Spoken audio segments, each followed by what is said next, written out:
dan terus berlari, terus ke arah puncak tertinggi. Ku takkan berhenti, hanya sampai di sini. Kemenangan abadi menanti. You know we won't miss if we unite our focus. And if you haven't noticed, we all live. Nyalakan apimu, hadapi semua tantangan, hadang semua serangan, jatuh bukan halangan. Bakar semangatmu, janganlah engkau menyerah. Kita akan buat sejarah. We all this, we won't miss. We all this, we won't miss. Saatnya beraksi, jalani ambisi. Aku kan menyawakan hari ini. You know we won't miss if we unite our focus. And if you haven't noticed, we all live. Nyalakan apimu, hadapi semua tantangan, hadang semua serangan, jatuh bukan halangan. Bakar semangatmu, janganlah engkau menyerah. Kita akan buat sejarah. We all this, we won't miss. We all this, we won't miss. We all this.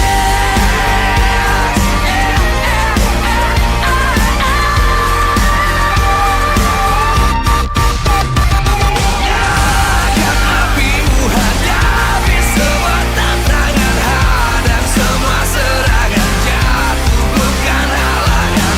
Bakar semangatmu, janganlah engkau menyerah. Kita akan buat sejarah.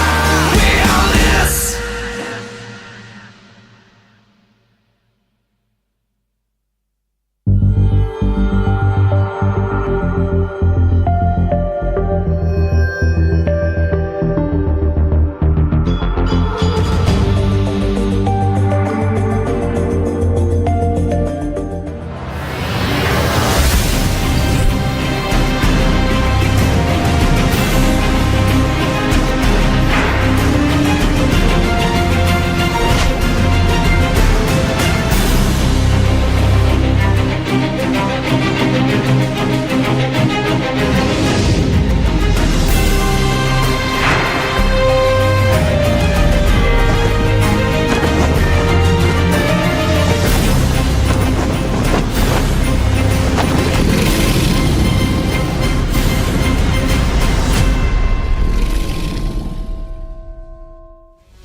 Live from MPL Arena, Jakarta, MPL Indonesia Season 15 is powered by Moonton.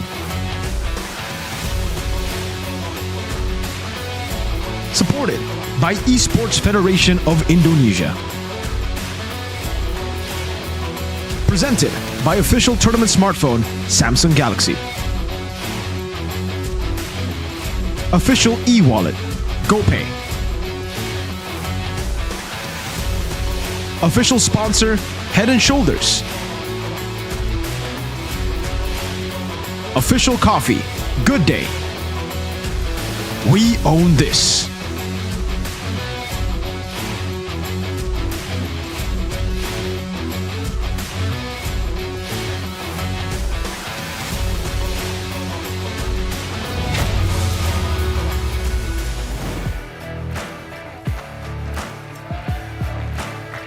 Selamat datang di MPL Indonesia Season 15 di hari yang kedua, minggu yang ketiga. Dan kita melihat bahwa semuanya berantusias untuk menonton dan menyaksikan bagaimana tim-tim akan kembali beradu. Karena kita tahu bahwa dari klasemen masih bisa diguncang ketika tim-tim masih berjuang. Dan mengingat hari ini di match pembukaan ada tim Liquid ID dan juga Geek Fam yang mereka masih berada di posisi tidak terlalu baik. berada di posisi 5 dan juga posisi 7. Mereka membutuhkan kemenangan demi kemenangan. Dan kedua tim ini akan membuka hari ini dengan sesuatu yang unik pastinya. Kita menunggu bagaimana kedua tim ini beradaptasi dengan patch yang ada, ditambah dengan bukan hanya gameplay, namun juga dari playernya. Kedua tim sama-sama bisa mengubah gold laner mereka. So, di sini bersama Bude tentunya kita akan menyaksikan bagaimana kedua tim ini menanggapi satu sama lain tantangan demi tantangan untuk menjadi yang lebih baik dan merangkak naik ke klasemen yang lebih baik. Dan sebelum kita memulai di Land of Dawn, peperangan yang tiada hentinya, izinkan Bude mengucapkan terima kasih sebesar-besarnya bagi para super fans yang ada di MPL Arena yang begitu semangat. MPL Arena, kasih semangatnya dong! Mereka udah banyak banget di pagi hari ini sudah pada ngumpul sampai siang ini juga.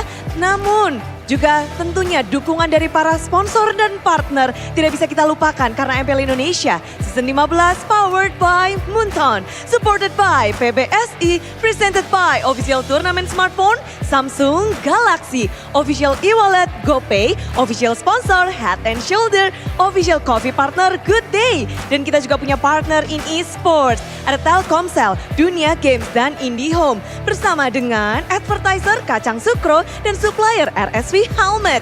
Semua yang mendukung acara ini tentu juga benar-benar deg-degan ditambah dengan semua super fans. Melihat bagaimana tim-tim ini akan menjawab tantangan patch. Akankah ada hero unik, hero-hero yang sudah dibilang dari para talent untuk bisa dimainkan. Kebetulan player-playernya memang handal dengan patch yang sekarang. Jadi akan makin panas. Dari segi hero jungler dan juga dari segi roamer banyak sekali. Gold laner pula. Ini adalah posisi yang dipertanyakan siapa yang akan bermain di gold lane dari kedua tim. Dan permainan seperti apa yang akan diberikan?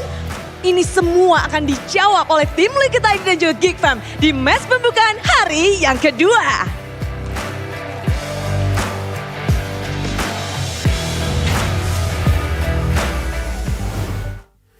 End up on top of the standings, ladies and gentlemen, as we are closer to closing out week number 3, as we welcome you, ladies and gentlemen, to MPL ID Season 15, week 3, day number 2, as we're gonna kick things off with a certain match between TLID versus Geek. But before we get into that, my name is Eterna alongside with Mirko as well as Arashi. And we're gonna see today's schedule because we do have 3 matches aligned today. Mirko's team is gonna be playing as well in our second match, I believe, against Onyx, yes, RRQ. And then our third match of the day is Alter Ego and Mirko's favorite team, RRQ. Exactly, it's great coincidence here that all our teams are playing today, but none of them are against each other. So for once, we're gonna be like, you know, not at odds. But Exactly. there's a chance all of us will be sad. Usually, at least you know when it's my team versus your team kind of battle, it's like one of us will be happy. We could all be sad today. That's true. Oh man, That's true. That's true. you gotta have confidence though. But it can't be Amen. all that sad for Believe. Arashi though, right? Because you're still gonna end up number 2. If Right. you lose. Right. But I mean, we'll have to see. I mean, Oh, it depends. If Alter Ego, wait. If Alter Ego win, Oh yeah, Ultra will be number 2 and RQ will be number 3 Right. because they're at 3 match points Yep. technically. so that's a big if. But they have the better aggregate. They are 6-0. oh, that's true. That's true. That's true. That's true. Yep. But ladies and gentlemen, before we get into our first match of the day, we want to hear what you guys think. So this is an interesting meetup between two teams, TLID and Geek, because it seems like they have a tendency to swap out their gold laner. Yeah. So what do you guys think? Do you think Aaron Shiki will be playing? Do you think Kyo will be playing? Or do you think Chadera might be playing technically because they also have a layer? Do you think Kenziski is going to be playing? And whoever does play, do you think TLID will be able to regain their dominance like they were able to do last season? I'll be honest with you, I'm more of an Aaron Shiki fan than I am a Kyo fan. Interesting. Yeah. I like the bad boy vibe over the good boy vibe. So you like the old Aaron Shiki, the previous Aaron The current Shiki. Aaron Shiki is already pretty, you know, bad boy. Still pretty bad boy. Yeah. But I got like bad boy vibes, From bad Kyo? boy-esque. vibes from Kyo. Like From Kyo. the way he Air. walked in, right? Very. But he's got like a baby face, you know? That's true. Like he looks more like That's a good true. boy than a bad boy. That's true. That's true. Looking at this, the defending champions back on track are set to crack. We have to see, man. For Team Liquid, they have had such a different performance right here, right now. If you look at the track record right here, you know, it's looking quite interesting right there. Week 2 was the turning point for Team Liquid ID's dominance, so that was last season. This season, I have to wonder if that's going to be the same idea. I mean, technically coming to week number 3, they're already to a kind of shaky start. Yeah. And that was against Dewa, I believe, right? So now, going against a team like Geek Fam, do you think they can still be the TLID that we know and love? I think so. You know, I think against Dewa United, we saw a TLID that understood the mistakes that they made against Navi, against RRQ, against Evos as well. And I think right now they should be at their peak because the patch just dropped. Witty, in the interview, last interview after winning against Dewa United, said all these teams better get ready for the patch because I am. And it's Witty. I believe him. He's Yeah, wise. He's wise. We'll see, we'll see. But looking at this Wow. survey, Aaron results Shiki. are in. Team Aaron. 36% Aaron Shiki in TLID win. Interesting. Team Aaron. I like What the do you think about confidence this? as Because well for C, right? technically Kyo played and finally they were able to get another win. That was like one. It's only one match though, right? It was one match. One match They won against Dewa. 2-0. 2-0. And he didn't die a single time. Kill solo killed maybe. Well, I mean, There you go. It's a great look, but we have no idea if the consistency is Okay. there, right? So maybe that's the reason why Aaron Shiki still has a lot of power to his stock, to his name. But SL Team Liquid fan yourself, Eterna, what would you have voted right there? You I know, would have voted for Kyo, I think. What? Blasphemy. Blasphemy. Aaron Shiki got a championship title in his first season. He got Yeah. grand finals at the True, M6 World true, Championship in his first true. season. But it was a team effort. It wasn't because Aaron Shiki performed out of his mind in a way. Like, would you consider him top 2 gold laner of last season? In the world. In the At in the- M6. in the world. At Damn. M6. really? Here, currently, no. He's dipped in performance. Exactly. But at his peak, he was the second best in the world, was he not? So maybe he needs to be reminded that he can be replaced, is what I mean. Ooh. Right? And maybe then he'll be able to, perform. I'm looking at the stats here. He's number 3 for teamfight participation for the gold lane. So for Kyo, number 2 average gold per minute for gold laners. But again, I feel like the stats for Kyo are a bit skewed because of the small sample size. match. All things considered, though, teamfight participation isn't really the stat that you want to be, super ahead on when it comes to the stats. I feel like for the gold lane, because usually what you want to have the GPM, the DPM, right? Because participation is participation, even if you don't really do anything too crazy. As long as you're around, right? It's like a participation trophy. So I feel like, especially for a player like Aaron, you want to see more, right? Want to see a different stat right there. So maybe he can kind of prove us wrong. Even for Chidera, his stat is number 1 as teamfight participation by data. So we've been talking about TLID for quite some time now, but technically we're also thinking who's going to be playing for the side of Geek. Is it going to be Kenziski or is it going to be Chidera? I think they've been actually rotating, alternating their gold laners. That's a pattern we saw them use or apply like last season, I believe. So if the pattern continues, I think it might be Chidera still. Yep. But the fact that he has a high participation, despite the amount of split push strats that GeekFam has been applying, I feel like that kind of speaks to how effectively he's able to split push and yet still find ways to be active in a team fight context. If you had to choose, Mirko, Chidera or Kenziski? Chidera. Chidera. I would choose Chidera.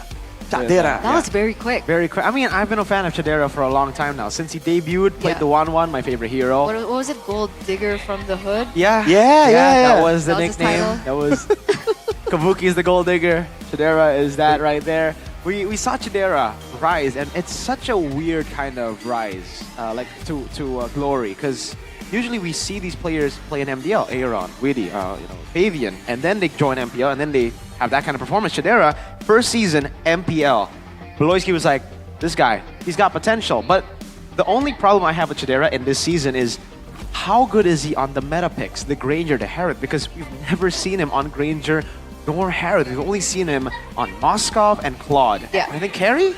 No, just Moskov and and Claude. That's true. That's a very specific playstyle as well. The Moskov and Claude, Side high lane. mobility, the marksman trinity build Yep. and side lane play. So sometimes you can't really rely only on one approach. So who's gonna be playing? We're actually gonna call Alyssa over there. And I think she's with the teams. Menunggu kehadiran dari tim Liquid Indonesia nih bersamaku di MPL Arena. Nah, sudah datang. Halo Aaron, hai. Dan hari ini tim Liquid Indonesia akan melawan Geek Fam. Tapi kayaknya aku pengen tanya-tanya dulu sih. Mana ya coachnya? Halo coach. Selamat pagi. Semangat pagi hari ini. Gimana nih hari ini untuk match pertama tim Liquid Indonesia akan melawan Geek Fam? Udah pasti kita udah prepare lah. Semangat dan semangat. Semangat ya pastinya. Dan melihat kemarin debutnya Kioni bisa membawa tim Liquid Indonesia menang melawan Dewa 2-0. Apakah hari ini Kyo akan bermain lagi nih coach? Kita lihat nanti aja. Nanti ya, tapi kan melihat Kyo ini performanya luar biasa gemilang nih. Akankah menjadi suksesor muda dari Aaron Shiki? Bisa jadi, bisa enggak, tergantung gimana cara dia berkembang sama konsistensi sih. Konsistensi ya pastinya. Tapi kalau menentukan siapa yang akan bermain nih, gimana sih coach? Kalau untuk nentuin pemain, kita kan ada waktu sekitar 4-5 hari lah untuk menentukan line up. Dan di situ kita menilai dari segi permainan sama mental, gimana yang siap itu yang main. Oke, kita akan melihat apakah yang dipilih hari ini untuk bermain akan menjadi yang siap untuk membawa tim Liquid Indonesia menuju kemenangan lagi melawan Geek. Dan pastinya good luck coach. Semangat untuk persiapannya hari ini. Harapan terbaik untuk tim Liquid Indonesia dan The Calvaries. Jangan lupa dukung tim kesayanganmu. Dan kita akan melihat analisisnya kembali ke caster. Silakan caster, ditangkap.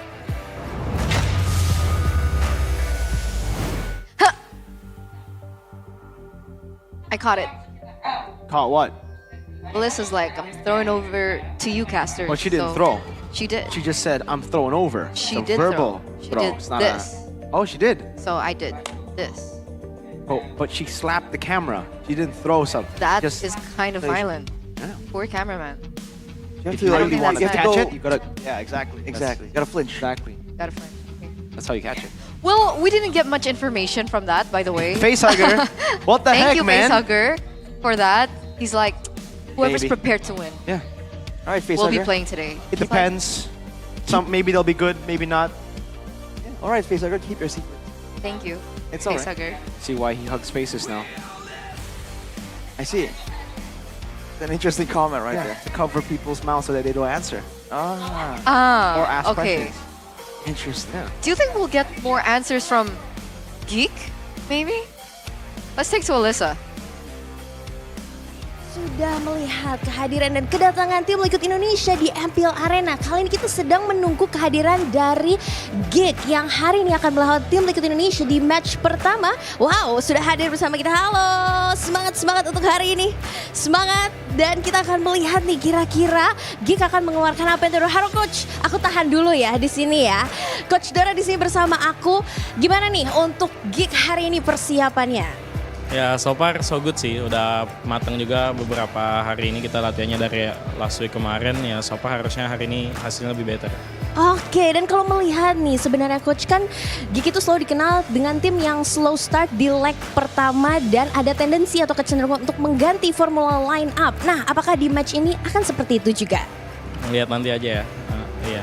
Oke, kita akan melihat nanti. Tapi kalau melihat dari polanya nih, Kadera dan Kenziski selalu bergantian di setiap matchnya. Apakah akan terjadi juga hari ini? Ya, lihat nanti sih. Soalnya kan semuanya itu tergantung hasil scrim. Kita juga bakal di set satu timnya siapa yang main gitu. Jadi tergantung hasil scrim minggu kemarin sih. Oke, jadi kita akan melihat ya apakah strategi yang akan dikeluarkan oleh Geek hari ini. Thank you so much coach. Sampai bertemu nanti di arena pastinya. Thank you. Dan itu dia tadi kita sudah tanya-tanya langsung dengan Coach Dora. Dan kita akan melihat apakah nanti Geek bisa mengalahkan tim Liquid Indonesia. Ataukah tim Liquid Indonesia yang akan memenangkan untuk match pertama di hari ini. Langsung saja kita akan kembalikan lagi ke caster. Silakan caster.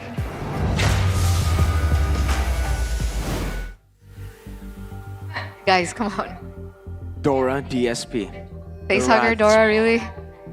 This time it was like, we'll see who's done better in scrims. So who has done better in scrims, Mr. Dora? You know, we were trying to talk to him for answers, bro. We ain't looking for questions. Mr. Dora, it's not like it's going to be a secret. You're going to show who's going to play today. You can tell us, man. It ain't a spoil. It is a spoiler. But the opposite team wouldn't know. I think they do. I think both teams have info on lineups, but So then- yeah, you're right. I'm not sure. Anyway, Well, you see, they do the ping test. Who's playing here? who's sitting? That's Aran. Yeah, That's really? not Aaron. And Fabian. Really? Wait, that's Fabian? Fabian. Okay. I thought that was Yehe's skill. Looking quite serious, by the way, just saying. Yeah, this is not the normal Fabian. It's a serious ping test. Oh, they are hiding air. Oh, wait. It's Q. Kyo's standing. Ah, see? There you go. Aaron? So Aaron's playing. Does seem like that is the case. Aaron Shiki. There you go. That's our answer. Okay. Unless they're trolling us with the ping test. So what do you think about Aaron Shiki? Whoa, The wait. one playing. Oh wait, let's see from Geek. Oh, Is it Chidera? Yep, Chidera. So Chidera and Aaron Shiki, gold lane head to head. We've seen this matchup play out before. I feel like laning wise, it was Aaron, but you know, big underline on the was. Not for Chidera. I think we've seen great laning from the guy as well, but you never know, right? It all depends on whether the team wants him to play something that can lane, that is supposed to lane dominantly, or you know, just do Chidera things alone. Speaking of Chidera things, I don't know why they haven't pulled out the air though. Because that was his hero That's before true. it was even meta. I think it's because they haven't met a Granger yet. Oh no, did not? I think against Onyx they did. CW played the Granger. But yeah, we have not seen that. I guess more side lane control. Moskov, Claude over just the teamfight presence that the Irithel brings. And that's the idea. Do they want to actually go for a team fight approach right now? Because for Team Liquid, they are a team that is known to actually be able to match the macro rotations, right? Their macro shot calling, usually by Witty, it's always been pretty solid. So I think against a team like this, if Geekfam want to try the same approach, it might be a bit more difficult. I don't think it's impossible, but I feel like it's just a tougher issue to deal with. That's why I think the drive team phase is going to be very interesting. Because technically, if we're talking about macro for TLID, heroes like the Chip would definitely be in consideration. But if we throw back to when Chip was meta, I think it was last season, I think Beloyski was one of the first roamers to be able to handle the Chip in his own way as a really good counter. I forgot what he chose as his hero. Was it Carmilla? Witty? No, Beloyski against the Chip Yeah, strategy. it was Carmilla. It was Carmilla, right? It was Carmilla, but I think Witty actually was the one who played most of the Carmilla games. So yeah, maybe Beloyski started it just like the Gato Kacha, but as we know, Witty is the one who utilized the Gato Kacha better. I would say the Carmilla better, and even the Chip. I'd say TLID, even at the M6 World Championship, has been the team to utilize Chip the most. Compared to all the other teams, we don't really see that too much. And with the Chip change that has made him very broken, teleport from anywhere in the map, I think Witty and Beloy will be contesting this pick. But with that logic, then technically it should favor Beloyski a little bit more, right? I don't know. I think, because like Witty's a smart man too. I think this is the battle of the brains. I feel like regardless for both teams, it's going to be respected. I think that's a fair assumption We here. might have to see it banned in It first might phase. be, it might be banned out very early on because for both teams it's going to be a problem. Even if you can technically deal with it with the Carmilla, it's not a guarantee either. We haven't seen a ban on Chip in the first phase in quite some time. But let's take a look at the official team lineup for both of these teams. We're going to start off with Geek with Chidera in their lineup. Right now, Geek are at number 7. And it's been known that it does take a while for them to finally get their groove back. So this is the start of maybe a hopeful beginning for Season 15. We'll see if the hope continues on for the Kingslayers with Beloyski and Chidera back in the lineup. It's Geekfam! Geekfam with a new target on their sides right now. The champions of last season. We'll see if Geekfam can match up to it, can recover, can go through the training arc fast enough to beat Team Liquid ID today. That's a big question. Has it been enough time? Technically, all these teams are still adapting to the new patch. Technically, yesterday we also didn't see glaring differences in terms of gameplay, but Man, Weedy is known to be very, very specific when it comes down to patch changes. So we'll see exactly what kind of differences we'll be seeing with Aaron Shiki in their main lineup. All right, man. Team Good ID fielding Aaron Shiki. Let's see how this plays out, man. The questions about his laning prowess. What a better time to show that he can still do it against Chidera today. Aaron Shiki is back with vengeance, perhaps a refined style of play with the new patch. Witty the Wise is set to shock MPL ID. Welcome to the stage, the defending champions of Indonesia. It's Liquid ID. Currently number 5 on the standings, ladies and gentlemen, as we get to the final days of week number 3. They do still have time, but what I really want to highlight was their biggest quality from last season was confidence. And I feel like the confidence from Aaron Shiki in particular has been faltering. I wonder if that confidence can be regained today, and especially with the support from their coaching staff. Starts here with St. Lucas and Facehugger going up against Bluffsy and Dora DSP. If they want to let their players get that confident kind of playstyle, they have to make sure that they get great heroes for their hands as well. Looking at the new strats here, the new patch, I feel like it's always been Geek that come up with a very confusing, very unique perspective. But as you mentioned, Mirko, Weedy did mention that he has done his homework. He has been doing his research, and I think they themselves have something in the bag for today's match. So what do you think might be surprise picks that we can expect today? I think the chip comes in. Chip? I think still the juice in. We've seen a lot of teams leaving it open in the drafts here, so I think juice in might be a pick that both of these teams want to leave open to pick up in the game. Not spicy gold lane. Kind of sad. Yeah, it's Wow, definitely those not the same vibe we're getting. He used to be this spicy one. He used to be the one leading in all of the stats. This season, not so much, but again, it's only week number 3. There's a long time to go before we can definitely make a definitive opinion here that Aaron Shiki doesn't have what it takes. Looking at the player rankings though, comparing Aaron Shiki to number 1 in the gold lane DPM, it's not a GPM.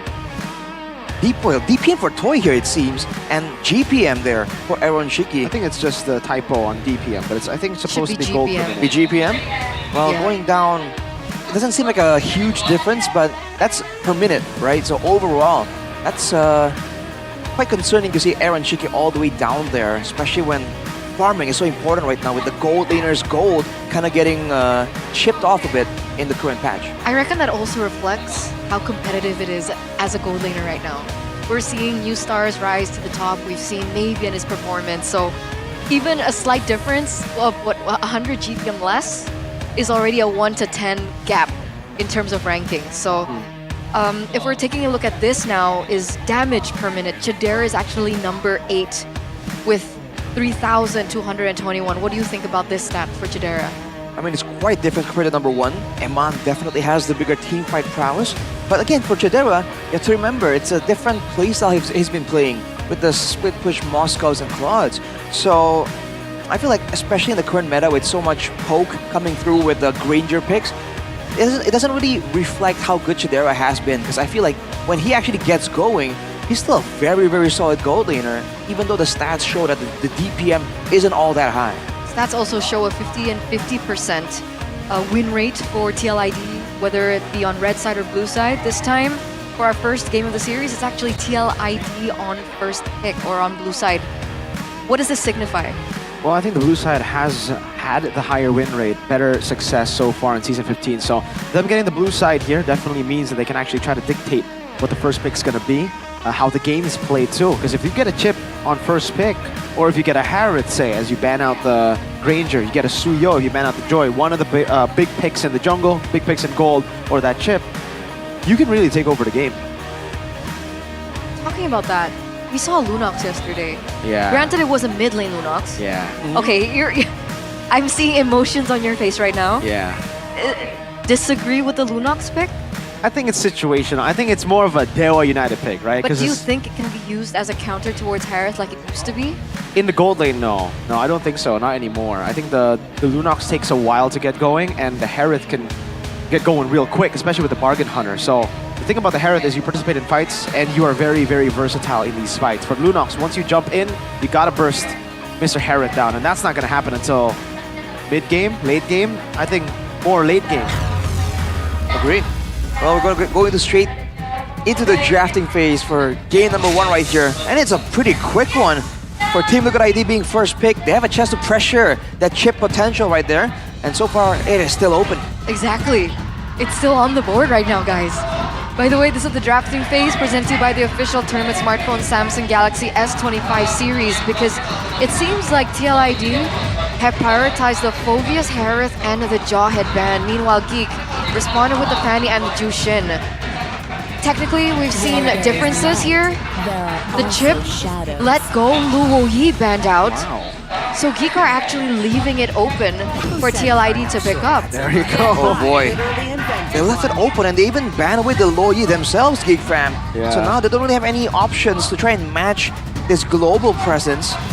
What's the option for them now? Do they want to double down and go for the team fighting? If they can get a proper team fight composition, they can counter-engage on that chip approach. But no, Joy first and the Moscow for the long distance. Seems like it's going to be a split push approach yet again for Geek Fam. Yeah, playing around the side lane is going to be crucial here if you want to go up against that chip. You need to have someone with global presence like the Moskov, and the Joy becomes the better choice over the Suyo, because on Joy you can actually escape the chip. On Suyo, once you get engaged on, you blink, you get stunned, it's over. So Suyo should be the pick for TLID. It makes sense with the chip too, and they go for the Granger that was left open. But this means that Geek created this situation, Yes. right? They definitely have a counter. They have an idea, at minimal, of how to counter this chip. What is it? I have no idea. Is Gatot an option? Yeah, I think the Gatot should be the safe choice to go for. It's a good flex here as well for Geek Fam, but I don't think it's the ultimate counter. Not yet. I think they're still hiding it for later. How about Belleric? Oh. No, there's no one that will proc his passive too much. But if they are concerned about the rush coming in from Team Liquid ID, the Belleric can kind of stop it in its tracks. Big maybe for now though. We gotta wait and see the bans after. But for Geek Fam, do they want to show that front line first? Or are they waiting for it for a bit longer? It's gonna be the Hilda. Huh. Interesting, wait. Yeah. I guess the Hilda is a way for Geek Fam to have someone to actually tank up the shortcut, like the initial shortcut or the crash course. Just bump into the chip, force the chip to shortcut on the Hilda instead of any of the other damage dealers. Still though, it's not gonna be a easy time for the Hilda at all. The saving grace here is that there's a Granger on the side of Team Liquid ID. So whoever, even in the late game later on, there won't be any shred to kind of take down the Hilda that easily, right? It's still gonna be the Granger with a flat approach instead of the max HP approach that you can get with the Marksman Trinity. So for Geek Fam, it's not the worst of ideas, and they're gonna bend the Badang, trying to limit the catch potential, especially with the Badang able to cut off one member from his team. I feel like it's a good option. And there goes the Gatot. Yep. So, utilizing that last pick onto Hilda, TLID have actually found the opportunity to ban out the Gatot. Technically, Arashi, going back to your point, if they're worried about shredding down the Hilda, technically the CC is still an available option for TLID to pick up. I think it is still a very viable option, and it also provides a lot of chase, a lot of ways to go with the current call and lock two people together. So I think it's a great hero, and it also allows them to get that lane prio to actually start that roaming around the map and stifle down the movements coming in from Geek Fam. So I do feel like there's a point for Geek Fam to ban that out. Yeah, I think it really depends here for Liquid ID what the idea is. The glue gets banned out. That's another initiator that I would expect actually for TLID as they have picked up the chip. Again, for TLID, they either get a utility mid laner and then, CC in the XP, or they put Aran into more of a utility role with the chip to help, rotate around and actually stun once you take the shortcut. They still need CC, and they might still need another body, another front line. So I'm thinking more of a tanky pick for TLID, and that's why Geek Fam banned out the glue and the Badang. Maybe they're looking to go for the Hylos pick here too, to deny another, beefy boy. But the Valentina ban, do you think it's a Lucas pick? Might be a Lucas bait, actually. Get the Yeah. Valentina, try and force Geek Fam to overthink the Lucas possibility. I don't think so. I think it's just for the chip shortcut. I think they just don't want Valentina to have. They don't want Geek to have any ways to teleport aside from the Moscow. That's a fair point. I mean, we know Beloyski is great with that. But, alright, first pick for side of Geek Fam is going to be the Khalid. We haven't seen this hero in a while now. Dude, this is so TLID. It's so aggressive, right? Hilda plus Khalid. Yeah, well, that's Geek Fam side, right? With the Khalid and the Hilda. I think they're trying to go for that wave clear now in the mid lane with the Khalid roam. And technically without the Garakacha, the other hero that has a big AoE stun engager is the Raging Sandstorm from Khalid. And he can actually survive longer from a pickup attempt with the Quicksand Guard. So that might be the idea here. So for Team Liquid ID, engage is the name of the game here. They need more. This early game is going to be so brutal by Geek. How do TLID stop that from happening? Look at Vexana here. Hylos, Farsa. Edith. Alright, Edith and Farsa. They needed a bit more frontline, more CC. Like I said, Edith becomes a good choice there. So I think they have a pretty solid draft with the Edith. The Farsa, though, is a lot of risk that they have put in this lineup. Geek Fam have so many ways to dive. Everyone so far in this team can actually dive. But if pick up the name of is the name of the game there, with the Farsa damage, with the Granger long distance as well, they can kind of shut someone down from all the way downtown. But now for Geek Fam, what mid laner here? Looking at their picks, I'm assuming it's supposed to be something that's quite mobile. We'll see. Faramis. Faramis. The Aboy special. To live is to Pick for Mr. Aboy, Faramis. But there is a lot of AoE.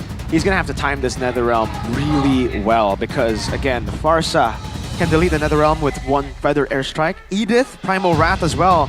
Again, they have a lot of AoE to actually punish the Faramis if a boy's not clean with Netherrealm. But remember, that's also assuming that the Feather Airstrike will be even able to be opened up. I mean, like you said, there's so much dive in the composition coming in from Geek.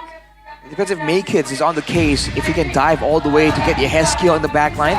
But we know the Ghost of Jakarta is not one to fall multiple times.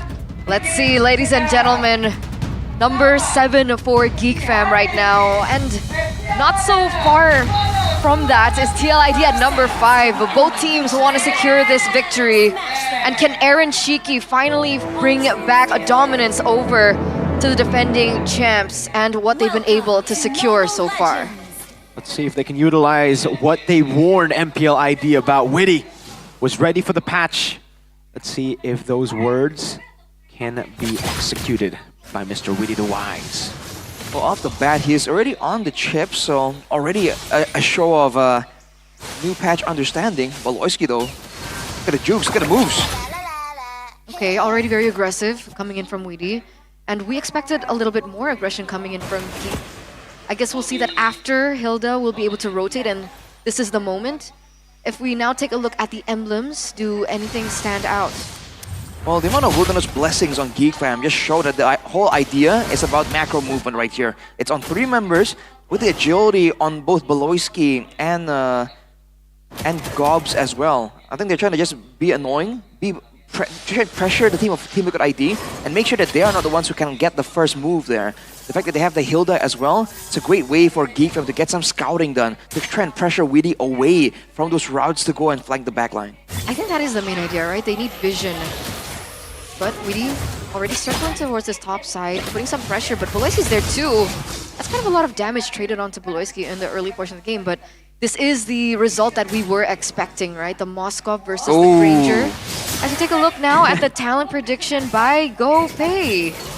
Yep, Pulong alone, Beloyski over to Aaron, still able to survive. Patience on Aaron to not flicker there. But wow, Beloyski with that Khalid pressure.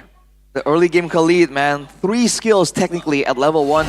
He just has so much built into it. But look at the moves from Team Liquid ID already onto the turtle, and Aran is level 4. Fabian's level ahead, by the way. Yep, Primal Wrath instantly, Aran. Helping Fabian blitzed it. With the Suyo, you have more of that control on the neutral objectives, and they get it. Wait, how is this possible? Did you expect this early game control coming from TLID?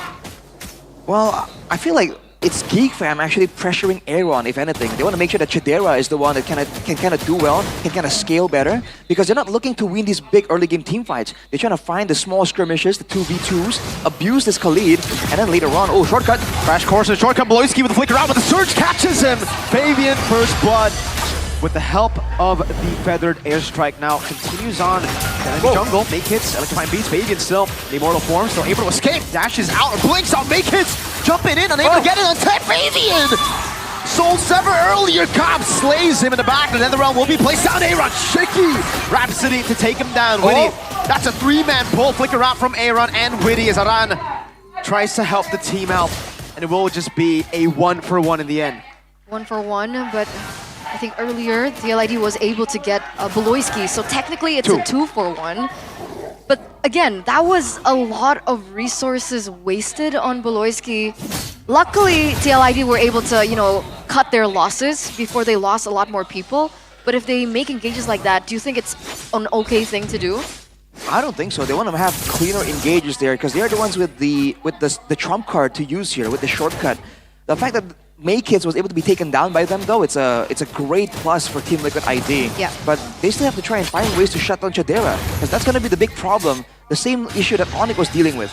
They have to make sure that Chidera later on isn't farmed enough so that he can win all the 1v1s. Because if you look at Team Liquid ID, not a lot of heroes can kind of match him 1v1 right here. So they're going to be only relying on the ship later on to try and stop this mosque of pressure. And if they're reacting to it, we know that Geekfam can do so much when they're the ones dictating the movements. There's a Sandstorm landing on the Aaron, shaking the blades, cutting him down, but the crash course lands. Beloyski still healing back up. Aran and Yehezkiel have joined in. Beloyski running away. The Wilderness Blessing, the agility, and just gliding on the Sandstorm. Fabian comes in from out of nowhere and knocks Beloyski out. He's like, that's enough. You're going to be taken down now. But technically, even though Beloyski got taken down, he did still do his job, right? The job of protecting Chidera. And now look at this. Chidera is actually going to be able to get his hands on a lot of shield turret gold as, oh, look at this. Bacon's walking up another row, coming down. Bacon's still winning out the retreat battles. He goes up the Soul Sever. Earth Shatter from Aran. Just to disperse Geek Fam. And again, TLID are happy with just the objective. Witty. No shortcut. Aran takes that away. Makins walks up as well. Now gets quelled by Fabian. Still wants more crash course surge. Not connecting Makins. Gets caught by the onward and slammed down to the ground. Chidera up top. Getting a trade together with Beloyski. Aaron down again. Is that a worth a trade for TLID? Oh, hang on a minute. They might get some more. No, Gob's way too tanky here. But the turret might fall. Yeah, they're ignoring Gobs. And Gobs now is going to be cut down. Forced to flicker. Flicker from Aran. Earthshatter. And the cut from Fabian. A boy flicker another round. Primal wrap from Aran. Still able to sustain for a bit. Beloyski getting kited by Aran! It's a double kill for Aran. And they want more up top. It's Chidera fallen. And this is the Liquid that we know with the chip. Okay, maybe I spoke a little too soon there. So active around the map. The fact that that 2-for-2 trade went in favor of TLID, that was also quite insane. I thought, for sure, they were so low. I thought Fabian for sure would have been taken down there. I feel like Geek Fam just were not respecting the potential of Team Liquid ID. Going into that engagement when they have a man down already, I mean, it almost paid off. But the fact that Team Liquid ID were able to survive, didn't lose any members right there, that definitely put Geek Fam on the back foot. You can see Team Liquid ID immediately scramble to get some more control. Only 4K gold ahead, Team Liquid ID. So Geek Fam are definitely not out of the game just yet. But they gotta minimize some of these engagements, man, because they were doing a good job earlier of just dodging away from all of these fights. But they've been going for weird 1v1s, 2v2s that aren't really in their favor. And they gotta stop doing that. And technically, Geek Fam, they're not the ones with the chip, right? So the longer this game progresses, they don't have as many tools as TLID with the chip in order to look for a turnaround. Oh, one last shot! Yehezkiel! That burst is ridiculous, physical and magical. Now you see him, now you don't. And TLID should have the better standing around this full objective take, but where is the chip right now? He's everywhere. Witty, he's up top now, make it stun, and they all crash on him. Onward, Earthshatter, Rhapsody. Everything in the kitchen sink. The Primal Wrath again from Aran. Second time this game to be used on the turtle. That's just great engages. And the lockdown coming in from Team Liquid ID, man. A-Kids, you talked about it earlier, Mirko. There's a chance that the Joy is better escaping. It doesn't matter when you're not allowed to move at all. A boy though. Oh, another realm comes in, but it's another collapse under the turret. They don't care again. Aaron Shiki walks off. Fabian gets the Queller. Aaron doesn't get the last shot to Beloy. But Chadera, even now in the bottom lane, has to be super safe. It's another purple buff seal. Fabian, 2 whole levels ahead. Oh, Gobbs doing anything. Oh, crash course again. Jumping on the main kids, electrifying beats him down as well. Main kid still trying to go for the kill. Liddy taking down SOD. Chadera pierces through Aaron. Beloy? So flickering out. Yehezkiel gets the Blood Wings in time. TLI to get a turret in the mid lane. But that's a really good clapback from Chidera, was it not? It's a great move by Chadera to get some of the kills. I think Beloy's there. Ooh, they're gonna try and tank the turret to try and get it. But Aran is on the case immediately. Team Liquid ID gonna go for the recovery. It's a 1v1. Chadera in a 1v1 against Aran. Third airstrike makes it a 2v1, and down below it's Fabian again. These shortcuts have been phenomenal. Fabian collapsed on, but it goes in for the soul. Sever goes back in over to 3. Shut down, but a boy's very low. Yes, he wants to go for the chase. Goes on to that new Wings by Wings so fast. It's never a 1v1 when there's a chip on the side of your opponents. And again, Geek had to learn that the hard way. 4,000 gold lead once again by TLID. So despite the efforts coming in from Geek, TLID still continue to be as proactive as ever. And it feels like Geek are never given room or even time to breathe. But overall, both teams are kind of trading evenly. The gold advantage was up to 5k. Now it's back to almost only 4k. Geek fam, all things considered, aren't really too far behind. If you look at the gold for Chadera, he's actually only 200 gold below Aaron Shiki. So on the Moskov, he's actually not too behind. He's 1 item away from the Trinity, where he can start to be a menace. The chip issue hasn't been solved just yet, but you know, when Chadera is on the Moskov, we all know that late game prowess, how there's potential there, and there it is. Trinity right before the neutral objective, but Team Liquid ID already setting up for the chip play, the chip rotation. Beloyski with the conceal. Aran already primal rat. Oh, a boy! Flickers forward, goes for the nether realm. Now Raging Sandstorm, now with the flicker. Aran still able to kite away right now. Goes back to the form. Earth Shatter in! And they're just kiting away. Yes, kills in the back again, but Aaron Shiki is caught in the midst of it all. Fabian looking for the cleanup. Aaron still there. Somehow he took the shortcut back to the other portal. Fabian with a double. It's a Queller that lands and gets Chadera to half HP. Witty waiting in the bush in case they still try something. But with the wave down below, I think Geek gotta concede this one. 2-4-3 trade in favor of TLID right now. This should be a free Lord over. And I think that was played so well. Only thing Chip had to do was kind of zone Chadera out so the damage dealt coming in from Geek wasn't as optimal as it should have been. And then TLID were able to win those team fights. Not really sure what Aaron Shiki did earlier on. I think he jumped back in. What was that about? I think he was just trying to commit to the fight there and make sure his team got the advantage.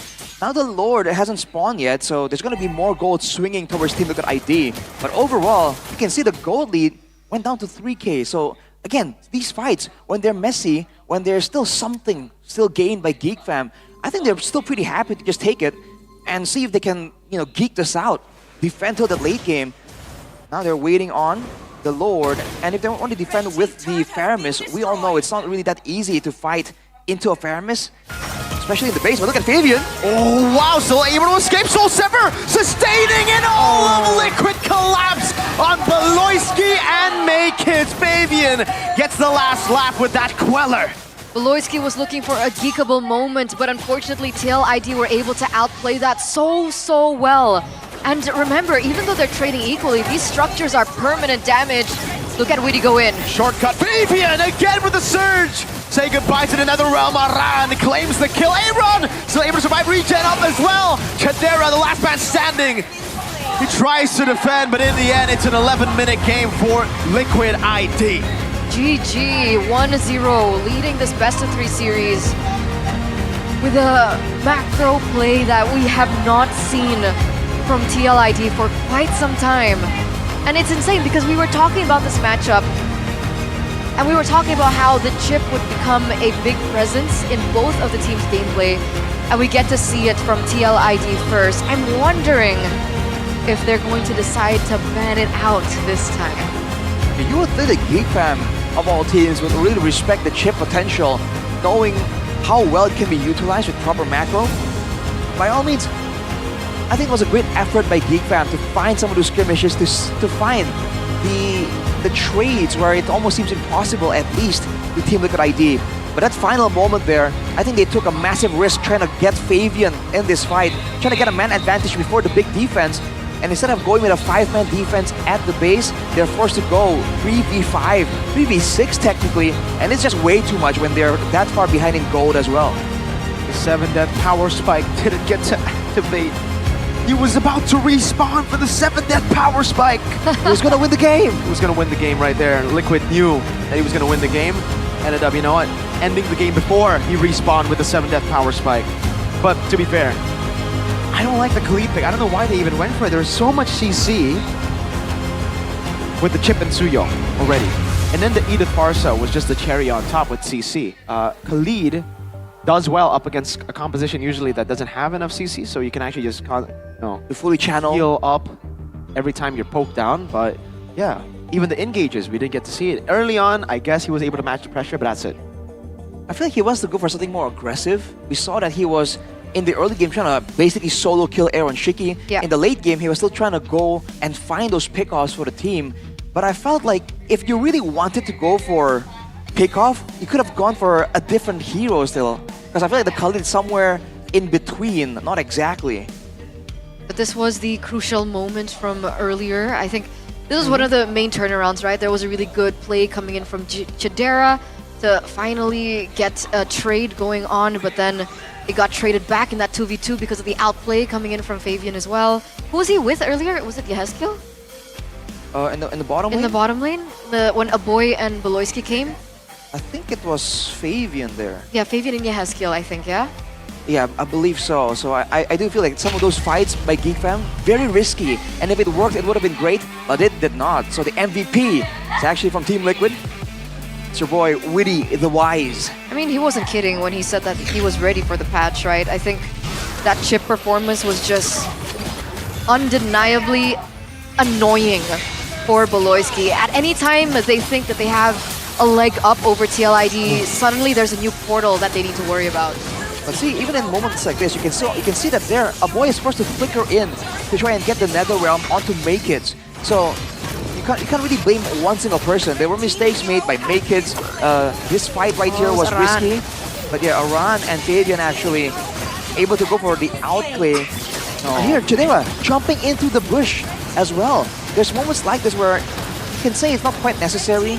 These are risks that are being taken by GeekFam that are almost seen through, predicted by Team Liquid ID. And because of that, every single time, there's a small moment where GeekFam are just out of position, Team Liquid ID immediately punish them for it. Yeah, that was a Kumar moment for sure, man. And this is what happened, by the way. So portal gets placed down. Aaron walks into the portal, and he gets sent down. He gets sent all the way to Chidera. So it's unfortunate, but you know, in the end, it worked out for them. Fabian, my goodness, man, classic Fabian escape, and he comes back to get the kill. You didn't need that. Your team already saved you. You could have given it to your team, you know, Fabian. Nah, he needs the selfish jungler mindset. And the combo, by the way, the chip shortcut into the surge of the Suyo, that's a great combo, man. You barely see it coming.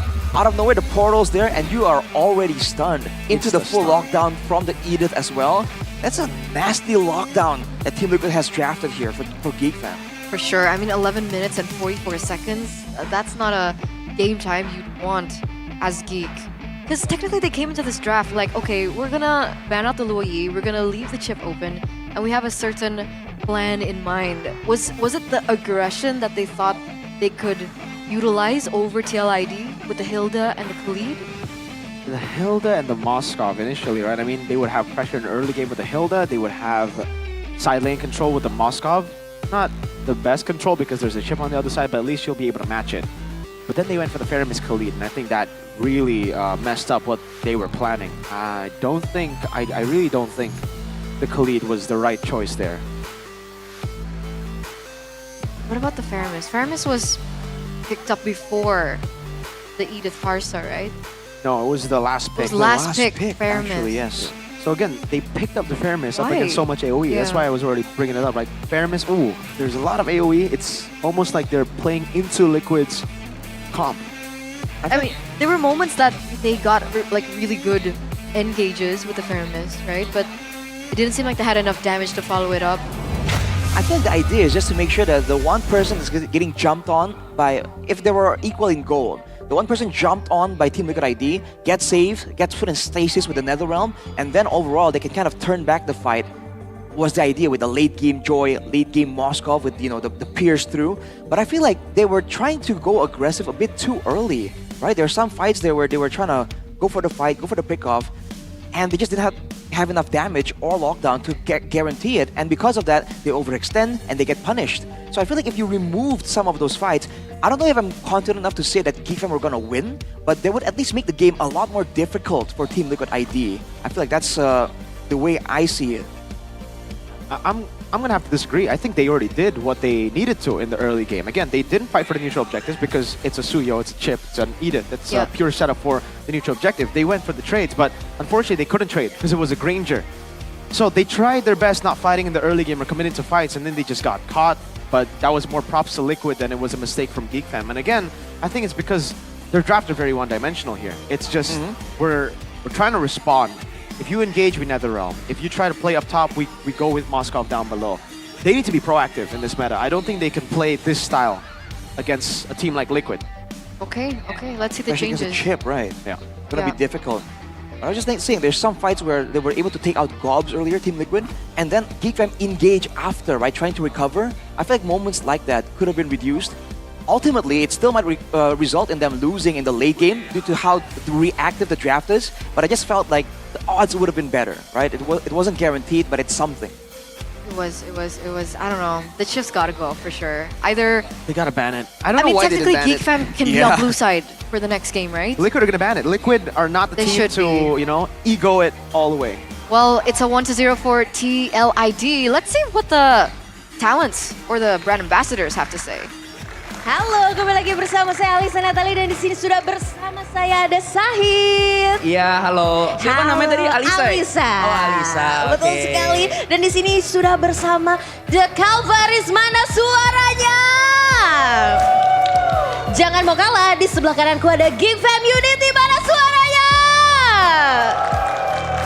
Yeay, pastinya match pembuka di hari ini seru sekali. Gimana melihat performa dari tim Liquid Indonesia hari ini? Kalau untuk performa sekarang ya itu udah pasti kayak up banget lah ya. Kalau kita dibandingin minggu kemarin kan itu dibantai-bantai sama RRQ gitu ya. Kan Betul. namanya juga tim tuh pasti ada di atas, ada di bawah gitu ya. Nah tapi kali ini kita bakal nunjukin lagi nih kalau TLID itu bisa naik lagi ke atas. Luar biasa sekali. Dan kita melihat juga ada pergantian seperti Aaron ganti dengan Kyo juga. Gimana kamu melihat ini? Kalau aku sih tadi mungkin waktu lawan RRQ kemarin ya, itu Yes. si Iron Siki tuh kayak lagi underperform gitu. Oke. Seperti yang tadi aku bilang ya, kita ada masanya jago di atas atau ada masanya di bawah kayak gitu. Betul, ya. pastinya strategi bermain terus ya di sini ya Betul, Sahid ya. iya. Tapi ngomong-ngomong soal strategi dan soal permainan nih, kayaknya aku lihat jersey yang kamu pakai sama nih kayak pemain-pemain Oh, dari iya. Liquid Indonesia. Bisa Betul. dibeli di mana sih? Kalau beli mah di platform tersayangan kita ya, dan kita tuh live setiap hari di platform TLID ya, di semua platform gitu. Dan bakalan ketemu sama aku langsung nanti gitu ya. Oke, jadi bisa langsung dibeli ya. Dan pastinya ada merch-merch lain gak sih yang bisa lihat-lihat nih dari tim Liquid Indonesia? Kalau untuk sekarang sih nih ada apa sih namanya lanyard nih ya nih. Kelihatan nggak nih lanyard nih? Kelihatan lah ya. Nih yang lanyard yang gue pakai nih. gitu. Luar biasa. Ini juga bisa langsung dibeli di e-commerce Bisa, kesayangan kita? bisa langsung dibeli di e-commerce kesayangan kita semua di TLID yang jelas ya. Di Jangan LID. yang lain. Betul sekali Betul. pastinya. Dan boleh dong pesan-pesan semangat nih buat tim Liquid Indonesia. Kesan-pesannya. Belum siap sih. Yaudah palingan ini aja ya, apa namanya? Semangat. Kata-kata semangat. 2 kata semangat hari ini. Oke, 2 semangat kata hari ini tim Liquid. Kompak dong The Calvaris. Let's go Gimana? Liquid. Let's go Liquid. Nih, Oke. kalau gue bilang 2 kata apa namanya lu jawab? Let's go tim Liquid. 3 kata berarti ya. Oke. 3 kata hari ini tim Liquid. Let's go Liquid. Yeay. Boleh dong kita kasih tepuk tangan. Thank you so much Okay. Sahid. Jangan lupa buat bekal baris buat lihat-lihat merchandise dari tim Liquid Indonesia. Dan kita akan kembalikan lagi ke caster. Silakan caster.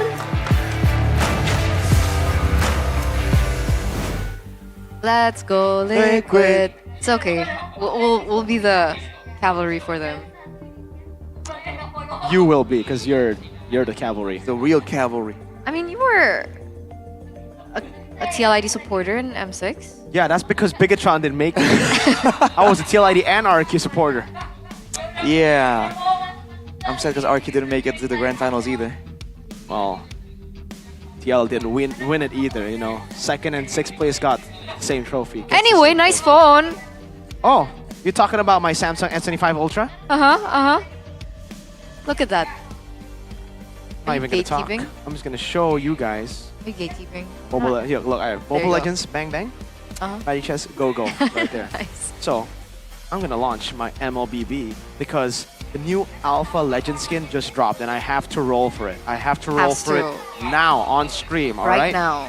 Right now. And while he rolls, we just want to let you know that this is a smartphone that is 100% recommended for gaming because this smartphone is incredibly powerful for gaming because it's equipped with the Snapdragon 8 Elite 4 Galaxy processor and is built on a cutting-edge 3nm processor, making it the fastest processor in any Samsung Galaxy device to date. And with such impressive Dude, specs, it's so expensive. Oh my god. he's not going to be 500. experiencing any lag, and it's going to be super, super, super, super smooth. I need to roll. I need to get it. Did you get it? I'm losing all my diamonds, bro. It's a legend. Oh man. I'm down to 6K. 6K diamonds. Oh man. Please, Samsung S25 gods. Well, he's rolling it quick because you know the Galaxy S25 series features the large vapor chamber. So Dude, this is not... when did you charge that phone, Mirko? I thought you were using it last night. Yeah, I All the was. way. I played MLBB with it last night with you. But Right. yeah, you don't need to charge because, well, you do need to charge, but I got it. I got Did you it. get it? I got it. How Did many you? diamonds? That was a lot of diamonds. What number? 4,776. You said you were gonna get 00001. I was casting, Narashi. I was lame. casting, all right? as cap. That's kinda lame. As Oh cap, my bro. god, man. 4,000. 4,000. That actually reminds me that, you know, the battery is 5,000 mAh. I So use that's why he never 16 charges. Yeah, you Guys, can't I even- use 16,000 diamonds. 16,000 diamonds? Yeah, like legit. I actually use 16,000 diamonds. kind of ridiculous, Maybe actually. you guys will have better luck than Mirko today. Maybe. 16,000 diamonds. I'm down that's to insane. 800 diamonds. I started with 16,900 or something. And So you almost didn't get it. Yeah, that was wow, dude, that's wild. close. It's okay. You can top up with GoPay. I mean, at least I Right. have the skin now, right? But yeah, ladies and gentlemen, Absolutely worth it. It's worth it. he keeps using the phone. I can't show the phone. Well, there's one in front of me. All right, There you here, go. here. I'll give There it you back. go. I'll give it back. Here you go. It's okay. So look forward to all the alpha gameplay because after getting the skin, there's no way that hero ain't getting played. I just want it to for my collection, man. I'm gonna play Suyo. Alpha's not really that meta unless I get Mathilda. Oh wait, do they have the new battle emotes? Yeah, it's out. It's out. Have you gotten the new battle emotes? I can't anymore because I just lost all my diamonds. I can, but maybe later. But if you get the Samsung Galaxy S25 and get into the Team Galaxy zone right here by Samsung Galaxy, you can get total bonuses worth up to 5 million. So is it actually all that expensive? You know, it's still pretty value. And unlike modern phone companies, you still get the 25-watt travel adapter, and you're gonna get an e-voucher worth 500K IDR as well if you claim it using the voucher code S25MPL. Don't forget, okay, S25MPL. Don't forget the voucher code, okay? So check it out at samsung.com/ID. And of course, you can also scan the QR code that was down below a couple seconds ago. So you just need to tap on the left side. It's on the left side. Left side of your Samsung phone. Do it Check it out right now. now. So go top up. I You get a really bonus do. of 5 diamonds. You know what? I have to get the weekly diamond pass right now to get, you know, the value out of it. 26,000 IDR plus tons of extra promotions that you guys can try as well. And if you use the MPL Pasti GG promo, you get that 5 bonus diamonds and you can get what you saw earlier, gratis. What does that Gratis. mean? Free. Free. Free. Free charge. So gratis WDP means free weekly diamond pass. So go ahead, ladies and gentlemen, download GoPay or get to the website gopay.co.id/games to get your hands on the free weekly Diamond Pass. Man, this new alpha skin is fire. I haven't seen it. Have you seen it? Not in detail, at least. Where is it? Here. Where is it? Look at the new alpha skin. Oh my god. Oh, it's pretty cool. Main character energy, bro. Yeah, that's He pretty is cool, the guys. alpha. Oh my god. Guys, come on. That's a legend skin right there. Oh, what was that? That's the alpha. But if you're looking at your screen, that's Saint DeLucas. That is Yeah. Saint DeLucas. And Yeah. by the way, it's Geek Fam now on blue side. So they've actually traded sides. Dude. It does look really good. Dude, okay, I'm sorry, Liquid. I got super hyped for alpha. Let's go back to the game. Right, so now with GeekFam first pick, is Team Liquid ID going to risk letting the chip go? Or is Witty the Wise gonna show us some wisdom and ban it out immediately? I don't better. think they leave it open, right? No way. And it's not possible to contest into second pick, right? Unlikely. Not my If boy you leave it Christian open- Witty. Huh? His name is Christian Witty. His name's Christian Witty? Yeah. Oh. Not my boy Christian Witty. He's not gonna leave that open. No, that's why he is the wise man. No, Hezkiel's the wise man. He's just the wise. He's the wise, fine. Witty the fine. Wise. Some specifics here. Very specific, okay? Get it All right. right. This is the drafting phase now, ladies and gentlemen, for game number 2, presented to you by the official tournament smartphone Samsung Galaxy S25 series. And here are the bans. Luo Yi, Matilda banned out. Jushin on TLID side. I do believe we'll see a Fanny. I don't know whether or not they're gonna leave the Harith open, because in game number 1 it was the Jawhead and the Harith ban. Right, actually. Yeah, but the Jawhead is detrimental to their win condition for sure. But for Team Liquid, after the Jushin, the chip immediately gets banned out. And I think this might be, a new trend. The chip getting banned out immediately. Yeah, it's another juice in now. Especially, but I think it really depends, right? Because you have to have a very, very intelligent roamer to utilize it. So if it's up against Geek, TLID, that's a guarantee. Ban Guarantee ban. on the chip. You don't want BBB or Technically a team like WW. RQ also can utilize a chip. Yeah, Mr. Edok, very intelligent. I think he has the season already, no? Before the patch even, so... Light has used chip too. Oh, Light too, you're right. And lost. Huh? Badang gets banned out here. Because it's not just the intelligence of the roamer. It's the coordination of the team. Exactly. It's also synergy. Okay? Alright. Give him a break. Badang banned out here by Geek, and Fanny finally comes through. So this means that the Harith is open, Granger is open, Suyo is open, Joy is open. Pick your poison. Everything's open, man. Pick your poison. Geek fam. Go Suyo. Magic is my life. To Harith. Is picking. Okay. They're that confident in Chidera's Harith. Let's see how it goes. Team Liquid ID, Jawhead, and the Suyo. Is picking. Oh boy, that combo is crazy, man. Exactly. I think we first saw it from Key and Albert. I think Witty and Fabian can do the exact same thing. Just show a masterclass on pickup potential. Oh yeah, it's gonna be nasty. Oh. And by the way, this is the first time this season that Chidera has picked up something other than the Moskov and the Claude. So let's see his performance on it.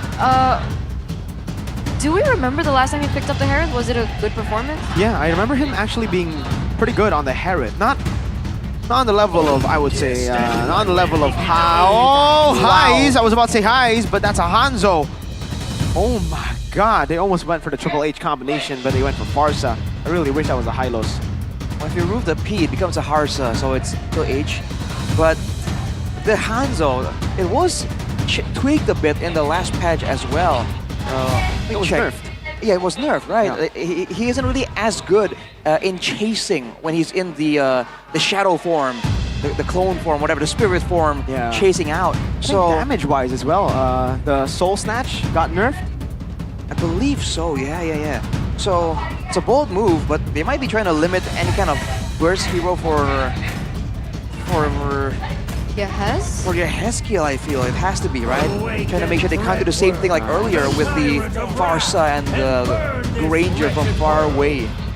For Team Liquid ID though, taking the Moskov, not the Granger. Interesting. I think it's safer against the Hanzo, I think. And it's also a better matchup against the Herald when you have the Moscow. You can just dodge away from the Synchro Fishing with your Blink. Any hero with a Blink usually does pretty well against the Herald early on, but the Moscow even more so, because you can also cancel his Chrono Dash with your Spear of Misery. So do you think Geek Fam now coming into the second phase wants to ban something out like the Valentina? Because if the idea of the Hanzo was to eliminate burst potential coming in from TLID, if TLID pick up something like the Valentina, technically they have a mid laner that can burst with the IMU for the Feather Airstrike, but also really good dodge potential, and I think someone like Yazkiel can actually pull that off. For sure. I think he's shown that he can be that flexible as well. So it's not a question for the Geek Fam here. They have a pretty burst heavy composition right now. But how are they gonna set this up? What's the idea here? If they're still gonna go with maneuverability, I don't think a lot of good options are still left open for Beloy here. Yeah, I think at this point, probably the GK comes to mind. Hilda gets banned out. Yeah, I'm thinking Vegato Kacha here to just peel. Yeah. But you need someone else to open up the map against the Jawhead. If Vegato Kacha is the only guy, you walk up, you're dead. Exactly. So someone that's either tanky or someone that can kind of escape from the initial CC lockdown would be ideal here. Like a Guinevere? I'm kidding. Oh boy. Let's not go there. A Cho? Cho works? Sheffin does not like Beloy on Cho. Oh, okay. Yeah. Sorry, Chalowski. Sheffin. He said, stay away from Cho, Beloy. That's what he said, to quote him. Well, but Beloyski doesn't work for Sheffin, so Exactly. I think Beloyski can do whatever the Shut up, heck Sheffin. Beloyski wants. That's BBB you're talking to. Know your place. Oh, they got the though. Oh man, that was Yeah. right. Oh, now, Now it's Cho. oh, do they? Now it's Cho, I mean, he picked up the coup for once, dude. Against Suyo Jawhead, but do you against, not yeah. go Tigreal? Do you just go in? You know, go in before they go in. CC them before they CC you. I mean, it works. There's a combo there with the Feather Airstrike as well. Yep. That can work. I think back then we would assume Beloyski might go for something like a Ruby, but you know, it's a different time. I don't think that's a valid option any longer. It still could be Edith. If they're looking for something a little Tigreal bit safer. Edith. Edith isn't bad. Yeah, I agree. That's a Valentina ban. ban. There you go. So they want Edith. They want to take it. They don't want to give the Primal Wrath over, the Feather Airstrike over. They go Glue. Should be the Tigreal and Edith. Should be. This glue though is gonna be a big problem for the Hanzo and the Farsa, because if the glue gets to them, right, the glue can just kind of split through the fight, and it can zone the Farsa and the Hanzo from being participants. So I think Geek Fam, they have to try and find ways to kind of deal with that too. Stop the initial rush. Beloyski ain't that crazy, right? Lucas. This Hanzo, why is it first pick? Is he planning something? No way. No, Beloy. No way. I don't think He's so. not that crazy, right? But why would he first phase pick a Hanzo? That's a good question. Beloy! I want to see Beloy's face right now. Okay, it's not. Thank goodness it's not. Oh my goodness. The War Crime General almost making a comeback right there. That could have been up there with the Saber and the top Saber, war yeah. crimes that Beloy has committed. No, they go Cho. Sheffin's not happy. I'm sorry, Sheffin. Show Khalid though, so again, if they're trying to be mobile and roam around, they're gonna have even more to work with right now. Cho Farsa, do you know how fast that wave is gonna disappear? Yeah. And with the Wings by Wings and the Jeet Kune Do, the Shunpo as well. I think Team Good Idea's gotta be a bit careful. Now they're the ones at risk of being jumped on. Because TLID came in with the Suyu and the Jawhead. What's the idea to close us out? What are they gonna be playing for Yahaskiel? No, hang on. I With got safety, I Eve? think. Same versus. Oh boy. Oh, Throwback to week one. throwback to week one. Selena. So He's won once. He's played it 3 times. I Mr. wonder Yahaskiel. what the idea is there. Do they really want that pick off that badly? Or are they concerned about the potential for Hanzo to just keep going in and chase? If they go for something like, something that wants to stay in the back like a Eve, like a Vexana here. I don't know, man. You never really know when Team Wicked and Geek Fam are... It didn't work out the first time. Why are they trying it again. The Selena, what? I guess Is we'll it just for have to see. vision? It's It not is for for vision, vision, but right? in terms of like escaping the dive, I don't think Selena does too well escaping Hanzo. She can dash twice. You know, Valentina can dash twice, technically. I don't know if that's going to be enough, but it's something. It truly is. Ladies and gentlemen, as we get into the land of dawn for game number 2 between TLID and Geek Fam.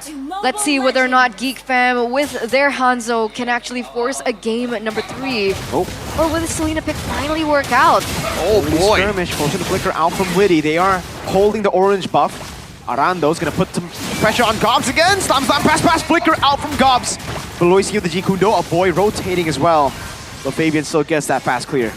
Again, right? The Selena pick, Arashi, you were talking about wave clear with Cho and the Farsa. It's already a difficult combo to kind of deal with, but I believe Selena doesn't have the best wave clear either. I mean, I've heard people say that the Selena has surprisingly good wave clear. I feel like it's not abysmal, but I mean, against the Farsa, right? Against the other meta picks in the meta right now, it's definitely gonna struggle. Both teams wanting their roamer and mid lane to be across the map with the Wilderness Blessing. And Harith with the Inspire. More mana for Chidera, so Aaron Shiki gonna be a bit more careful with trading, but look at this. Ejector. Shanpu from Beloyski, another Shanpu coming down, make kids! Able to get first blood for Geek Fam. It's a 1-for-0 trade. Back to your point, Arashi.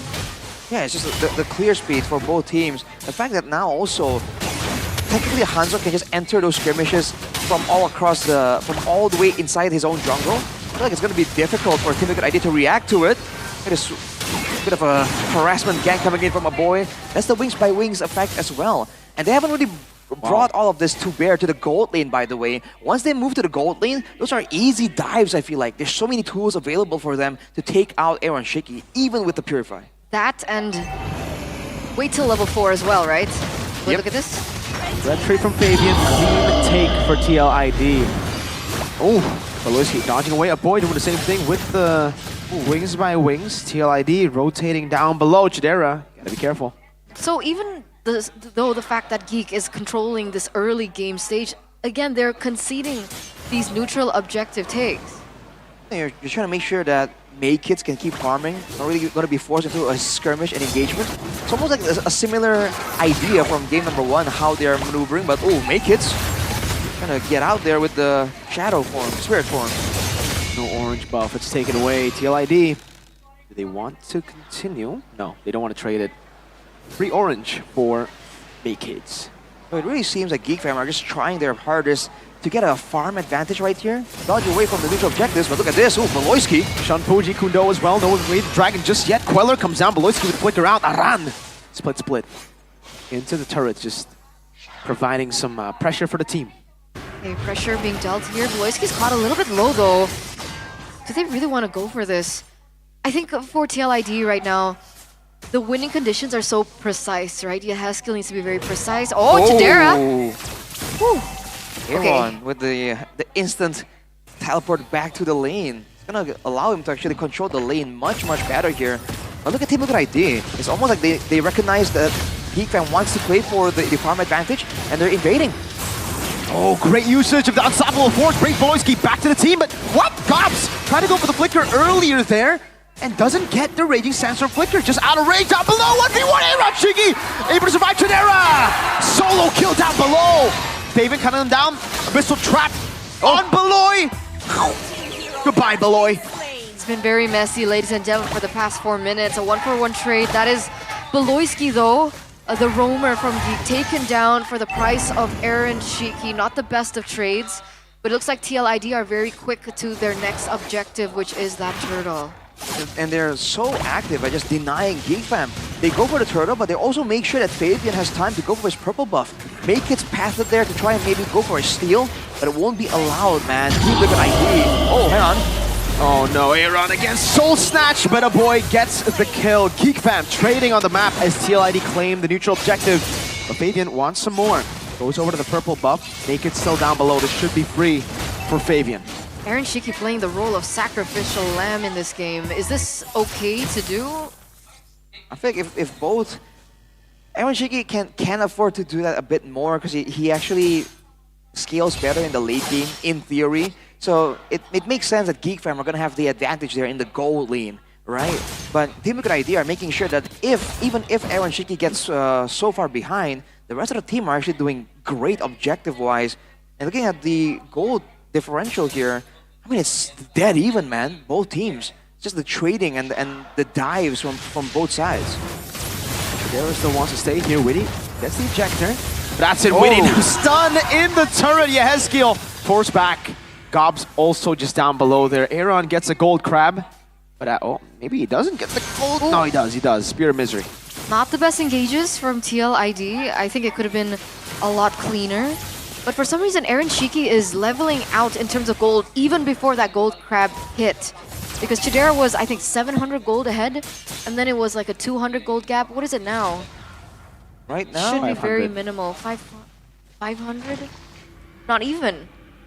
It's 4K for Yeah. Chidera. Yeah, 400. Just about 400. Aaron though. Beloski walking up to. No, Geek Fam just disengage. Alright. So Make, as you can see, not really doing a lot of too many ganks, going for the guaranteed kill and dives when it's available. But for the most part, even the ultimate is used to just rotate around the map faster. Beloski though. It's a good kick again. Look at the follow-up from a boy. Still able to flicker out. Witty gets stunned up. No ejector. Meanwhile, Abyssal Arrow lands on Gobs. Spear of Misery pins Beloski down. Still Fabian on the turtle with Chidera there to hover over. Should be a free one. Witty gets away. Just barely. Beloski walks over to Jiku. No Gobs. Looking for the angle. Aaron Shiki decides, yeah, maybe they got 4 guys here. They're trading again? Reverse on the Chidera. Still jumping back and forth. The Purify to Aran. Has a split on him. Wants to go for it. Full dive from Aran. Chidera still able to survive. Aran takes another turret shot. Fabian dives in. Chidera is playing a mini game, and he has dodged everything. That's insane. That was a 1v3 at the end of it, and he was able to get out. That would have been an immense trade for TLID if they were able to get Chidera down, but Chidera on the Harith, 201 KDA. Hasn't been playing it this season. He pulls it up, and this is the performance we get. He's got the moves, he got the footwork there, just dodging from everything. To Geek Fam, now here's a question, man. They've been trading so far as much as possible, but with the Lord being so much more important now, the first Lord, I don't think they can afford to keep doing that. This might be one of the first fights where we can see both teams attempt to go for a proper fight. So both gold laners finally get their second item. Chidera looking to push. Fabian's in the vicinity. But the traps are doing a lot, right? They're telling TLID, giving information for TLID to figure out where Beloski is on the map. So that surprise element shouldn't be too much of a factor against TLID. But wait a second. Top side. Aaron again, the Purify out, the Raging Sandstorm locks him down. Gobs heals back up. Aaron 0, 3, and 0. Unstoppable force down below. Beloski's still able to go in. Ooh! Gets a Jikudo on the way to Dragon. Now the Abyssal Arrow doesn't latch Chidera. So jumping back and forth as Fabian is able to escape. The Quella comes down as Witty gets taken out by Chidera, who's dashing non-stop. Finally has a bit more backup. The Abyssal Trap finally lands with the Abyssal Arrow there, but Chidera is still staying alive. Split on him. Chidera, what are you made of? Finally, he will fall. Fabian now cutting Gobs down. Flicker out from Gobs. The Queller doesn't get the job done. Gobs running away with a sliver of HP. With that many members down from the side of Geek, this should be TLID being able to take it down. Beloski seems like he's on the way, but I think this is a reset. I don't think they want to commit to this. Makis is alive, but the HP bars of Team Liquid ID are way too low. Beloski has shooed them away. Make it as a level below Fabian. Do they really want to take this risk? Jikudo. And now the Feather Airstrike to lock him down. Makis picks up the kill. Witty still able to escape with the flicker, but Makis chases him all the way to Spear of Misery. Doesn't really help him that much. Witty! So snatched. The boy takes the kill. 2 for 0 for Geek. Oh man, I don't know, man. I don't think Aaron Shiki's ready yet for the damage that we expect him to be able to output. The fact that he's been oppressed so many times, he's not nowhere near the Trinity. Fabian. He's trying his best to get in. Now the chase down. Fabian gonna be chased by the Soul Snatch again. Makits continues to dive with the help of the Feather Airstrike, picks the kill up, and all TL can do right now is an SOD that does not get the Lord. It's a turret up top. Oh man, Team Liquid ID, it was looking so good for them But I think they overestimated how well they're going to be able to take that turret there. And because of that, they were way too low. They did not want to take that risk, and they backed away. Geek from getting so much value. And now with the Lord, right, their composition can deal with this Moscow threat even better. Make hits! The pick to try to escape the Hanzo. Yehezkiel taken out by Makids on that Hanzo. Aaron in the bottom lane trying to clear out the wave again. Will be able to do so. But Geek Fam, they took the Lord earlier. And this new Lord will start charging from the get-go. This is a problem. 403 right now. He's 600 gold ahead. The damage output, wait. B with a kick. Even with the ejector, unable to survive. Makids almost getting the soul snatch, but will retreat to his real form. Chidera's got the Holy Crystal. This isn't good. This is looking really bad for TLID, despite now Aaron Shiki picking up the Holy Trinity. Do you not think it's too late? I mean, it's better late than never. But oh, Globs taking a ton of damage there. Geek Fam, they're just waiting for Makids to make them next move right here. Oh, it's a say so. Yeah, not the best option, not the best choice to go on to Witty. Probably not. But now they're gonna wait for that Lord on the top side to push in together. They have the Farsa in this siege scenario. Team Liquid ID, what's the move here? Good Abyssal Arrow over to Beloyski again. The Holy Defense already pop a run with a flicker forward. Finally, avoid the ejector from Witty. Aaron gets his first kill of the game. Aran with the split, still able to escape. They're looking for the chase. Aran, can you run? Gobs walks back up. That's a kill for Chidera. Abyssal Arrow not connecting Fabian back into the mid lane. Beloyski looking for the pick. Fabian blinks out. 1-for-1 trade, a boy for a run. But now they're not going to be able to utilize a boy in the siege unless they buy a little bit more time. 8 seconds on the clock for him to actually spawn back. Fabian still will be able to get out. It was very close earlier on, but I think TLID played that really, really intelligently. I mean, the fact that a boy, of all people, got ejected right there on the top side, that was unfortunate for Geek Fam. Well played by Team Liquid ID. Overall, though, 3k gold ahead. Iron Shiki, if he does scale up more, will be able to actually do something. Can still carry in the team fights, quote unquote. But right now, there's just too much damage. But look at that. It finally lands. That's the Abyssal Arrow that they've been hoping for. But look at the damage done to Aaron. Was that the Feather Airstrike? Again, the kick coming in with the Jikuno on the way to try and make hits. Follow up instantly. Fabian taken out. Aran split in the mid lane. Chase down. Chidera mounted on by Aran. But it seems like Aran will be the one that's caught. Abyssal Arrow lands on Beloyski. Yehezkiel doing some damage, but it's not going to be enough to shoo them away. Aran isolated, knocked up by the Jikundo and taken down by a boy. Oh, 3 members versus 1 member left standing. I don't know. It looks like Geek want to go in for the push. Can Aaron Shiki defend? Ooh, that's 2 shots on Yehezkiel. Almost took him down. 1 shot on Aaron, and it's half of his HP. Team Liquid ID can clear, but at what cost? They've been cycling the death timers. Look at it now. Aran not up for another 10 more seconds. Free Lord for Geek Fam. Oh my goodness. Not in close. range, but it looked cool. Was close, man. But on a Hanzo, unlikely. But oh, look at the kick. Another kick. Chidera doesn't want to go for it. Fabian still gets the orange buff. Wow. Great moves there by Fabian. But now we're back to square one. It's a proper siege situation. The Lord now even stronger. The base passive no longer available. Makids, he's been able to just dive towards the backline and get 2 kills off the back of 1 ultimate. He's definitely a problem that Team Liquid ID has to coordinate to try and stall.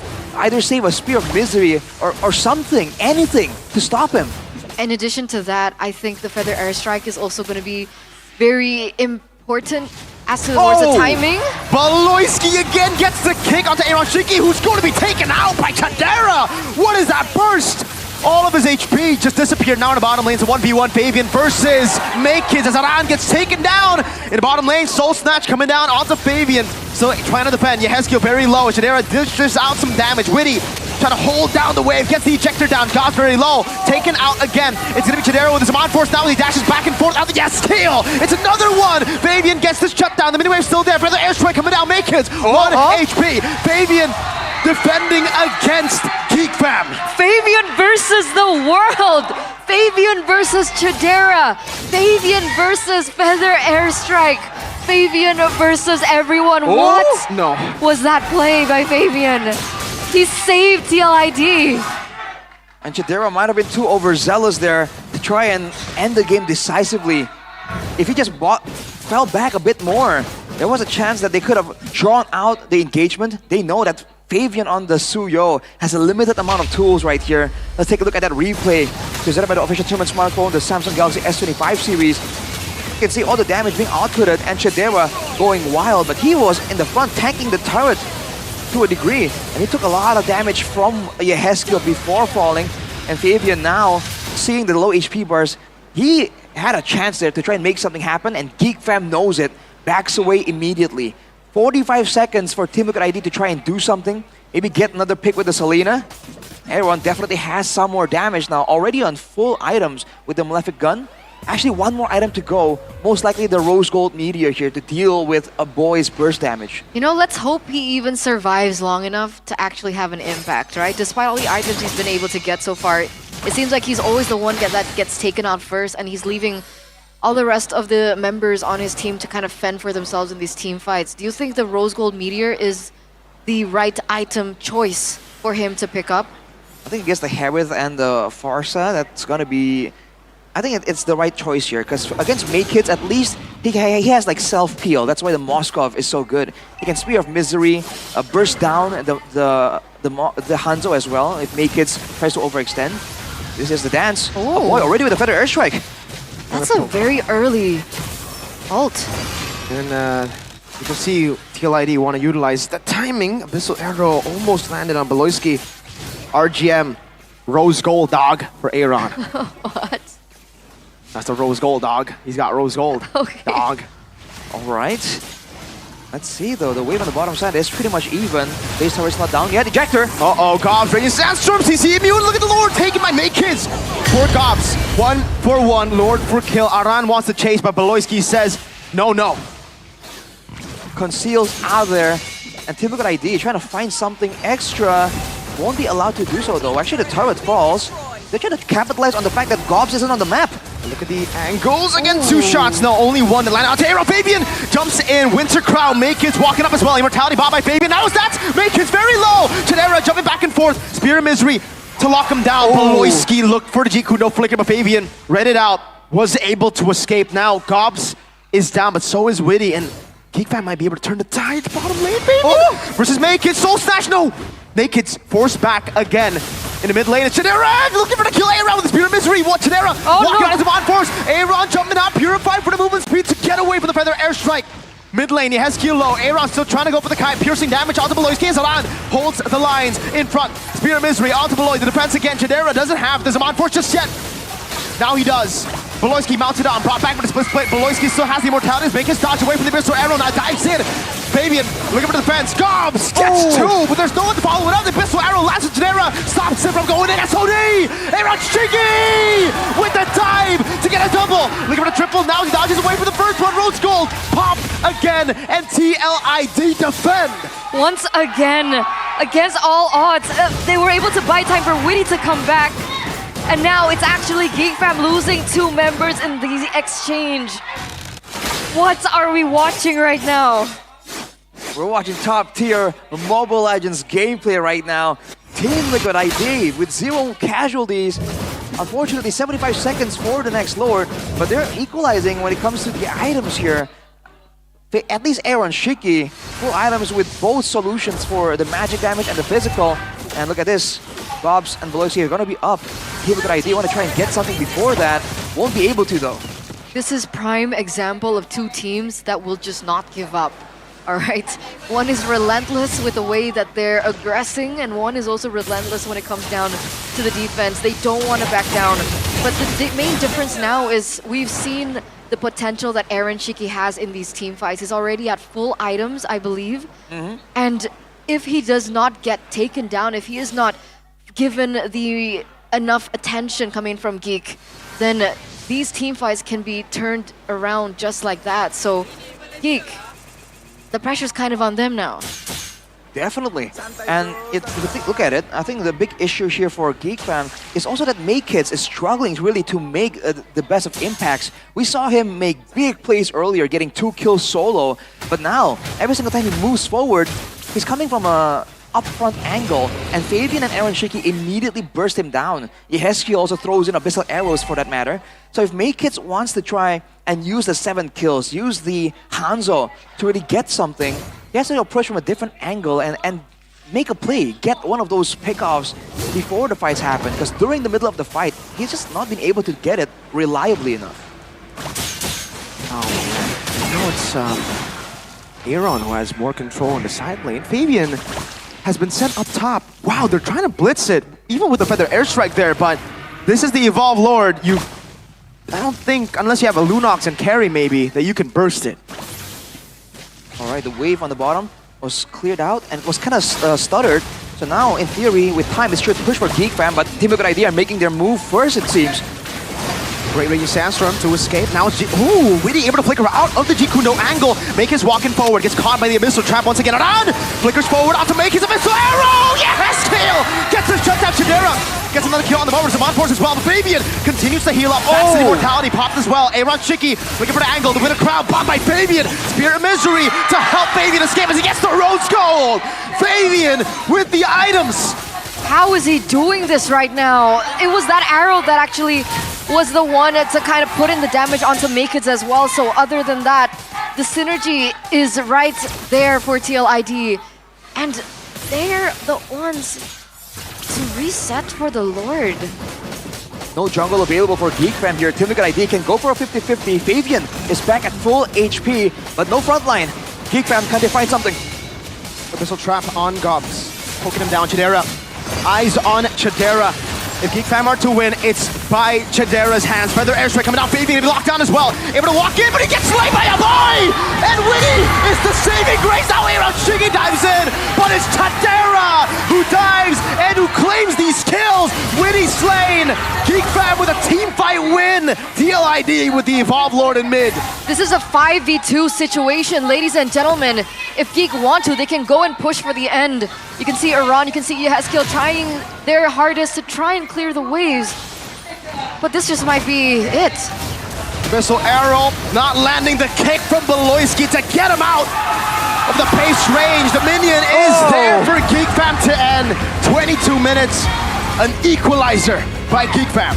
Welcome to game number 3, ladies and gentlemen. It is truly a battle of two teams that do not want to go down first. That was a stressful game. It was close, man. Even when one team does find an advantage, the other team immediately strikes back. It was that way the whole time from the beginning, in the laning phase, in the skirmish phase, in the rotations, and even in the team fights. When the Lord gets taken, we thought that in this current patch, with the Lord taken, it's going to be a definite advantage for the team taking it. But these two teams show that there are ways to go around it. Still have to stay alive with the Lord if you want to utilize it. And Chidera stopped that from happening together with a boy. Man, was this final fight chaotic. I think the fact that Aaron Shiki, he goes in so deep right here, behind 4 members from the side of Geek Fam. The way Moscow works, I feel like he really needed to be in a proper front-to-back scenario, but there was no front line. It really was the only front line. The Aran wasn't available, so they were forced to take that risk, and that's exactly the kind of fight that Geek Fam wants, man. Chidera went nuts on that high rate.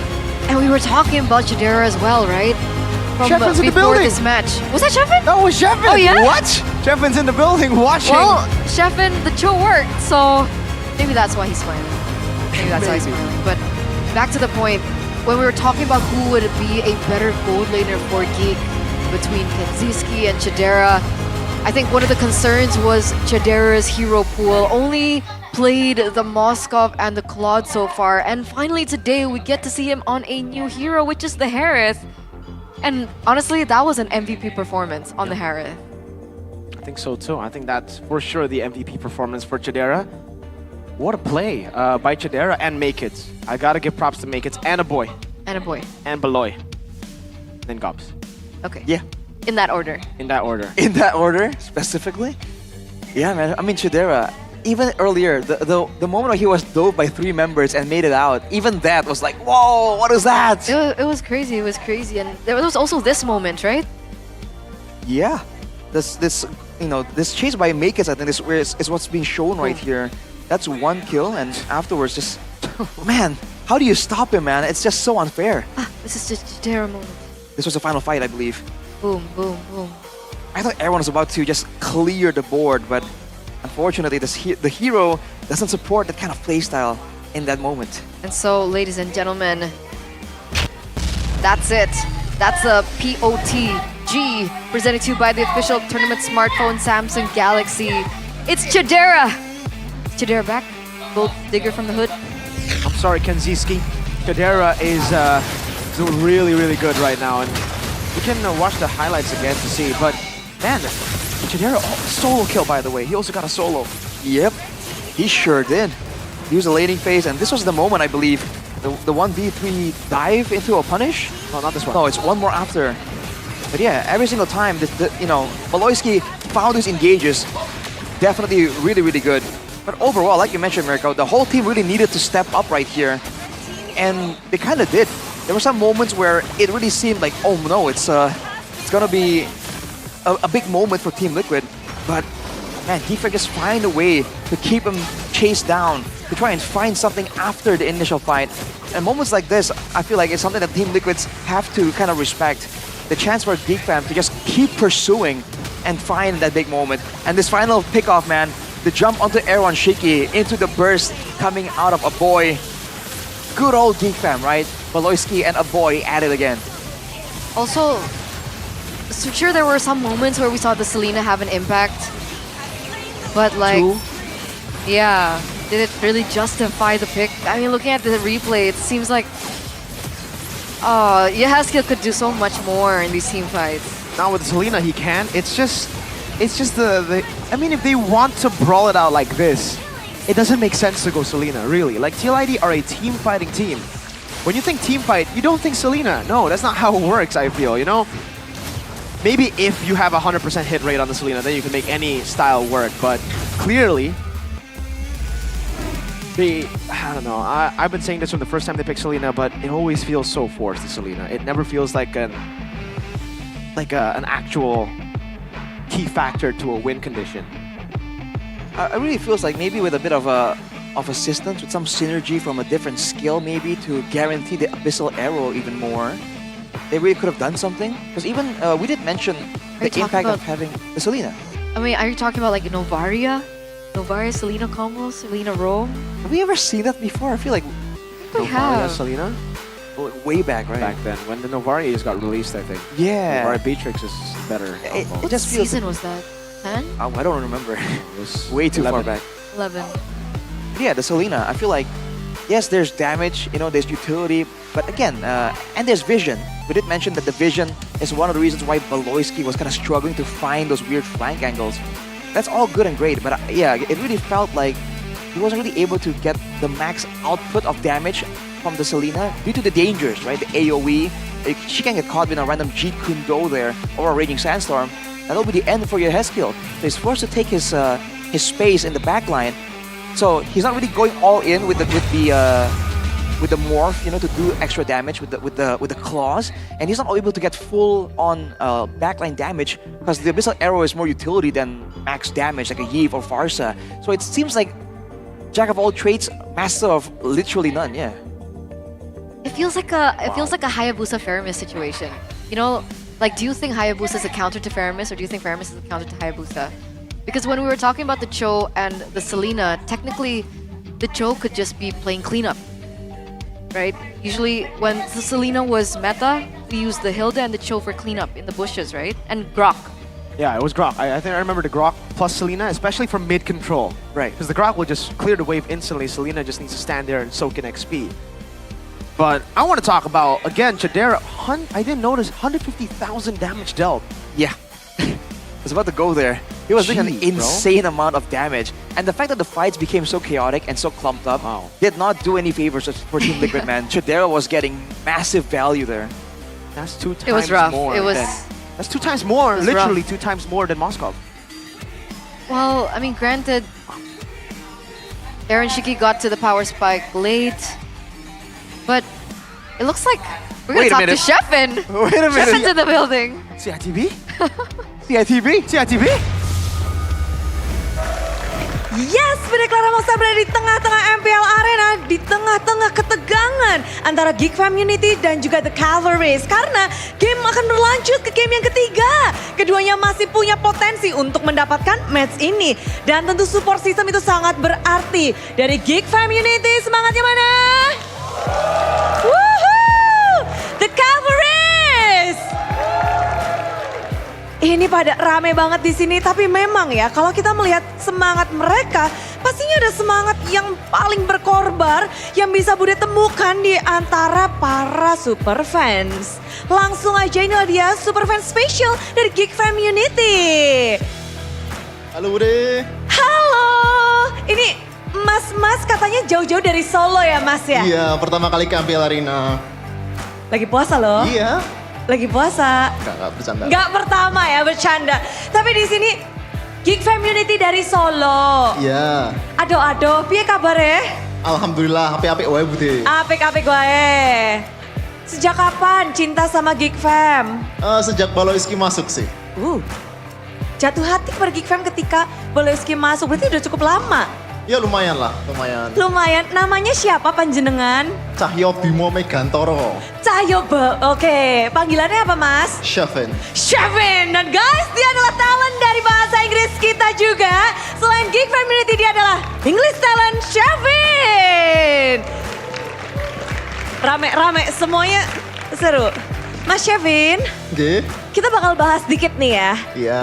Dari kacamata Geek Fam Unity, bagaimana kamu melihat Geek Fam di minggu ini setelah patch? Bagus banget sih, apalagi lihat game kali ini. Menurutku ini game paling bagus sementara ini di MPL Season 15 dan benar-benar kelihatan lah dari makronya udah mulai bagus dan mereka udah klik banget dari makronya, bisa bahkan kemarin pas lawan Bigetron juga bisa ngalahin makronya di game pertama. Ini juga ya mereka mulai klik lah, mulai figure out the rhythm. Jadi kalau dari tim, dari mereka mungkin punya chemistry, itu udah ngedapetin temponya udah dapet. Tapi kan mereka harus berhadapan dengan patch. Patch yang membuat gameplay berubah, dari pick-pickan hero juga berubah.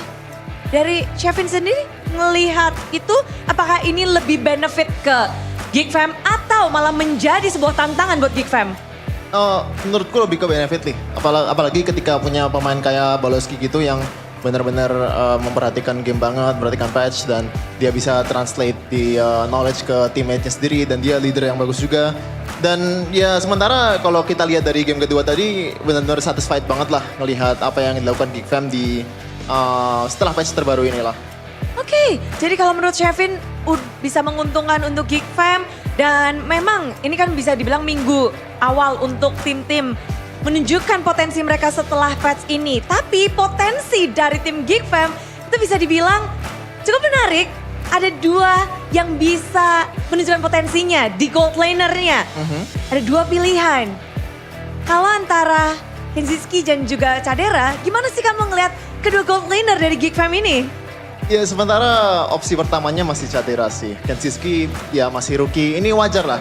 Ketika rookie ngelawan Eman dan benar-benar bisa dikalahin di lane itu wajar untuk seorang rookie. Sementara Cadera masih opsi nomor 1 dan kita lihat di game tadi Harithnya bagus banget. Gak tahu kenapa Bude, ada salah satu English caster itu dia malah gak suka sama Harithnya Cadera. Oh iya? Iya. Padahal tadi Depannya di belakang M. pada beberapa memuji. Oh, M. Si Mr. M. Iya. Inisialnya M Iya. dan Irko. Gua nggak bilang gitu ya.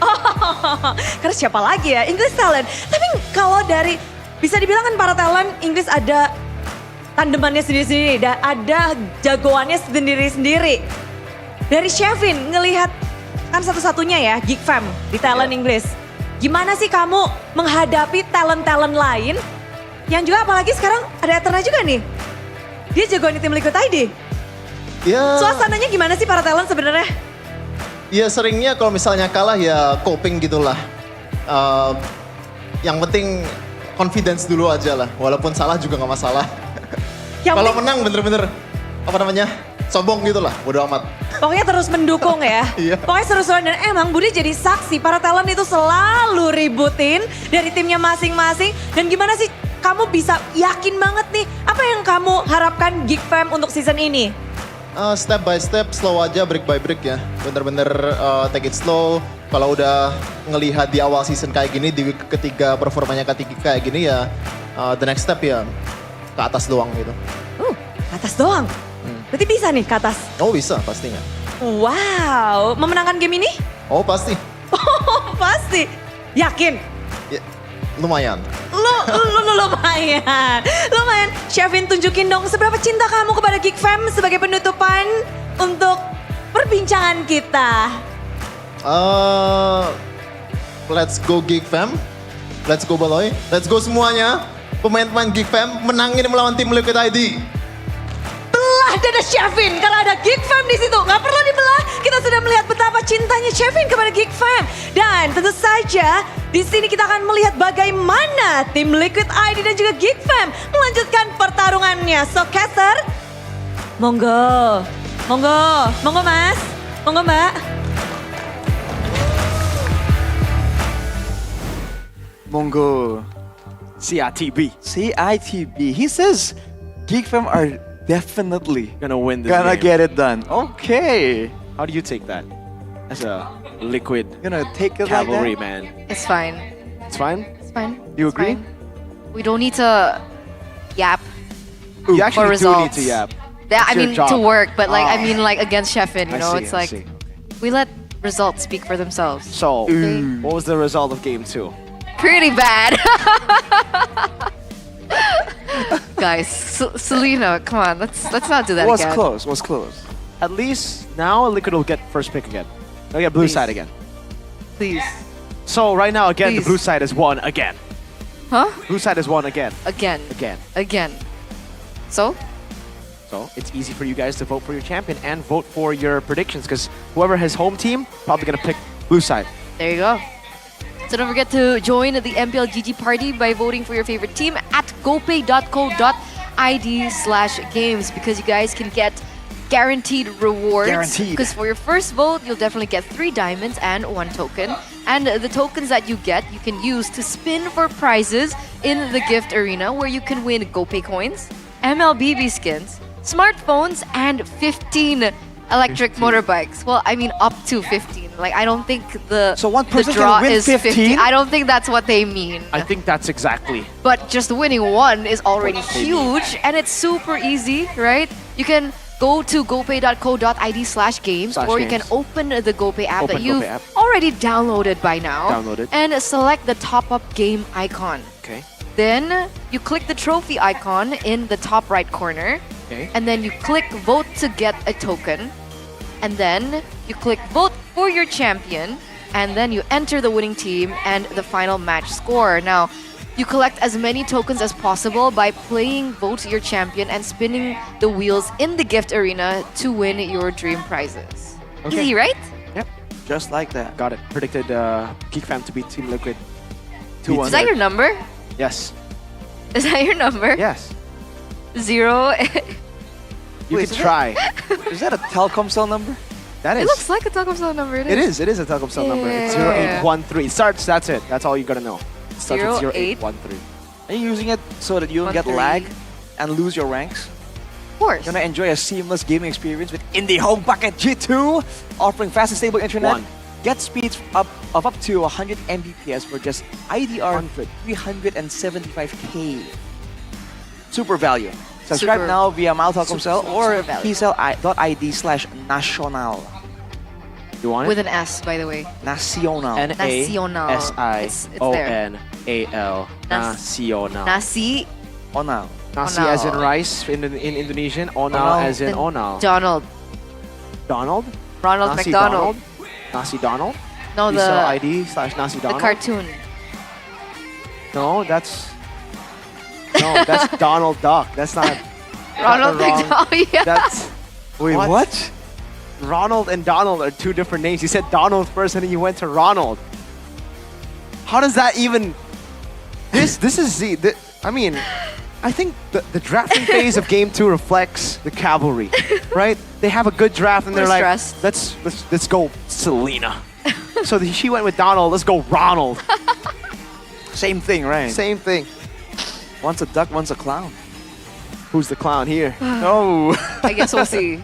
Who's the duck? Well, Geek Fam certainly. Oh, wow, that is not the best, stat to have. But 1 in 3? 33.33%. Very interesting indeed. Yeah. Coincidence? You want to know maths? It's Hats? 1 in 3, right? No. Wait, Mirko is calculating as we speak Oh, right it's not now. 1 in 3. What is it? Quick maths. Oh, no. It is 1 in 3. Pull up my Samsung phone real quick. 1 divided by 3 is 0.333.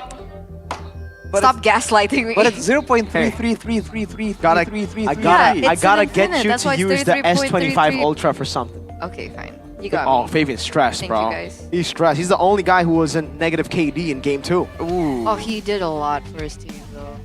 Oh, he's angry. He saved the game at Oh, some Chidera, point. look at Chidera. Look, I mean, Fabian is angry. Chidera is just like, ha ha ha ha. Like, I'm Chidera. I'm getting martabak after this. Oh, I mean, wait. RQ gave Martabak 3 seasons ago. Has it really been 3 seasons ago? No, it was season 3. Maybe they want two seasons ago. But drafting phase is about to commence, ladies and gentlemen, for game numero 3, presented to you by the official tournament smartphone Samsung Galaxy S25 series. And it looks like TLID are back on blue side. So is it going to be a blue side buff Chip Bando this game? and Herod Band. That's the main difference. Should be a Grum. Will they go Suyo here? I think they can still go. I think they need to go Suyo. Suyo, Geek Fam pick up the Granger, then TLID go with Moscow again. But this time it'll be. Oh, wow, they go Joy. Interesting. I think they want to make sure they have the 1v1 advantage because on paper at least, the Joy outdoes the Suyo 1v1. Have to wait and see though. With no chip available for Geek Fam, what are the main weapons they want? They want to go for the Granger? That can be an option still. Or do they really feel like that Moskov is just that valuable in the hands of Chidera? Chidera. Huh. I think. Yeah, we haven't seen him on Granger. Just like we haven't seen him on Herod, to be fair. And then he played Herod earlier. Goes for Moscow. So signature comfort is still gotta be the Moscow over the Granger. Lo Yi too for a boy. Interesting.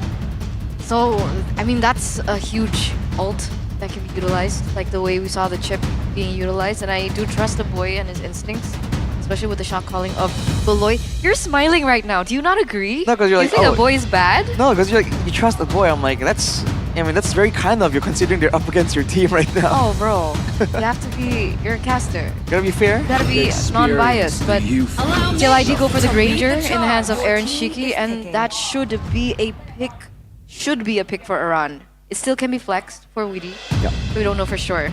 This should be the Suyo, right? Should be, I think. Should be the Suyo for Geek Fam. What are they gonna go for next though, in the banning phase? After Suyo, did they want to go Hanzo? Did they want to go Suyo? The Immortal One They go chose Suyo. me to Safe vanquish choice. the shadows that plague this world. More baseline in the meta. But yes, what next here? With the Lo Yi already showed for Geek Fam, for Team Look at ID, there's no way it's gonna be the Selena, right? With the justification that I hope not. We're gonna need the vision this time. So I think it's gonna be something else. I think we've seen Vexanas come through. We were theorizing Aurora in the previous game might be quite valuable as well, looking at how Geek Fam likes to fight. Mathilda first though for Geek Fam. Wow, yeah. It's left crazy open. how they didn't pick up the Mathilda. It's I didn't witty. realize, yeah. But to be fair, last time they picked Mathilda, they got destroyed in 9 minutes and 40 seconds. Ooh. So maybe they don't wanna pick Mathilda, you know? That's rough. I erased that from my memory. But Tigreal banned out by TLID. Do you think that in this game they can? Oh, they can. Never mind. What? Continue. Farsa. Barca. I think wave clear is something that they want to try and reduce from Yehezkiel. That's been consistently the way that Geek Fam have been able to actually make moves across the map, at least from the trio mid perspective. So I'm fully assuming There's going to be a roamer here that can help with the wave clear. That's what Beloski likes to do. The Cho can work. We just saw it earlier. Shefin doesn't like it, but who cares?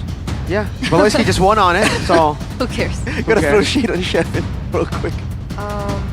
Edith? Edith. For Beloy? Edith, Cho, what are our options here? I wonder if the CC is gonna show up here. Technically it can work, but you know, if Iran is on the Hilda, it's not going to be as oppressive. Yeah, but it's gonna at least stifle the roaming potential, in theory. It becomes a bit of a skill matchup. The Cho it is for Geek Fam, so now they got a diversion. They got a way to go for the pickoffs with the Cho and the Suyo. Good combo. Now for Team Liquid ID, do they want to be reactive or do they want to fight the engage with more engage? So it's about disengage or re-engage here for Team Liquid ID. What are we thinking? That's not there. Tigreal's gone too. Do they want to take a page out of Geek Fam's books and go for a Khalid? They might just need to go for Hylos. Hylos. Can work. If the initial jump doesn't really work with the diversion, the Hylos can punish it really heavily. But then Geek goes CC. Ooh, wait. Yeah. Yeah, I think it's tough either way. They gotta go Hylos. There's no other choice. Hylos and Valentina. Okay. So now, Geek Fam goes for the CC. Yeah, should be a CC. Against Hilda and Hylos, I think it's great value. Yeah. It's still good to zone out the Joy as well, potentially. So, or they go Badang. Oh, Badang. I think they need more ways to deal with the beefy frontliners though. But yeah, if you're talking about just utility, Badang can work. But they have range. They have gap closers, they have dashes, the Granger and the Valentina. And they have range from the Granger as well. So I feel like it won't be as oppressive. But it's still valid here. So what's the answer? It's Glue. actually the Glue. What? Okay. Glue against the Hilda? It's pretty solid, I would say, against the Hilda. We saw it in game 1 too, by the way, right? Like the glue, or no? Game 2, it was the glue for Team Liquid ID. Yeah. The glue does alright against the Hilda, and especially against the Hylos. That's where you get a lot of value. And in these fights, if you can go in the back, deny the Granger and the Joy using the split, could be a massive value pick for those teamfight scenarios. So, looking pretty good for both teams actually. Well, it looks like a lineup rating favors Geek Fam heavily, 6.9 compared to the 4.4. So we'll see the decider game, ladies and gentlemen, as we once again enter the Land of Dawn for the final time in this best of 3 series. Will the Cavalry come up on top and win game number 3, or can the community here turn things around and make it a day for Shefin? They're going to be tied in the standings. If Geek Fam manage to get a win here, they're both going to be 2 and 3 in the standings. So, TLID, they got some work to do. Got a lot of work to do as well in this early game with Beloyski on the show and Lo Yi in the hands of a boy. So much pressure coming out of that mid lane. And already a brawl here, whoa! Uh-oh, a boy's gotta be careful, gets a little bit more shielding and the regen. Widdy already revitalized early, and here, Mr. Gobsman trying his best to get the clear, will be able to do so. Brings Aran back, and tanks keep on going. This is a dead lane, right? Or does it favor... It's a dead lane, right? Hilda and the Glue? Like a brawling almost, unless one of them wants to go for an aggressive maneuver, it feels like. I'm not sure by IndieHome, showing again the movement speed emphasis here. Also for Gobs on that Glue, wanting to be more active around the map. But that aside, I mean, there's a firmness for Widdy on the Hylos, but a Wilderness Blessing. So not even, you know, feeling that it's okay to go for an extra bit of tankiness there. He knows he needs to be around the map faster than Beloyski. Looks like Fabian's rotating towards his bottom side though.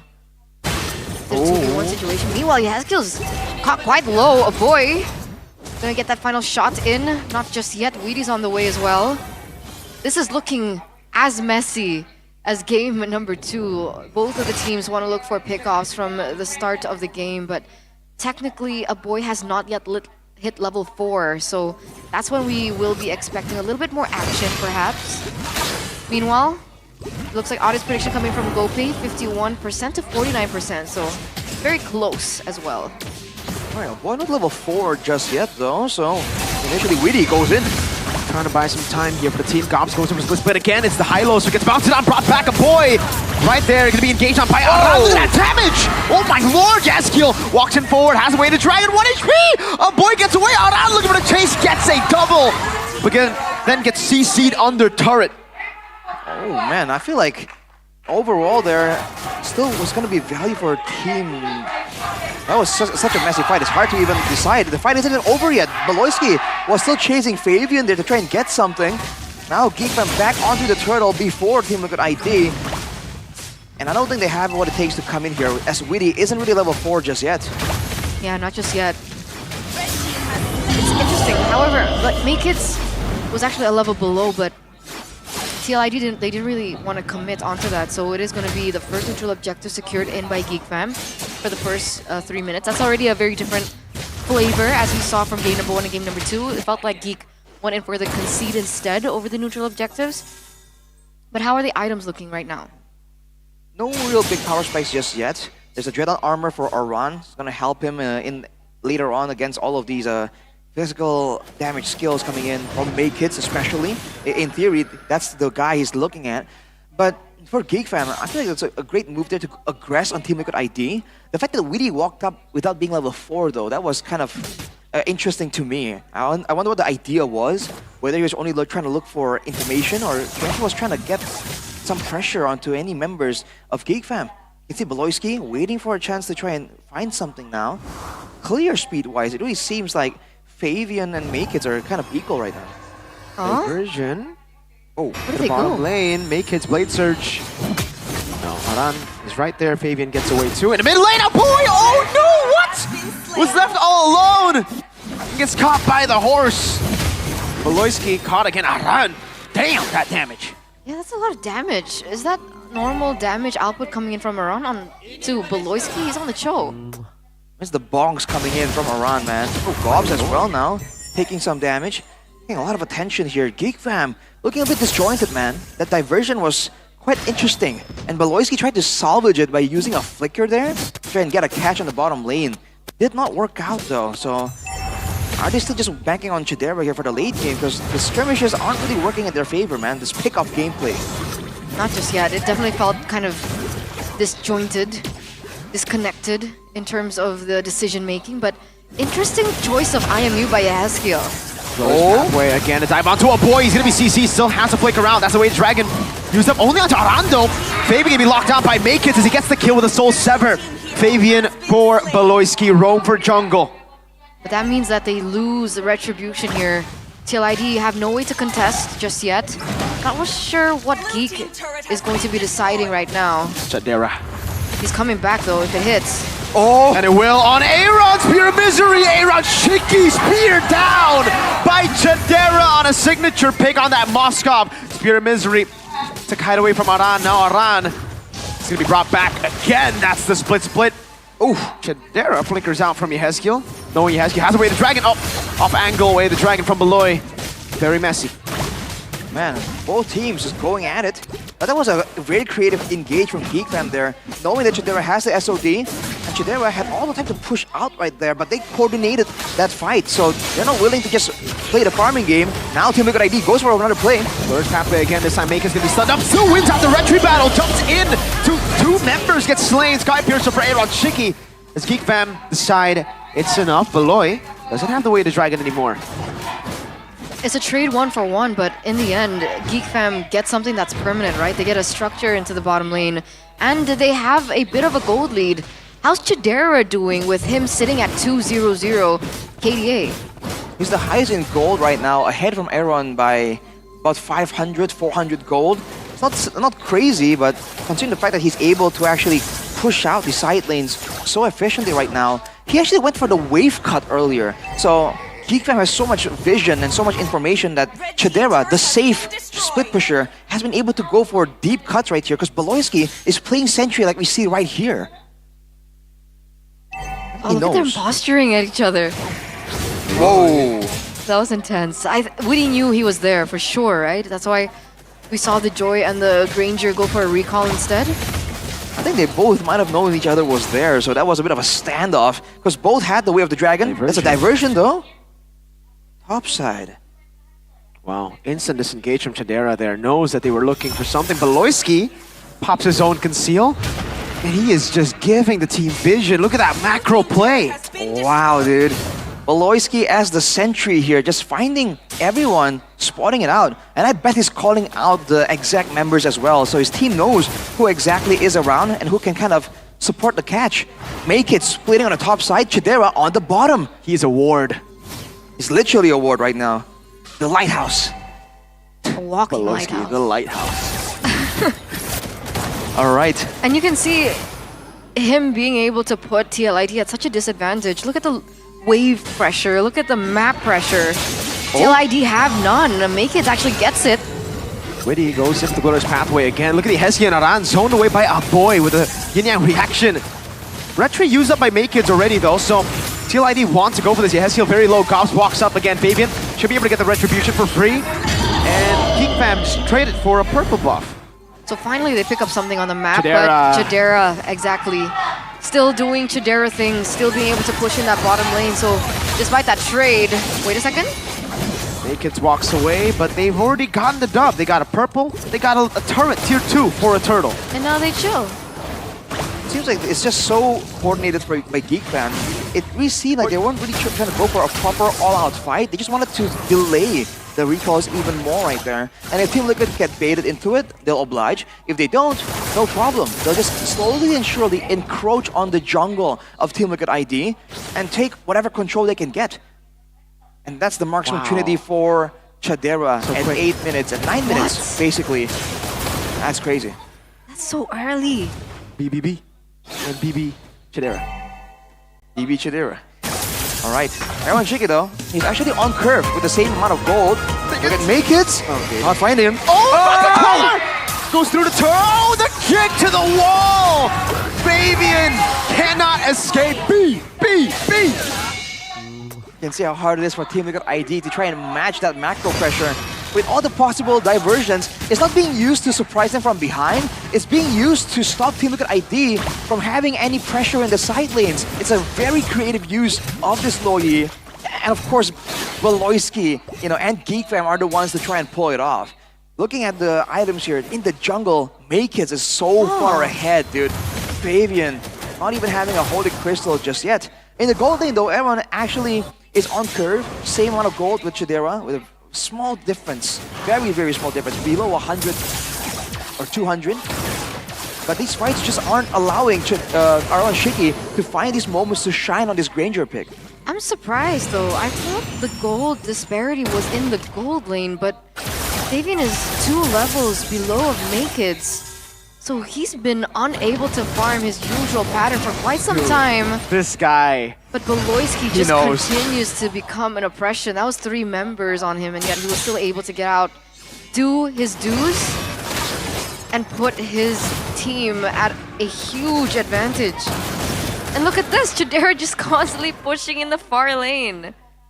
I mean, the fact that Beloyski also uses the boost, from the map to try and just throw Team Liquid ID off is just so difficult. And now it's the same setup here. Beloyski playing Sentry, Chadera on the top side. And I think Geek Fam understand that Team Liquid ID didn't really have the same kind of shred they had in Game 1 with Iron Shiki on the Moskov, so they can't rush the Lord anyhow. Aaron's low. He has to recall right now, right? Maybe he doesn't have to. Diversion. Valentina diversion. It's a gang up top. Chadera versus 2. Oh! We're gonna damage from Chadera. He jumps back in. Oh! Chadera! SOT! 2v1, no problem! A free Lord as Witty gets kicked back to Makeits. Oh my god! The foundation is shattering over. Aaron Shiki now caught. Should be able to get out. That's Beloyski low. Still okay though. Makeits goes back in. Whoa! Makeits with another. Gets boxed on the head, but he doesn't care. We're trying to look for more. Aran mounted on. That's the cut. A boy gets the kill. Geek Fam have truly just out-macroed, outclassed TLID. 4 members taken down for the price of none.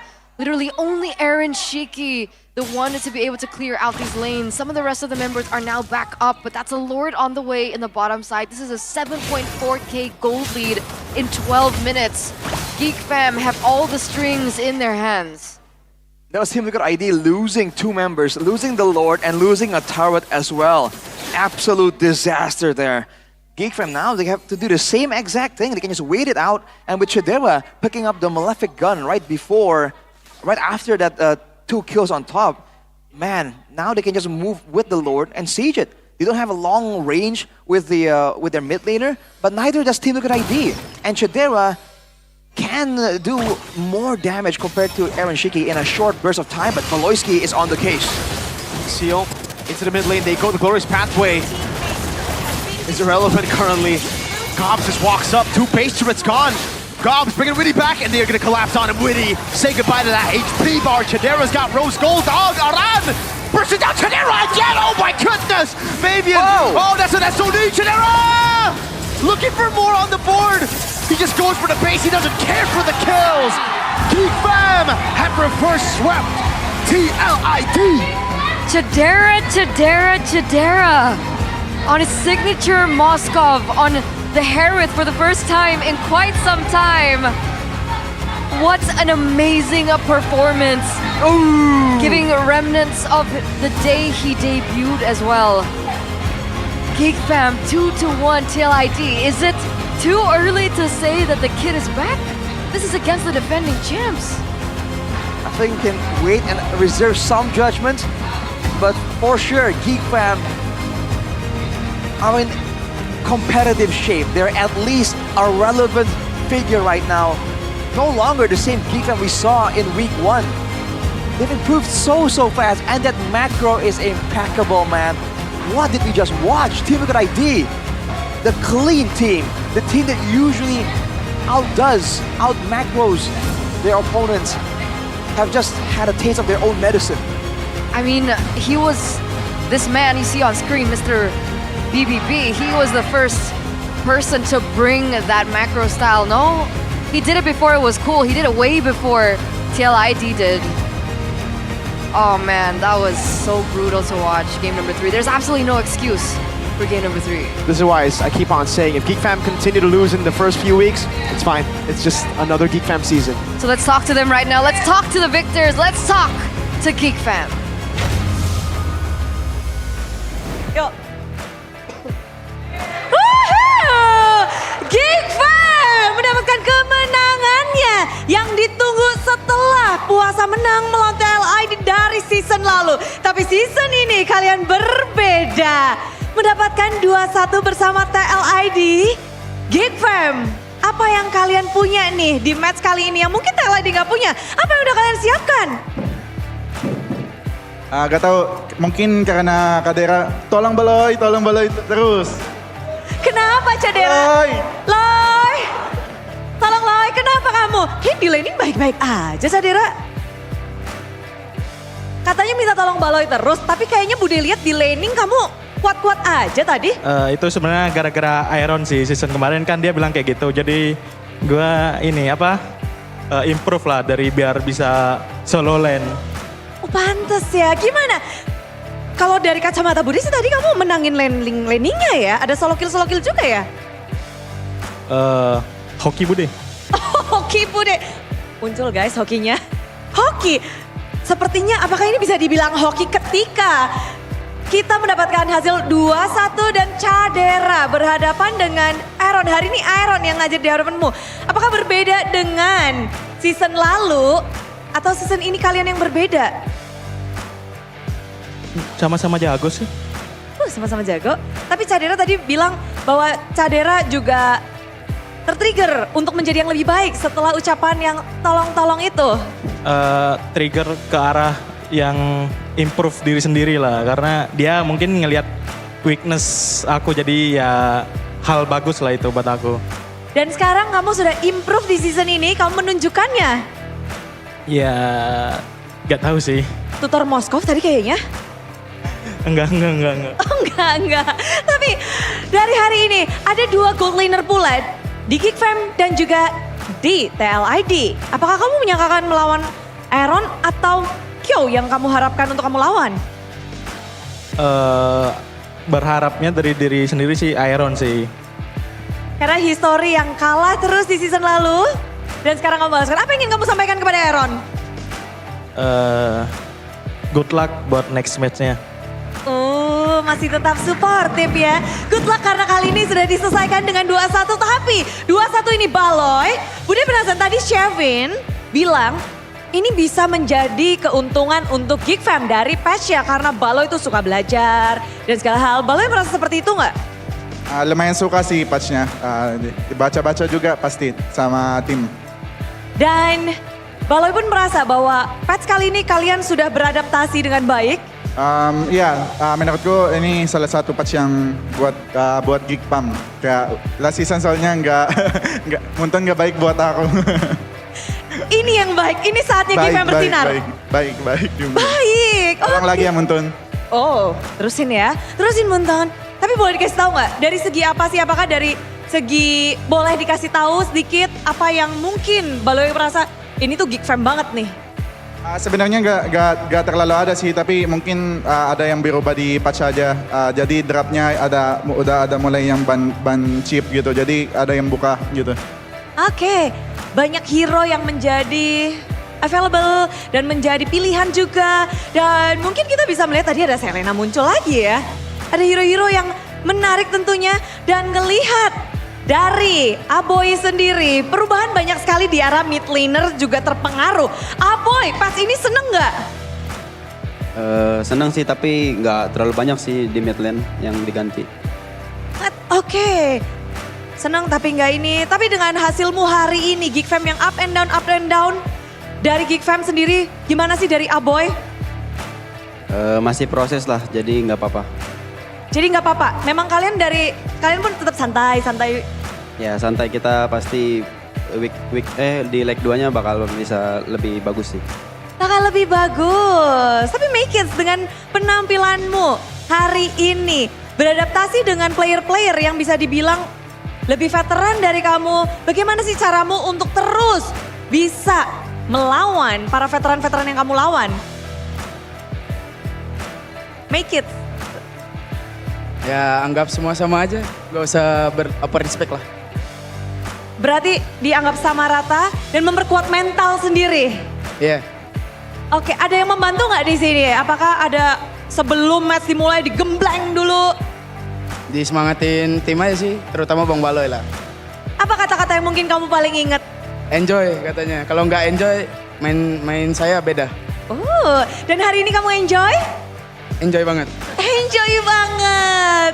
Dan ngelihat ke-enjoyan ini terus untuk berlangsung terus. Nggak hanya dari Megi tapi juga dari Gobs. Berhadapan dengan veteran pula, ada Aran yang harus kamu lawan tadi. Gimana kamu? Bagaimana harus melawan bisa dibilang veteran dan sang juara di season lalu? Ya biasa aja sih, nggak takut. Maupun dia juara 6 kali pun nggak takut. Bagaimana kamu bisa punya mental seperti itu tuh? Ini makin mundur terus ya Geek Fam ya. Orang Manado dia Bude. Oh orang mana? Mentalnya kuat. Oh emang kuat ini nih, dari lahir sudah kuat. Jadi nggak ada takutnya, mental dari awal sudah kuat? Nggak, karena kita punya Baloy. Bener-bener ya, semua nih ya Baloy. Baloy, tolong Loy, besok harus main lagi nih Loy. Kalau besok kita melihat bahwa kalian sudah mendapatkan kemenangan atas tim yang menjuarai season sebelumnya. Tapi sekarang atau besok kalian harus berhadapan dengan tim RRQ yang lagi di pucuk. Belum ada kalah satu game pun. Bagaimana kalian melihat minggu ini khususnya untuk next match-nya? Melawan melawan juara season lalu top 1-nya. Sebenarnya pas gue lihat jadwalnya emang gue lihat kayak berat banget minggu ini. Jadi kayak mungkin itu salah satu motivasi yang buat kita minggu ini. Jadi scheme kita sebenarnya bagus banget. Tapi pas banget sama musuh yang berat. Oh dan memang kalian sudah menyadari ini akan menjadi minggu yang berat. Scrimnya juga lebih diberatin lagi gitu loh. Iya betul. Diberatin. Keras try hard. Oh makin try hard. Semuanya pasti menantikan bagaimana performa dari Geek Fam untuk esok hari. Ada yang mau kamu sampaikan untuk kemenangan hari ini? Buat game community, makasih masih percaya kita, percaya proses dan maaf kalau gue mati terus game 1. Dan untuk esok hari, untuk tim RRQ. Buat RQ, ya good luck kapan aja. Semoga kita bisa kasih yang terbaik. Besok pasti rame soalnya. Dan besok pasti akan pecah menjadi penutupan di minggu yang ketiga. Tapi kali ini sambutlah dan bergembiralah Geek Community atas kemenangan dari Geek Fam.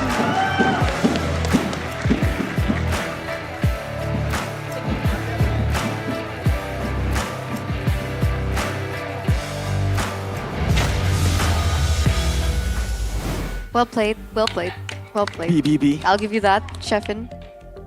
Sheffin walked over here and said hello to Eterna after that loss, by the way. After that win for Geek Fam, loss for you know who. Look, I know I'm sad today, but it doesn't mean that everyone has to be sad on this table. There is still hope for you, and there's also still hope for you. Don't say it. My See, now that comrades. you say it, I know. See, this is the game she's playing. He's trying to drag us down with her. Yeah. That's not true. By the way, also just a reminder, guys, when you smack talk someone, be careful because sometimes they remember seasons after. Yeah. And that's exactly what happened to Chidera last season. Beloy actually. Chidera was like, oh yeah, it just motivated me. But Beloy's like, oh yeah, I don't like that. You want to explain? Yeah, he said, Beloy said, oh yeah, Chidera won because he kept on asking help from me. He threw shade at Mr. Aaron Shiki. Because everyone claimed that Chidera, all he does is ask Beloyski for help. Well, that was last season. Now it's certainly a different time. Yeah. Here are some of the highlights presented by the official tournament smartphone, the Samsung Galaxy S25 series, where it was just pure chaos all the way from the beginning, man. The 2v2 in the mid lane was chaotic, and even afterwards, these skirmishes were crazy. And it just seems like it's all about who can actually get the better chase, get the better moments going in. And right here, this was one of the bigger moments where a boy technically kind of baited everyone to just jump on him. And afterwards, at the end of the day, that was Fabian traded for Beloyski, I believe. So it just wasn't in favor of Team Liquid at all. The fact that they are playing against a Moskov and they can't really find ways to go for a proper dive-heavy fight or a poke-heavy fight. Every single fight here, their main carries always gets locked down and immediately deleted just like that. Fabian on the Joy didn't really get to do much, and this gang just went horribly, man. It's unfortunate for Team Liquid. To be fair, Geek had two global tools, right? They had a boy and they also had Chidera. So the gameplay, the asphyxiation coming through from Geek Fam in game number 3 was also a big props to that. Plus Beloyski on the show. What is that? I'm gonna shout out Makekids as well, though. There were great moments in this game that he did as well. So definitely rough around the edges. Some moments didn't seem super clean, but overall, when it comes down to the neutral objective game, the diving towards the backline, trying to get assassinations, great moments there by Makekids, who was hugging Chidera right there. That's the support that they have in Romance. G-Fam. It's cute. Speaking of cute, where's 1303, Kyo? So that's you not think Kyo is going to be the answer now? I don't really think it was Aaron's fault Okay. in this series. Okay, fair. Whose fault is it? It's no one's fault. That's It's the Selena in they game didn't. 2. Yeah, that. But in game number 3, it was just an outplay, I think. In my opinion, You can take the easy route. It's JP's fault, always. it's JP's fault. God damn it, JP. JP's such a nice kid. He's not a kid anymore. He's a man. He's such a nice man. Oh, there you go. There you go. I thought the word is nice guy, but nice man. Ah, nice guy. Works He's such a too. nice guy. That sounds better. I think yeah. nice man is No, weird. there's no superhero called Spider Guy. Spider guy. You gotta be man. Super guy. Yeah. Bad guy. Yeah, see? You don't have guy. It's The man. bad guy is just misleading, bro. He's a bad guy, or are you saying he's a bad? Does he use a baseball bat? Bad Yeah. guy? And we just completely missed out on all the stats. It's okay. Because we were talking about guy It's a and man. stomp. I mean, it is what it is. It is what it is. It is what it is. But there is still hope for you now, my comrade. Oh, now we get Bigatron nervous. versus Onyx. I'm gonna change my prediction real quick. I predicted Bigatron. Did you predict Oh, you did. I did predict Bigatron. Did all three of us predict TLID? Yes. No, that's only for this match, okay? Let's not try to. It's the exception patterns. of the rule. Patterns. Man. You know, actually, what I remember Sheffin was sitting right here, and he's like, "Oh yeah, Geek Fam are struggling." And I'm like, "Dude, that's like Geek Fam every single season." And he's like, "I don't believe in patterns. Don't pick Joel. Come on, Sheffin." I guess he's a believer now. But before we get into game number 2, match number 2, we are going to throw over to a short break. So, ladies and gentlemen, don't go anywhere. Stay tuned. We'll be right back for more MPL ID Season 15 action. Bye, guys.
Ya, aku merem. Ulang dong. Gak perlu.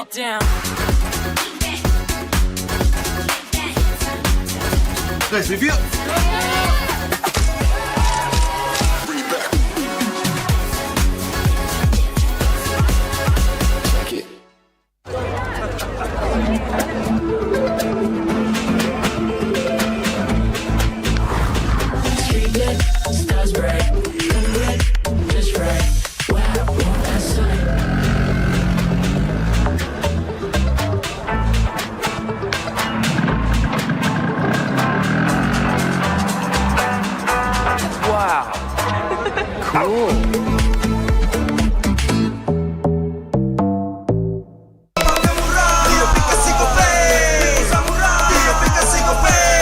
Walau yang lain terus berubah, Kope konsisten, kasihnya pasti murah. Bayar tagihan murah di aplikasi Kope. Gratis transfer 100 kali per bulan. Download aplikasi Kope baru, nggak pakai lama. Dompet andalan gamers banyak damage-nya.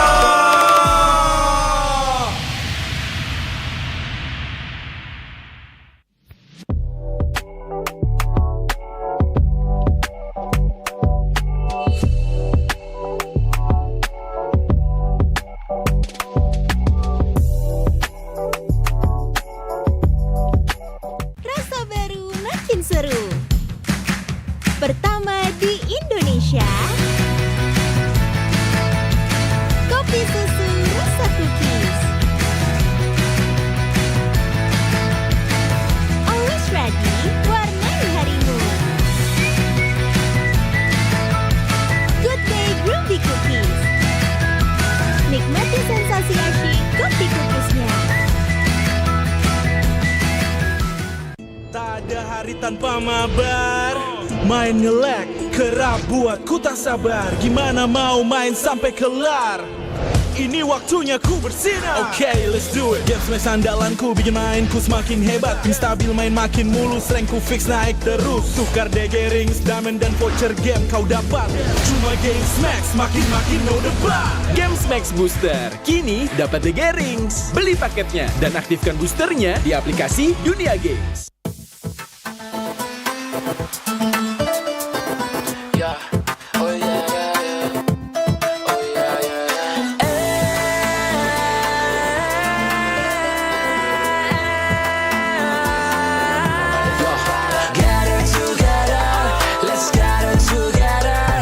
Satu Ramadan berlipat kebaikan. Gather together, let's gather together. Peluk dan maaf di hari lebaran.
master was the great serpent of the sea. Your destiny lies elsewhere. Your feeble human form shall never wield the great serpent's power. Why can't I?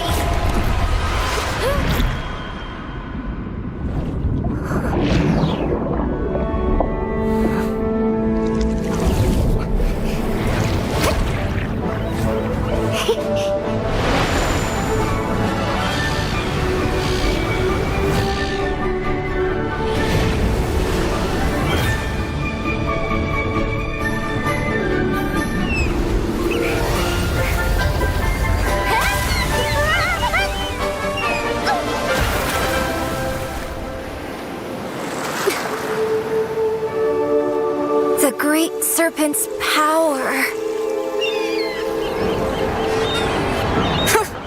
Only weaklings live on land. Born with this awesome tail, but stuck in this plain body. That's me, the great serpent's heir, Kalea.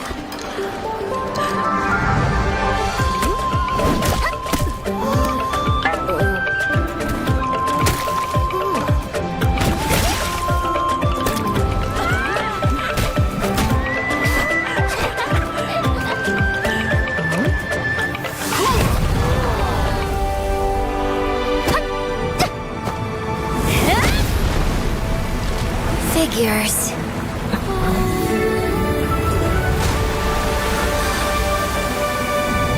These things are pretty handy after all.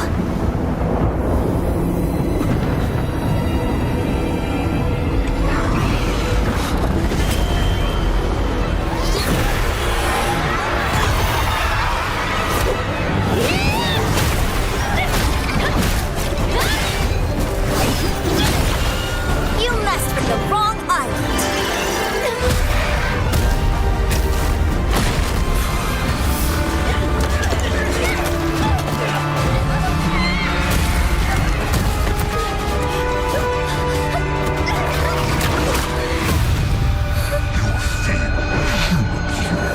Shall never wield the great serpent's power.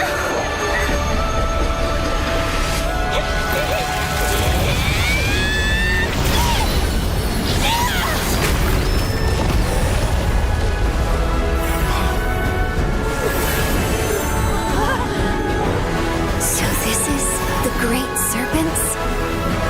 No. My power.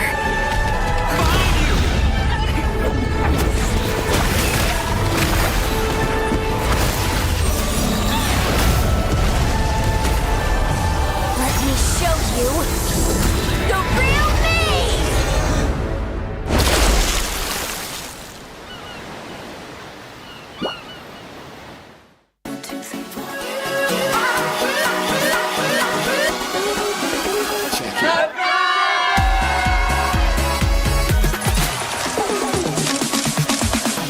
Ya, aku merem. Ulang dong. Gak perlu.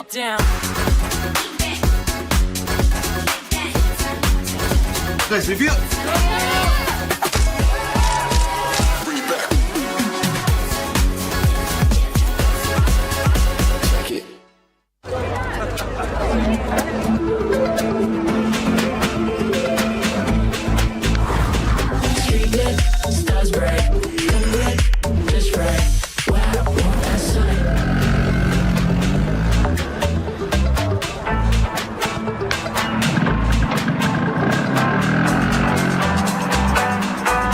Wow. Cool.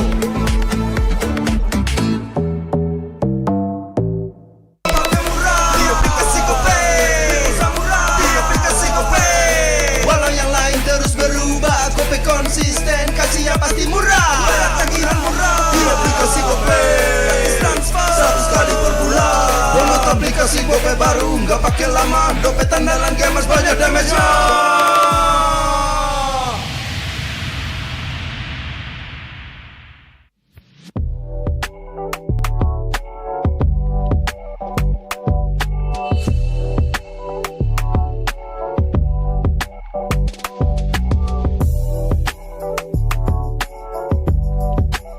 Rasa baru makin seru. pertama di Indonesia. Kopi susu rasa cookies. Always ready, warnai harimu. Good Day Groovy Cookies. Nikmati sensasi asyik kopi cookiesnya. Tak ada hari tanpa mabar.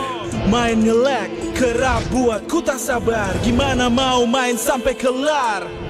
Ini waktunya ku bersinar. Okay, let's do it. Game smash andalanku bikin mainku semakin hebat. Tim stabil main makin mulus, rankku fix naik terus. Tukar DG rings, diamond dan voucher game kau dapat. Cuma Game Smash makin no debat. Games Max Booster kini dapat The Rings. Beli paketnya dan aktifkan boosternya di aplikasi Dunia Games.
follows the great serpent of the sea, your destiny lies elsewhere. Your feeble human form shall never wield the great serpent's power. Why can't I?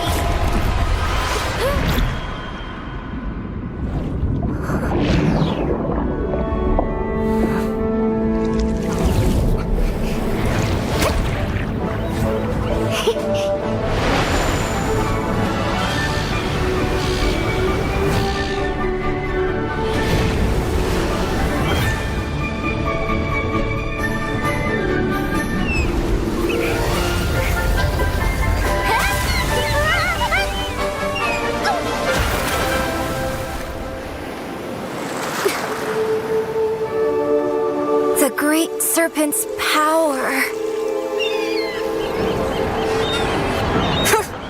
Only weaklings live on land.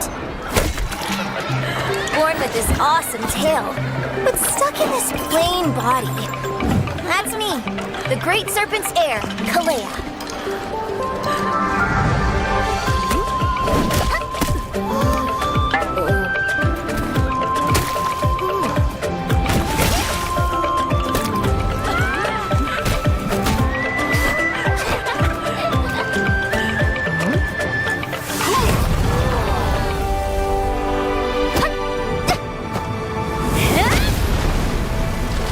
Figures.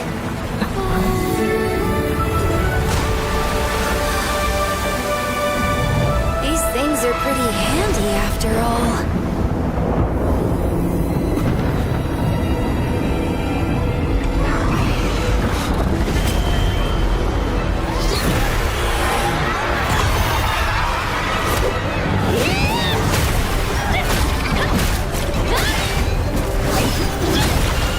You messed with the wrong island.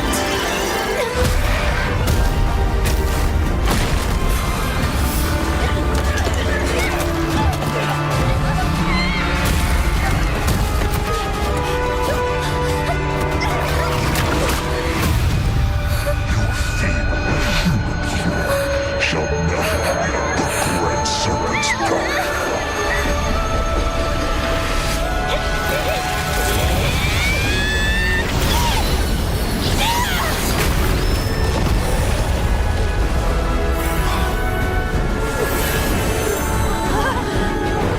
So this is the great serpents?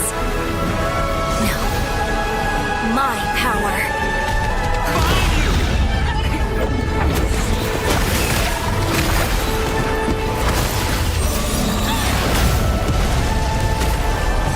Let me show you the real me!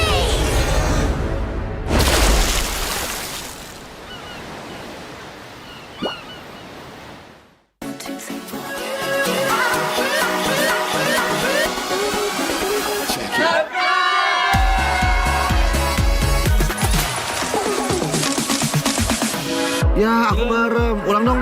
Gak perlu.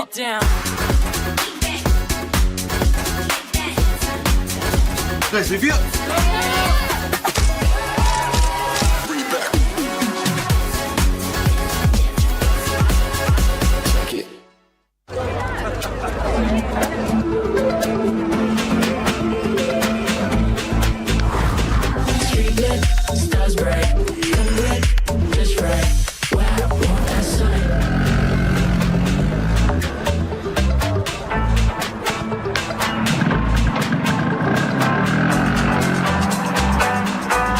Wow. Cool.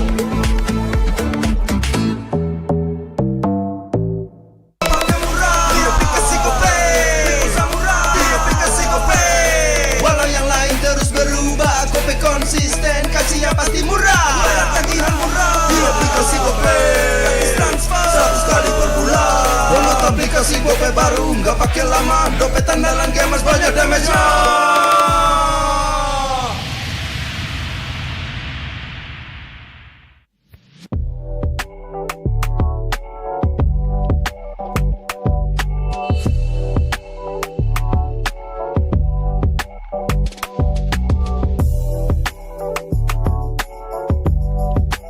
Rasa baru makin seru. pertama di Indonesia. Kopi susu rasa cookies. Always ready, warnai harimu. Good Day Groovy Cookies. Nikmati sensasi asyik kopi cookiesnya. Tak ada hari tanpa mabar. Main nge-lag, kerap buatku tak sabar. Gimana mau main sampai kelar? Ini waktunya ku bersinar. Okay, let's do it. Game smash andalanku bikin mainku semakin hebat. Pin stabil main makin mulus, rankku fix naik terus. Tukar DG rings, diamond dan voucher game kau dapat. Cuma game smash, makin no debat. Game Max Booster, kini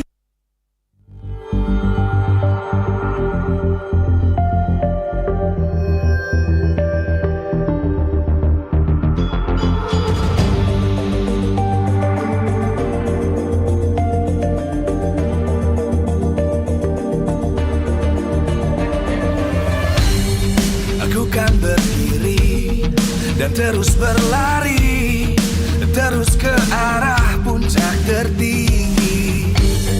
Ku takkan berhenti, hanya sampai di sini. Kemenangan abadi menanti. You know we won't miss if we unite our focus. And if you haven't noticed, we all live. Nyalakan apimu, hadapi semua tantangan, hadang semua serangan, jatuh bukan halangan. Bakar semangatmu, janganlah engkau menyerah.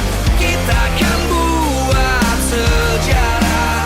We all this, we won't miss.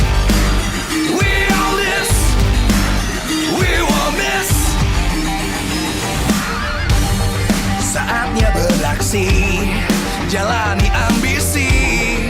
Aku kan menyawakan hari ini. You know we won't miss if we unite our focus. And if you haven't noticed, we all live. Nyalakan apimu, hadapi semua tantangan, hadang semua serangan, jatuh bukan halangan.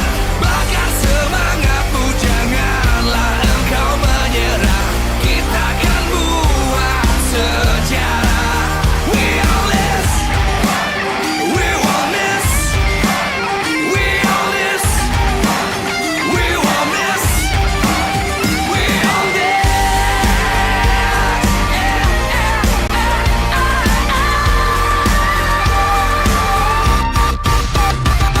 Nyalakan apimu, hadapi semua tantangan, hadang semua serangan, jatuh bukan halangan. Bakar semangatmu, janganlah engkau menyerah. Kita akan buat sejarah. We all this.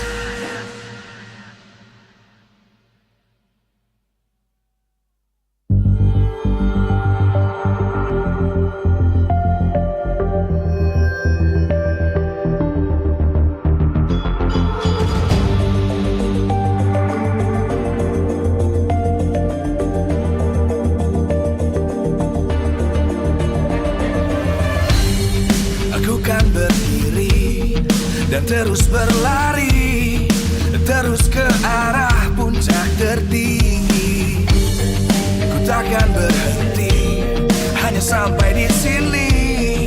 Kemenangan abadi menanti. You know we won't miss if we unite our focus. And if you haven't noticed, we all live. Nyalakan apimu, hadapi semua tantangan, hadang semua serangan, jatuh bukan halangan.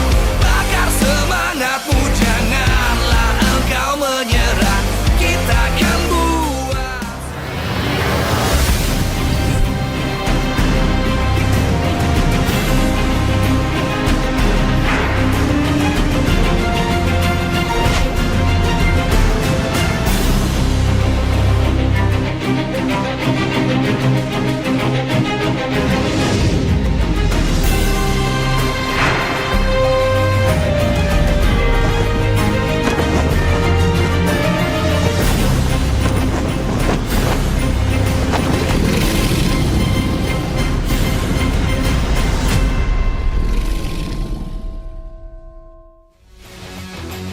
Live from MPL Arena, Jakarta.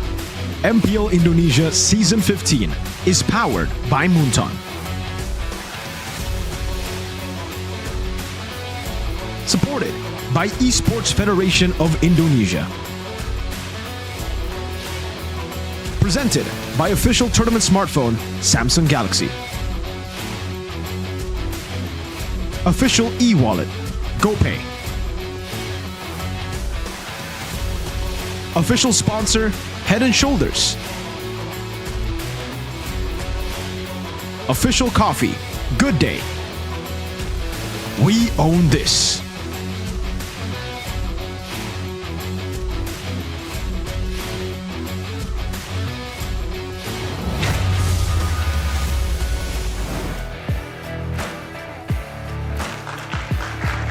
Di MPL Arena, setelah dideru hujan deras, kini saatnya kita melihat adanya pertarungan keras antara tim Onyx dan juga tim Bigetron.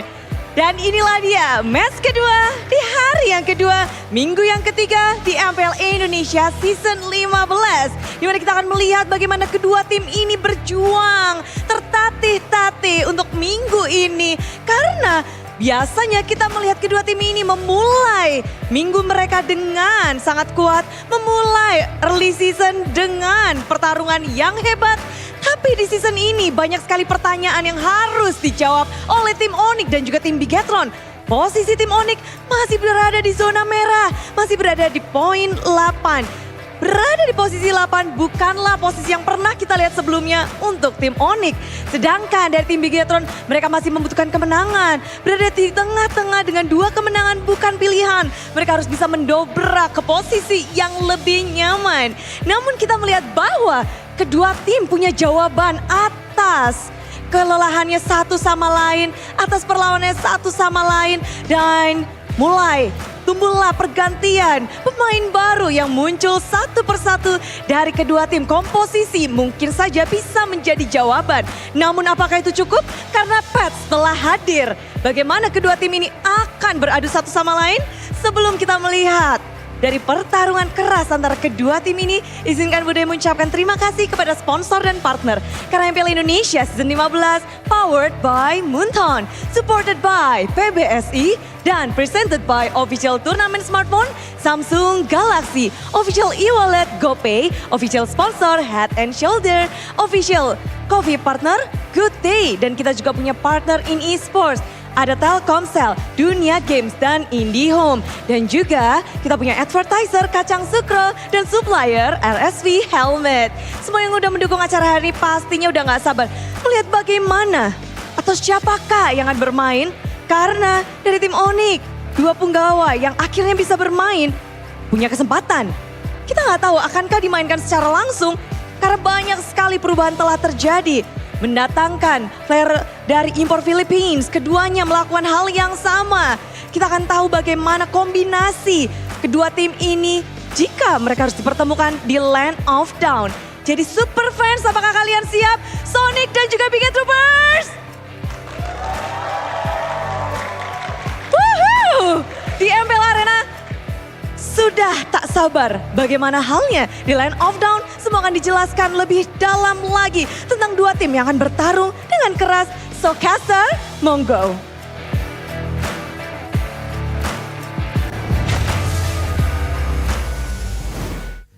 Are the Sky Kings finally back, or will Bigetron shut down that notion altogether, ladies and gentlemen, in our upcoming match between Onyx versus the Red Robots? Back with me again, Eterna, alongside with Mirko as well as Arashi. How are we feeling about this next match? Very confident. Very confident. Very confident. I just spoke to a player from a team. Okay. I didn't speak, I just yelled at him, actually. I just, yelled at him. What did you yell? I said, "That's my GOAT!"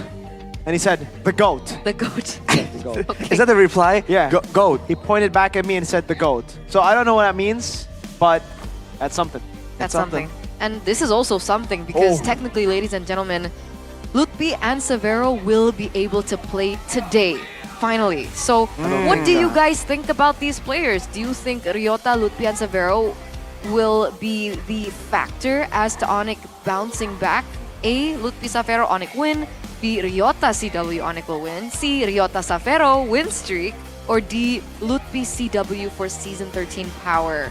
How do you feel about these options? Well, I want to see Lutfi Savero, not because I think they'll definitely do better. I just want to see what we could have been seeing all the way from the beginning. You know, I want to see what they had planned initially before circumstances changed things. Yeah. So that's my vote. But I wish you could ask an actual Onyx fan that, you know, right now on desk, you know, they're not really here with us right now.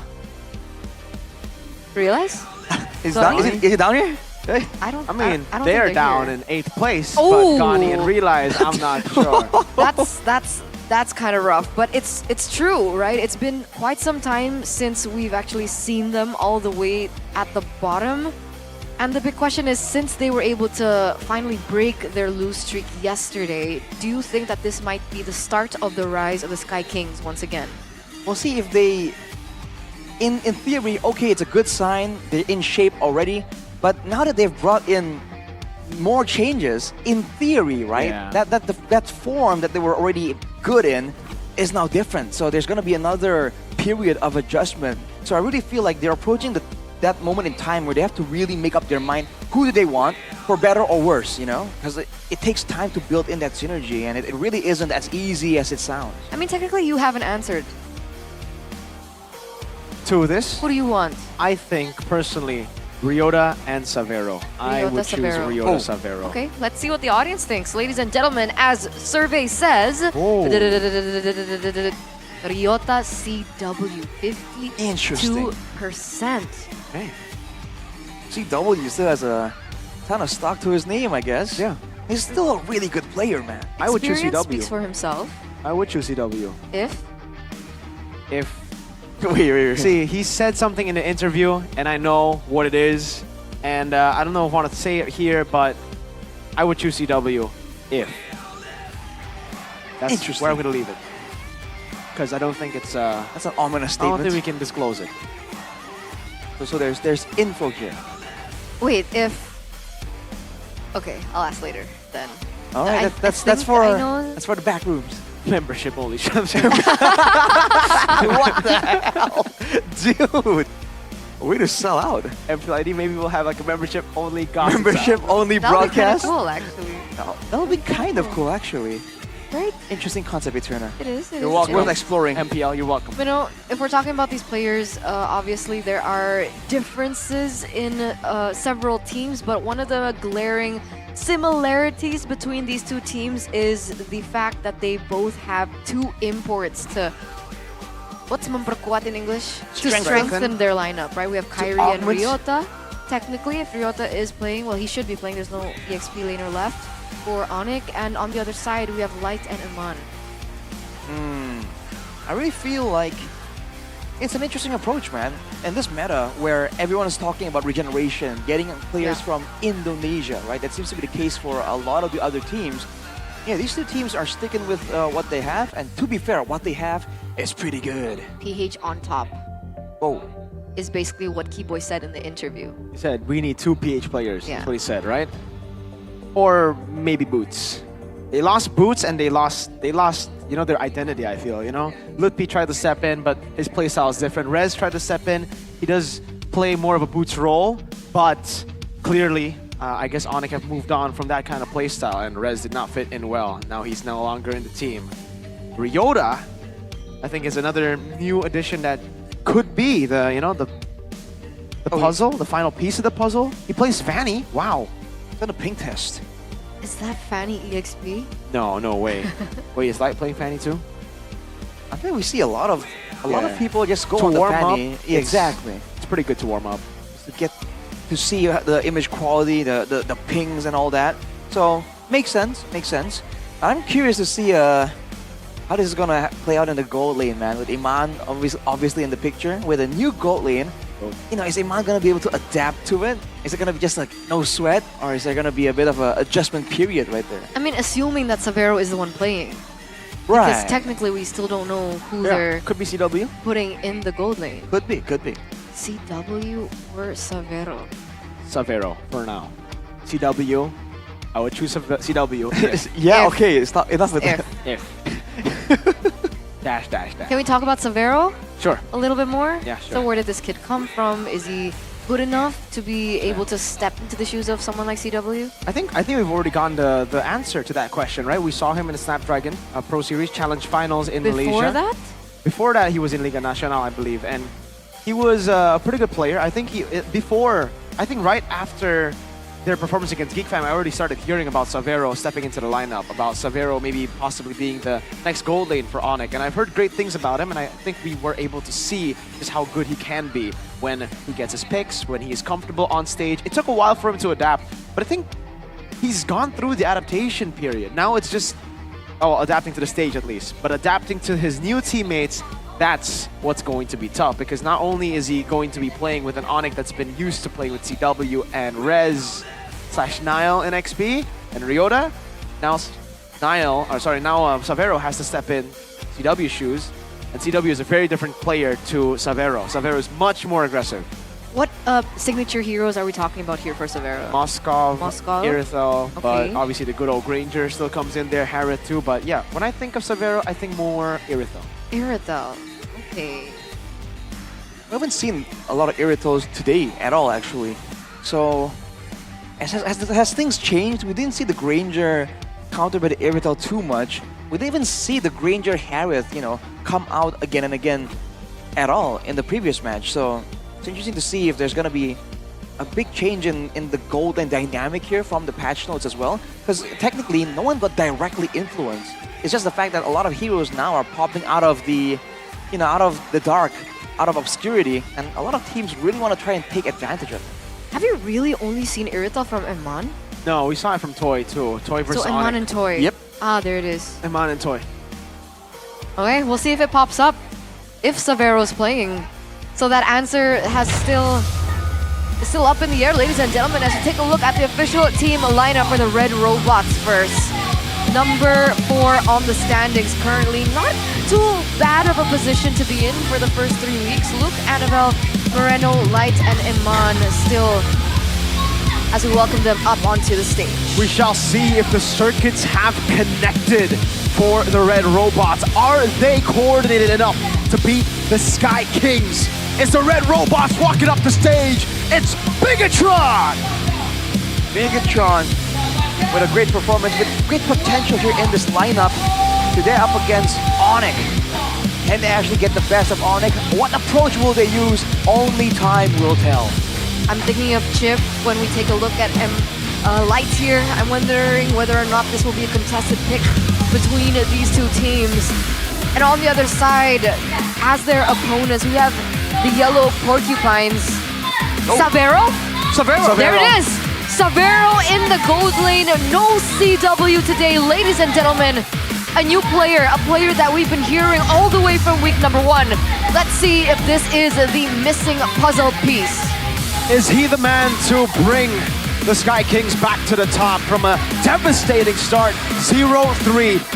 They've come back with a win, but is it enough for them to start their own win streak? The Sky Kings of Indonesia, Onyx! A glimpse of what they had planned for week number 1. We'll have to see, man. Can Severo make it happen for the team? With Ryota, a different combination. What kind of dynamic can we see? Is it gonna be EXP focused? Is it gonna be gold lane focused? Could it possibly be both? I'm excited. I'm excited to see what this kid's got as well. His reputation kind of preceded him. Haven't really seen what he's made of, especially now that it's a different ball game. It's an MPL stage. As we take a look at the coaching staff for both of the teams, we have Theo Nile and E2 Max, alongside with Coach Adi, who's still solo coaching. Yep. I expect that to be kind of difficult, especially him having to adapt to the patch very quickly. And what do you think, No. here, Miracle? No, it ain't. No, it ain't? You requested it, right? Oh. I heard that was He the wants case. this solo. He wants to prove to the world that he is enough. He's a lone wolf on a mission. Let's see, man. Against 2 members in this drafting phase, it can get so complicated with this new patch. How will he prevail? Let's take a look at Onyx's second PH player for now. I like how his title is Onyx second PH player. That feels so bad. There's nothing else to identify Not yet, him not as. yet, not yet, all right? What is this? They have gone Okay. through so many XP laners. MPL ID is ready for him to get like, okay, maybe he doesn't work. You 4th XP laner, 5th XP laner, right? Maybe they get boots back. I don't know. Okay. We're waiting on his title. He's technically only played once, right? Right. So for now, at least, he is still the second PH player. Look at the player rankings, dude. Dang. Nino all the way at number 1 right there. And he's actually at 11. But again, stats are going to be a bit skewed, especially because Ryota hasn't been playing all that much. But Light has. Light has number 4 roamer average assists. This is one of the players that I think we've highlighted all the way from week number 1. When he's given heroes that he's comfortable on, he's able to have that impact in the game.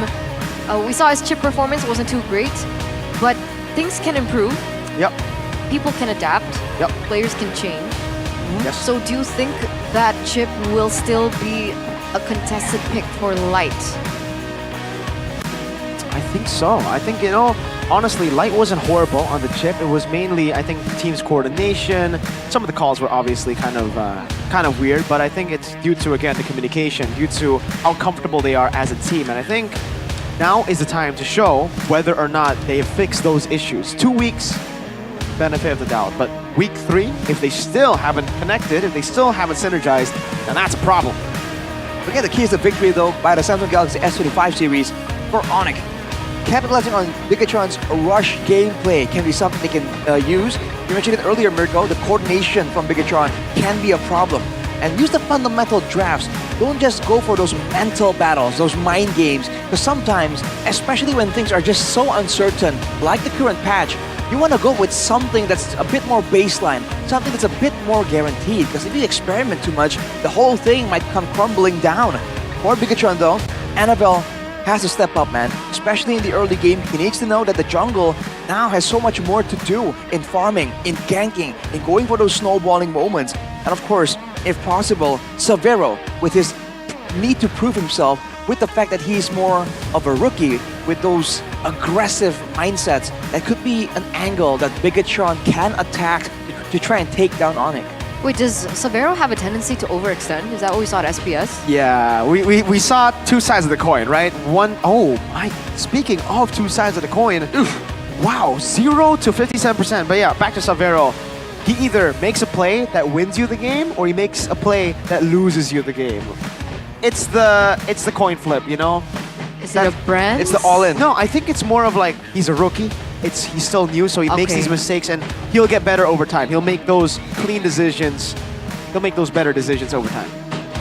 Meanwhile, for Bigatron, 50% is 75% on red side. Not bad at all. And the second pick that's been so detrimental to a lot of teams, Bigatron Alpha actually does well in, at least the stats, stat-wise. But we have to wait and see, because after the patch, we've seen that the first pick becomes such a important factor there. Being able to force the second pick team to ban away the chip, that's something that we've seen before in the previous metas, but now it's back. And I'm wondering whether or not Jushin is still going to be a contested ban, because yesterday the Jushin was let go. Yeah, and it had 0 to little impact. I think it was in the hands of Sans. Yeah, it was Sans with the focusing marked Jushin, with that 10% movement speed boost. Unfortunately, with good planning, with good drafting, you can negate the effectiveness of these heroes. So I think right now, the Jushin can be let through, because it's not nearly as decisive as the chip. But still, Bigatron don't want to do that, right? Here is the drafting phase, ladies and gentlemen, presented to you by the official tournament smartphone Samsung Galaxy S25 series. Still the Jushin ban. Heath gets banned out. That's something new. Wow! As well as 3 gold lane bans from the side of the yellow porcupines. Granger, Harith, and Moskov. Mr. Eman, are you okay? Let go for Chip, and Onyx don't care. They go for the Suyo. Wow. 3 gold lane bans though, yeah. Wow. Wow. Wow. Yeah, so 2 surprises already from Onyx.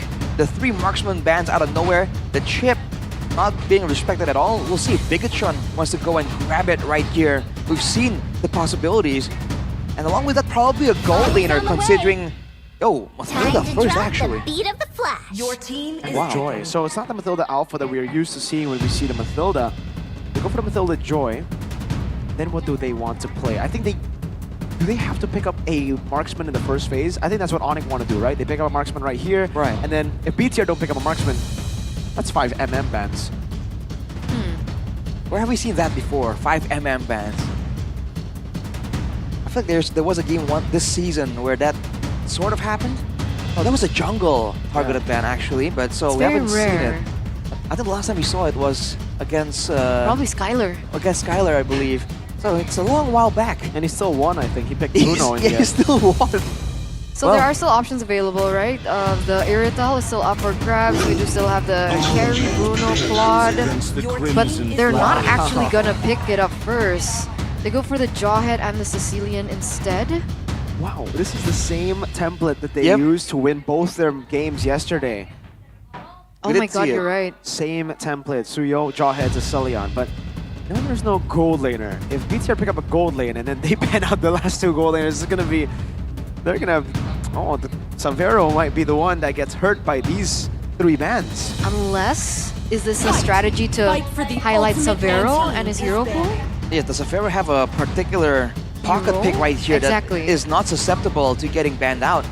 Right now, with Pikachu having the first pick after the second banning phase, yeah, Onyx certainly now has a bit of a problem here, because in theory, there are going to be 3 more marksman picks taken away from Onyx. Again, unless a pocket pick shows up, I feel like I don't really see the vision here coming out of Onyx. I think you can dig deep, right? I mean, Amon still has the Beatrix.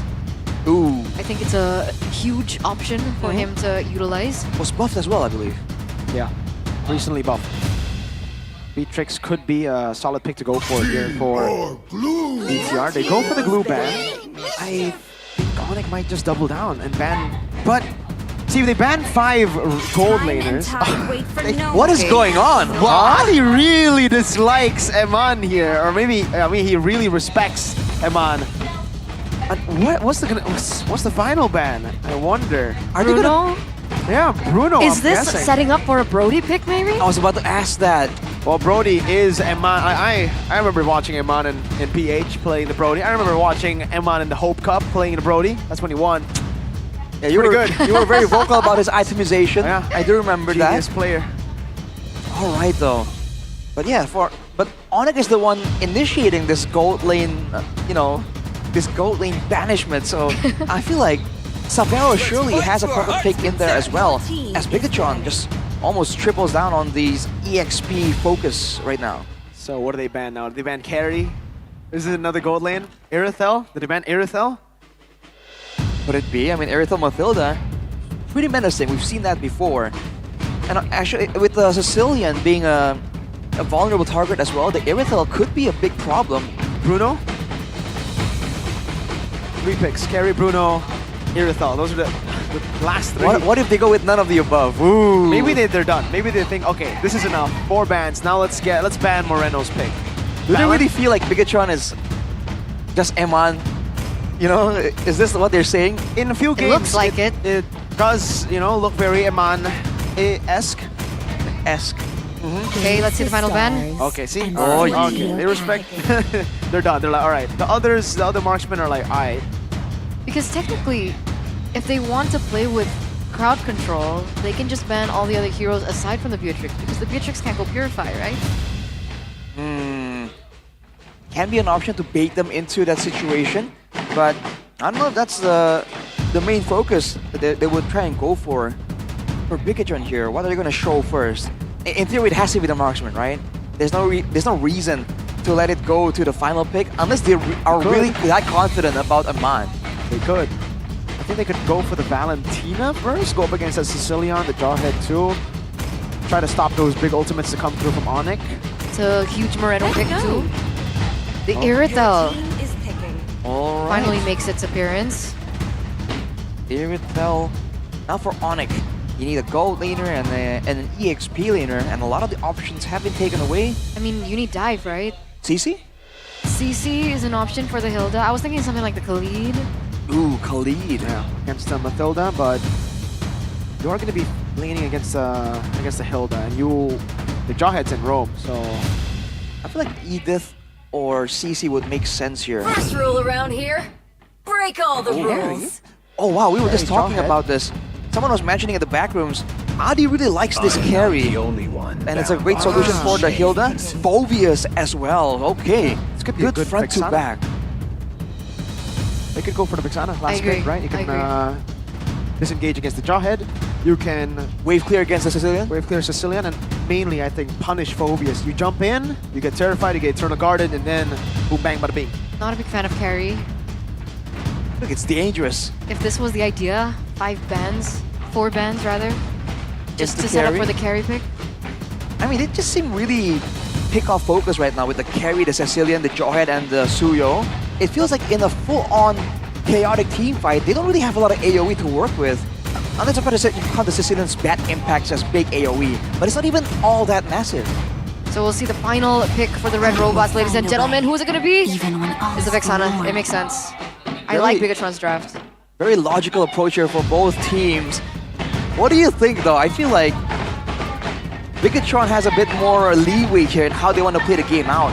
Onyx, they really need to get those pickoffs. Otherwise, once those big fights start, I feel like they're gonna fall behind a bit. Yeah. Man, Joy and Irithel in the end will be the 2 main carries for BTR. Meanwhile, for Onyx, they have a lot.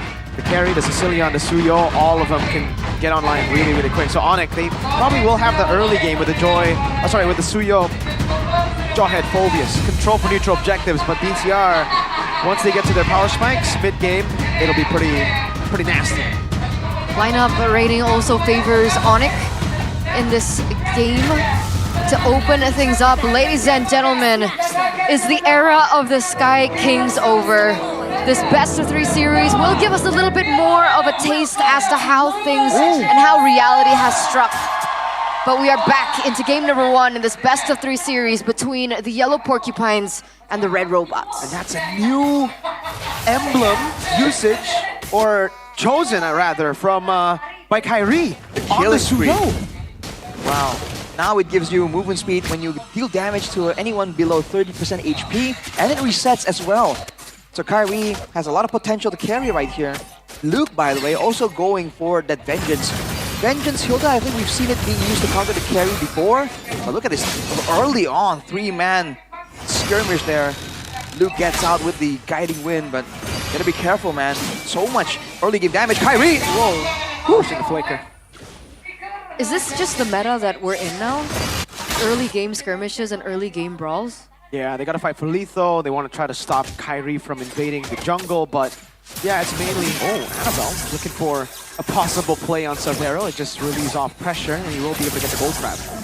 Looking at the rest of the emblems, Bargain Hunter for San, so gonna get the item power spikes, letting go of a lot of mobility and safety tools from that first emblem, and pull yourself together for Keyboy.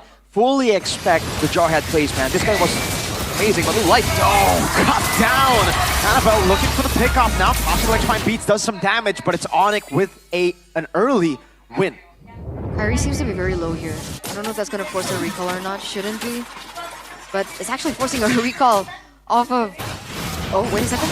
Another ejector, read out perfectly. Vengeance from Luke. And Luke gets away. Another big resource burn. Oi, it's an battle. Indo versus English. Talent prediction, ladies and gentlemen, by GoPay. We'll see. It's a 3v3. But it looks like Onyx with a quicker rotation, with a quicker setup as well. First neutral objective in their hands. 2 minutes. Not exactly surprising, right? With the Suyo, with the Jawhead as well. I mean, there's so many tools available to not only siege around the neutral objective, but also to get control in the mid lane as well with that Sicilian. Especially with the Demon Boots, San's definitely going to be spamming out those bad impacts in lane before roaming around. You can see that Bigatron are stuck being reactive, but that's only for now. I feel like with 1 or 2 item power spikes, things can change very drastically out of nowhere. Down below, the non-lane continues. Whenever Yoda pokes him down, he just gets into a bush and regens back. Okay. Things have slowed down just a little bit now. What do you think about the gold lane so far? Carry and the Irithel. How's that lane going? I feel like Iman has a chance to go for a big all-in if he actually sees the opportunity. Savero, though, on the carry, just wants to trade around. And for Bigatron, it's fine info using Luke, and then get out with a guiding wind. Annabelle, though, jump on. Let's poke down a bit. Annabelle able to escape. Kyrie a level ahead of Annabelle. They get zoned away just like that. Are Onyx just gonna continue holding on to this early game? I feel that's a safe approach that Bigatron can go for. With a couple of items, they can actually mitigate a lot of the pick-off threat, particularly for Luke on the Hilda with that Vengeance. Already surviving from a lot of these early game skirmishes, but if he falls behind, that means that Onyx will be able to get so many more pick-offs, and Bigatron won't have anyone available to scout around for these danger zones where Keyboy might be lurking. So I feel like it's a great wise choice to kind of stay above on the skirmish and just wait for the right opportunity later on in the midst of a big team fight, where maybe Moreno can do a lot of work with all that crowd control that we were talking about in the drafting phase. I thought that was going to be the moment there, but it looks like they're able to spot out the positioning coming from Light as well as the Irritel. Meanwhile, the turtle, the second turtle of this game has already spawned. Looks going in very aggressively, so does Light. Wow, they're actually going to be engaging onto Keyboy, forcing the ejector. Luke with a big bonk onto Keyboy's head. Aquila comes in from Kyrie. A level ahead still. Over Mr. Annabelle. About to be two. Luke walking up onto the Vengeance, gets caught by Sangy's claws as well. Zaman onto the heavy crossbow, but gets caught by Ryota. Unstoppable force, Zaman! Brought back, Kyrie wins on the retreat. Annabelle getting chased down, but Kyrie has that killing spree, and he will be able to chase him down. A double for Kyrie. Another stun with a surge. Oh, my lord, he wants to go for more. The Queller. Oh, Light gets away mid lane. Luke zoned by Ryota, brought back again. That is the Sanguine Claws, and it's another for Sans. 1 for 2 trade, ladies and gentlemen, so far. Technically a 3. Oh, wait a second, Moreno! Kyrie going very aggressive, and Man trying to poke him down. Oh! Force proc on towards Mr. Moreno, but Ryota doesn't go for it. Oh, that would have been so good for Bigatron. At least they would have been able to trade in Kyrie, but they're not going overly aggressive for that. Still, is the favorable trade goes to the yellow porcupines, especially with the neutral objective pickup. I feel like Bigatron had a plan there to use Eman as a bit of a zoning tool. He was putting himself in a very dangerous spot, but Ryota found him. He leaped with a heavy crossbow into the turtle pit, and Ryota followed through with the passive, the chasing basic attack, and that just locked him in, man. He just got completely jumped on and bursted down. So Bigatron, after all that careful planning in the early game, they're forced now to fall back to actually lose out on the gold advantage, but they're able to trade out when it comes to the structures, so not all is lost. But Onyx are definitely looking for more chances here.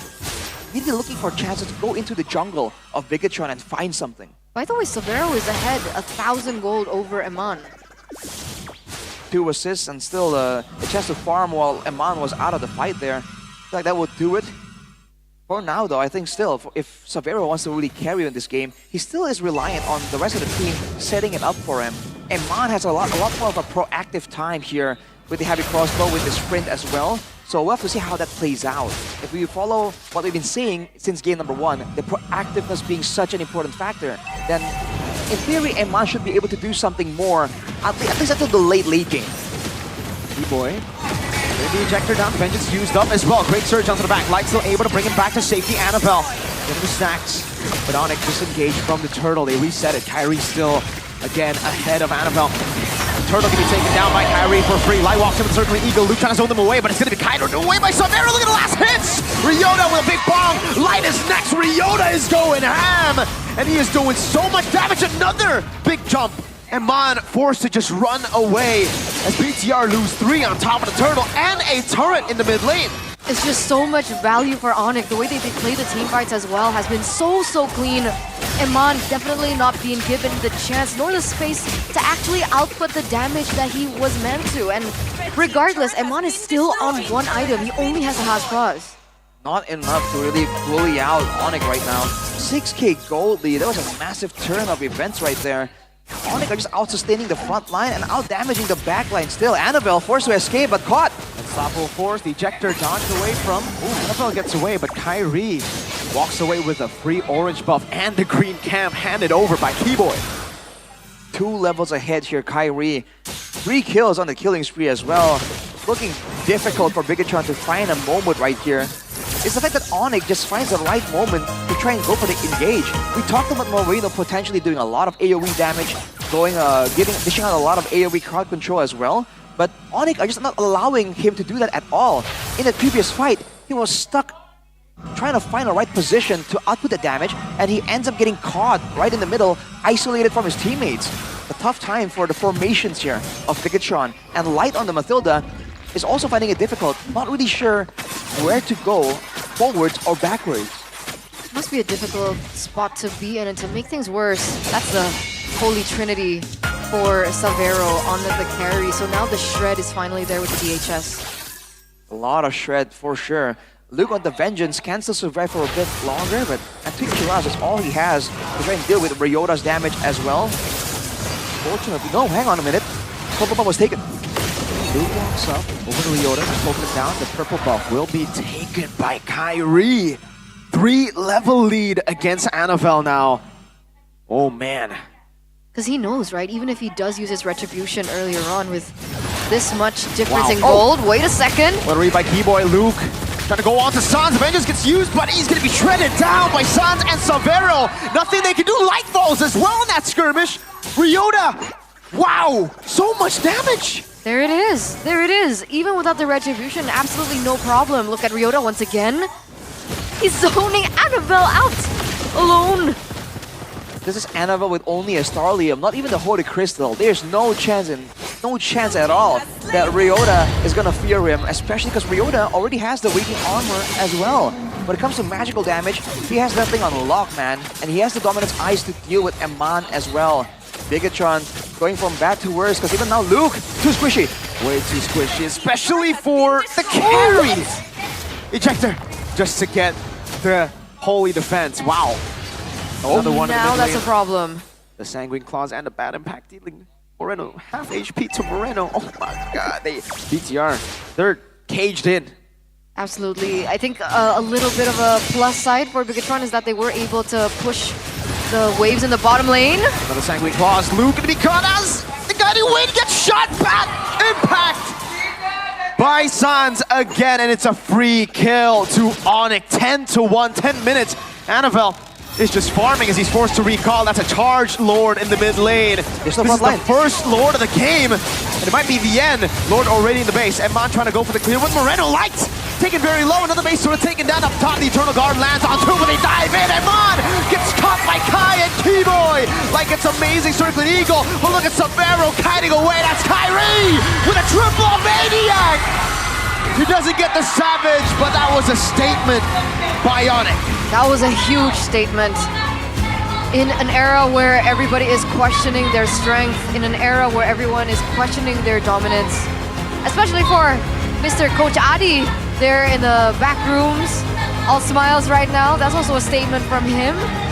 That was a dominant game by Onyx. That's no easy feat. This is not a bottom tier team. This is Bigatron. If it ain't broke, don't fix it. Coach Adi taking it quite literally, man. Suyo, Jawhead, and the Sicilian. Way too much pickoff. Even when Bigatron has, in theory, how to deal with it, using Luke, abusing the guiding wind, it just wasn't enough. And the moment they start falling behind, it was just difficult, man. Luke could not do anything. And in that final fight, without their main frontliner, because Luke got taken out here with the Wishing Lantern procs from Sans. What were they supposed to do, man? There was no one to initially take the damage coming through. 4-man knockup by Light. For nothing. Is this it? No follow-up. They couldn't really do much, and then it was the early game snowball, the classic Onyx. I would say back to form for Onyx. Ryota though.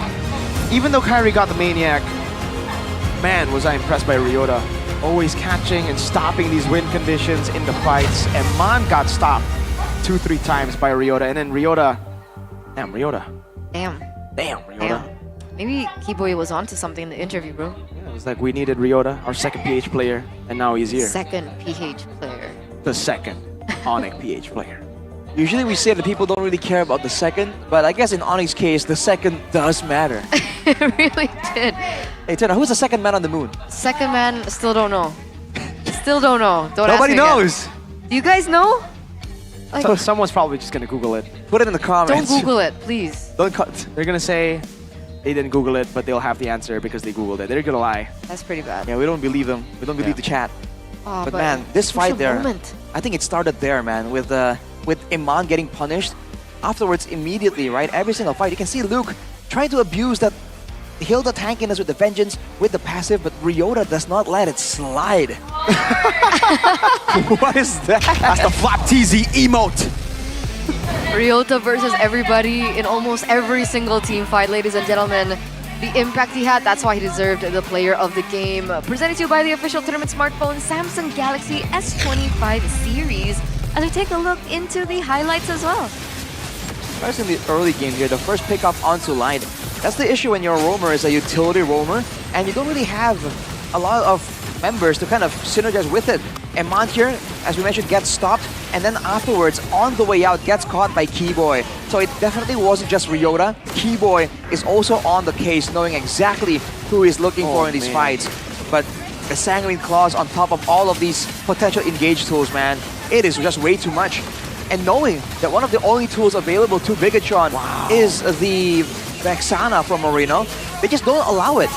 In the end, the Eternal Guard didn't really land on multiple members, and this was a play where Luke and Light tried to do something there, but I guess Luke miscalculated, not respecting the fact that Sabero, with the Marksman Trinity, it just shreds way too hard. And the Wishing Lanterns on top of that, dude, what is that?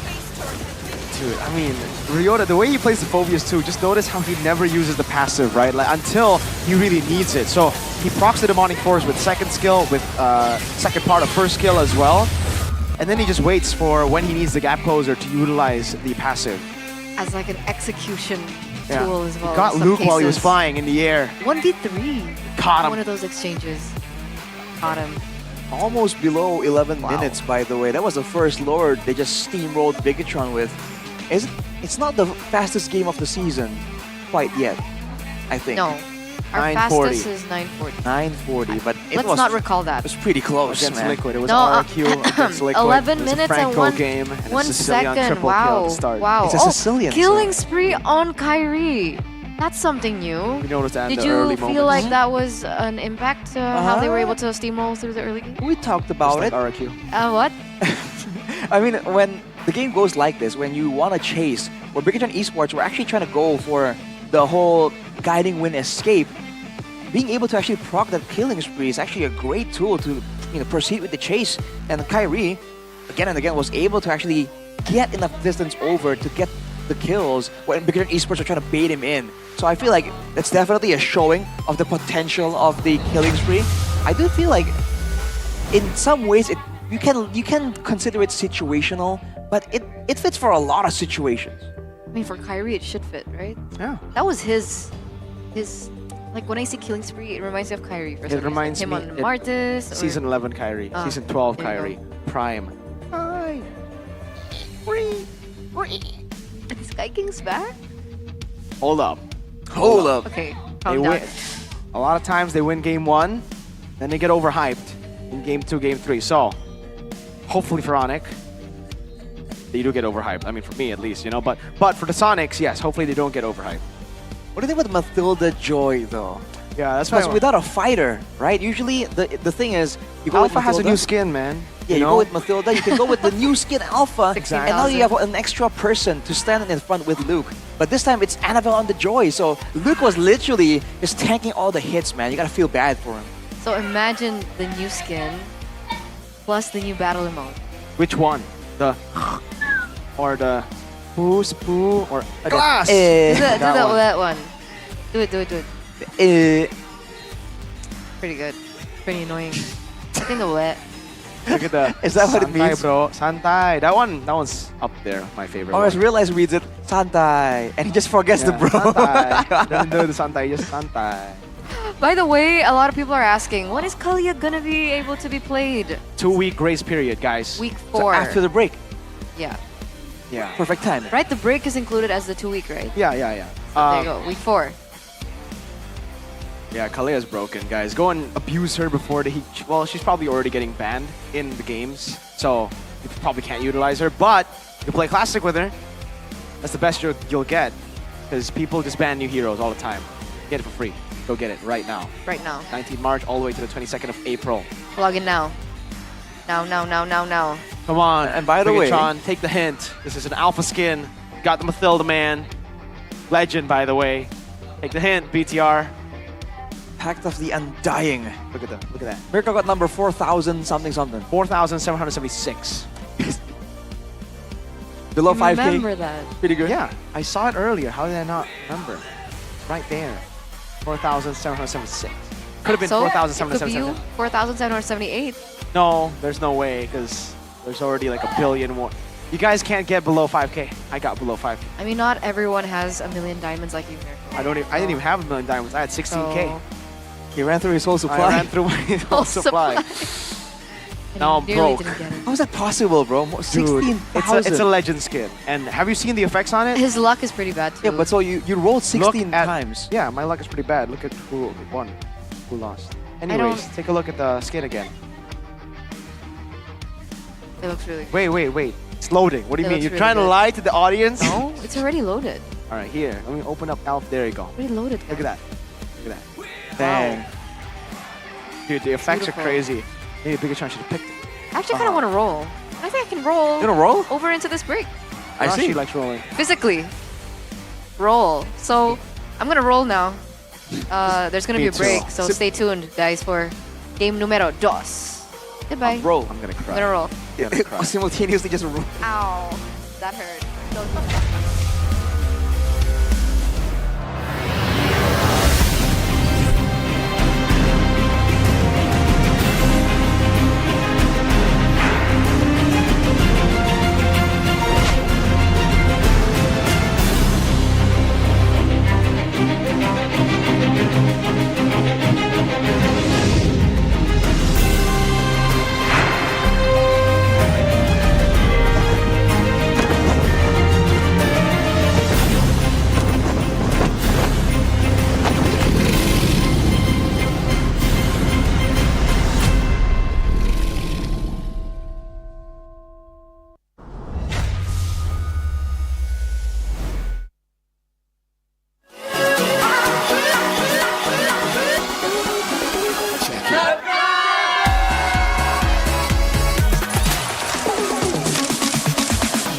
Ya, aku merem. Ulang dong.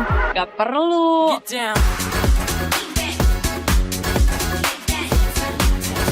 Guys, review.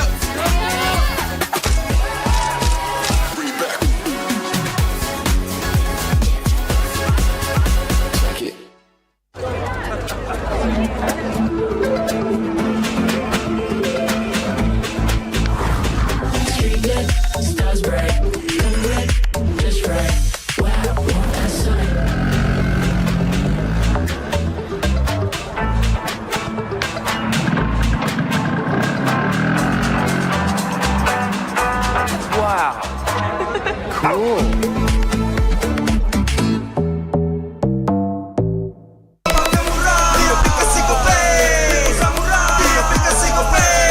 Walau yang lain terus berubah, Kope konsisten, kasihnya pasti murah. Bayar tagihan murah di aplikasi Kope. Transfer 100 kali per bulan. Download aplikasi Kope baru, nggak pakai lama. Dompet andalan gamers banyak damage-nya.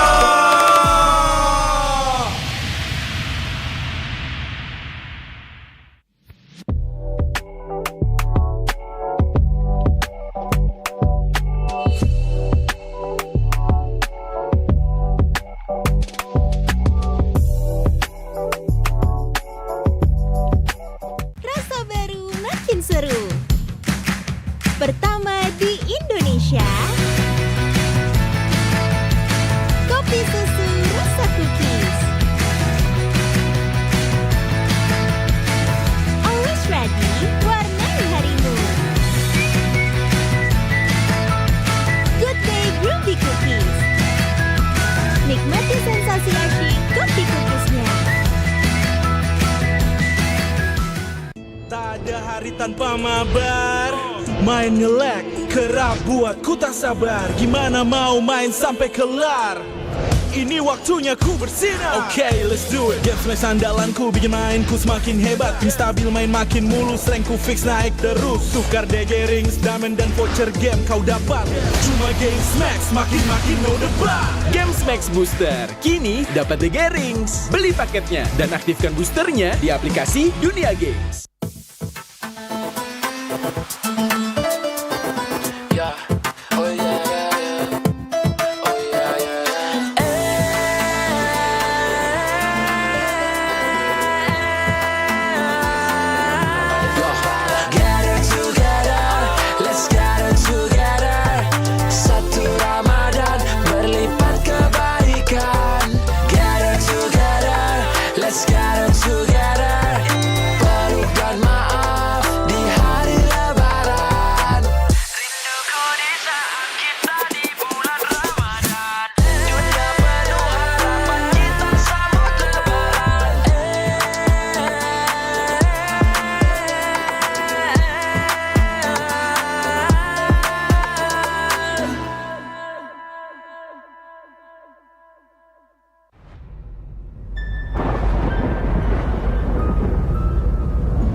Join me in eternity.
Though your ancestor was the great serpent of the sea, your destiny lies elsewhere.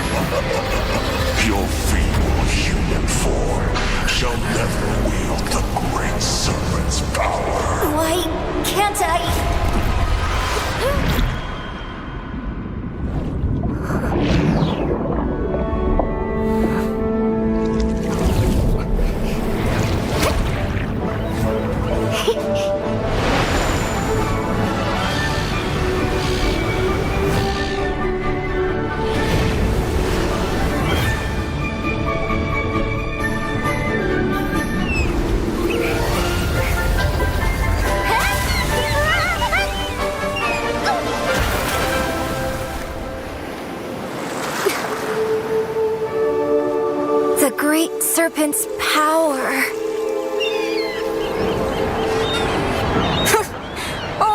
weaklings live on land.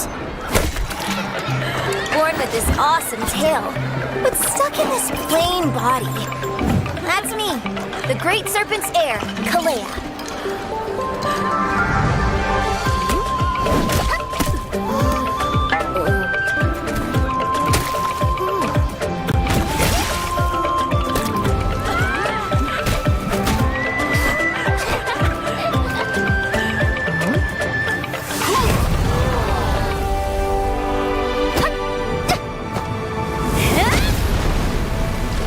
Figures.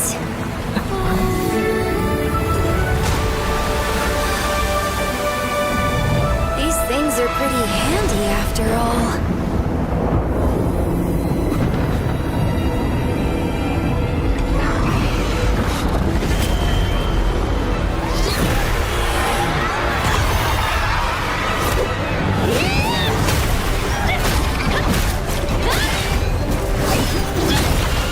You messed with the wrong island.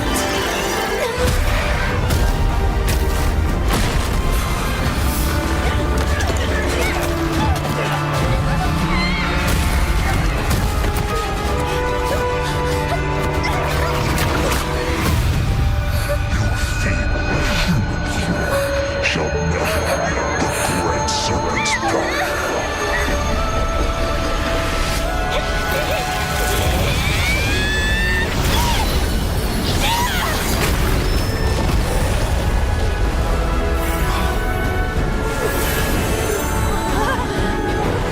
So this is the great serpents?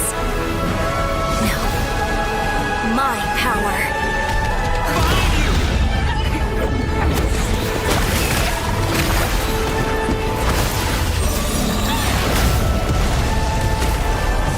Let me show you the real me!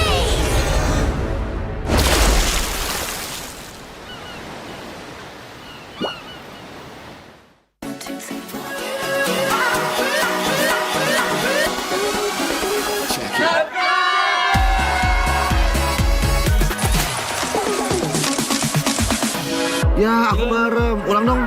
Gak perlu.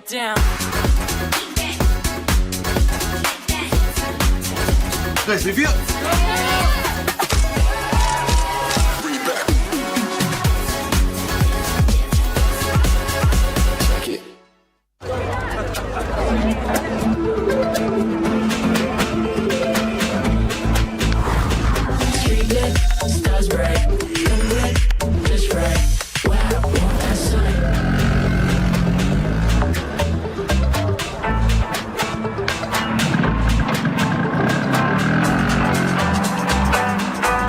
Wow. Cool.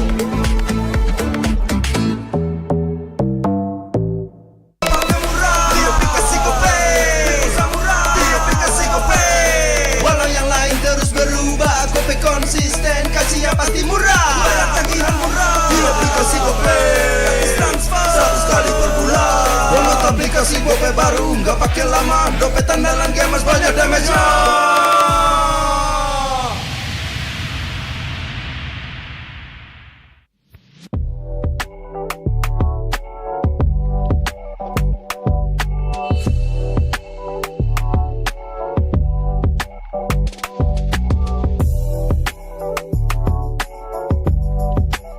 Rasa baru makin seru. Pertama di Indonesia. Kopi susu rasa cookies. Always ready, warnai harimu. Good day groovy cookies. Nikmati sensasi asyik kopi cookiesnya. Tak ada hari tanpa mabar. Main nge-lag, kerap buatku tak sabar. Gimana mau main sampai kelar? Ini waktunya ku bersinar. Okay, let's do it. Game smash andalanku bikin mainku semakin hebat. Tim stabil main makin mulus, rankku fix naik terus. Tukar DG rings, diamond dan voucher game kau dapat. Cuma Game Smash makin no debat. Game Max Booster, kini dapat DG Rings. Beli paketnya dan aktifkan boosternya di aplikasi Dunia Games.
Join me in eternity.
menyawakan hari ini. You know we won't miss if we unite our focus. And if you haven't noticed, we'll live. Nyalakan apimu, hadapi semua tantangan, hadang semua serangan, jatuh bukan halangan. Bakar semangatmu, janganlah engkau menyerah. Kita akan buat sejarah. We all this, we won't miss. We all this, we won't miss. We all this.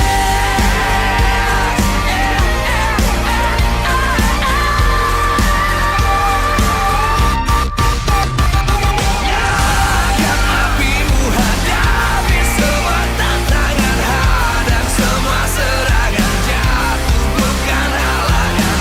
Bakar semangatmu, janganlah engkau menyerah. Kita akan buat sejarah. We all this.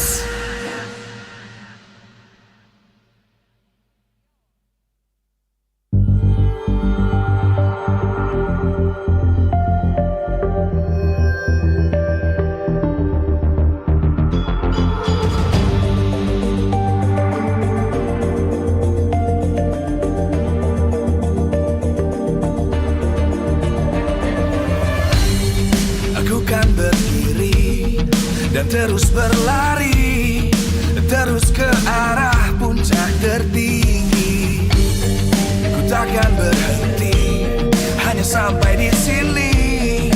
Kemenangan abadi menanti. You know we won't miss if we unite our focus. And if you haven't noticed, we all live. Nyalakan apimu, hadapi semua tantangan, hadang semua serangan, jatuh bukan halangan. Bakar semangatmu, janganlah engkau menyerah. Kita akan buat sejarah. We all this, we won't.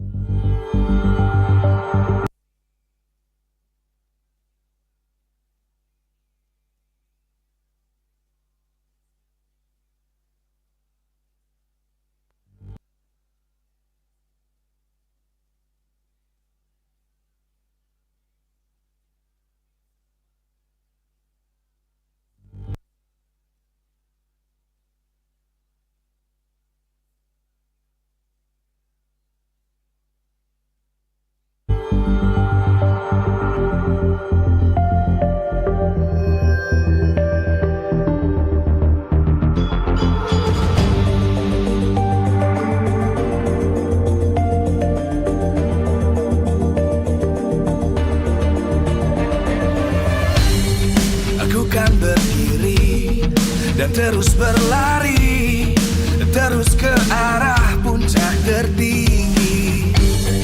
Ku takkan berhenti, hanya sampai di sini. Kemenangan abadi menanti. You know we won't miss if we unite our focus. And if you haven't noticed, we all live. Nyalakan apimu, hadapi semua tantangan, hadang semua serangan, jatuh bukan halangan. Bakar semangatmu, janganlah engkau menyerah. Kita akan buat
Kembali lagi di MPL Indonesia Season 15. Boleh minta suaranya Super Fans?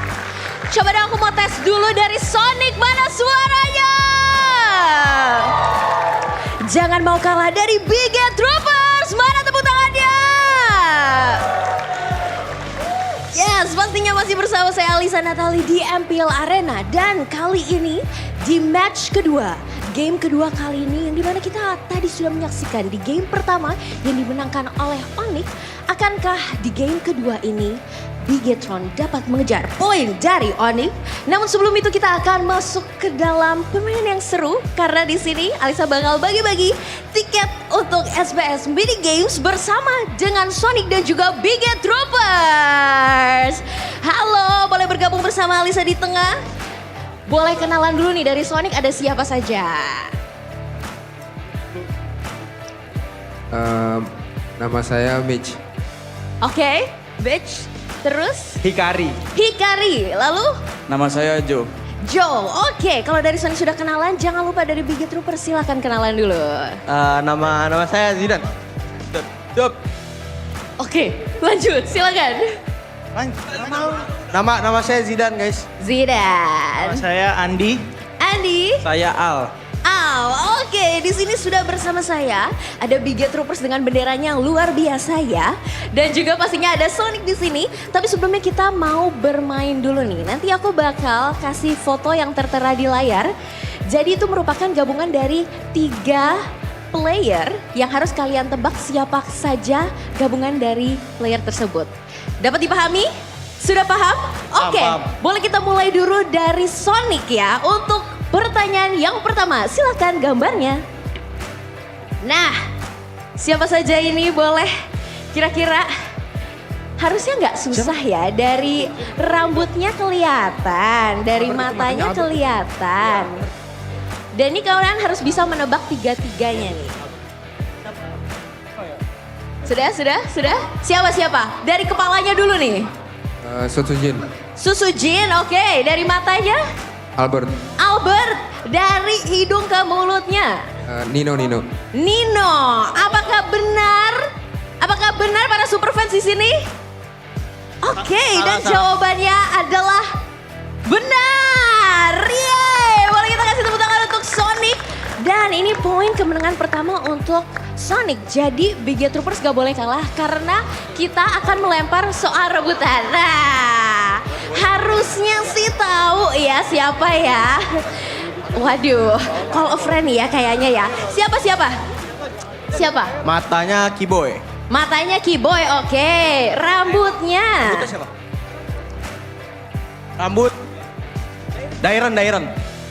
Yakin? Yang pasti dulu deh, hidung ke mulutnya siapa sih? Khas banget tuh antingnya tuh. Iron. Oke. Rambutnya nih. Boleh Savero, yakin? Yakin gak? Yakin. Kata Bang Yohan yakin. Oh ya, kata Bang Andi yakin. Kunci jawabannya? Ya. Yakin? Ya. Dan sayang sekali untuk rambutnya salah. Harusnya ini adalah rambut dari Toy. Kita taunya tadi tuh gampang, ini susah nih. Soal tadi gampang banget, sumpah. Kita tahu tadi, ya kan? Tahu. Ini kurang adil ini. Oke. Ini nggak adil. Saya mentang-mentang Onyx menang 1-0, kita dikasih yang susah emang. Jangan demo, Bigetroopers tahan dulu, tahan. Pulang yuk. Sabar. Habis ini semoga poinnya buat Bigetron ya pastinya ya. Oke, dan dengan begitu clear winner di sini siapa yang menang? Bigetron. Salah. Sonic. Yeay. Congratulations Sonic, kalian mendapatkan 5 tiket gratis untuk ESL Snapdragon yang akan dilangsungkan tanggal 11 sampai 13 April 2025 di Jakarta. Pastinya boleh dong kita kasih tepuk tangan. Yeay. Sayang sekali belum dapat, nanti berpartisipasi lagi ya. Gak apa-apa. Semoga aku doain habis ini bisa dapat poin juga pastinya. Amin ya. Dan pastinya teman-teman jangan lupa untuk menyaksikan juga ESL Snapdragon dari tanggal 11 sampai 13 April 2025 di Jakarta. Dan pastinya itu dia tadi keseruan kita berbagi tiket. Dan kita mau cek ombak sekali lagi. Bigetroopers mana suaranya? Jangan mau kalah pemenang kita. Sonic mana suara?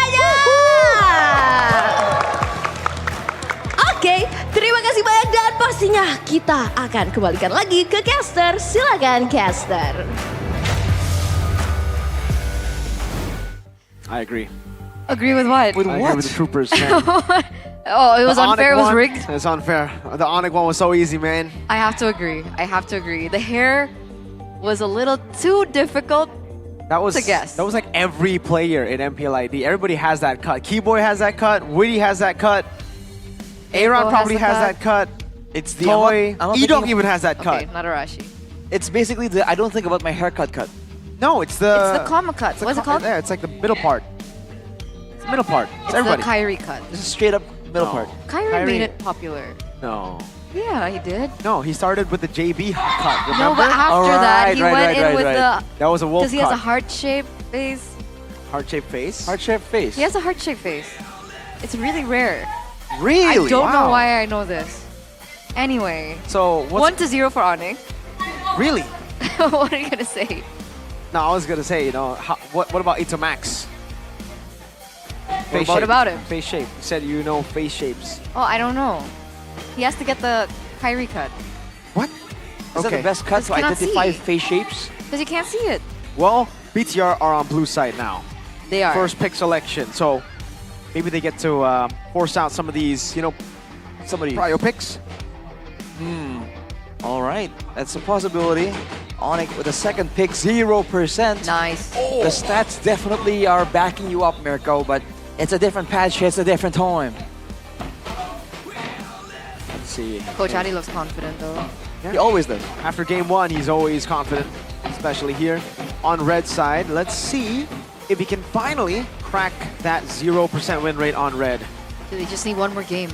Just one more game. It's one more game win, and they are out of the 0% in the red side. By the way, that jacket sold out. The Onyx Racing one? Yeah. Unfortunate. It's a cool jacket, man. Cool. Made popular by Bigatron. What? They started it, right? Yeah, The they racing did. jacket? They did. I see. Actually, that's the only jacket I don't have because Oh. I'm not a fan of the design. Oh boy. But they did start it, yes. Okay. Let's see who starts it here, ladies and gentlemen, as we get into the drafting phase for game number 2.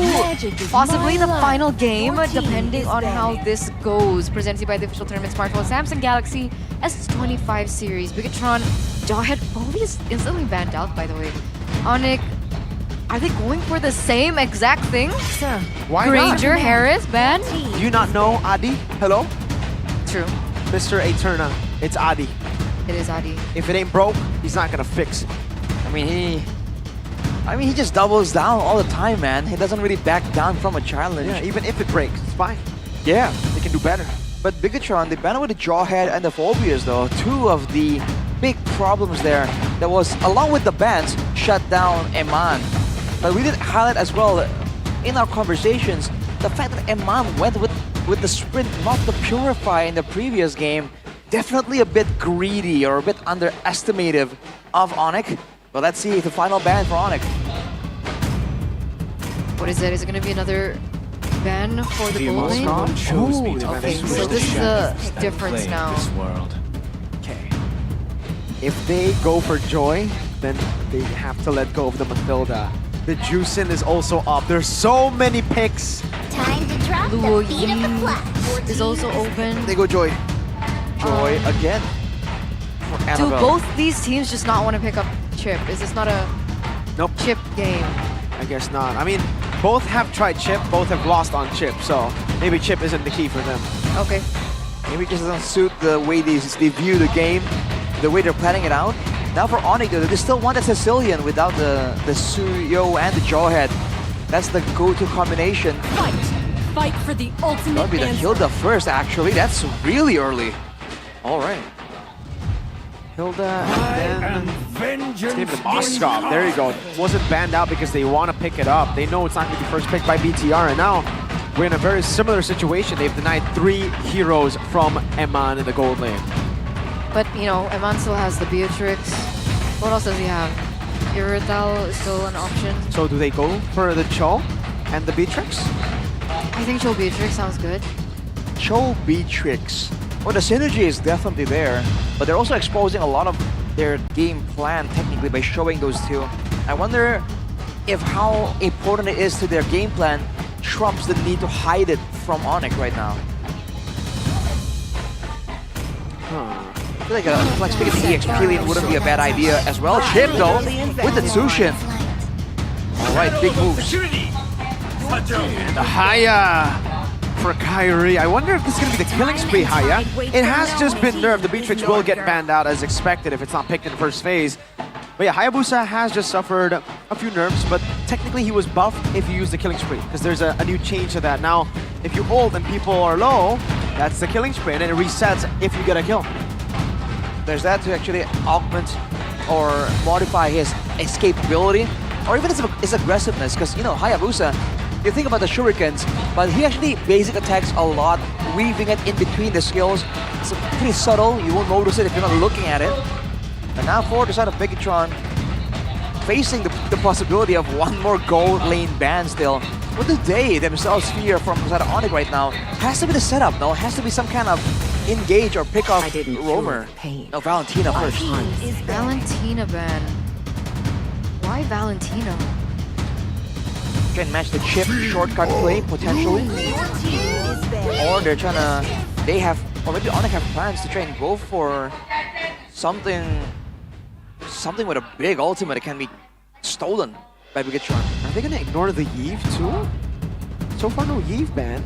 Yve has been the way to counter the Juicin, and the Juicin also has been nerfed, by the way. There's been a change on Juicin. Yeah, and less max stacks for the I forgot what it's called. The fairies, the things that stack up. From 20, you can get 15 now, so you don't really regen as much mana anymore. So the Yve does get banned out though. Alright. So they're eliminating that counter. So what are the options left for Suns? Do they go for something aggressive like the Farsa? Vexana? Do they want to go Cho Aurora? Cho Aurora. The Aurora as a solution to stop the chip rush can be a great effective tool. We've seen it before. They go for the Khalid, yeah. So BTR. Now, we've never seen Luke play the CC, but I think if there was a time to see Luke on the CC, this could be it, right? A Khalid, a Hilda as well. Then you have that Vengeance to deal with the Moskov. Or do they just want to go for a Badang? More CC, lockdown against the Hayabusa. And then in the gold lane, man, I don't know. Do you want to go Brody here? Against the Haya, it's all right. Against the Moskov, it's pretty good. The safe choice would just be to go Bruno. Go Brody. I want to see it. Alright, Hylos first. Is it gonna be the Brody? Or is it gonna be the more default, the more template solution? Technically, someone that can kill fast would be great here with the Sushin and Hylos in the picture. They need more damage. Whoa! Wow, the Khalid and the Hilda, two frontliners. That's another way to deal with it. You go for the 1-1. That has not been touched since the buffs that we saw in playoff season 14, but has not been the best of picks because Irithel is always up for grabs. But now that the Moskov is there, Khalid Hilda, you should be able to fly. The only problem is the Hayabusa. And the Moskov in lane. And technically the 1-1 is a great pick to use with the chip as well, because things are chaotic. You fly out of reach, no problem at all. Okay. Last pick for Onyx. Cecilion. The good old, oh man. All the damage dealers are a way to counter 1-1 technically, but all of the frontliners are a way to enable 1-1. So is this good or bad? It's a catch-22. I feel like Bigatron has a good chance right here. They have so many ways to force Onyx into a weird fight. And of course the Moskov is in the picture too. Can't do the same thing with the Spear of Destruction, but the 1-1 has an invulnerability period, so I feel like Bigatron, I think it all hinges on how good the chip can be. Because last time... It wasn't bad, by all means. It wasn't great. It wasn't great. But it's a different time, it's a different patch. Alright. Still light. We believe first game it favored Onyx, the lineup rating, and it was an Onyx game. This time it favored Onyx again. So, ladies and gentlemen, debut 1-1 in the gold lane in the hands of Iman. If anyone can pull it off, it's him. So we'll see exactly how this unfolds, ladies and gentlemen, as we jump into the land of Dawn for game number 2 between Bigatron and Onyx. Oh, focusing mark. Also, I mean, lineup rating actually favored BTR for game 2. Yep. Now looking at the main emblems soon. I mean, if you look at the gold lane, right? Onyx, you use so much resource, so much time in that banning phase, trying to shut down Eman, so it better be worth it, man. But looking at the emblems here, focusing mark for Moreno, 10% movement speed bonus when it's applied, also allows the rest of the team to do more damage to whoever's lifted. But is Moreno gonna be safe enough to walk forwards as the first litho fight comes through? Onyx takes it. That's a pull yourself together for Eman, by the way. So more inspires. In a weird way, it becomes more of an aggressive tool. But so far, 2 inspires for the Tsushin and the Chip. So Light definitely looking to try and get as many of those shortcut plays as possible later on. Sounds actually goes for a recall here in the first wave clear. He should be able to come back in time to get in those stacks, but it's a lot of time bought to Ryota. Meanwhile, 2v1. Now 3v1, make it a 3 with Light joining in, but Keyboy's there too. Now Kai jumps in, that's a Shadow Kill, revitalized, not enough to keep them afloat. Light gets away, but that's first blood over to the Hayabusa of Kairi. That's not favorable at all. 1-0-0 already. If he gets another kill, he can start to steamroll, a little bit similar to what we saw from game number 1. Meanwhile, in this lane, it looks like the clear is a lot quicker, but 1-1 is also taking a lot of damage from the Moskov. I think Eman was trying to shove in to go for a recall potentially. Savera was tanking the wave earlier. Look at this though, Bigatron making a play for the turtle. Ryota from the side, Keyboy no CC just yet. That's a Sanguine Claw knocking him down. Annabelle still able to secure it now as Ryota looks for the kill. Moreno locks him up. Light will be trapped. They're just gonna go and collapse onto him. That's a kill for a turtle. Keyboy wants more. Focusing mark placed on him. Annabelle looking for the purple buff. Now gets placed down again. Oh, it's a Sanguine Claws that landed earlier. It's a purple buff from Moreno. Picks him up again, gets the kill back, and it's Luke who gets the kill. Unfortunate purple buff steal for Moreno. I believe that was unintentional. He was trying to pull Keyboy back to the team, but landing him onto the purple buff gets him, taking it away, gets it for him, taking it away from Annabelle. But that's a bit unfortunate. But Bigatron has striken back right there, showing that in a long fight where Onyx are forced to walk through that lantern flare, there is a situation or scenario where Bigatron does come out on top here, but Moreno definitely trying to struggle against the clear speed and the potential threat from Keyboy and Sans. Which is why I think, oh wait a second, okay. Half HP, Keyboy still able to get out. But that is why I think Onyx are a lot quicker when it comes down to the rotation, so it should help Kairi get those trades, those killing pressure in the side lanes. Did he manage to get it? I think Kairi still got the buff right there. But man, Luke though, on the Hylos, you can immediately see like it's a whole different situation. He can't really be as proactive as he usually wants to be. He's forced to wait for the later stages to make those decisive, glorious pathways. For now, it's really just a bro lane in that EXP lane. Not a single one can get ahead, but look at Keyboy. Annabelle putting damage on Keyboy. He might be CC Glorious Pathway. Whoa! Crimson Beacon. Moreno trying to go for the kill, but will not be able to. Locks up Sans for a bit. The focusing mark on him. Kairi jumping back and forth. They don't decide to go for the commitment. Revitalize already from Luke. Moreno, I believe, needs to recall, and yes, he does. That was a risky play by Moreno there. Going forward, without really having any knowledge on where the rest of Onyx is, really could have been a bait more than anything. But right now, Onyx going for the turtle, trying to put away. Light should try and get creative here, try and find a place for that shortcut play. He does know that Sans is someone in the area back there, saw the bad impacts. Let's see how this is going to play out, man, because Onyx, they're kind of kiting back away. Yeah, and Kairi is a level ahead of Annabelle. He gets the Starlium side. Keyboy walks up, Luke, gonna be able to get the stun down onto Keyboy. Lantern Flare to knock him off. Sanguine Claw onto 2. Light walks up, shortcut comes down as well. Now they're gonna go all in with the crossbow attack. Eman gets the kill without utilizing the crossbow attack. And it will just be a turtle for free to Annabelle. Eman teleports back down into the bottom lane, and BTR equalize the lead that Onyx had. So despite the conditions coming in from the Jushin, the fact that they weren't able to pick up some success on the Jushin, I think it was yesterday. In certain conditions, it seems like it still has and holds a big impact in these particular team fights. You can see Keyboy struggling to find a proper moment, try to look for a proper setting. And then Bigatron, despite them kind of lagging behind when it comes down to the setup for the turtle, they're still able to get it. So how will Onyx be able to kind of maneuver around this in the next team fight that they're going to approach? Hang on a second, 1v1. Annabelle trying to run away. Shadow kill! Annabelle with the red trio! Kyrie! A solo kill assassination. Moreno with the flicker forward. Crimson Beacon. 2 blinks. Kyrie taken down by Moreno. 1 for 1, but that was a statement solo kill by Kai. Unfortunate, man. That's the shadow kill prowess, the shadow kill advantage you get when you play the Hayabusa. But for Onyx, if they really want to beat Bigatron, I feel like they have to try and go in for these more decisive engages here. Unfortunately, all they have is a Sanguine Claws and the Raging Sandstorm. But if they just keep walking and charging into Bigatron, the Glorious Pathway and the Lantern Flare in together, in tandem, is enough to just force Onyx to walk and stand in the midst of all of that damage, all of that utility. So maybe flanks are the way for Onyx to go here. But that was a great play by Savero.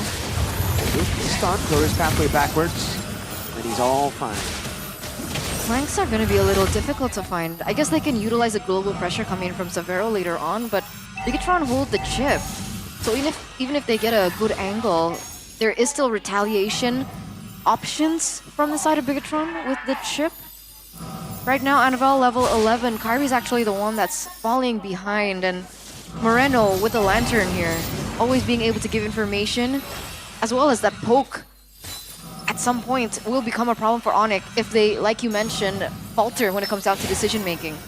Look at where Light is positioning. You would think he would be the one roaming around, trying to be creative. But he was sitting in the bush the whole time there, very content to just wait for an opportunity.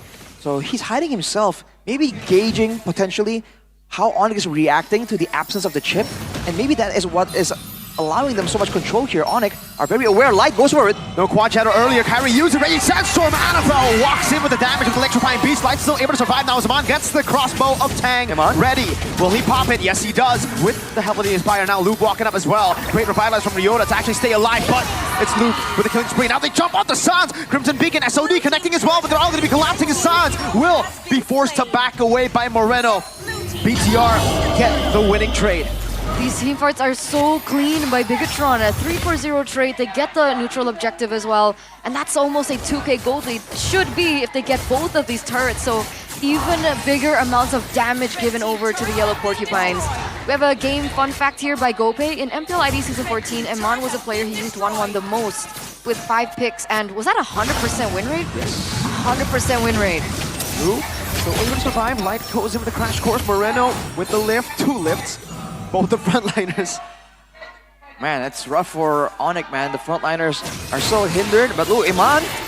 Oh, translates it over towards it. Iman goes with the crossbow. Tang. No. Inspire. Not enough damage. Moreno walks up. Crimson Beacon outside of the range of the Raging Sandstorm. Now the purple buff. Surely. Kyrie doesn't have the retribution. In the end, it's Iman who steals it away. Whoever gets it from Bigatron, it doesn't really matter. Picking it away from Kyrie is a massive success right there. But yes, Bigatron, they're doing this chip gameplay so good. Not by always going for the big plays, but by showing the patience. The fact that Light was out of sight for so long, and Onyx were respecting it. It's almost like they got frustrated, waiting for Light to make his move, and that's exactly where Light went in and found Kyrie, despite everything. So the fact that Bigatron has control over the lanes, able to push it in, is kind of forcing Onyx to show, and that is what is allowing Light to find those objectives. So I think if they want to avoid that, they have to stop sending the key members like Kyrie or Sans to clear the lane. But honestly, it looked like Keyboy knew where Light was teleporting to.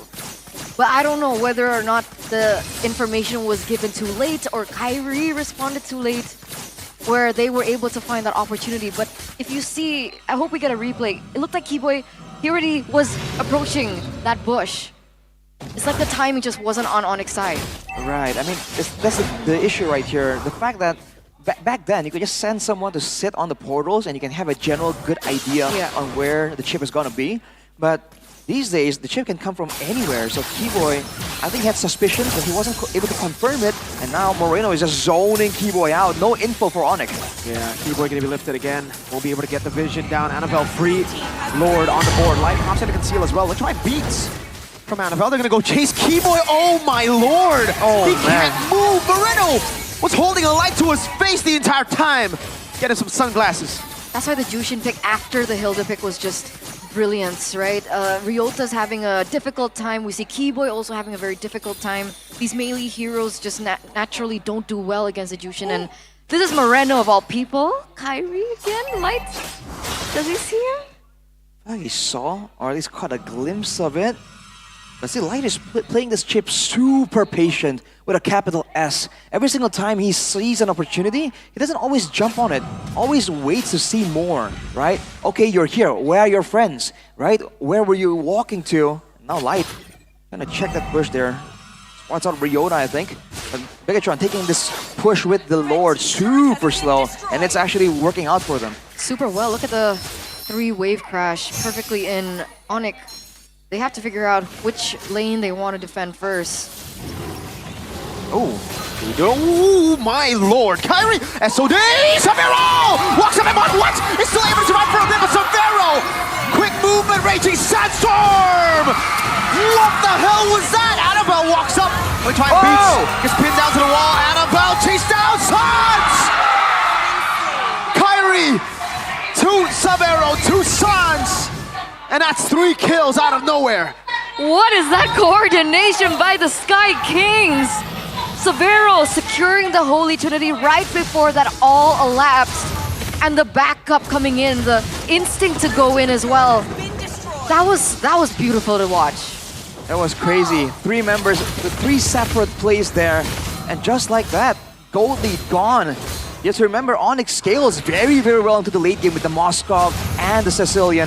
Now they make a play for the purple buff. Bigatron, I don't think they can contest this. Retry from Kyrie gets away with a quad shadow, and they deny a trade on the other side. It's Sans who gets the purple. By the way, as time progresses, does the 1-1 wait a second? Light, An attempt. But what? The timing was a bit off.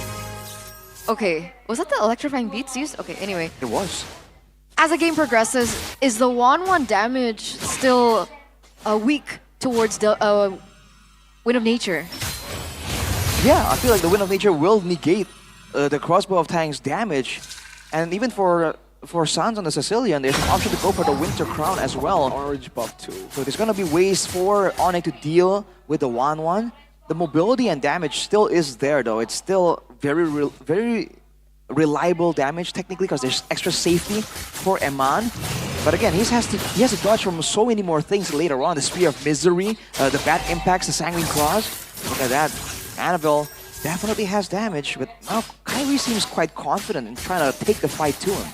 Yeah, don't forget the Winter Crowns that can be built up as well by Onyx, right? So that's another way to deal with the 1-1 as we get to late game. That's gonna be a problem for Bigatron, no? Yes. If they're counting on the damage from the 1-1 alone. Oh, actually gets hot. Glorious Pathway gets placed. Oh man, that could have been a nasty bad impact, but one still stays afloat. Kyrie, that quad shadow signature pick of Kai. No more Glorious Pathway for Luke. Right before the Lord is up. The fire wave actually is still neutral at this point. Onyx can affect it though by maybe throwing an SOD or sending Savero there outright. But they're playing it patient. Bigatron as well, waiting for a chance to try and get something. Trying to use Moreno, but it's just too much danger. If Moreno tries to get someone with the Lantern Flare, there's a bad impact, there's a Shadow Kill. Over the light, used up Technique Claws also. Glorious Pathway coming down. Moreno, Keyboy has his eyes. Oh, Keyboy jumps in, gets 3 on the borders. Light goes into the back. It's still going to be Ryota, who's caught in the midst of it all. Eman jumping back and forth. Savero! Again with the SOD, is Kyrie picks up the kill. Eman got out with the Wind of Nature. 1 for 1, Keyboy Luke. Oh, great moves from Kai. Oh, 1-for-1 trade at the very end. Another portal was opened up. Luckily, they were still able to get out of it. Savero should be able to clear that quick. And this is another thing. Savero is actually going for it. Kyrie and Annabelle both in the picture. Lord at a quarter, but Onyx, let it reset. Quad Shadow used. Annabelle walks up, claims control over the Lord. Kyrie gonna be zoned away by Moreno as he picks down the focusing mark as he goes for the Crimson Beacon. Kyrie walking up, Annabelle wins the retry battle. Ryota falling up top, it's Light Shadow kill! Oh, dispersed over to Annabelle! He gets out in time to the Quad Shadow. BTR get the Lord. And they also lose Ryota for Onyx. This is a best case scenario for Bigatron right now with this push. Able to get the Lord right there definitely is something that they require here, something to help them crack the siege of Onyx base. Especially with Sans actually doing really, really well already with the Lightning Truncheon and of course the Wishing Lantern. So Liu can't even take a lot of those bad impacts any longer. Trying to push the advantage even more here. Go for the purple buff. Now pushing the bottom lane. That should be the lane they try and go for. Rose Gold for Savero. Winter Crown for Sans. Oh, that damage over to Iman. Yikes. Look at the flank from Keyboy. Look at the flank from Keyboy. He has them sandwiched, but it might just be Keyboy who is caught all alone. The chase. Who's faster? A jumping girl or a man on sand? Annabelle. He's buying so much time. He's just buying all the time in the world. It will be Keyboy falling to his demise, though unfortunately the sacrifice necessary is the one that takes the kill. Not the best allocated kill, but it's okay. They chased him all the way. Onyx chased him from their bottom side base turret all the way to Bigatron side base turret on the top side. I wonder why.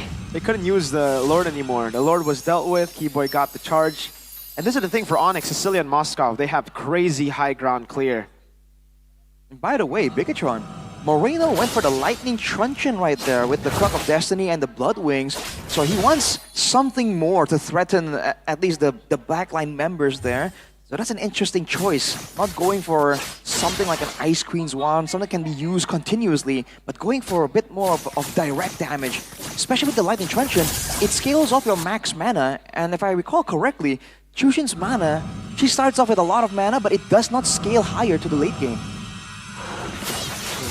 And now it's back to a slow game. I guess we're not going to see any action until the Evolve Lord, and that will be maybe a way for BTR to actually deal with the high ground if they get it, right? But the problem is, how are they going to set up for it? Onyx, they have kept their base turrets alive, so that means they can play as slow as possible. They can use the Moscow with the side control. BTR can't do with the chip though, so it's an execution battle as we get to the late game. Yep. Stacks are stacking up though. 312 on a Sicilian full item. Almost full item. Almost. One more to go right here. The last build item was that Winter Crown. So Sans has a window of invincibility here. But now with the Lord coming up, you can see that they're trying to send Savero to the top side, but he won't be able to do much. There's so much threat coming out of Light's chip. And now look at this. It's a siege game, and the poke from Sicilian. It's absurd. Look at the positioning from Light though. It's not safe for Savero to clear in the far lane. I hope they know that. And for both teams, they're just playing it as slow as possible. It's almost like Onyx is waiting for the wave to actually meet Savero, but Bigatron, they're pulling the trigger on this move. They see Savero. That's smart. They might just go for it. Luke now goes for the stun, but it's only onto Ryota. Now Annabelle looks for it. Retreat battle! Kyrie gonna be locked up! The Lord! The Lord is a paid actor! Oh my Lord! How unlucky was that? No way.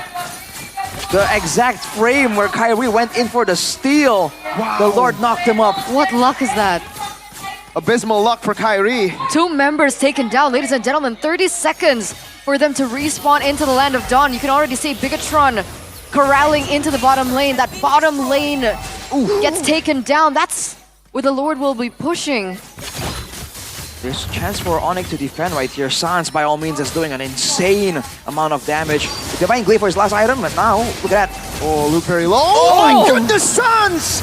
With the damage, revitalized already. Sanguine Claw barely hitting Light. Collapses onto the bag. Raging Sandstorm from down as Annabelle dives in with Electrifying Beast. Winter Crown for both Annabelle and Sans. Immortality bought by Annabelle. Kai jumps in. Shadow Kill over to Moreno. Still able to stay alive. And now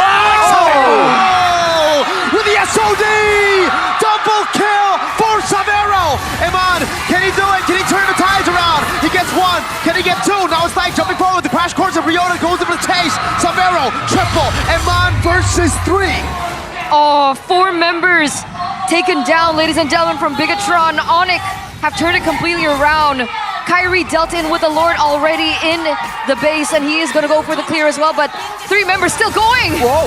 That's Keyboy jumping in. Eman gets the crossbow time. The Revitalize comes in. Keyboy able to flicker out now. Sabero walks up. Eman with a nature. Sabero low. Turret shots.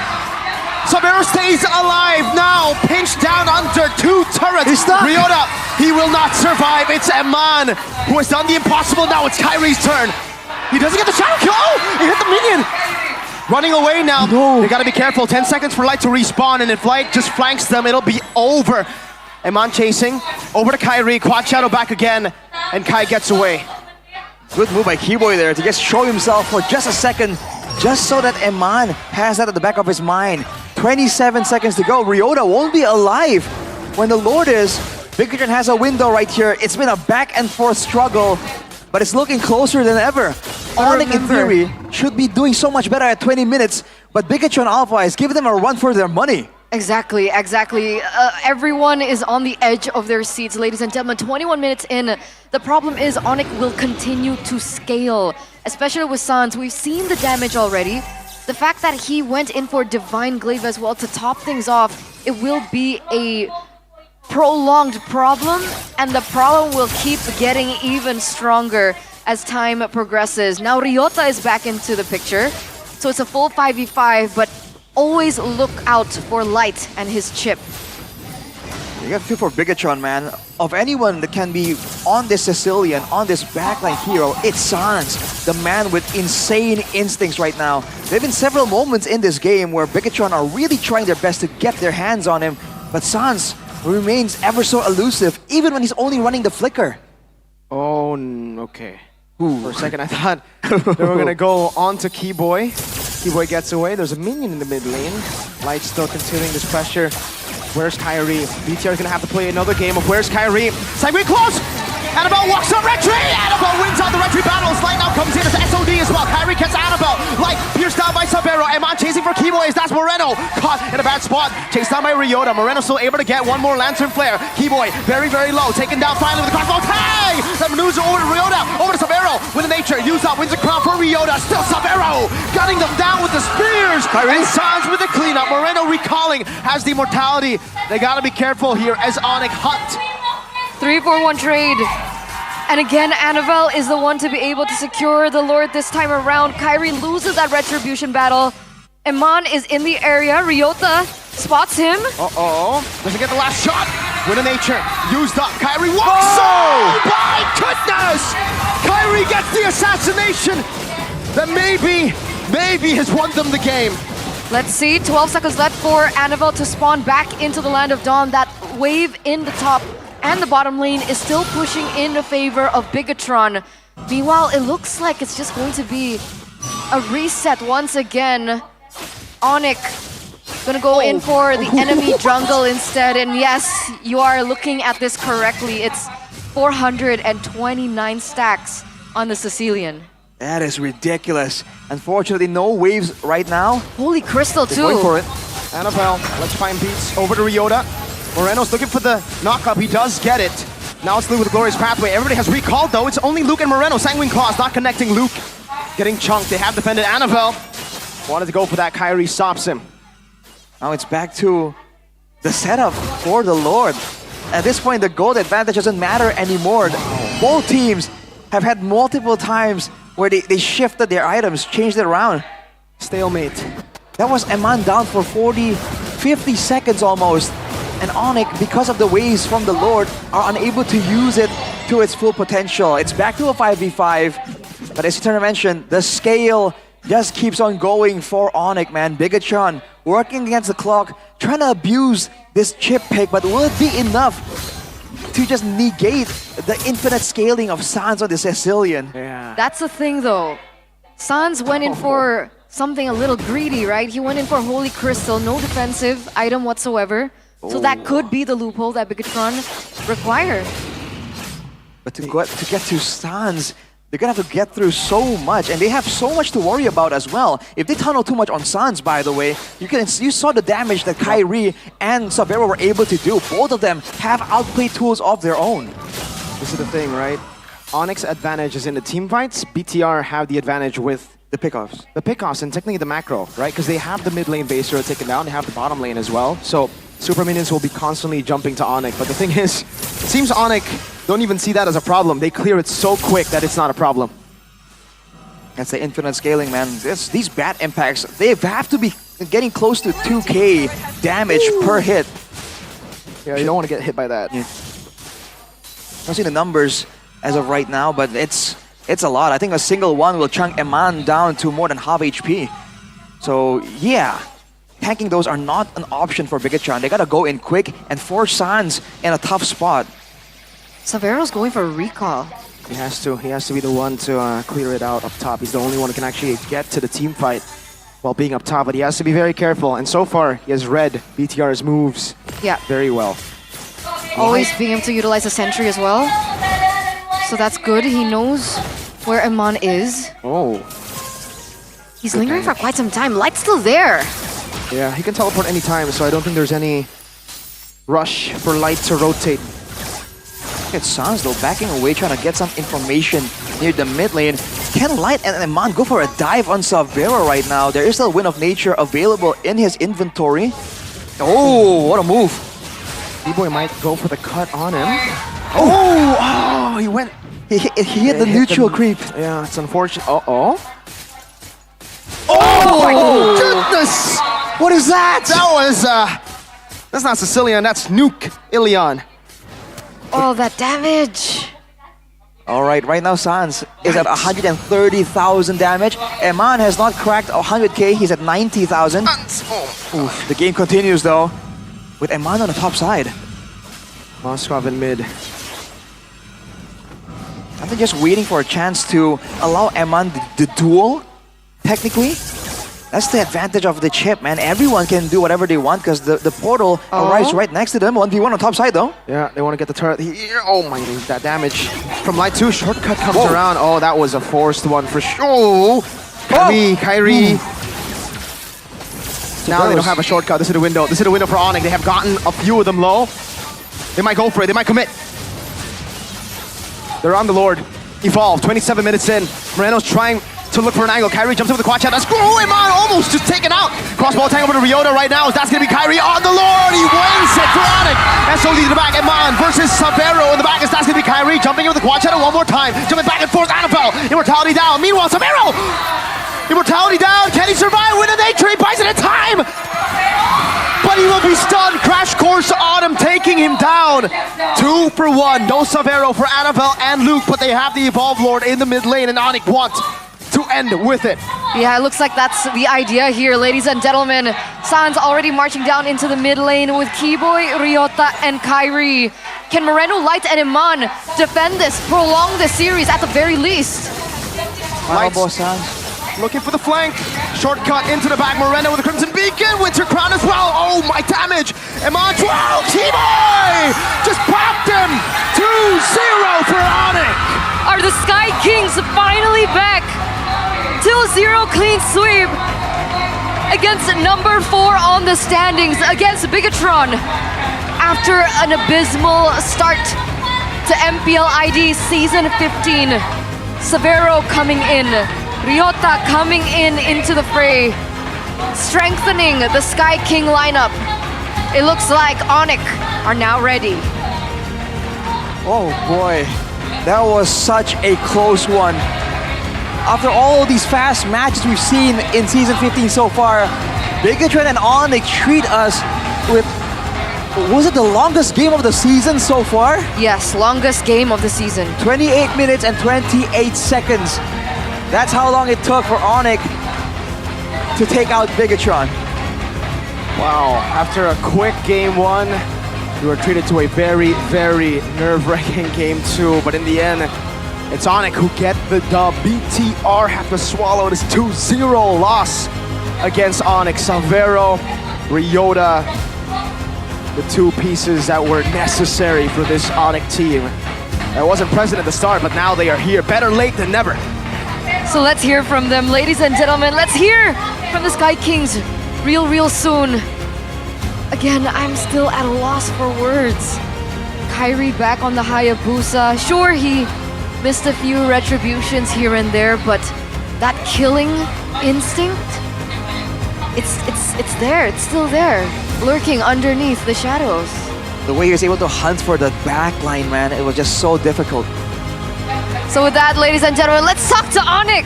Let's talk to Ryota. Let's talk to all of them. How were they able to go 2-0 against Bigatron? Onyx, saatnya untuk naik! Kemenangan demi kemenangan dipupuk dengan baik. 2-0, game yang sangat ketat. Kairi, kita ngelihat kamu langsung heboh. Memenangkan 2-0 tadi di game kedua. Kelihatan banget, ekspresif banget kalian semua. Ada apa itu? Sepuas itu memenangkan game kedua? Are you satisfied? Are you happy? Are you so happy because you're screaming? Wah! Oh, Ryota mau jawab. You scream! Senang banget. Sekarang ada ininya ya. Ada senang banget katanya. Tapi melihat this match, this is your second match. You have your new lineup for Onyx. How is for you that you can adapt well? Is it too much for you? Is it just okay? Or is it just so smooth for you? There's patch, there is new lineup. I think it's just okay for me. And I just need to connect to Keyboy. Oh, jadi memang kuncinya kalau ini adalah Keyboy, kalau dari Ryota. So, how Keyboy connect with you? With English or with Tagalog or with Indonesian? Bahasa. Pakai bahasa? In game. What words that Keyboy say to you that you remember? Dark system. Dark system? Lu depan po, lu depan, dark system. Lu depan, dark system. Keyboy ini ya memang ya. But yeah, today you face Bigatron. Only 2 team has 2 imports. Bigatron and Onyx. How do you see Bigatron in MPL ID with Eman and Light? Kuat banget. Kuat banget. But you beat them with 2-0. I think we just better today. What better? Can we know that? What is the better that you say? Chemistry, gameplay, patch I think update? after the patch, we just better. Oh, yang menarik ya. Kalau ngomongin patch, bukan hanya patch, tapi juga ada player baru. Mungkin kita bakal langsung tanyain aja. Welcome, Savero. Heboh nih. Sonic heboh langsung semuanya. Savero, welcome. Akhirnya kamu menjajakan kakimu di panggung MPL. Gimana? Panggung MPL sesuai ekspektasi dari Savero? Panggung apa? MPL sesuai ekspektasi dari Savero? Gak kedengeran coba. Pada neriakin Savero di sini. Apakah panggung MPL sesuai dengan ekspektasi Savero? Sesuai sih, soalnya ya ekspektasi aku ya bakal heboh banget lah. Apakah ada sebuah kegrogian atau kegentaran? Apa yang Savero rasakan di panggung pertamamu hari ini? Biasa aja sih, kayak udah berasa kayak scream aja. Hebat ya Savero bisa langsung punya mental yang kuat. Dan gimana cara kamu nge-build bahwa ini biasa aja, ini kayak scream aja? Ya mungkin booster efek dari itu, coach sama tim, jadi bisa lebih pede aja. Bisa lebih pede dan kita ngelihat bahwa permainanmu begitu memukau. Bahkan kamu menggunakan hero Kari. Kayaknya Kari nggak lagi populer nih. Kamu membawa Kari dan membawa kemenangan perdana untuk Kari dengan 0 death. Savero, kasih tahu dong apa nih? Gimana nih Karimu muncul di MPL dengan performa yang luar biasa? Nggak, biasa aja sih sebenarnya. Ya kalau pick Kari cuma ngikutin dari coach saja lah. Bukankah Kari hero signaturemu atau? Bukan. Bukan hero signature. MDL kita sering banget ngelihat kayak Savero sebelumnya pakai, tapi tidak, bukan. Dan kamu gimana ngenilai performamu hari ini melawan Eman? menurutmu sendiri gimana performamu hari ini, Xavero? Belum performa yang terbaik sih, masih bisa improve lagi. Dengan 0-0 deathmu itu masih bisa improve dan kamu melawan satu player yang sudah bisa dibilang veteran juga di MPL, membawa nama Bigetron melambung dan ditambah lagi Eman salah satu best gold laner juga di Indonesia. Gimana caramu untuk catch up dengan seseorang yang sudah banyak pengalaman seperti itu di MPL? Ya nganggap semuanya sama aja sih biar apa ya, main lepas aja biar lebih pede. Jadi itu kuncinya untuk mengimbangi. Tapi keren banget hari ini juga banyak banget yang berseru teriak-teriak karena performanya sibuk banget tadi deh. Keyboy, kamu sibuk banget di game kedua. Gimana tuh? Apa yang kamu rencanakan supaya bisa mengimbangi pergerakan dari Light, ditambah lagi hero chip bukan hero yang mudah untuk ditangkap dan dibaca. Gimana caramu Boy? Apa planmu untuk memenangkan game kedua tadi? Nggak ada sih, cuman jalan-jalan doang. Jalan-jalan? Ya jalan-jalan aja terus. Ada tujuannya nggak tuh jalan-jalan? Kemana? Enggak, emang Ngapain? lagi jalan-jalan aja, lagi santai. Lagi ngevlog kamu ya? Di Lenown ngevlog. Tapi Boy, melawan Bigetron hari ini dengan 2-0. Dari Keyboy sendiri, apa yang mungkin kamu paling point out, paling penting untuk melawan tim Bigetron dan bisa menghasilkan kemenangan 2-0 seperti ini? Hati-hati Eman aja sih. Lalu kamu pesen ke Xavero sesuatu kah? Ada yang kamu bisikin ke Xavero? Enggak, kata Xavier udah pasti menang katanya laningnya. Sudah pasti menang. Tapi dari Keyboy sendiri untuk menghadapi hari ini Bigetron 2-0 menjadi match yang baik pula penutupan. Mungkin kita bisa bilang ini udah Onyx yang sesungguhnya? Tuh Gilang mau jawab. Yes, Sans. Apakah ini Onyx yang sesungguhnya, Onyx yang dinantikan? Udah nih. Aku nggak tahu sih ya. Kita yang penting main, kasih permainan yang bagus seperti biasa dan yang nggak gimana. Kita step main kasih yang terbaik aja. Apakah ini udah line up yang akan kita saksikan selanjutnya? Kita lihat nanti itu bisa kita serahkan ke Coach Adi. Ke Coach Adi. Ya. Tapi melihat hari ini juga kayaknya dagdikdukser banget game kedua. Kairi, kamu berpikir gak sih game kedua kalian akan kalah? Ada pikiran seperti itu nggak? Nggak ada sih, kita tuh orang nggak OBT. Nggak OVT guys? Nggak ada OVT? Ya cuma fokus di gamenya. Bagaimana cara kalian bisa defense dan membalikan keadaan tadi? Kenapa, sorry? You guys defense and then you come back. Tuh kenapa ya? How? Gara-gara Xavero sih tadi. Kita bisa comeback gara-gara Xavero. But how do you manage to get the very most important Lord? The last Lord. Oke sih, ya. Oke. Itu luck, beruntung ya. Hoki bude, muncul. Tapi kalau melihat pertarunganmu dengan Anavel tadi terlihat sangat bisa dibilang dinamis banget, ketat banget. Kyrie, how do you see the jungler now in this patch? Kenapa kan? Ya jago. Jago. Kalau Kyrie gimana? Jago juga. Jago juga. Jadi sekarang memang MPL jago-jago. Siapa? Anabel. MPL jago-jago. Ya semua sih jago. So, ketika semuanya sudah jago, bagaimana cara kalian untuk bisa lebih dan ngedapetin kemenangan untuk next battle-nya di minggu yang keempat? What is your plan to do better? Ada nggak dong? Kasih tahu dong. Nggak ada sih, nggak ada plan. Kita nggak ada plan. Yang penting fokus aja. Enjoy aja, enjoy. Enjoy aja. Dan ini adalah match kalian yang terakhir untuk minggu yang ketiga. Dan kita akan bertemu nanti di minggu yang keempat. Dan ini akan memakan waktu break yang panjang. Mungkin ada yang mau disampaikan dari Onyx yang sedang naik ini. Gilang. Buat Sonic terima kasih dan minta maaf juga karena beberapa belakangan ini kita lose streak dan kita udah kembali performa yang sama. Terima kasih atas dukungannya, kita bakal ketemu di week 4. Kita libur dulu. Thank you semuanya. Terima kasih semuanya. Andreota, maybe last word?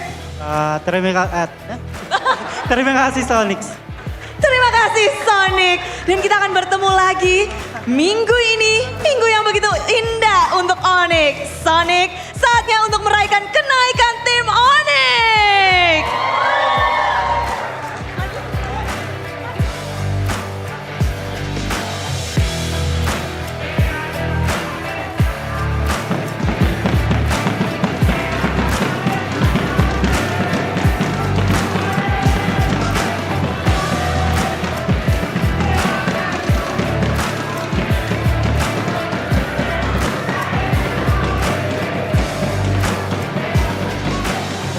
Di sini ramai banget, Sonic lagi berpesta dengan 2-0 yang mereka hasilkan. Tapi belum selesai karena di sini di panggung MPL, Budi akan langsung ditemani oleh 2 bidadari kakak beradik dari tim Onyx. Langsung saja kita sambut Fonsi dan juga Sei. Asik nih Budi ditemenin sama 2 bidadari. Hai Bude. Hai Fonsi, kamu lagi sibuk-sibuk, seriesnya lagi muncul-muncul, tapi sempat untuk mendukung tim Onyx ya. Yeay. Gimana 2-0 hari ini? Seru banget tadi, sebenarnya aku datang telat, jadi game 1 nonton pertengahan, tapi game 2 aku nonton dari awal dan seru banget, 30 menit yang menegangkan. Menegangkan. Kalau Shay ini selalu hadir nih di saat up and down. Kali ini kayaknya bakal up terus ya Shay ya? Semoga. Semoga. Senang dengan 2-0 hari ini? Senang banget. Senang dong. Senang banget. Wah semuanya, tapi kayaknya kesenangan kita nggak cuma di MPL Arena nggak sih? Iya. Karena Onyx lagi seru-seruan bareng, ada watch party. Iya, lagi ada watch party di beberapa kota Bude, di Bandung, Medan, Makassar, dan Manado. Dan seru banget sih untuk datang ke watch party karena bisa seru-seruan bareng Onyx yang lain, dukung Onyx pastinya. Dan bakal dapetin experience yang mungkin kalian gak dapetin di tempat lain. Waduh, ini yang lagi di berbagai kota ini, jangan lupa ya. Lagi banyak banget, tapi kalian watch party pernah ikut nggak? Pernah dong. Aku udah pernah di Jakarta, di Bandung, sama di Medan. Dan aku seneng banget, seru banget bisa ketemu Sonic secara langsung, bisa ngobrol bareng dan nonton bareng, ngedukung Onyx dan ya vibes-nya positif banget. Ada cerita seru nggak tuh? Ada cerita seru nggak? Seru, ya seru, semuanya seru. Dan asik banget sih bisa ngumpul bareng. Dan asik banget, banyak banget kegiatannya. Tapi udah penasaran, di sini tuh kenapa sih kasih tahu nih alasan semua Sonic harus datang ke watch party?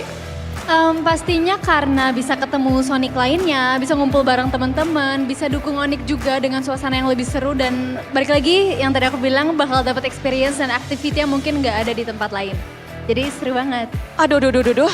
Kita pasti akan langsung mau nih, semua dari super fans, semua Sonic pasti akan ngumpul. Tapi gimana caranya? Fonsi sama Sei kasih tahu kita dong. Caranya buat ikutan watch party. Oh, caranya kalian tinggal datang aja. Nah, nanti untuk update-nya tempatnya ada di mana dan sebagainya itu bisa langsung lihat update-nya di sosial medianya @sonic.republic atau mungkin di sosial media kita juga mungkin kita akan update atau di sosial media Onyx.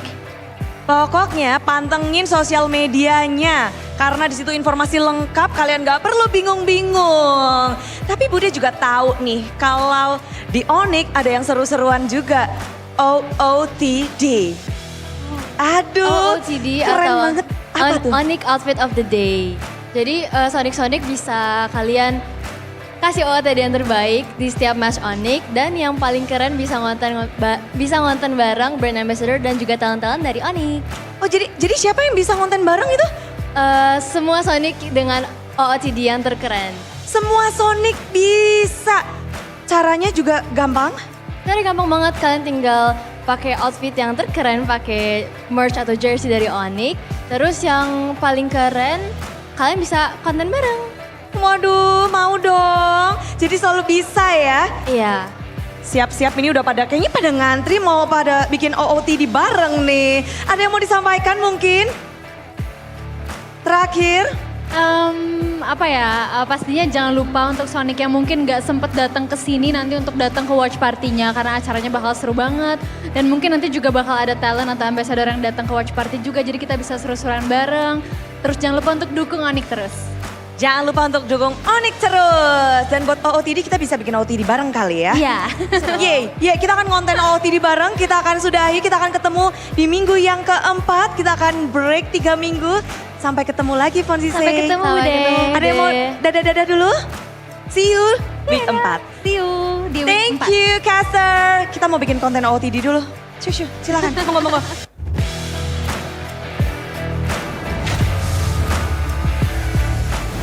There you go, Arashi. That's the perfect opportunity for you. For me? Yeah, I thought you said you're a huge fan of Fonzie. Yeah, and Shay, and Saze. And Saze. Saze? And Shay. Nah, that might be a Realize, man. I think you got me mixed up with No, someone Realize else. is a fan of Rachel from Evos. Beater, yeah. Even though he's an Onyx fan. Oh, I Rachel see. Tia. A bigatron Rachel. There's so many Rachels in this world, guys. But Yeah. again, I don't know any. GG for Onyx 2-0ing Bigatron. There's still hope for this table. They're One, BTR, one man. last chance, guys. One The last stakes chance. are getting higher and higher right now. This guy right here needs to be, he is wanted by all the By troopers Mirko. and Mirko, because he just killed my boys. He's also been I'd wanted be because scared. he wasn't around for the first couple of weeks. Man, what a player though, really. This guy, I told you I would choose Severo and Ryota. I would choose CW if also, but you know, but this Point guy, made, point made. This guy, he improved. He already improved so much from Snapdragon, and there he was already good. It was just, you know, kind of like flip-floppy. Now it's just flip, no floppy. Interesting. Well, looking at the highlights here, presented by your official tournament smartphone, the Samsung Galaxy S25 series. Man, Kyrie was definitely on the case though. In the early game when Severo was just trying to recover, was trying to make sure that he has the item power spikes to be that late game carry that Onyx needs him to be along with Sans. It was Kyrie. And afterwards, the movement, man, the way he's able to bait Bigatron right here. Annabelle tried his best and still was unable to get him. That is heartbreaking, almost tilting. Afterwards, the amount of times we see fights in smack dab in the middle of the base in this game, that was crazy. The SODs as well, the follow-ups. Man definitely has great planning, great instincts as well. He knows exactly what might be coming and what he wants to do if it does happen. If it doesn't happen, he pre-plans. It's crazy, man. Again, like so many times, Severo just with the nature there as well. Yeah, this guy's really good, man. Yeah, he kept hitting the jungle minion as well just to ensure he gets a bit more HP. Yeah. So it's small things like that that really does add up. Of course, in the end here, Goes in. you can see him actually alone there. Like, look at how much time he's buying, man. I His think this is team- where he dies though, right? Yeah, but he buys immortality. But the he rest of- buys more time. He almost gets out here. Shutdown was given to Chip, of all things. And afterwards, yeah, with Sans just blasting everyone as well, Onyx, this was a hard-fought, hard-earned victory. Amazing potential, amazing potential. I think from game number 1 and game number 2, I was like, man, Amon is so good with his item swaps. How is he that good?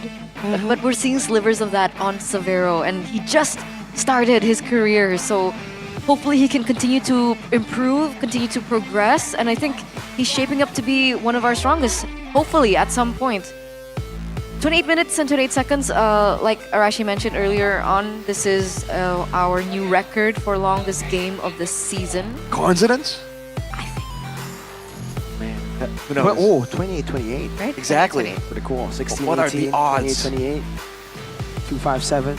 I'm trying to look for more. What? Well, if you look at the items too, though, earlier, Sans the Sicilian was also swapping out things too fervently, man. Belt from the Sans. Damage. What are we looking at, Oh man? my Sans.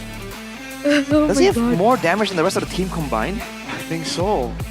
Yeah. No idea. Oh, I think he might be. Wow. Amazing. I wonder how Onyx reacts to that. Let's see in their mic checks. Let's go, bisa pecahin one ini ya. Pecahin one guys. Udah clear lord teh. One dia. Nice. Sakit guys. Foto atau? Nice go. Gak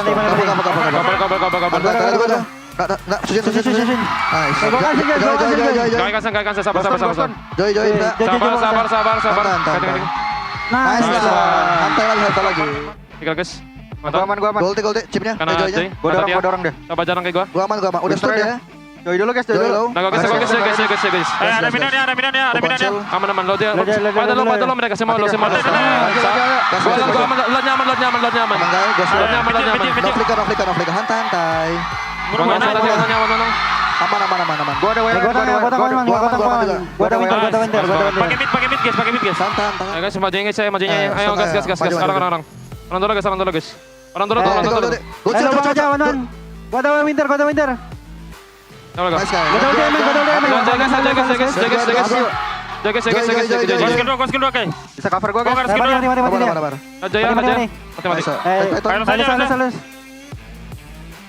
Mati.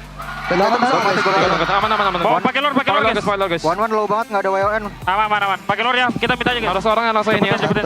Lalu pokoknya lang. Ya, aman. Gilang sakit aman, Gilang sakit. Lang gua dulu bilang lang. One lang. Gak usah lagi. Sama dia. Lu banget ya. Winter ya. Bisa banget sih. Bisa.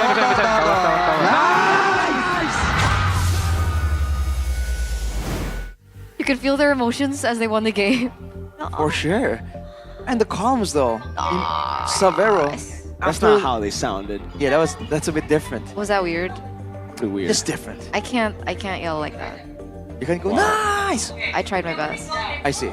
But what were you gonna say? Savero, immediately after he died there, Wind of Nature down, no ulti, and he's low. No, info immediately. And the final moment there, I missed it. But Kiwi, what the heptases? This is how he was able to just immediately blast a man, dude. That was crazy. You know, that was so funny because once he bonked, he disappeared, and I was like, oh, he took the portal, because he dashed, and then whoop, and then he went back. Really? So, yeah. He took the portal, and then boop. And he went back to... Portal interactions are always hilarious. Funny. I remember the Brands one. Oh, the no. Brands one, he just walked. He was fighting in his own lane, and he forgot there was a portal there. Boop. Oh, where am I? He appeared in front of 3 guys in the turtle pit. And it was like, oh, what is this? Someone using a Yuzong as well. The whole dragon was like, ooh. Yeah. It just disappeared. Yeah. Like, whoa, where'd it go? So you know what? I think next time there could be a strategy where you have a chip on your team, you're defending, your backliners group up together, they're gonna dive. Chip hops in shortcut, so when they dive, boop. You know? They're all gonna go to the back and then you can defend the Lord. Interesting. Wait a minute. Yeah. Is that how it works? Yeah. Just shortcut that the portals appear where you are, so. What he said. Try it. By the way, Try it. Ryota is speaking Bahasa in the comms. Yeah, it was. He was very vocal as well. We heard this yesterday too. He is very fluent, Ryota. He's mini Yeb. So how fluent? That's the real question. Not very Does fluent. he sing Indonesian songs? In-game fluent. Not Yeb level fluent just yet. You know, Yeb... He said it in the interview, yeah. Yeb's crazy. He was here for a month and he could speak better English, better Indo than me and Arashi. True. That's facts. For a month. He was here for a month. Why songs? Because Coach Yeb, the way he learned, he said he listened to a lot of Indonesian songs and picked it up that way, which was very impressive. His favorite artist is Tulus. Oh, that's why. The Sun song. Yeah. That's Tulus, right? I think so. Yeah. I was thinking of a different Sun song. You know I don't think it's that one. Yeah. You guys know. That's the song that Yeb always sings too. Impressive. Where is Yeb? Yeb, come back to Indo. We miss you. He wasn't he here last week? 2 weeks ago. Because we were going like, oh yeah, we miss you, man. And he just pops up on the audience seat like, wait. And then now he's in the Philippines. I see. He's a Watching teleporter. MPLPH. He's Chip. He is Chip. Maybe he is Chip. You know, his portals, shortcuts everywhere. Eats potato chips. That probably he cut the potato chips out of his diet. He's looking really good right now, like fit man. Yeah. By the way, we still have one more person. One more. At least who could be happy today. Yeah. Arashi, it's up to you now to be happy. It's up to my boys. You're the last man standing. Rin wants you to have a horrible day, but you can have a good day. Arashi, you can have a good day. Confident? Pretty confident. That's what Mirko said. But, you know, Mirko's always confident. So you're not? I'm not always confident. Okay. Fair. You know what, Bigatron, best team in the world. I think they gave Onyx a chance, so I'm still happy. That was definitely a plan, like just like the Lord knocking up Kyrie. It was planned, 100%. Yeah, the Lord knocked up Kyrie. He paid that Lord. MUs maintaining their dominance. Aurora ends TLPH's 6-time win streak with a 2-1. Is this the Estes game? Yes, the Renegade Estes. Oh boy. Renegade, you mad lad. So it was a reverse sweep, right? I think so. Both TLs getting reverse swept, by the way. TLPH and ID. I'm a TLPH fan though, so pretty sad. The double sad. Well, you know what they say. That too. The bigger they are, the bigger they fall. Sure. That's what Yeah, they let's say. say they say that. Let's leave it at that. All right. Yeah. Oh. Wait, there's a voting for this. Wait. Yeah, I can't Indo. There you go. Stopping TLPH's win streak. How far will Aurora dominate MPL PH Season 15? Interesting. What do you guys think? What are the options? So yes, no, maybe? PH representative for MSC. Interesting. Wow. Interesting. I mean, you've been Keeping up. updated Keeping up. with MPL PH. What do you think about this? I mean, they're a really good team. Edward's great. I think Domeng, even though he got a lot of hate at M6, I said he still has a lot of potential, and I think these haters will very soon get shut up by Mr. Domeng. And I guess he's doing it. I haven't watched a lot of Aurora games. The only Aurora match I've watched is their match against Onyx PH. That's when they won. That was already very impressive. Very, very good. I'll put them in S tier, I think, after that. So, opportunities to learn always, right? Also, for Bigatron, let's talk to them. Thank you caster, dan kembali lagi bersama saya Alisa Natali. Kalau sudah di backstage, pastinya kita sudah masuk ke dalam listener interview. Sudah bersama kita di sini ada Coach E2 Max. Hello, Coach. Hello. Okay, so we're seeing the previous match, BTR against Onyx with their new lineup. Has this got into your prediction if the main ones were Ryota and the Pharaoh? Ryota actually we expected, and from Sabero 50-50. Okay, jadi sebenarnya kalau Ryota sudah diprediksi, tapi kalau Savero ini 50-50. So if you already know the prediction for this, is there any misplay or maybe any mis-execution for the match itself? Actually, for the game 1, might be hard since we already gave, like, they play the same hero they play yesterday actually. But we decided to play against those heroes even they win on that. And for game 2, it's a preparation that we use to play for this week. Oke, sebenarnya sudah bisa dilihat ya bahwa di Game 1 sebenarnya sudah ada hero-hero yang sudah digunakan juga di hari kemarin. Lalu hari ini digunakan lagi. Dan mungkin di game kedua memang ini ada sedikit kesalahan dalam eksekusi. Mungkin dalam strategi ataupun dari permainan dari player itu sendiri. And for next question, we know that Eman is one of the top gold laner in MPL Indonesia. However, for our rookie from Onyx, which is Pharaoh, we feel like we see that Savero didn't feel any difficulties on beating the top gold laner, which is Eman. So how do you feel about this? I'm still confident that Eman still the strongest marksman. It's just that so many players shining for today's season. I mean for the season 15, so many young players shining, right? Not only Sabero, even other rookie marksman. Oke, jadi walaupun misalkan Eman ini juga sebenarnya masih sebagai predikat strong top gold laner juga menurut dari coach, namun memang kita melihat banyaknya rising player di sini yang juga tidak kalah kuat daripada Ewan dalam melawan Eman pastinya dalam membeat. Tadi kita bisa melihat permainan dari Savero. Dan we know so many gold laner had rising in MPL Indonesia. So maybe can we know top 3 gold laner from your version of Coach E2 Max? Top 1 Mas Eman. Top 2 Toy. Toy? Yeah. Okay. Top 3, Erlan or Heis from AE. Nice, okay, interesting. Jadi kata Coach Itmax mungkin top 1-nya tetap Eman pastinya. Berduanya ada Toy, nomor 3 antara Erlan ataupun Heis. Oke, kita akan melihat lagi. So for the last question, what is your preparation for tomorrow, especially for resetting all the players? Actually, we already talk about that. We just lost our first 0-2 on today's season, but it's normal that you losing some matches in regular season, right? We just need to reset and don't think about what's happened, but most important is we know how to move forward and think about the matches on the tomorrow and from the other day. We just need to get back on our strengths and like that.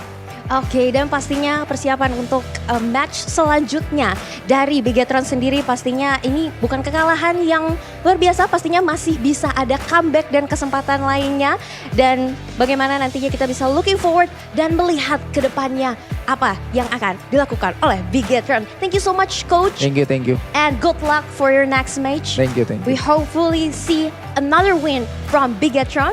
Dan pastinya kita akan kembalikan lagi ke caster. Silakan caster.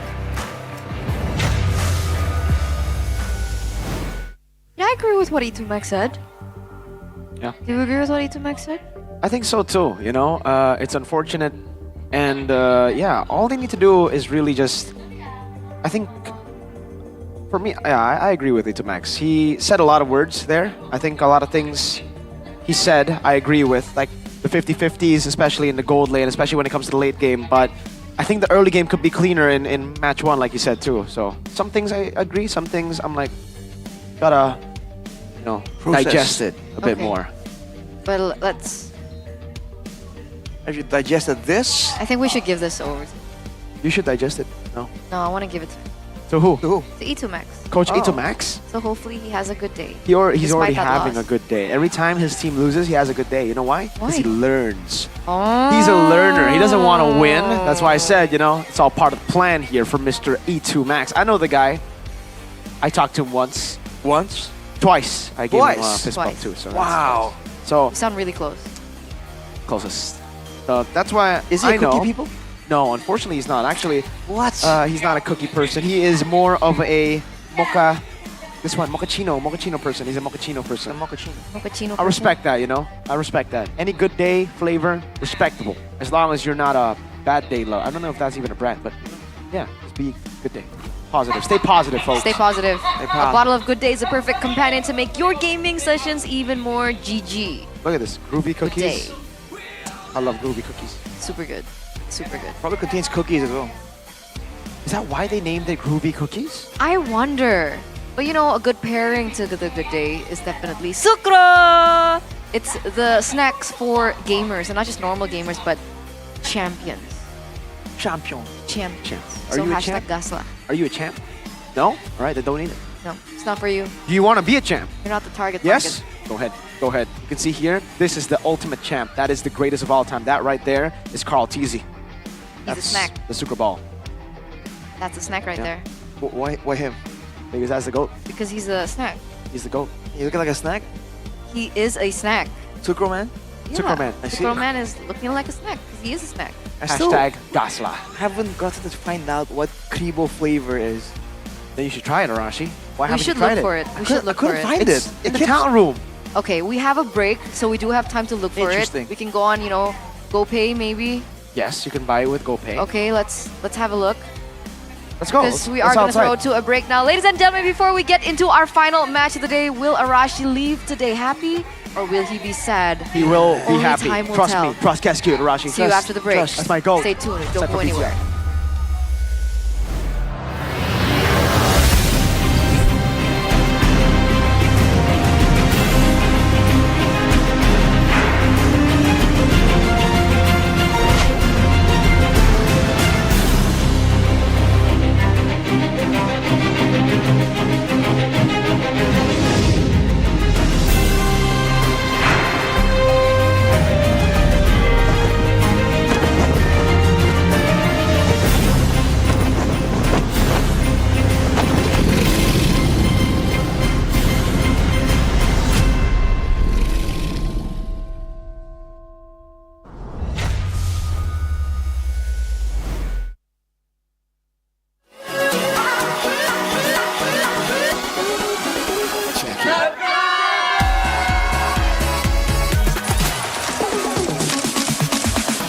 Ya, aku merem. Ulang dong.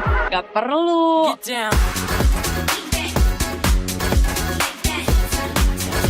Guys, review.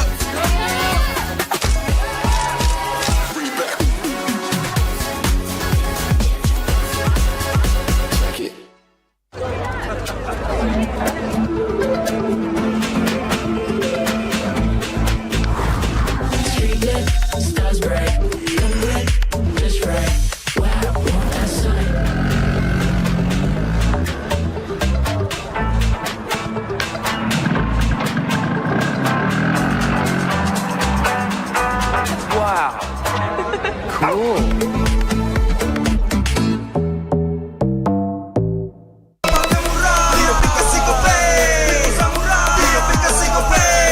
Walau yang lain terus berubah, Gope konsisten, kasihnya pasti murah. Bayar tagihan murah di aplikasi Gope, transfer 100 kali per bulan. Download aplikasi Gope baru, nggak pakai lama. Dompet andalan gamers banyak damage-nya.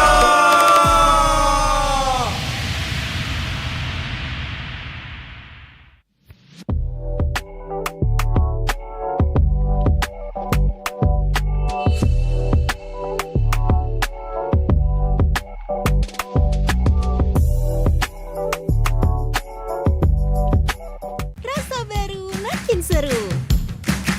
Pertama di Indonesia. Kopi susu rasa cookies. Always ready, warnai harimu. Good Day Groovy Cookies. Nikmati sensasi asyik kopi cookiesnya. Tak ada hari tanpa mabar. Main ngelek, kerap buatku tak sabar. Gimana mau main sampai kelar? Ini waktunya ku bersinar. Okay, let's do it. Game smash andalanku bikin mainku semakin hebat. Tim stabil main makin mulus, rankku fix naik terus. Tukar DG rings, diamond dan voucher game kau dapat. Cuma Game Smash makin no debat. Game Max Booster kini dapat DG Rings. Beli paketnya dan aktifkan boosternya di aplikasi Dunia Games.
Though your ancestor was the great serpent of the sea, your destiny lies elsewhere. Your feeble human form shall never wield the great serpent's power. Why can't I?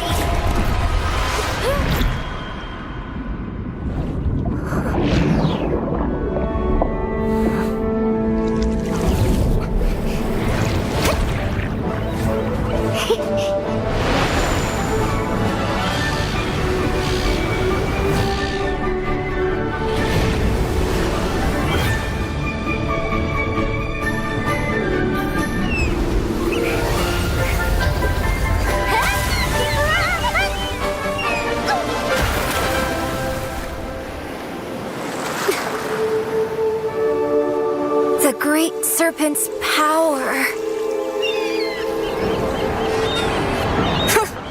Only weaklings live on land. Born with this awesome tail, but stuck in this plain body. That's me, the great serpent's heir, Kalea.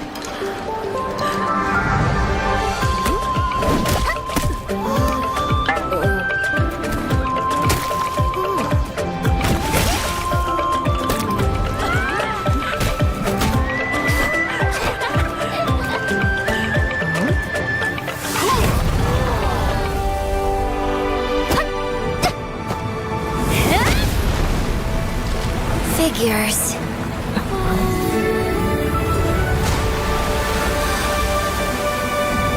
These things are pretty handy after all.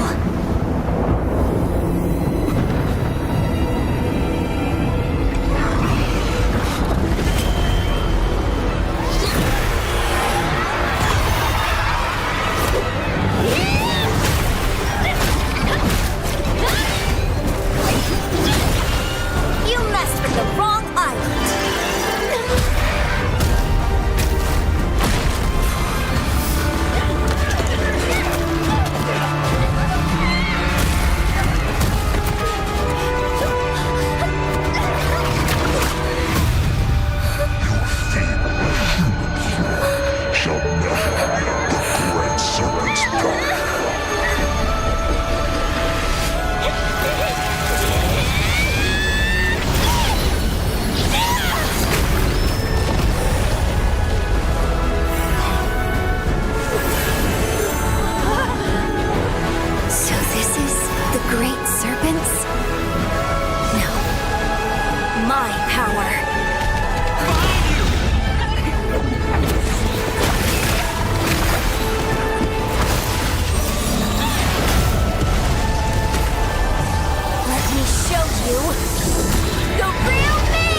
Ya, aku merem. Ulang dong. Gak perlu.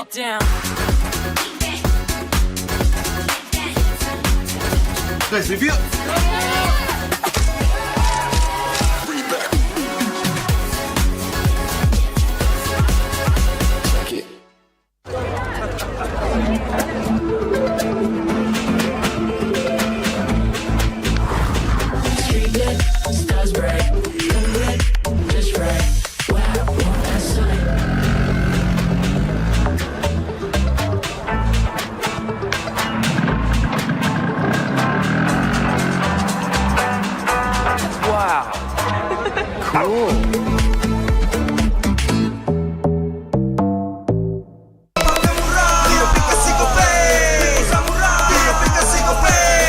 Walau yang lain terus berubah, Gope konsisten, kasihnya pasti murah. Bayar tagihan murah di aplikasi Gope, gratis transfer 100 kali per bulan.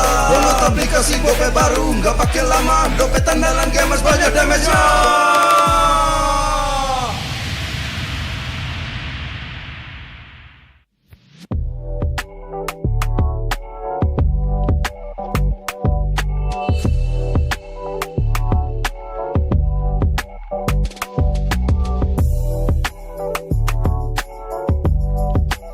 Rasa baru makin seru. Pertama di Indonesia. Kopi susu rasa cookies. Always ready, warnai harimu. Good Day Groovy Cookies. Nikmati sensasi asyik kopi cookiesnya. Tak ada hari tanpa mabar. Main nge-lag, kerap buat ku tak sabar. Gimana mau main sampai kelar? Ini waktunya ku bersinar. Okay, let's do it. Game smash andalanku bikin mainku semakin hebat. Tim stabil main makin mulus, rankku fix naik terus. Tukar DG rings, diamond dan voucher game kau dapat. Cuma Game Smash makin no debat. Game Max Booster kini dapat DG Rings. Beli paketnya dan aktifkan boosternya di aplikasi Dunia Games.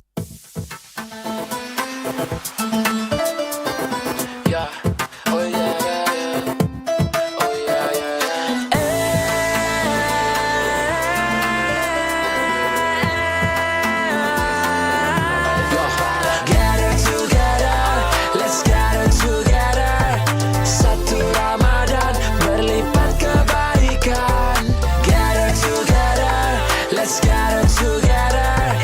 Peluk dan maaf di hari Lebaran. Rinduku di saat kita di bulan Ramadan. Dunia penuh harapan kita sambut Lebaran.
Though your ancestor was the great serpent of the sea, your destiny lies elsewhere.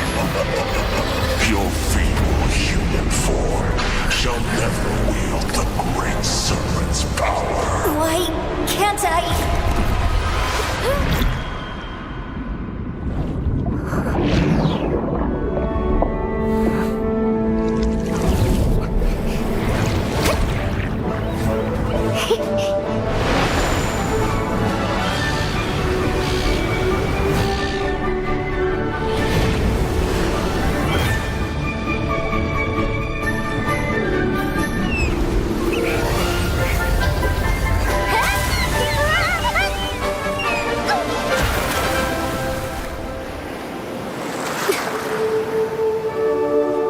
The great serpent's power.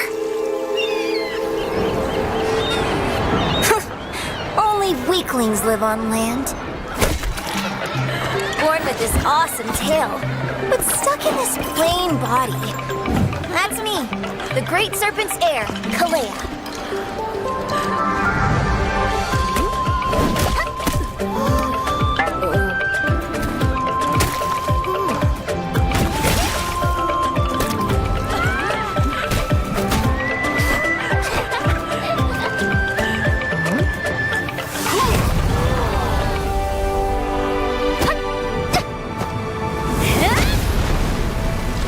Figures.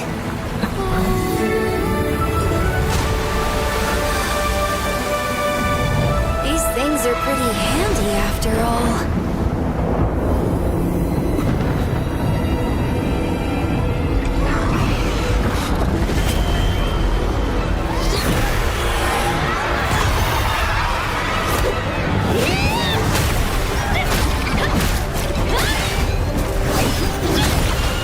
You messed with the wrong island.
Ya, aku merem. Ulang dong. Gak perlu.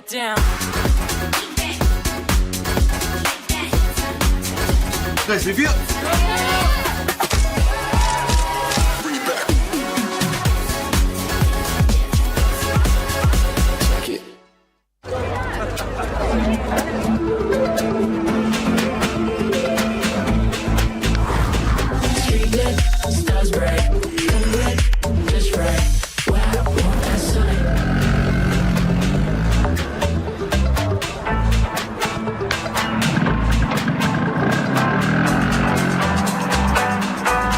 Wow.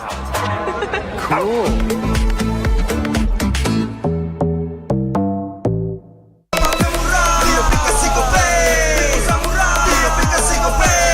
Walau yang lain terus berubah, Gope konsisten, kasihnya pasti murah. Bayar tagihan murah di aplikasi Gope, transfer 100 kali per bulan. Download aplikasi Gope baru, nggak pakai lama. Dompet andalan gamers banyak damage-nya.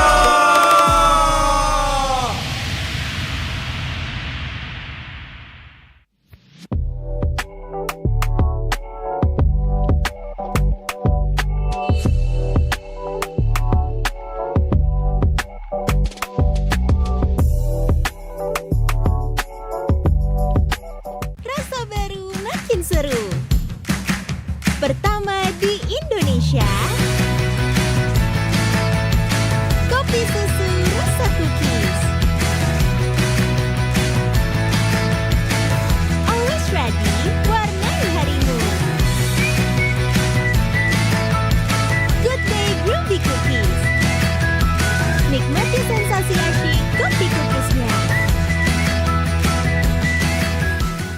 Tak ada hari tanpa mabar. Main ngelek, kerap buatku tak sabar. Gimana mau main sampai kelar? Ini waktunya ku bersinar. Okay, let's do it. Game smash andalanku bikin mainku semakin hebat. Tim stabil main makin mulus, rankku fix naik terus. Tukar DG rings, diamond dan voucher game kau dapat. Cuma Game Smash makin no debat. Game Max Booster, kini dapat DG Rings. Beli paketnya dan aktifkan boosternya di aplikasi Dunia Games.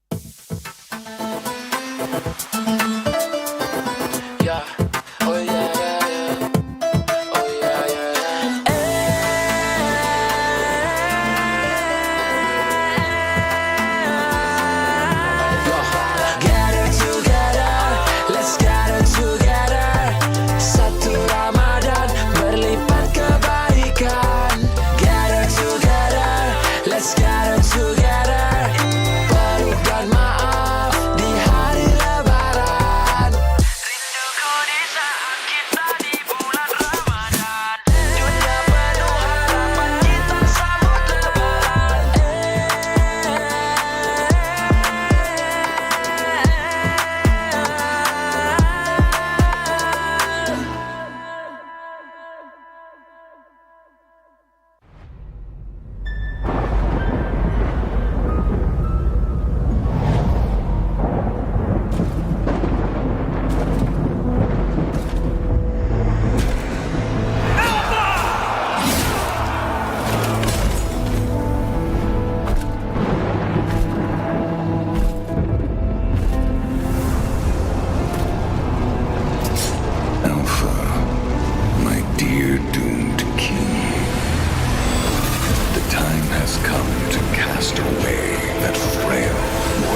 Though your ancestor was the great serpent of the sea, your destiny lies elsewhere.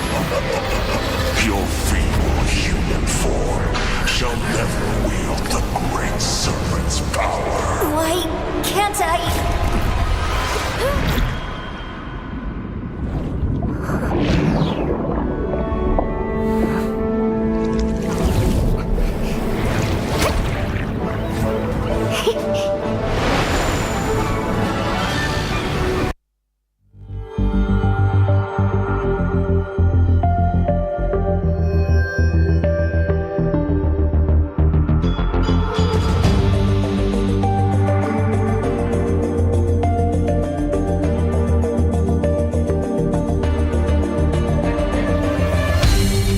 Aku kan berdiri dan terus berlari, terus ke arah puncak tertinggi.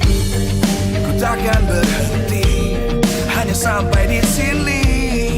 Kemenangan abadi menanti. You know we won't miss if we unite our focus. And if you haven't noticed, we all live. Nyalakan apimu, hadapi semua tantangan, hadang semua serangan, jatuh bukan halangan. Bakar semangatmu, janganlah engkau menyerah. Kita akan buat sejarah. We all this, we won't miss. We all this, we won't miss. Saatnya beraksi, jalani ambisi. Aku kan menyawakan hari ini. You know we won't miss if we unite our focus. And if you haven't noticed, we all live. Nyalakan apimu, hadapi semua tantangan, hadang semua serangan, jatuh bukan halangan. Bakar semangatmu, janganlah engkau menyerah. Kita akan buat sejarah. We all this, we won't miss.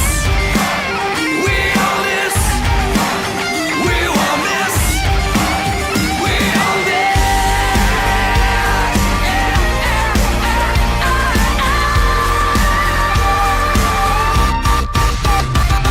Nyalakan apimu, hadapi semua tantangan, hadang semua serangan, jatuh bukan halangan.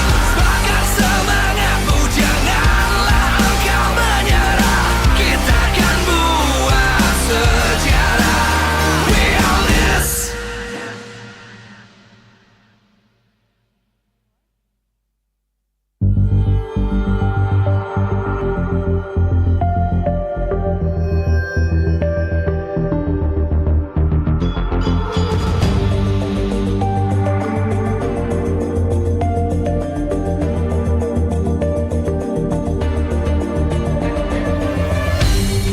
Aku kan berdiri dan terus berlari, terus ke arah puncak tertinggi. Ku takkan berhenti, hanya sampai di sini.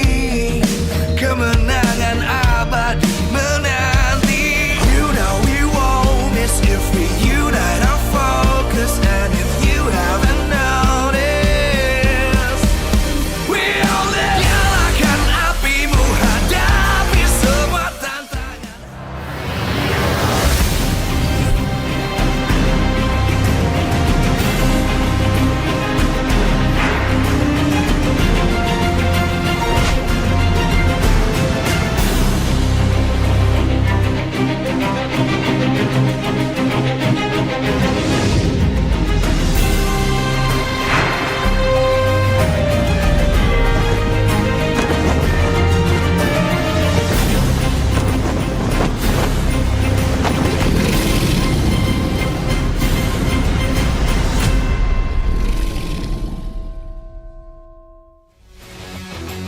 Live from MPL Arena, Jakarta, MPL Indonesia Season 15 is powered by Moonton.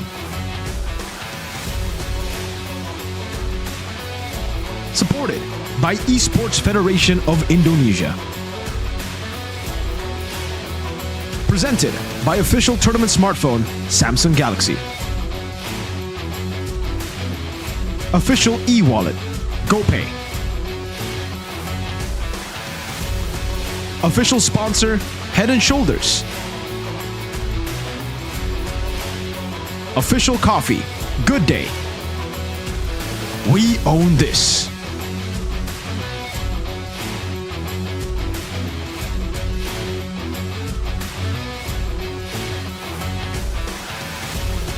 Dan match penutupan untuk hari ini akan mempertemukan dua tim yang sedang berada di top 3. Dan mereka benar-benar sedang bersinar. RRQ Hozi datang dengan harapan mempertahankan win streak mereka. Dan Idok yang menjadi player of the week di minggu yang kedua siap memastikan kemenangan. Dan pastinya tak lepas dari genggaman. Dengan strategi matang dari Cute membuka RRQ melanjutkan win streak dan menjaga dominasi mereka di season ini. Dan Kingdom bersiaplah untuk pertarungan dari RRQ. Namun di sisi lain telah hadir di MPL Arena sang penantang yang sedang on fire, Alter Ego. Mengawali musim dengan tertatih, kini mereka telah berlatih untuk kembali bangkit dan menjadi solid. Duo ISF menjadi kunci AE untuk menggempur pertahanan lawan. Akankah hari ini sang jungler berdarah panas bermain dan menjadikan AE tim yang memaksa RRQ merasakan kekalahan di pertama ini?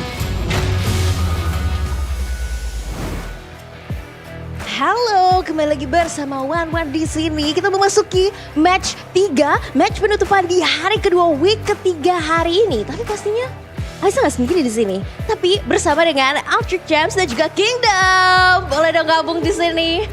Wah, ini jauh-jauh dari Gurun ya kayaknya ya. Dari Arab kebetulan dari Arab. Oke, boleh kenalan dulu yang dari Arab. Habib Revan, dipanggilnya Revan. Assalamualaikum. Waalaikumsalam. Habib Revan. Dan di sebelahnya ada siapa ini? Saya Fandi, saya Fandi. Ini kedengar nggak? Halo. Oh iya. Kedengeran. Agak syok. Agak syok ya. Katanya mau ini. Ada. Oh ya, kebetulan ya? sebelum itu aku mau ada hadiah juga buat AE. Oh, oke. Ana bawa onta dari Arab. Wow, oke. Ini onta kebetulan jantan. Jadi, ya, terlihat Ana sekali ya. mau ngasih ke AE sebagai Jangan lari. Aman. Ini ceritanya adalah sumbangsih dari Kingdom ya? Iya, betul. Oke, ini sebagai tanda persahabatan dengan Alter Champs ya di sini ya. Oke, tapi melihat hari ini nih akan menjadi match Alter Ego dan juga RRQ. Menurut kamu sendiri, apakah ini prime time dari RRQ nih sebagai Kingdom? Kalau menurut aku sih ini masih mencari jati diri juga, masih mencari chemistry juga. Belum yang maksimal banget, tapi masih tetap diusahakan untuk lebih terbaik lagi terus penerusnya. Oke, dan kalau dari Alter Ego sendiri, Alter Champs gimana nih? Kita udah progres, itu yang terpenting terutama. Sama satu lagi, sama satu lagi yang paling ditunggu-tunggu sebenarnya matchnya ketemu Kingdom ya, karena ini menurut saya sih dua fanbase terbaik di MPL. Wow, setuju nggak sih Kingdom sama Alter Champs? Boleh dong ya didengar suaranya. Persahabatannya dong, tunjukin persahabatannya. Pasti kita bersahabat. Bersahabat sekali ya Kingdom dan juga Alter Champs nih. Tapi kan melihat nih match antara Alter Ego dan juga RRQ ini kayak mengulang Grand Final MPL Indonesia di season 6. Akankah ini sama serunya seperti Grand Final di season 6 kemarin? Semoga ya, soalnya udah kayak dari AE-nya udah bener-bener on fire banget. RRQ-nya masih ke 1, bener kan sekarang? Kedua. Oh, oke. 1 EVOS. Tapi sehari aja. Wow. Kita akan membuktikan ya, apakah hari ini RRQ akan menjadi nomor 1 ataukah Alter Ego yang akan bisa membantai RRQ hari ini. Ayo dong kasih pesan semangatnya nih buat RRQ dan juga Alter Ego. Silakan. Habib dulu, Habib. Boleh. Kenapa dia goyang? Maaf ya. Tahan Onta. Oke. Mungkin kalau dari buat aku pribadi untuk para player, mungkin kita juga tahu kalian juga masih pada muda, masih pada haus akan kemenangan. Cuman mungkin kalau pesan terbaik dari aku, di saat kalian sudah membuktikannya kalau kalian terbaik, tolonglah jangan jadi jumawa.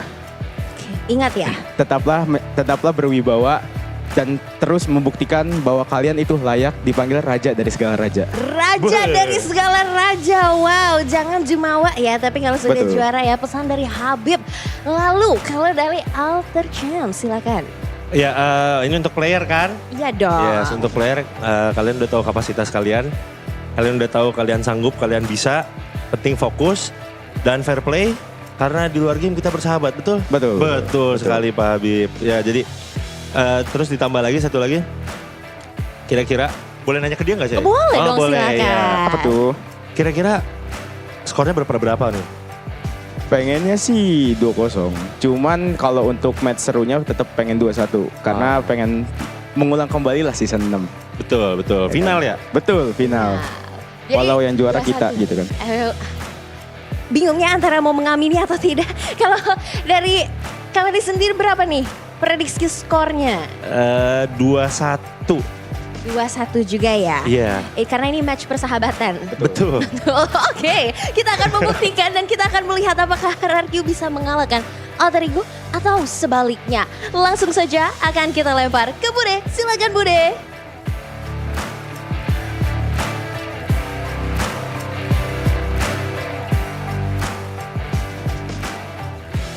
Deja vu, mungkin itu adalah kata yang bisa kita lihat bersama-sama di pertarungan terakhir di hari yang kedua, minggu yang ketiga. Pertarungan antara tim RRQ dan juga Alter Ego.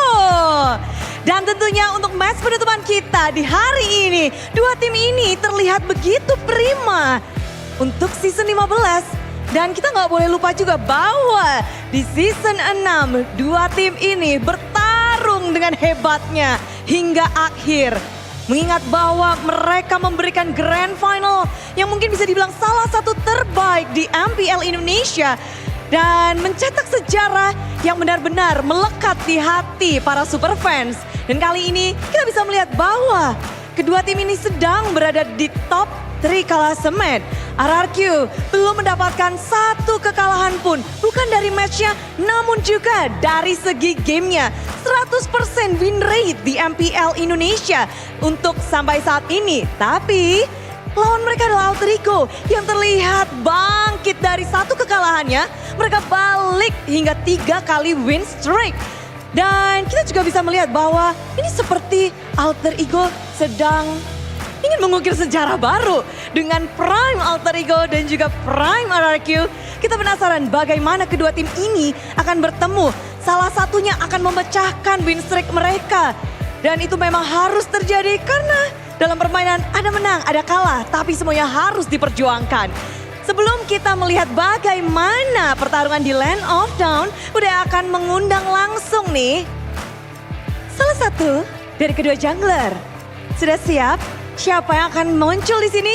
Inilah dia, The Young Blood Jungler, Hazel dan juga Rin.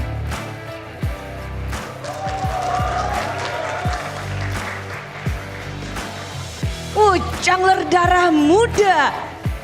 Wow, minggu ini menghadapi satu sama lain. Hazel, bagaimana kamu hadir untuk pertarungan ini? Pokoknya siap aja Bude. Siap aja. Kalau Rin? Hari ini bagaimana suasana hati?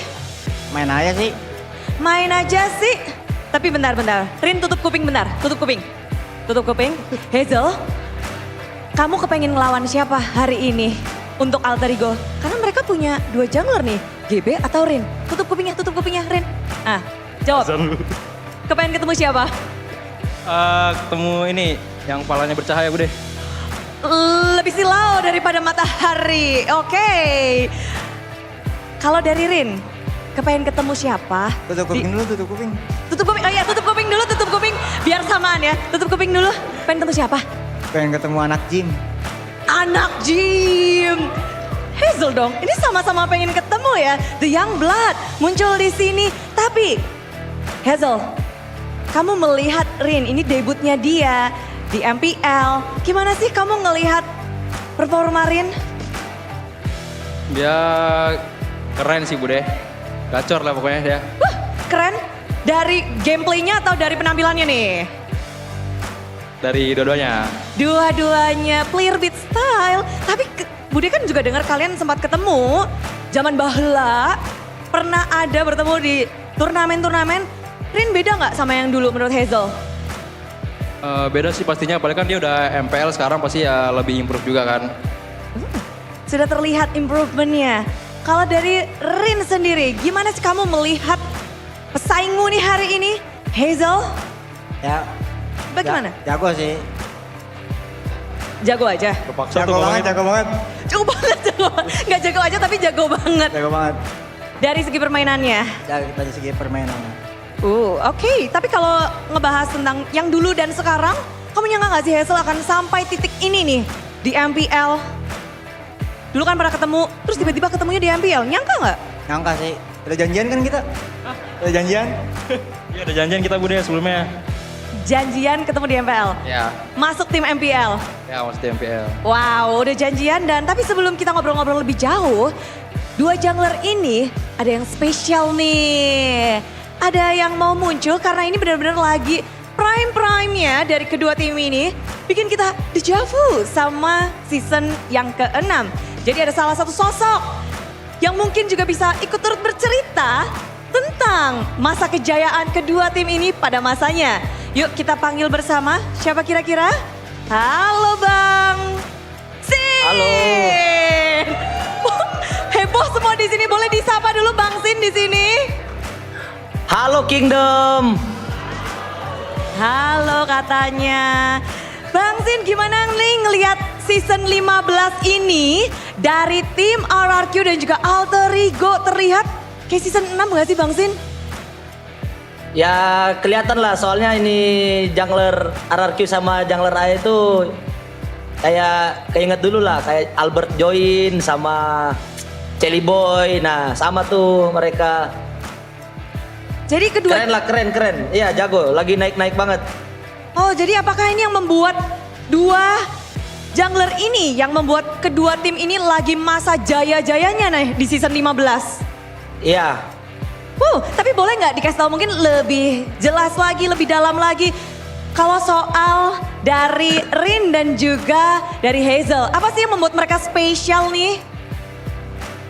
Yang bikin mereka spesial tuh mereka tuh baru join terus udah GG lah karena baru join. Karena kan orang lain kan biasa baru join itu masih agak kurang mainnya tapi mereka pas join itu langsung kelihatan jago gitu. Keinget dulu lah.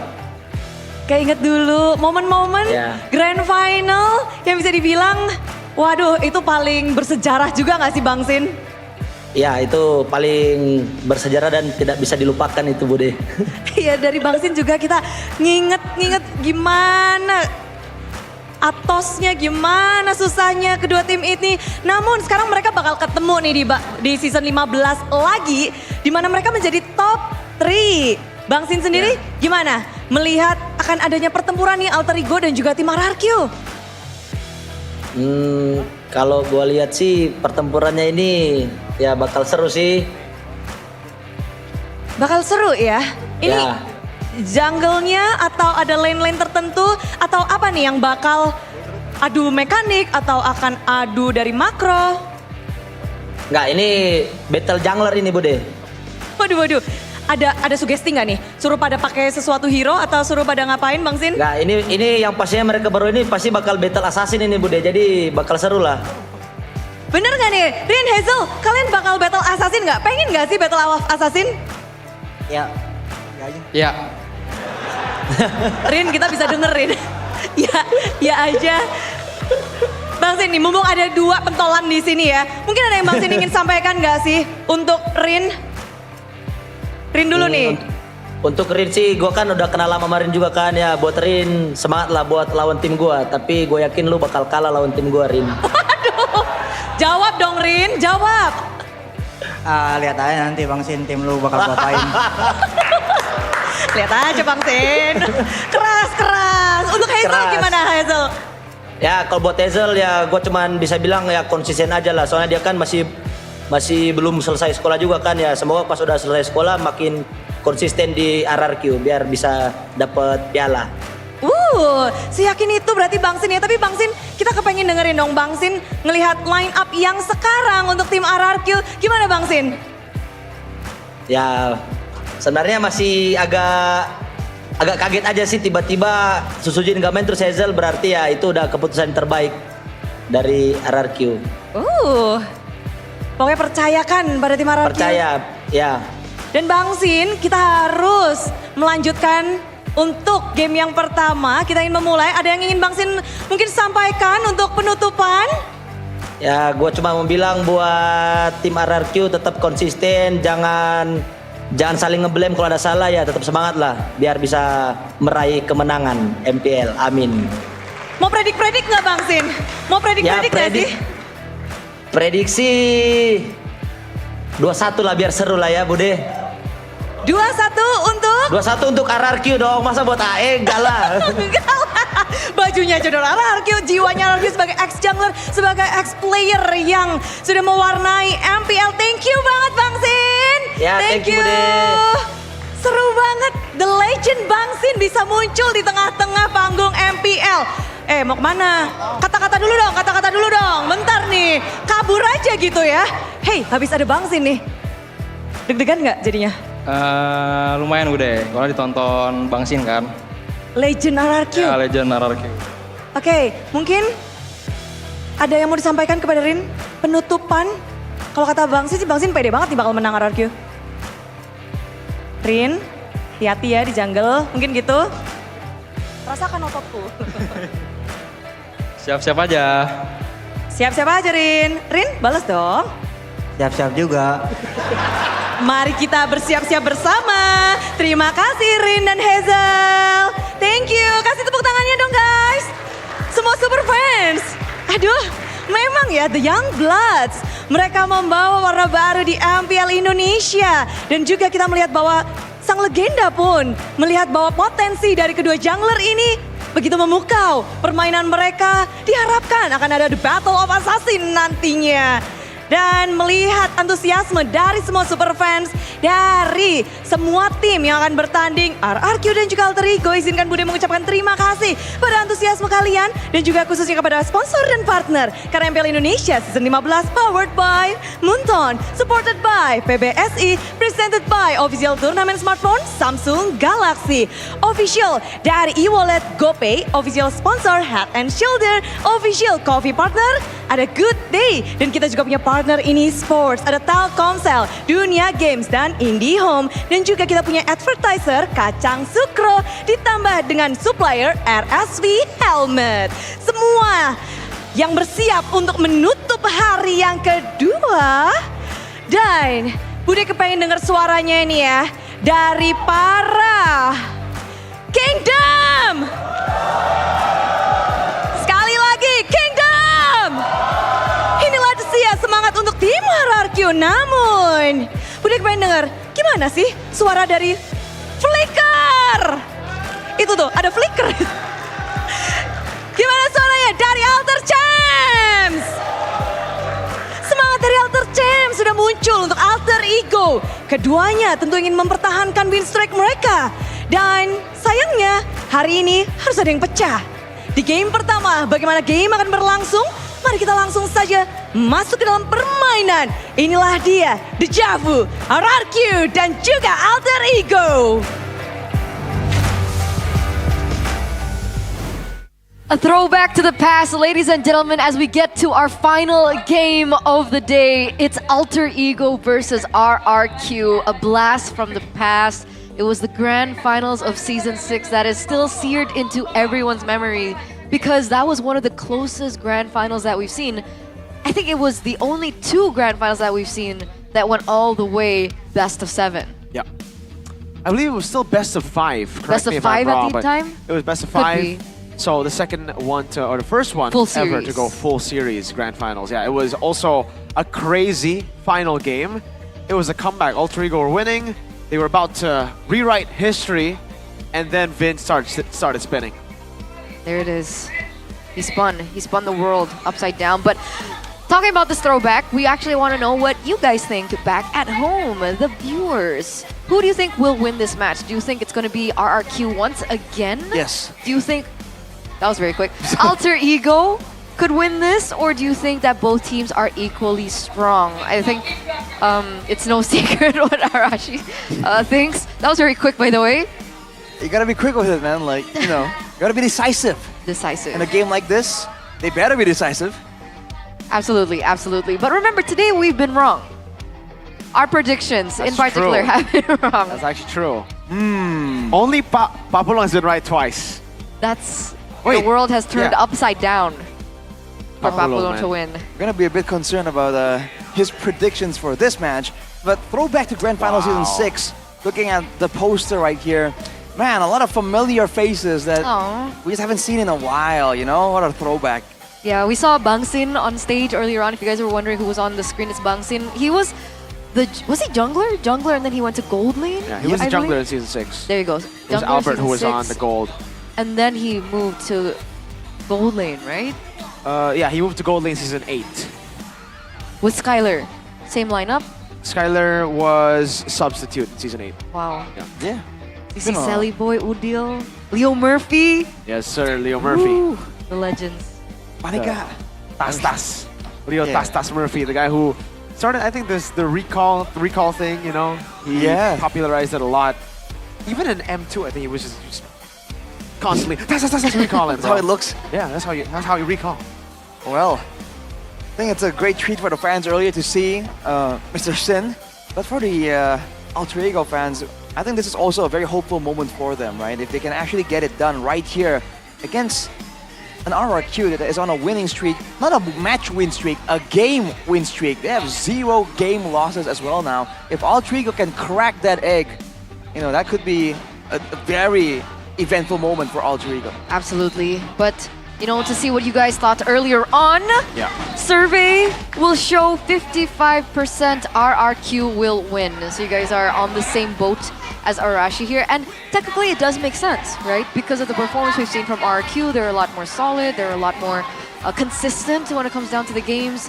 Not dropping a single game up until week 3 is definitely impressive, but Alter Ego, there's something about this team, even with a completely different roster seasons ago, there's like the switch that turns on when they go up against the upper class teams. There's something wrong with Alter Ego in a good way, right? Because they always just step up to the occasion. And here, it's no different. You can hear the drums of war already there from the Kingdom side. You can see Flicker Man. I don't know what that was, but there was Flicker on the Alter Champ side. And maybe that's just to show how flashy they are, how flashy the jungler is, Mr. Rin. The young blood, the hot-blooded jungler is his new title right Look now. at the built... Rin Aloy? Sunglasses? Are those neon glasses? Seems like it. He has an extra vision, bro. #1 average kills for the jungle, though. #1 average assists as well. And #1 average KDA. And #1 damage per minute. So all the ones he's #1 available for him right now. It's one. He gets one #1 for every symbol on his head. You know what? He shouldn't be Rin. He should be R1 and E. Oh, that would be cool. And who knows, maybe RQ will be #1 as well after this match. All right. Alter Ego, yeah. After they do have a head-to-head win against Evo, so if they get this, that's true. Well, take a look at some of these moments right here. This is Alter Ego's Rin when they're up against Onyx. And I wasn't on duty on this game, but I was watching it, and it was crazy, man. I wasn't expecting this kind of aggression coming in from Alter Ego. Guys, I thought they would be aggressive, but they were aggressive in a very neat, calculated way. You can see Onyx is crumble at the face of that kind of tempo, that kind of momentum. I think that's exactly what they like to do, right? Now against Albert as well. It's a jungle that we've seen perform so well this season, and yet Rin still able to find moments there to take him out. I remember what Rin said in his interview, right? What?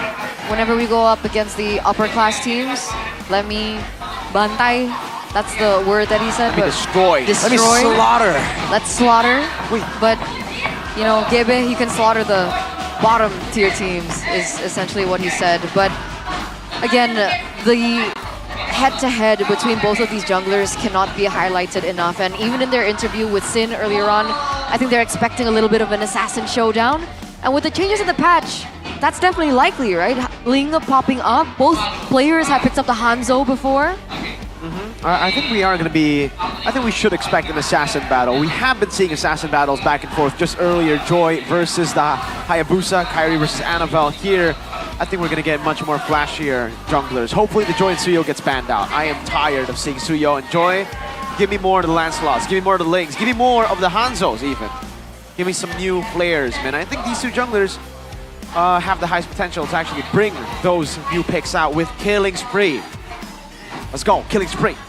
I mean, Suyo Killing Spree was something new that we saw today from Kairi. And it worked out well for him, able to actually get the boost multiple times there. Of course, even if you have especially for the Suyo, right? You can secure kills from far away, so there's an extra layer. You can kind of hit your skill from far away, get the boost, get into range. So a lot of possibilities there on the Suyo. So I do feel like that Killing Spree is going to just elevate a lot of these assassins that maybe before have damage, but maybe lack a bit of movement speed, lack a bit of mobility. So I feel like it could be a real possibility. So it looks like both teams are ready, ladies and gentlemen, for a rematch of the Grand Finals of Season 6. And we're going to start off with a team that almost had it all, Alter Ego. Right now, they are number 3 on the standings, looking at a little bit of a win streak themselves. But the main question is, can they stay consistent? Can they stay composed against one of the top teams? Almost is never enough, and this lineup will try to get a dub, a revenge match against a team that stopped their route to success, to glory. Rip in the middle together with this new Dreams, Hijume Highs, and Nino lineup. It's Alter Ego Esports. Whether you win by a second or a minute, it doesn't matter. Winning is winning. And if they want to win against RRQ today, it's going to be a whole team effort. Undefeated so far, undisputed so far. The Kings of Kings have put it all to the test. And this is it. Will they be able to prove once again that they are the only team that can stay untouched of MPL ID Season 15? Said this last time. It was Season 9 when I said this. Ladies and gentlemen, welcome the undefeated 100% win rate lineup of RRQ. Season 15 this time with Hazel, Dyron, Rins, Toy, and Edok. It's RRQ Hoshi! Looking to extend the streak for as long as possible. How many more times can they keep getting away with this on the MPL ID level? That is how crazy it is in Season 15. And here come the brains behind the entire operation. Zephyr and Coach Keskute, along with Nafari, or NFR, and NMM. The 3 alphabets for both analysts. Oh, you're right. NFR and NMM. NFR. Who's the real N? Who's the real? It's a battle between K and X. Keskute and the Zephyr. Because both N's are doing their job. Let's see how Mr. X goes up against Mr. K. Mr. Fur and Mr. Cute. Yeah. Because, you know, ladies and gentlemen, it all depends on them, right? The coaching staff, all they can do is provide tools, provide support before the game, and then provide tools for both of these junglers to shine. So we're gonna take a little bit of a break to watch this video together regarding Semua Rin tim sekarang as ngelakuin well hal yang as sama karena kita udah membuktikan ternyata rookie Indonesia itu bisa loh. Pemain muda ya semakin bagus buat persistensi MPL ini semakin maju lah. Ada motivasi khusus kali ini, Loy? GB yang akan bawa gue yang papan atas. Darah muda di MPL Arena. MPL Arena, mana suaranya? Jok dan implosion. Oke. Skipis sudah dimiliki oleh seorang Toy, udah terlalu tinggi stakenya. Resource player muda kita tuh lebih bagus-bagus daripada yang lama-lama. Dan yang lama-lama juga udah kebanyakan punya kesibukan yang lain kan. Oke, Rin menunjukkan kelasnya dan Di season ini yang gue lihat jadi banyak potensi-potensi muda baru, mental segala macam masih lebih kuat lah. Semakin banyak tim yang mempercayai pemain-pemain muda ya semakin bagus buat persistensi MPL ini semakin maju lah. Yang aku lihat dari Maybe emang kalkulasinya bagus, landing phase-nya juga jago, Dan ya emang hitungannya tipikal good laner zaman now sih hitungannya. Anak dewa, kita berangkat menuju ke game yang kedua. Yang akan kasih V berhasil mendorong tapi Sorizo-nya menjadi korban pula, tapi Weza berhasil kali ini untuk mendapatkan dan kemenangan karena selalu Fred dan juga Baby tidak tersentuh sama sekali dan Pedia. Kalau bisa dinilai, kamu berapa dan Iron di berapa? Aku 10, Iron masih di bawah 9. Gue suka Hazel sebenarnya. Jungle mekaniknya jago, tapi bisa bikin magician itu sedikit banget. Gue lihat itu semuanya di Hazel. Ready? Boy. Lihat dalam belakang. Posisinya sangat baik. Mafia sendiri tergolong tabrak. Hazel menutup double kill dan one last. Lawannya juara season lalu loh, Hegel. Ya nggak apa-apa, main aja. Aku kan juga jago soalnya. Toy, he also try out in Bigetron. He is a MPL caliber. He can play toe-to-toe against Seman. He knows how to farm. He knows how to use his farming, his position. Keluarkan tidak ada ancaman dia tapi sakit banget. Toy mendadak berubah segalanya Toy. Ada shutdown yang tercipta banget untuk kali ini. Kalau dari Toy, kamu harus menghadapi Iron loh. Dia MDL udah sering lawan dia sih gue, jadi biasa aja. Si Yoine semakin kena pressure, semakin ganas. Kayak bocil-bocil pede gitu loh sama skillnya. Confidence-nya sangat tinggi sih menurut aku. Coba untuk melakukan distraksi menuju ke arah belakang. Rine, retribution of Rine. Telah memenangkan atas seorang saja. Si Rene ya, walaupun dia baru main, terus udah hilang biru, dia nggak yang kayak ngeblank, dia nggak yang kayak komsi aneh atau gimana, jadi kayak bagus lah dia. Ada motivasi karir ya, Loy? GB yang papan bawah, gue yang papan atas. Dulu kan stigmanya pemain rookie itu mentalnya ciut, hero pool-nya sedikit, dikit-dikit teman panggung. Ternyata kayak, oh ternyata enggak loh. Semua tim sekarang ngelakuin hal yang sama karena kita udah membuktikan ternyata rookie Indonesia itu bisa loh. Emang udah saatnya generasi baru sih kalau bisa dibilang ya. Apinya lebih besar lah buat buktiin kalau mereka emang layak perform di MPL gitu.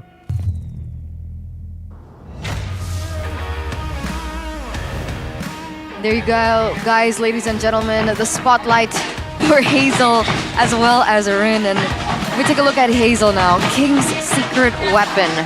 He's number 7 on total kills in MPL ID, but he has the highest GPM. What does this tell us? Tells us that he's solid when it comes to the farming situations. And to be fair, I'll be the first to admit that the team has been doing great overall as well. So him getting high GPM when your team has been winning, that's, you know, it's more reasonable. It makes a bit more sense. Looking at total kills though, also not really on top there, number 7. But that's also because the team has also been doing great with Rins, with Toy as well. So he's not the only one that can actually carry the game on his back. So for the stats, it makes him look less spectacular. But in the game, in the Land of Dawn, that means whoever's going up against RRQ need to take into consideration the whole team altogether. Meanwhile, on the other side, Rin and his stats here, the hot-blooded jungler is his title right now. Number 4 on total kills and number 5 in GPM. So as compared to Hazel early on, it doesn't seem like he has better stats. Yeah, I think for Hazel as well, it's unfair to compare to Albert for now. He also, I think Albert played one more match over him because Sutsujin played a match for RRQ as well. So it wasn't Hazel fully playing for RRQ just yet. But for the GPM here, we definitely get to see that Hazel's farming pattern is phenomenal, man. I think, you know, this, by the way, this guy ain't no rookie. He isn't a rookie. We can't compare him to Rin. Rin is a rookie. Hazel made his debut season 12 together with, actually season 13, sorry, together with Ray for Geek Fam. That was when Geek Fam took Ray. Hazel was the star for me. And then, unfortunately, he had school, continued on, and now we finally get to see him play full time, and it's amazing. Long-awaited return there for Hazel. But the key to victory for RRQ by the Samsung Galaxy S25 series is don't get caught up in Alter Ego's aggressive tempo. Don't keep going for this messy style that doesn't really suit them. RRQ has been playing a clean game with everything calculated. The last thing they want to do is to try and go into an instinctive battle against Alter Ego. For Alter Ego, respect Edoc's pick-off or initiation heroes.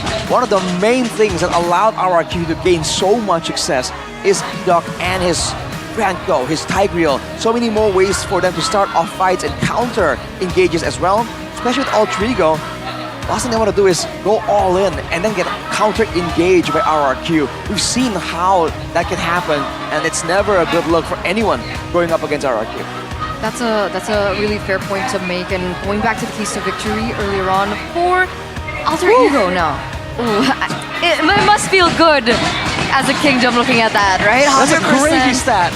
On both stats, either blue side, red side, doesn't matter so far for RRQ, still sitting at 100% win rate.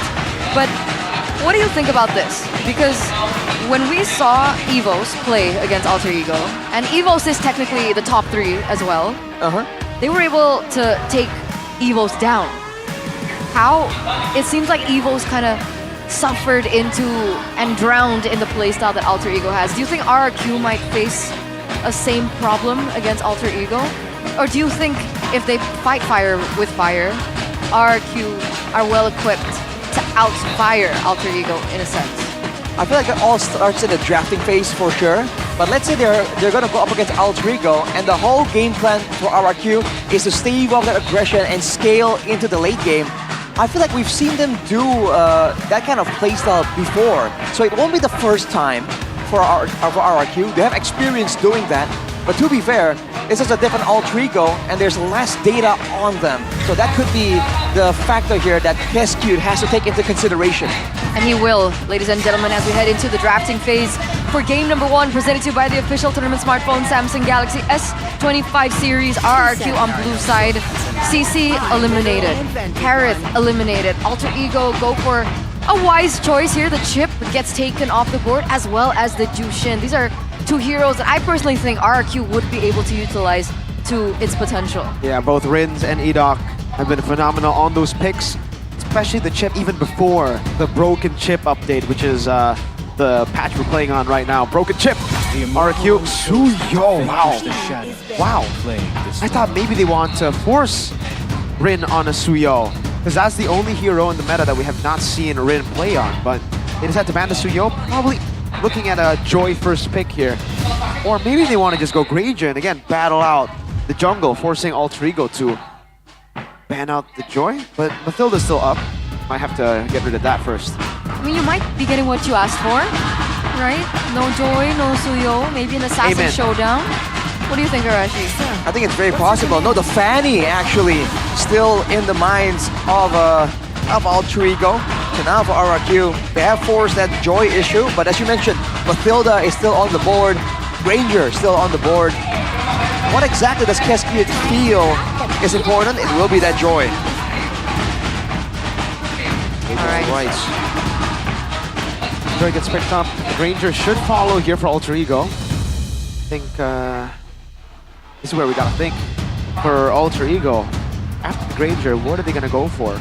If they even go for Granger, they might just go for the Moskov here, knowing that Highs has been phenomenal on the Moskov over the Granger. And it's a way that we've seen from teams to counter the Granger by using the Moskov. We've seen that a lot today as well. You can counter the Assassins as well, right? Knowing that they're up against a Joy, having a Moskov. We saw earlier Savero was just so difficult to catch by Annabelle on the Joy as well. So no Granger though, and the Hylos. Back then it was the Granger Gatot, now Granger Hylos. Gearing up for a proper front to back here. What's gonna be RRQ's response? Do you think they're setting up for maybe a Hanzo pick for Rin? I feel like that works. They certainly want to see what exactly RRQ themselves have to offer here. And you have to wonder if RRQ are willing to show their backline, or do they want to show, usually they'll show the backline and they'll save Edok's pick for later on. So turns out it's the EXP lane potentially and the gold lane already. Good counter to the Granger. And we've seen RRQ able to shut down these Grangers with this Irrital pick. Okay, finally we see the Irrital and the Granger gold lane matchup. Alter Ego, what do you think will be the response? This is the thing, right? Right now with the Hilda pick, it kind of denies the Assassins from Alter Ego, but they have to go for an Assassin. Suyo has been banned out. If they went Mathilda earlier, they could go for the Alpha now, but if they go Alpha here, then it will be banned out. So they are forced to go for something safer in the Assassin department, which is definitely the Hanzo. The Hanzo comes in as the safer choice to go up against the Hilda, because you can chomp down on your buffs quickly. You're very, very quick at clearing your own jungle. No, it seems like for RRQ, I feel like if they get something they can, that can kind of build on the aggression of the Hilda, they can find ways to shut down this Hanzo all the way from the beginning. So I think the mid lane and the roam is something that Alter Ego needs to respect. Whereas for RRQ, yeah, I feel like they're just gonna make sure that they're gonna deny all these heroes that can kind of stall the game out and allow Alter Ego to wait for a moment where the Hilda finally falls off. Yeah, Lo Yi, banned by RRQ though. I'm really curious who this Hilda is going to be placed on. Is it Dyron on the Hilda or is it Rins on the Hilda? Rins? I mean, Idok. I think for sure it's just going to be XP. I don't think we've seen a flex this season just yet. I think RQ has not picked up the Hilda this season. Yeah, they haven't, but I think it should be an XP. Alter Ego final ban. Do they wanna... I don't think they need to ban the Tigreal here either, right? They already have Hanzo, Hylos, Granger. I think they're actually pretty okay up against the Tigreal. It seems like they're more aware of the front-to-back like collision because the Badang against the Hylos. I think the Alter Ego are trying to find ways to make sure that RRQ, if they're getting ran over, they can't stop the full-on engage. So Khalid is the next pick for Alter Ego. Good aggressive pick and help with the wave clear as well, by the way. So for RRQ, without the Lo Yi in the picture here, with Alter Ego having the first pick once they've revealed their final ban, yeah, do they still want to ban one more mid laner? Someone that can actually participate in the long, drawn-out fights? Or do I just ban like the Farsa to remove the possibility of a burst scenario with the Granger, Farsa, and Hanzo? Obvious is their answer though. Alright. So with this front to back now for Alter Ego, do they want to leave the flex Hylos? Yeah, I think they utilize the flex Hylos to the end here. Mid-lane. Pick up a mid laner, versatile one. The versatile one would be, I was thinking more Valen if they wanted something versatile. So if RQ do go for the Eve or the Farsa, then you'll be able to respond to it. And even if they do put Edok on like a Tigreal, and also take that away as well. So it's a good pick that can kind of limit the options for RRQ as well. And it's also it's a pretty signature hero for Hijime as well. Yep, that one gets picked up. RQ, last two picks, Roam and a mid lane. Against the Valentina now again, I don't think you want to go for the Farsa anymore. The Sicilian is a bit safer together with, do they want to be the ones to pick up Mathilda? It's not the best with the Joy, but again, we saw this from BTR. They try to make it work. Hilda plus Mathilda. I don't know. For RQ, I would want more engage, especially for Idok. Yeah. Gatot is still an option. It's risky for the Valentina. Oh, wow. Aurora. Interesting. I mean, Aurora into the Valentina. Yeah. But also the Kufra though, that came out of nowhere. Yeah. That's new. That's a debut for Idok there. The Kufra actually should be able to bouncing ball both Valen and the Hanzo, so it's a way to deal with the Hanzo. You dive in, you get the CC as well, you let the Hilda be the one in front, and then you follow up with your initiation. Well, there you go, Alter Ego, last pick. It is a... They like to play aggressive. What hero can help that? AoE crowd control. I think they can go Cho this game. Let's fight to our heart's content. Oh, Lucas. No CC, no Phobius, no... The Valentina's picked up. Yeah, they set up perfectly for the Lucas. All right. So now basically Hylos is the main front line, and Lucas, along with the Hanzo, is a lot of dive threat. All they have to do is get around and over the Aurora, and they should be home free to just maul Aerithel and Joy in the backline. So see how this plays out, man. I think Alter Ego definitely, on paper, have the more aggressive mid-game, but early game, there's a chance that RRQ might be able to make some maneuvers here, get some advantages before that tempo starts building up for Alter Ego. And that's exactly what they need, right? They need to be able to stop Alter Ego's tempo, because that's how they've been able to build on the momentum. So let's see if RQ can break it. Ladies and gentlemen, welcome to game number 1 in this best of 3 series. A little bit of a throwback to the grand finals of season 6. One of the closest grand finals we've seen in MPL ID history. And with that, let's head over to the land of Dawn for RRQ and Alter Ego. The battle for number 1 in the standings. Whoever wins here is probably going to take that number 1 standing away from EVOS. Looking at some of the main emblems here, Edok going with the focusing mark on the Kufa. So another interesting change right there. But unlike the previous games, we are seeing in the mid lane, not a lot of big skirmishes happening. Edok is just screening here, watching in case any pesky cheese moves are made by Rin to try and maybe go in and steal some of the camps away from Hazel. Oh. Okay, that's some poke onto Dreams right now as we start to analyze the emblems as well. Widow's Blessing for the mid laners, not surprising. Rupture for Rins though, wanting some more damage to throw around in the early game. Oh, look at this. Oh, Freeze already. Purify coming out. You still have to fight the ice. Siege very low, still goes to the splash, gets punished by Rins. First blood. That's calculation right there. Rins nearly gets taken down. Not even a flicker. Oh man, you're right. He still has a flicker intact as well. He knows the passive, he knows the hero well. And that's first blood over to RQ, something we don't see quite often. Ooh. Heis barely gets out there. Hazel goes in for an aggressive and cheeky play, but they're still able to outmaneuver there. As we take a look at the talent predictions too. Oh, RRQ versus Papulo. Do you believe in patterns is the question here. Oh man, he's been right. I believe in Hazel and Edok. Dreams gonna be caught by Hazel and Edok. Now slow down, revitalize, not up. That means the horse is gonna be put down by the Kings. It's a lot of chase coming out of RRQ, man. Alter Ego with Dreams being in the main front line. Oh, Hijume. Another one. Hijume gonna fall again. Deja vu to the match against Liquid. So, frozen, forced back, not killed, but zoned away from the fight completely. By the way, this is Edok pre-level 4. And that's the damage he's already been able to place. Oh! Rin always able to steal the show. One level ahead, quick clears, and he got it. The out-retry against Hazel. Oh, what a steal! What a steal on, even on stage he was like, just wait for my performance, Hazel. And, well, that's a good start for Rin. Amazing start for sure there. Because RRQ are doing a great job shutting down the side lanes right now. They're getting a lot of pressure, but the jungle is relatively untouched. And we've seen the oppressive mid-game that a Hanzo player can get if they just are allowed to farm up a Storm. So RRQ, they're doing pretty good so far, but they should be looking for more. But look at that. Rin's Glacier stolen. Wow, in towards the Soul Snatch. Goodbye, Rins. Some vengeance from Alter Ego. Hazel trying to go for an angle of attack against Hijume. Not able to find it. Man, what's the counterplay like that? Like in the early game, there's nothing you can do. Oh, look at this. Whoa.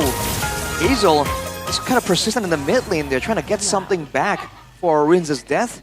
RRQ from a 1k plus gold lead down to 600. And it seems like Alter Ego, level 6, level 5. This is a moment where they can get a bit of momentum here. So RRQ needs to be a bit careful.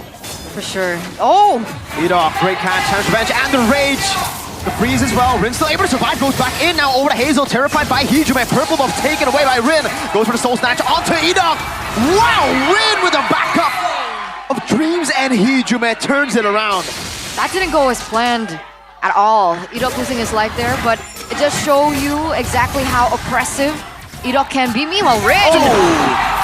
Now another shot at revenge. It's RRQ with Tyrant. Big bonk into the Song of Victory from Hazel. No try and beats though. Brought back, shoved in to the frigid Glacier. Hijume clapping back again. Action-packed games today, and this is what we were expecting, especially for Alter Ego and RRQ. They're playing into the pattern. Goes in one more time. Dream still trying to run away. Glorious pathway coming out. Toy almost getting the final hit. Now Nino. No ultimate just yet. Flickers out to safety. Rin waiting in the midst, jumping onto Dyron. Oh boy. Him down with the Soul Snatch. Should be available. There you go. Jumps on him. Dyron too tanky for him to assassinate. Dyron has no HP to play with this hurdle, but RRQ are trying to blitz it immediately. Great recovery after a series of failures in the engagements, in the pickoff department. And now Alter Ego, they're definitely waiting for a chance to strike back. Man, blow for blow, they've been trading really, really well. And even rotation-wise, look at this. Immediately after RRQ leave the vicinity, Alter Ego look for something, for a trade, a steal. So both teams are just showing great proactiveness. By the way, Heis is running the killing spree on the Granger. He's gonna be able to proc it very, very frequently. Again, below 30%, he gets the boost immediately. Byron caught Frigid Glacier flickered out of Rin. Soul Snatch coming in. This time it's the Frigid Glacier coming back as well. That's 2 members stunned up as Toy jumps into the back highs. Forced to flicker out now. Edok getting cut down a bit. That blade stuck in the air, but Alter Ego walk out with a winning trade. All right, but it looks like Hazel is still busy. He's not standing idly by. He's going to be able to pick up that turret in the top side. So that's a tower, a permanent tower, traded for Dyron. And it looks like RRQ, the gold lead that they've been able to build for the early portion of the game, has now actually swapped back into Alter Ego's hands. So you can see that the gold lead is very volatile right now for both of these teams. Ooh, finding Hazel there. But yes, that's a gold lead for Alter Ego, even with a tower disadvantage. So the moment Alter Ego equalize in the turret department, that gold lead is gonna swing in their favor. RRQ definitely finding it a bit difficult to deal with Rin right now. But for hold on a second. Edok look for a play. Now he's gonna be caught. The Glorious Pathway will cut him down. Stunned down behind the turret. Frigid Glacier stuns up the horse, but that's about it. Both teams with a great engage and disengage. And for the most part, it's just a back and forth until Rin makes his move on that Hanzo. Oof, definitely a menacing presence right there. But in the mid lane, Tyron for the damage. Oh, the freeze! One more shot. Nino gets away, gets the shot for the healing, and he survives. Turtle spawns up top. No one there to set up just yet. I feel like that's a Nino special now. Nino EXP lane always is able to get out on a sliver of health, really denying that as an advantage for RRQ to utilize in the next neutral objective, which is this turtle that has already spawned. Hazel was behind on EXP earlier on. Dreams opens it up. Great move by Highs. The clicking spree gonna be procced.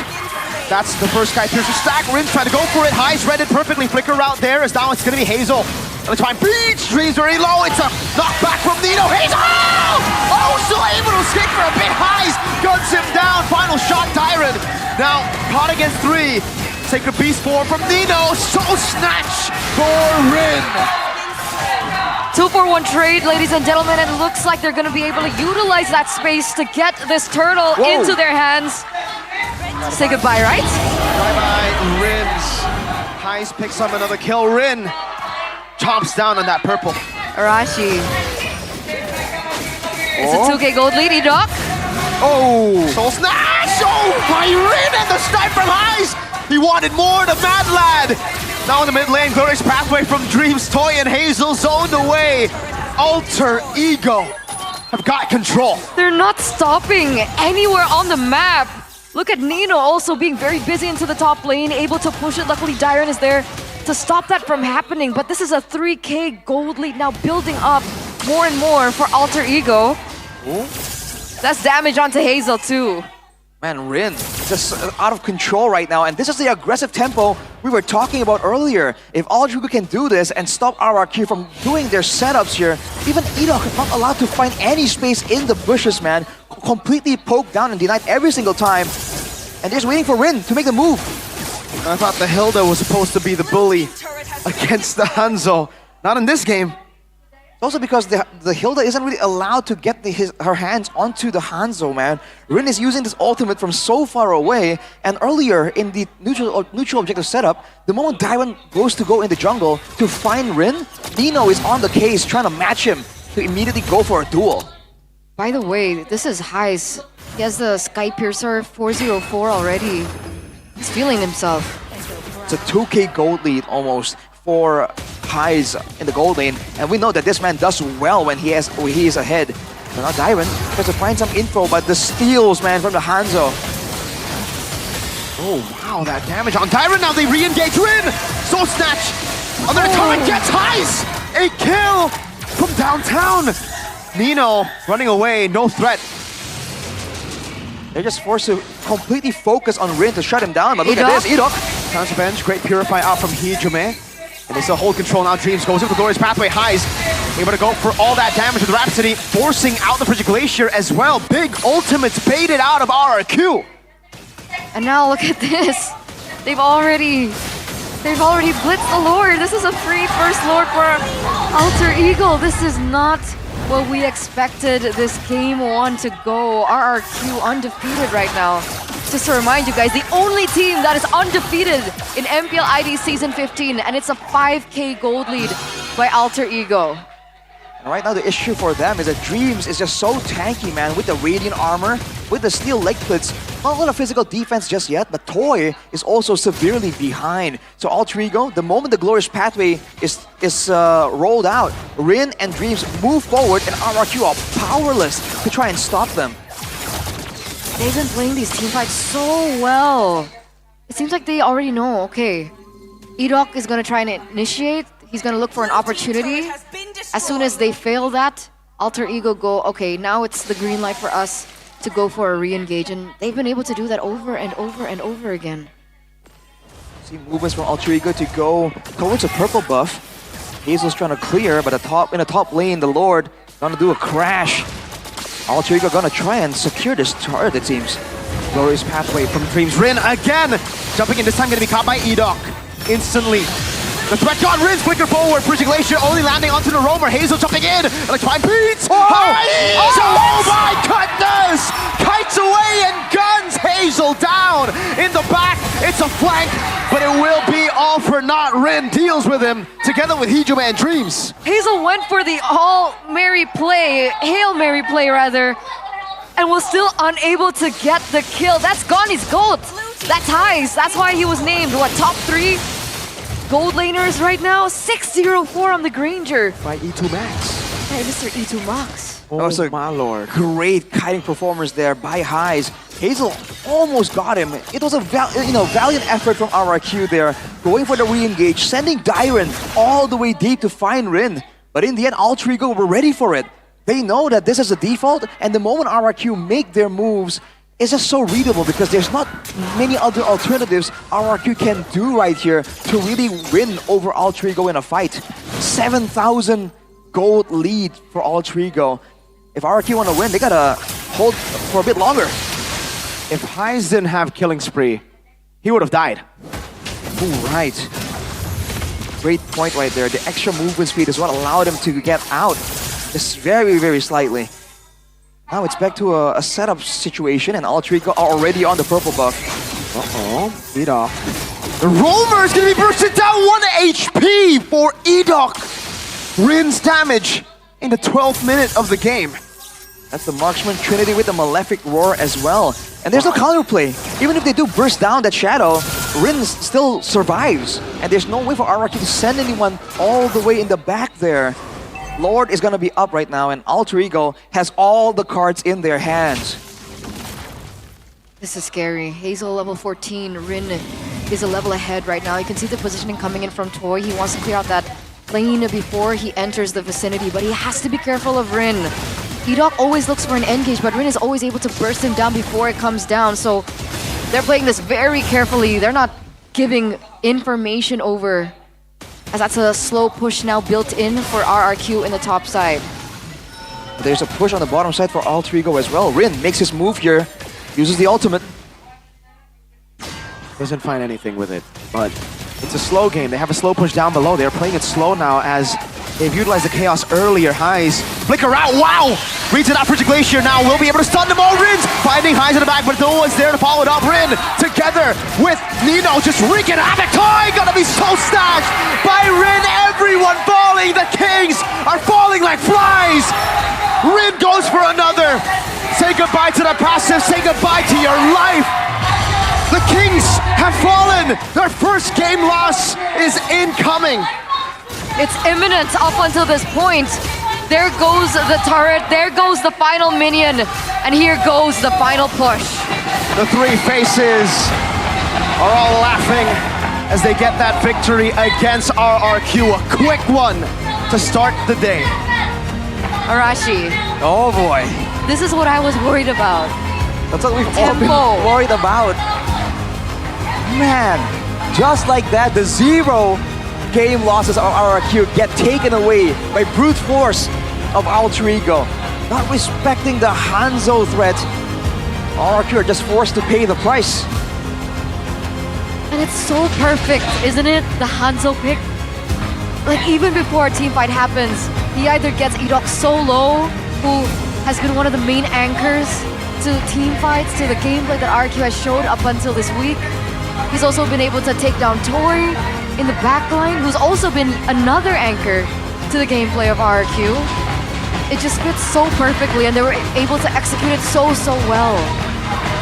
We gotta give credit to Highs as well, you know, like all the credit to Rin, but Highs played a mean game on the Granger, constantly being the one to finish off. He was an assassin for the most part. I think Rin was doing the initial damage and then the Sky Piercer proc for Mr. Highs so many times in this game. For sure, man. They have everything they needed there. Strong damage. You know, a lot of ways to shred the front line as well with the Marksman Trinity build for the Hanzo.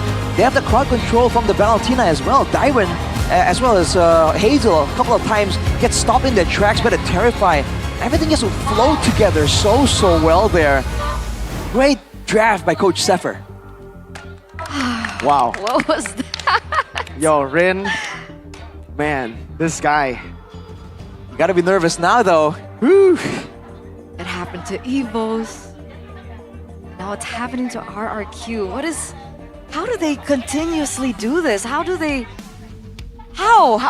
What? Anomaly. MPL ID Season 15 anomaly. Sure, but it's only game 1. We're gonna take a look at the crucial moments made in by Alter Ego in that first game.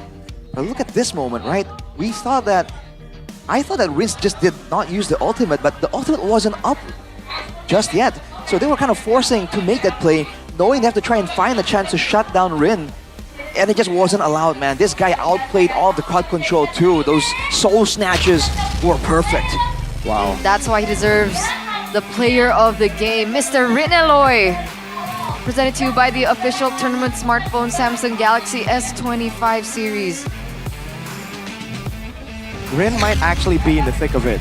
He went from the screen to the ring to the pen, and now he's about to beat the king. Interesting. Yeah, looking at the highlights here, presented by the official tournament smartphone, the Samsung Galaxy S25 series, all the way from this early level here, you're seeing Edok also get a bit confused because he doesn't really know what he's supposed to do right here. Is he supposed to find Rin? Is he supposed to protect Rins? Or is he supposed to protect Toy? Right? It just seems like he has so much to do and so little space to do so. And again, if they're just waiting for Alter Ego to make the play happen, this is what Mirko was saying as well. When you play the reactive style right here, there's not much they can do. They're waiting for Rin to make the first move. They're waiting for Dreams to roll out the carpet. And then from there, they're gonna see if they can stop Alter Ego. They don't know if they can, but they have to wait and see. And unfortunately, it just did not work out, man. This dodge. Ooh. Rin, definitely a menace on this Hanzo. So many times we saw Hazel as well. Look at that here. Oh, the movement, additional movement. Just so clutch. The killing spree came in to the end. Dyron really looked for Rin there, but this is the new Hanzo. If it was the old Hanzo, Dyron would have killed the body, right? And then it would have been over. But yeah, he doesn't leave a body anywhere now. He's just there. But by the way, just saying, all these times there were a couple of flicker or engage attempts from Edok that got completely dodged away from. So Alter Ego definitely have done their homework on Edok and where and how he likes to engage, man. Because there was at least 2, if I recall correctly, where it's a flicker engage, you know, it's the Edok special, and Alter Ego just cha-cha sideways. Just that's why. Dodge out of it. I mean, where is this coming from? Is it the Zephyr effect that we're seeing for Alter Ego?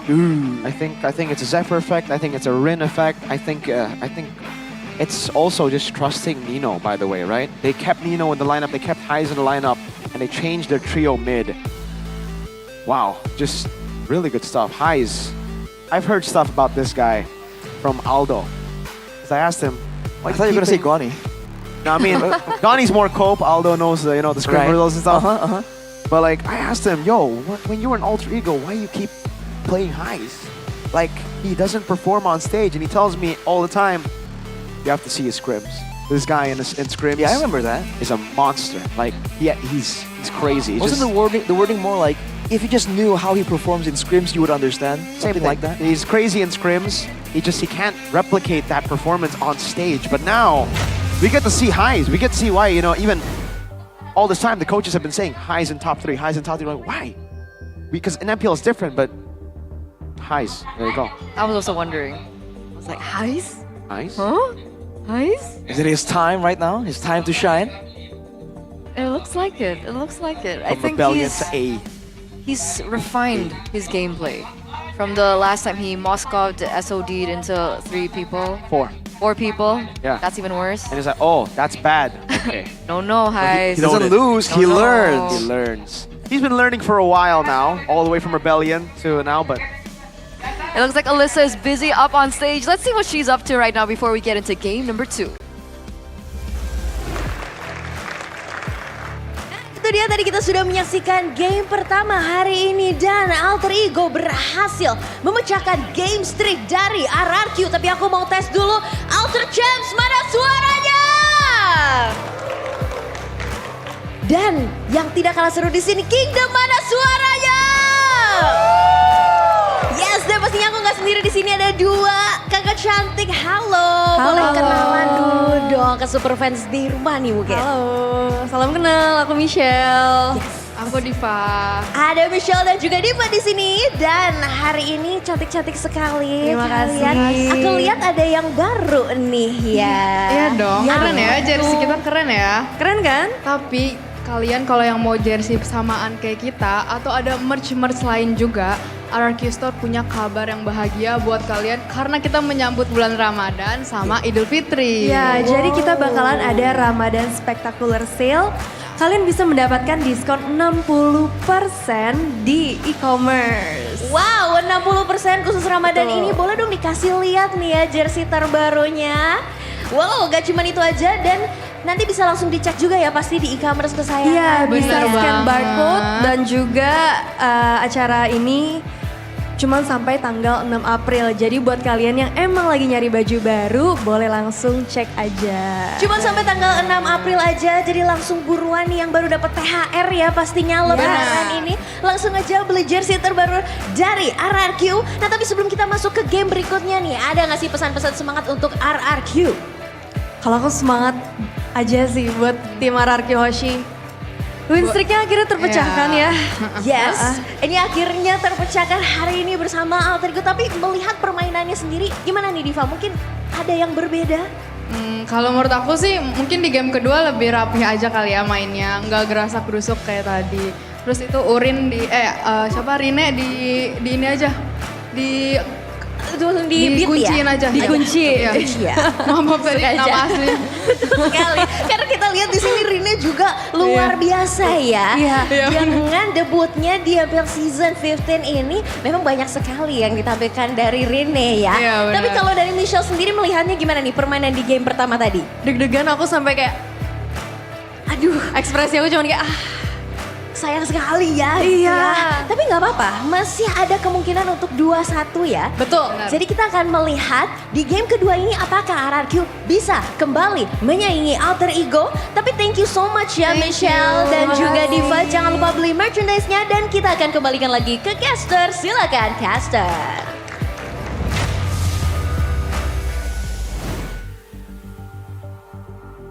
I like the white jersey. The white What RQ do you jersey think? is You like it? amazing.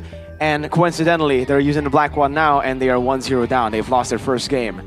The curse of the black jersey. Is it? Is that what is going on? The white one is pretty cool. Not a fan of the black one.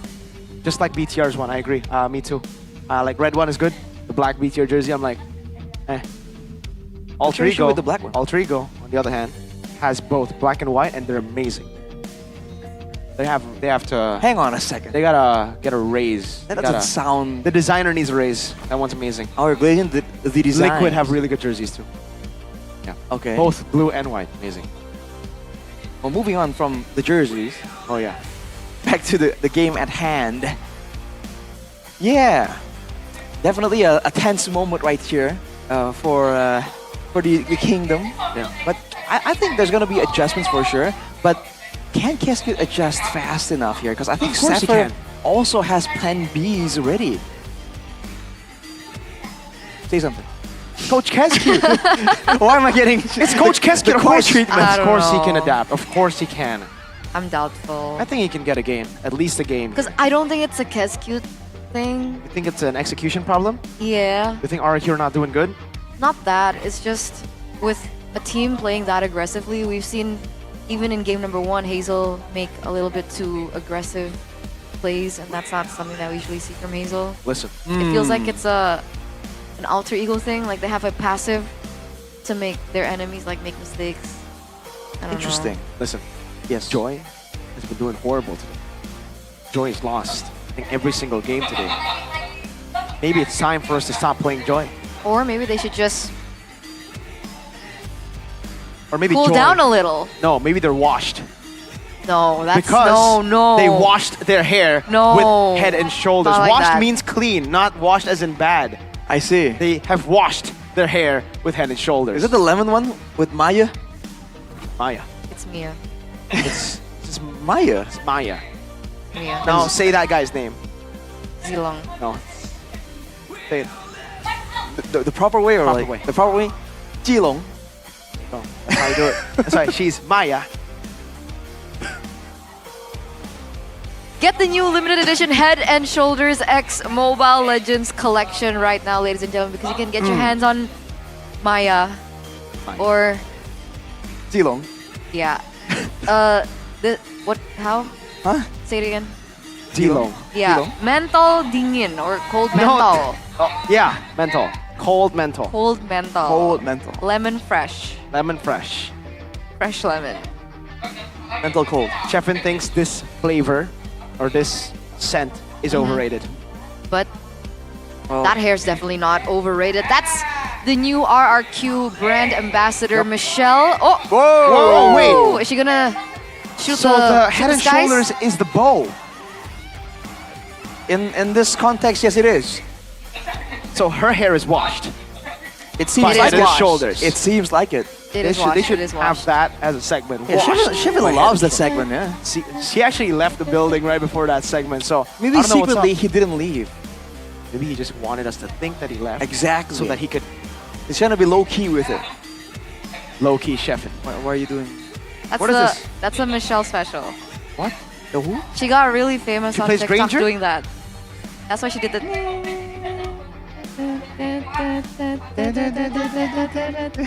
What, she plays Mia? No.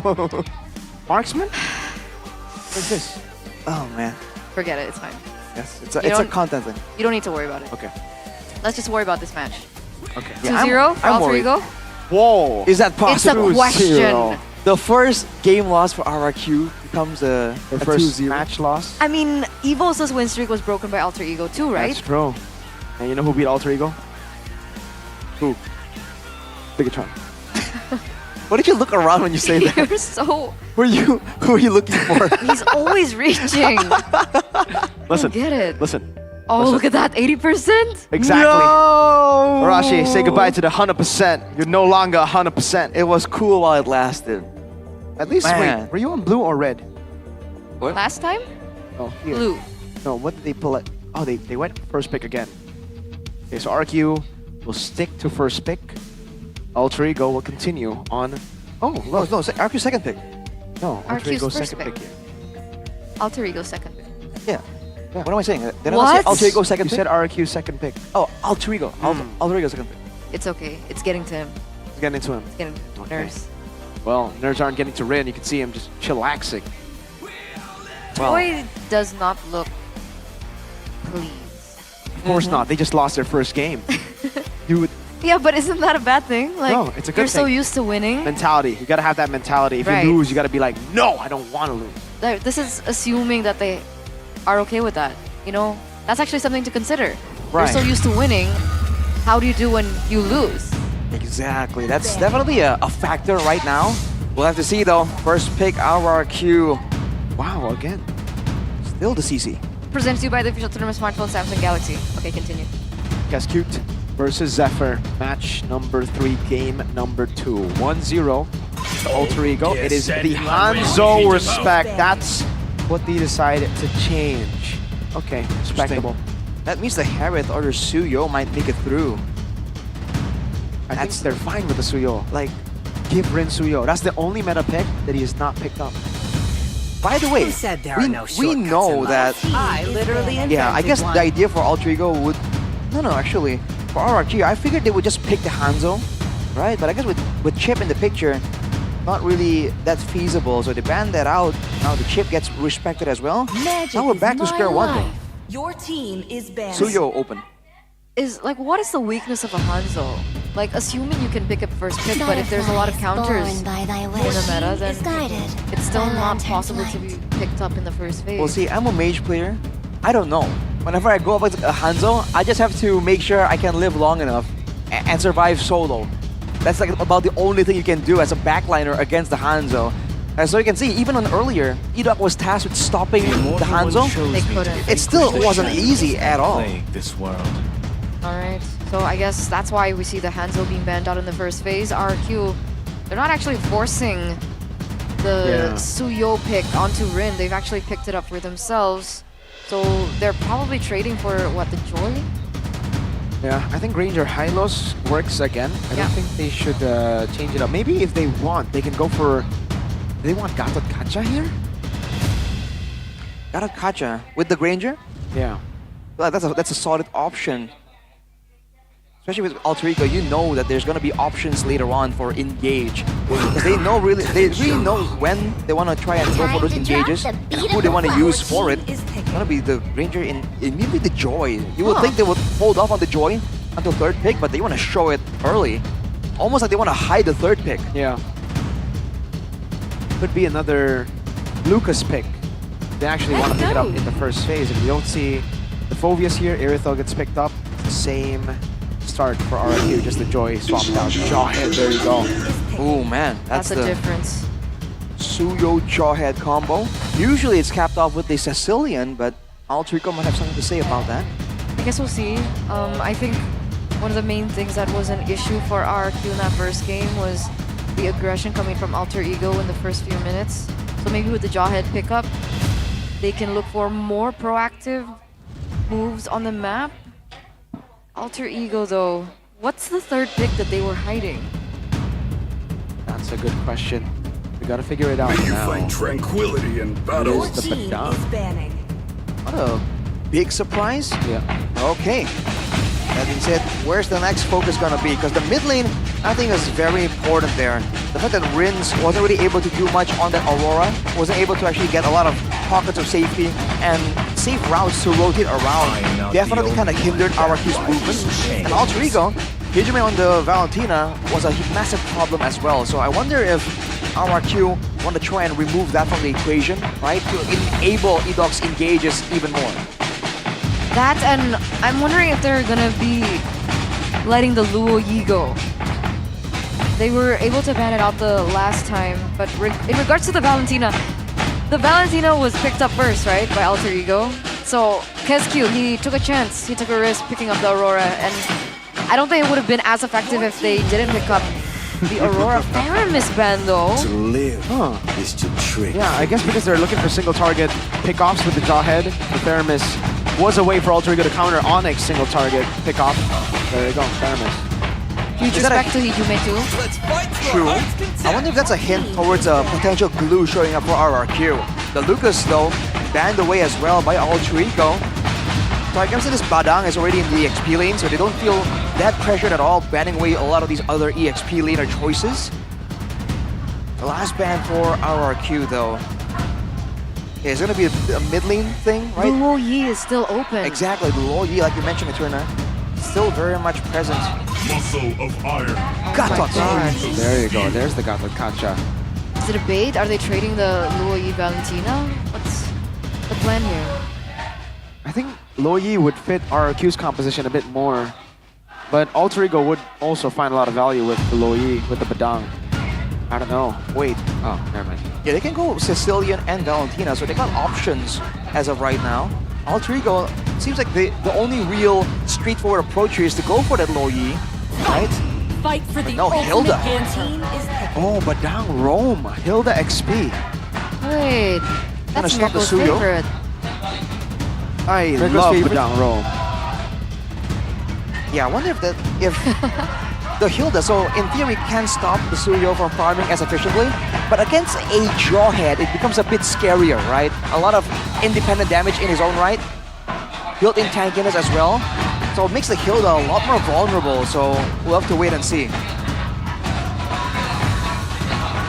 Do they need more CC? I think they do. I think they gotta go and like surprise Alter Ego, right? Did they go Luo Yi and I mean, Edith? Eve is an option.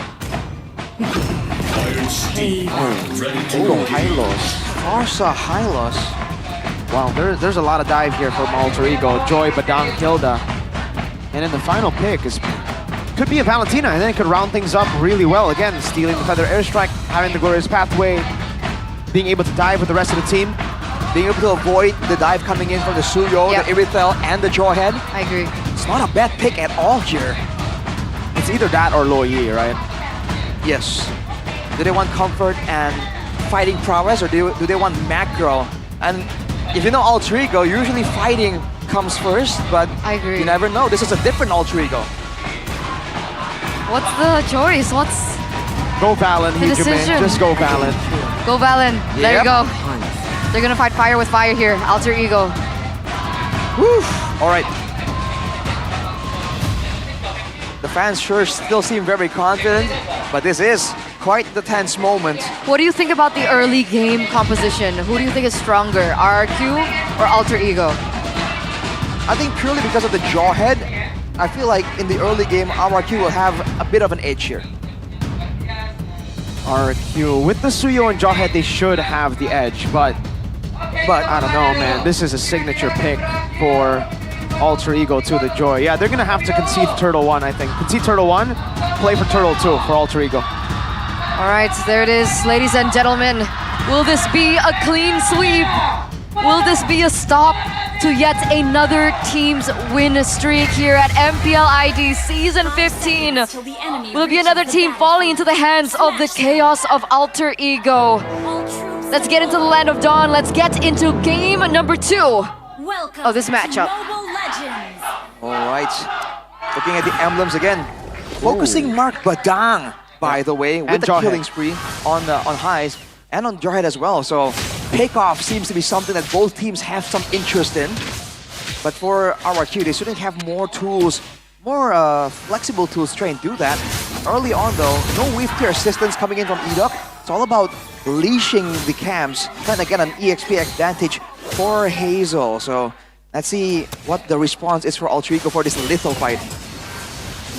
Okay, already some trade-in damage.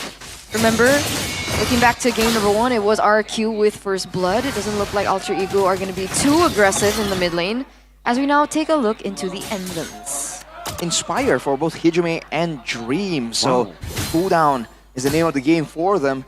And actually, Tenacity for Rins. Now it does, instead of giving you stats, it gives you percentage damage reduction when you're below 50% HP. So in a way, it's better. It just works differently for the damage calculation. But for Alter Ego, with 3 members, including the Hilda, running the Wilderness Blessing, they're trying to attempt the same style here. They want to be as aggressive as possible all across the map. Oh, talking about aggressive all across the map, already Wings by Wings coming in from Rins.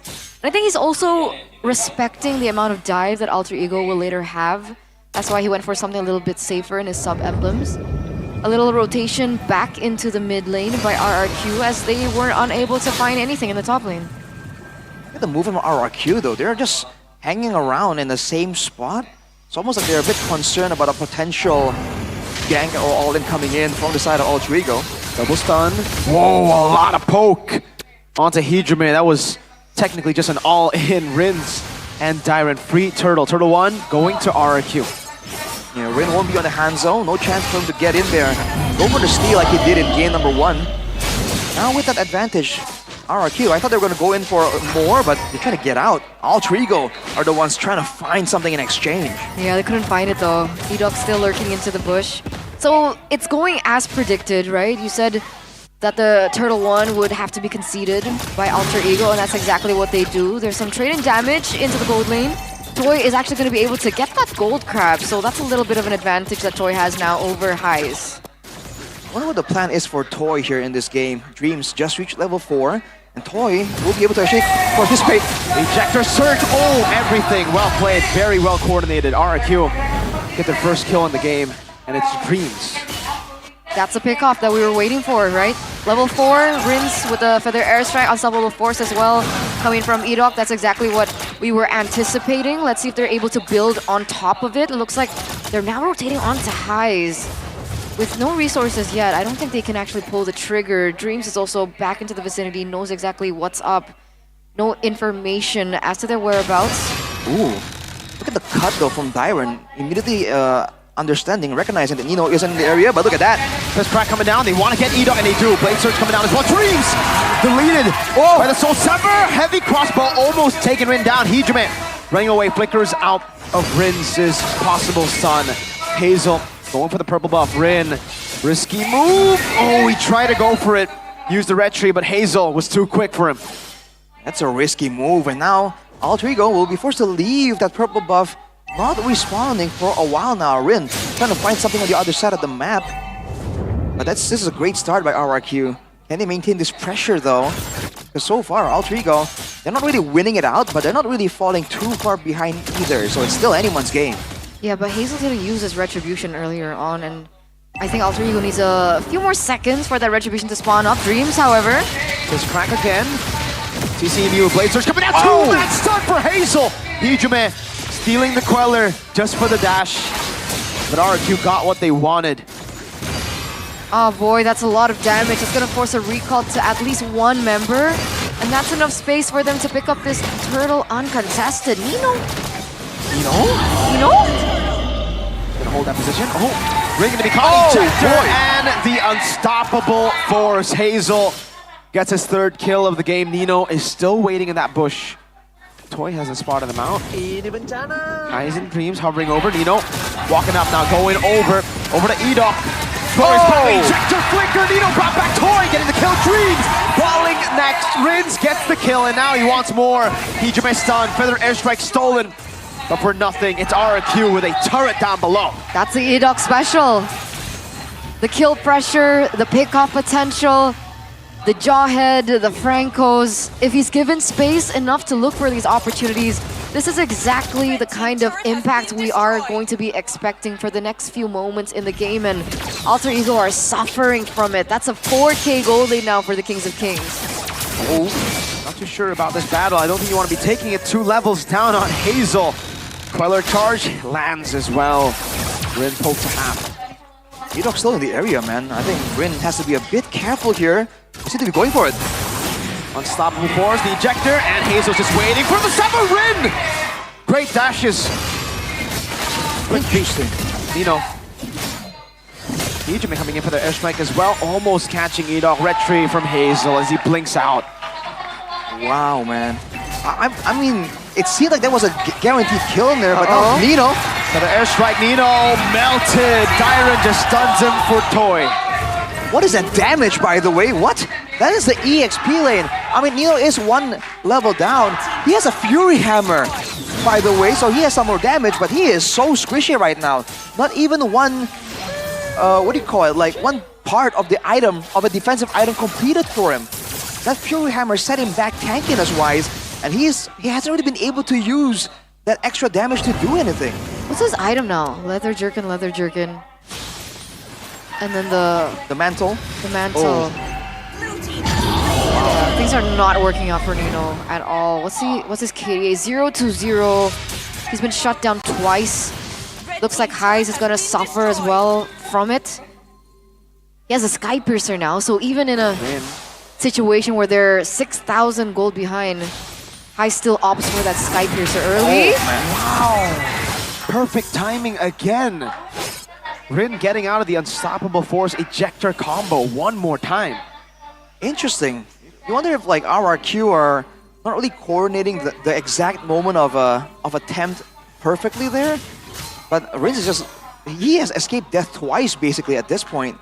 Looking at the goal though, 6,000 at 7 minutes, definitely more in line with what RRQ wants to do. Hijime gonna go for an angle there. Feather airstrike will zone Rin. That's 2 shots, 3 shots, and almost the Soul Sever for Hazel to assassinate Rin, but he gets out just in time. Blade Surge over to Nino, able to escape. Wow.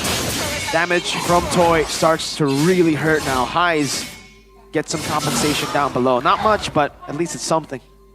Definitely something. Looking again at the items here. Berserker's Fury has claws completed for Toy. And looking at the gold advantage there, even for the Roamer, almost 1,000. So RRQ winning across the board. Rin will be able to secure his orange still, so that's good news for him. Look at Nino though, wait for the flank again. Over to Toy now, Unstoppable Force again. Nino isolated, knocked up, taken down. Toy gets the kill. Dreams walking back. Hijime has the glorious pathway. Dreams gonna be cut off from the rest of the team, but RRQ decide against going for Dreams. 0-3-0 now, Nino. With how far behind he is, it's a wonder why he's still looking for these opportunities. I mean, are they so used to being either equal on the board or ahead in these particular situations that they think they can turn things around like that? He has less gold than Edok right now, Nino. Ooh. So he has he has the Dreadnought armor and the mantle and the Fury Hammer. Yeah. And he's just still going for these flanks. I'm not sure what the idea is. Free Lord to Hazel.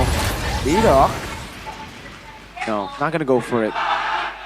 Alright, so now with the Lord RRQ, they have so many things they can do, but they want to make sure they don't really leave too many bushes unchecked because they know Altrigo are looking for a chance. Hazel gets away. Rin's gonna continue the chase. Electrifying Beast together with Hijime. Hazel shut down. Alter Ego with that ambush.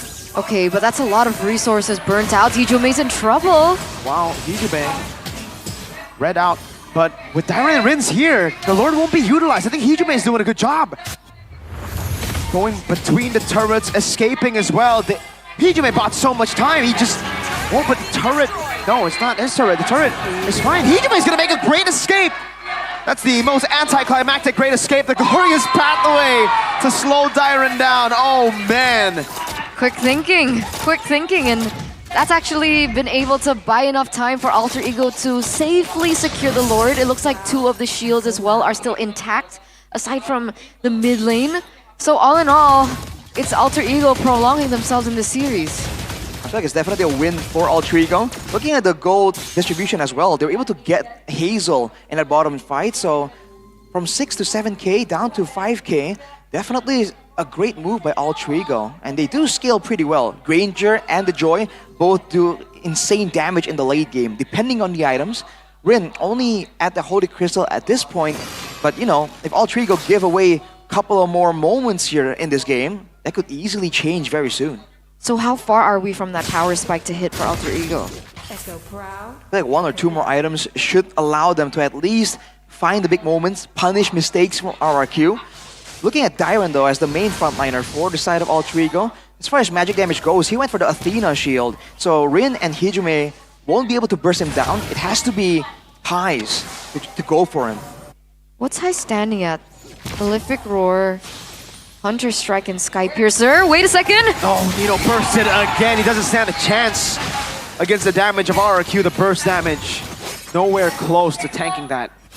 It's unfortunate, right? Because technically, who's supposed to be the one to look for these opportunities? Edok, meanwhile, conceal play. Hijime, oh, great read! Ties with the dash back as Edok goes into the flicker. Now Rin jumping back and forth.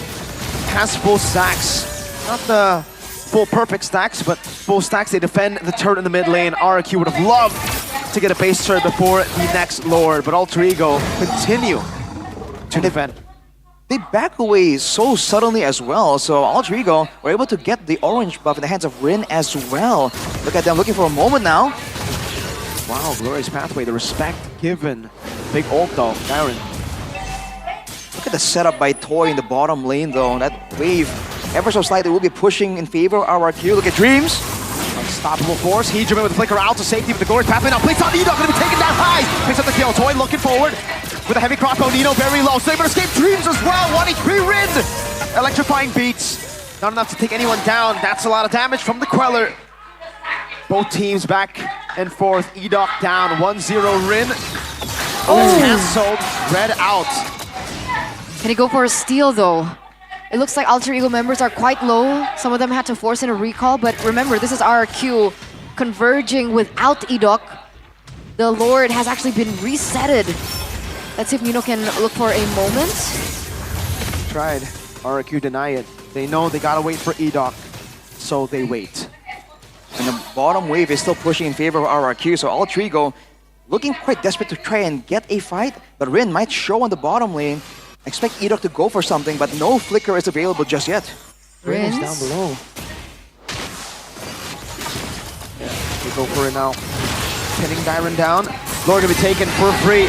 Rin was all the way down below. Fist crack coming down. Nino stunned again. The feather airstrike from Rins. Alter Ego concede yet another Lord. And they still have to go and do housekeeping. Top wave, bottom wave, all pushing. Oh, it's Skylar! MPL ID X-Streamer by Good Day. So, ladies and gentlemen, if you guys want to watch from a different perspective, you can do so by another legend. We saw Bangsin earlier on. It looks like Skylar's also back home restreaming. Is that an apple? Yeah, what is it? An apple? No, he was squishing it. It's like a stress toy. ball. Yeah, it's a stress ball. So he's feeling the tension. Maybe it was an apple, and then the game got tense. So he was like, "All right, let me stop eating. Let me start pressing." That's weird. It was like squishy, so I don't think so. But now with the Lord, can they finally crack open a base? Can they actually go for an end even? Yeah, they'll be able to crack open a base. Oh, Enoch trying to go for an ambitious move. Didn't get it. Madao. Oh, Toy gets enough damage together with Hazel. Now reinforced back again. Dreams. Fist crack on 3. Highs, not enough damage. Ray with the electrify and beat stunned down. Taken out. Hazel is a maniac. He will look for the Savage. He will not get it, but he will get that equalizer. 1-1. We're going to game number 3. It truly is deja vu to the grand finals of season 6, going all the way, full series closing match. I was looking kind of close, man. RRQ wrestling back control right there from Alter Ego. In dominant fashion, man. That combo, the Suyo Jawhead is so good. Just like that. They made game 1 look so easy, Alter Ego, and then RRQ returned the favor. They're like, hey, here's another easy game for us. Clean, clinical. Let's make game 3 a tough one. Is it all about the drafts becomes the question, man. Because both teams have shown great execution. The only difference is the draft. Oh man, look at that moment. Yeah. 2 members, Hijime and Nino, deleted straight up. Toy's damage was insane. What was he on already? Almost a full build. Basically. Yuck. Full build with the boots. Almost a Savage. He got shut down. So close, but all they really care about is getting the dub, and they do get a dub here. Hazel, has he done enough for a player of the game? I guess we'll see. But is this right? Was the time 14:27? I think so. Game 1 was 14:28. Our board shows 14:27, so that should be the case. It's a second difference. Exactly, they replicated what Alter Ego did to them in game 2. Game 3, double it. Or nothing. Double or nothing. 28 minutes. Triple. Double it or give it to the next person. What's triple? Huh? What's triple of what? Of 14:27. Calculate. I can't. I don't want to calculate. I can't. Like 56. Nah, just say you can't. Something. I can't. Don't want. I don't want to. Liar. I can technically, I have Excuses. paper right here. I could do it. No, I mean, It's paper, all you need. that's unfair. Look at the quick maths. Everyone can. It's 42. 42 minutes. Let's break records. But this is the crucial moment You don't from wanna test me. game number 2. This was one of the first moments where Nino went for that 5 flank. minutes. He went with the Fury Hammer instead of any defensive items. He was trying to get a cheese flank somehow, but he got immediately punished. And that was the beginning of, at least for Nino, the beginning of him just flanking and getting taken out multiple times. It looks like the MVP's not Hazel. It's E-Dog! And yeah, I mean, he did an amazing job on the Jawhead. Really good stuff. Definitely was very active. You can see the difference immediately between the Kufra and the Jawhead. Yeah. Boom. This first pickoff. Agreed. Again, that combo, dude, is Yeah. ridiculous. You don't move for a whole second, and then by the time you can move, you're dead. And credit to Hazel, so many times his stun, his surge actually lands on multiple people. Here for Nino though, your teammate's getting beat up. You know, I get that you're trying to go for some kind of flank, but was it really the right call to stand there watching your teammates fall? Listen, you pick Hilda, you pick Joy, you lose the game. Oh. I'm telling you, Joy, Hilda. Ooh. Look at that move there for Edok as well. Unstoppable force to help protect the backline. And here, Hazel gets taken out, man. Smack. Boom. Boom. Smack. Bang. Where'd he go? He went back to base, Arashi. Oh. But credit to Alter Ego, by the way. A lot of these engages by Edok were cancelled out, were dodged away from. But oh, look at this damage, dude. Boom. the queller to just seal the Bang. deal there. Bada boom. We're just making sounds now. That's all you can do. You can only make sounds. Looking at that damage, it's like, what is that? You can always yell Rin's backside, you know? Backside! Shout out Gani. Our boy Gani. I love Gani. That was pretty. all do. That's a very funny. Yeah, I remember that. That's pretty funny. Oh my god. I wish I had the moment saved, by the way, but you know. There should be like a Gani caster core.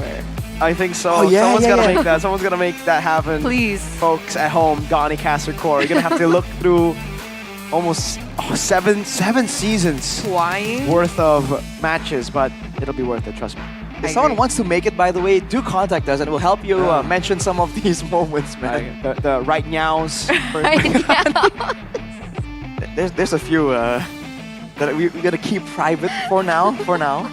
Look forward to that being made. But looking at the stats here, man, not a single neutral objective given to Alter Ego Esports. Wow. I wonder what the main issue with the Joy is. Is this just a setup difference? Is it the Joy just not being as sustainable? Because technically Suyo, even when you get low, you can kind of heal back up, right? And you get more tankiness when you're in the fighter form, you know? You get reduction. Immortal form. Immortal form. Once you use your ult, you're done. That's the thing about the Joy. You're done with your ult, you have to use skill 2, and obviously you lose a whole lot of what makes you a good hero. That ultimate is what makes you a good hero, in case you didn't catch that. So you don't have ult, that's it. You're not a hero. You're just a little kid who likes music.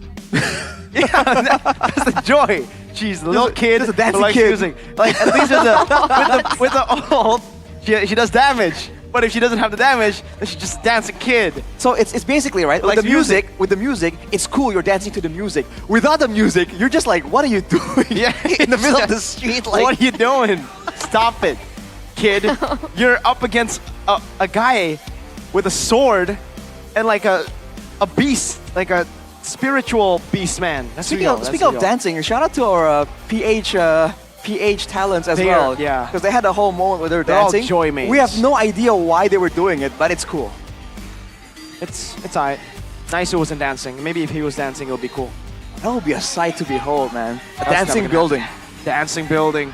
I think that's what we see in earthquakes. What is going on the desk? I don't know. It feels like there's a instant getting- burst of energy from Arashi. It's getting What? late. It's getting Because late. RQ, No, it's getting late. Are you All able right, to come BTR back? lost though. There's still hope for Arashi. The last hope. In the English desk, last hope for today. Last hope. All right. How are you feeling? Bit nervous, I'll be honest with you. Nervous? Just a little bit. Just a little bit. You have faith? Yeah. Yeah. I have faith, but you know, it's not just about faith, What is it about? but belief as well. Isn't that just the same thing? Are you a synonym man? Do you just look for the same meaning? Sometimes it's different, you know. It's not blind faith.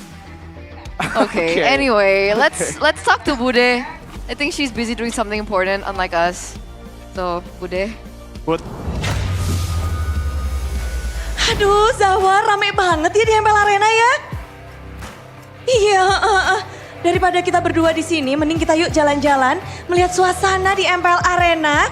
Di sini Bude, kedapatan teman baru di sini. Zawar, yuk jalan. Rame banget. Halo MPL Arena, halo. Pada seneng banget di sini, tapi memang spesial banget karena kalau dilihat-lihat sebelum match mulai pun kedua fanbase-nya udah rame banget. Coba kita lihat seberapa ramai fanbase dari Alter Sames dan juga Kingdom. Bude udah punya Zawar nih. Nih, bentar ya, kita ngobrol-ngobrol bersama. Saking ramenya ini Bude sampai bingung nih ya.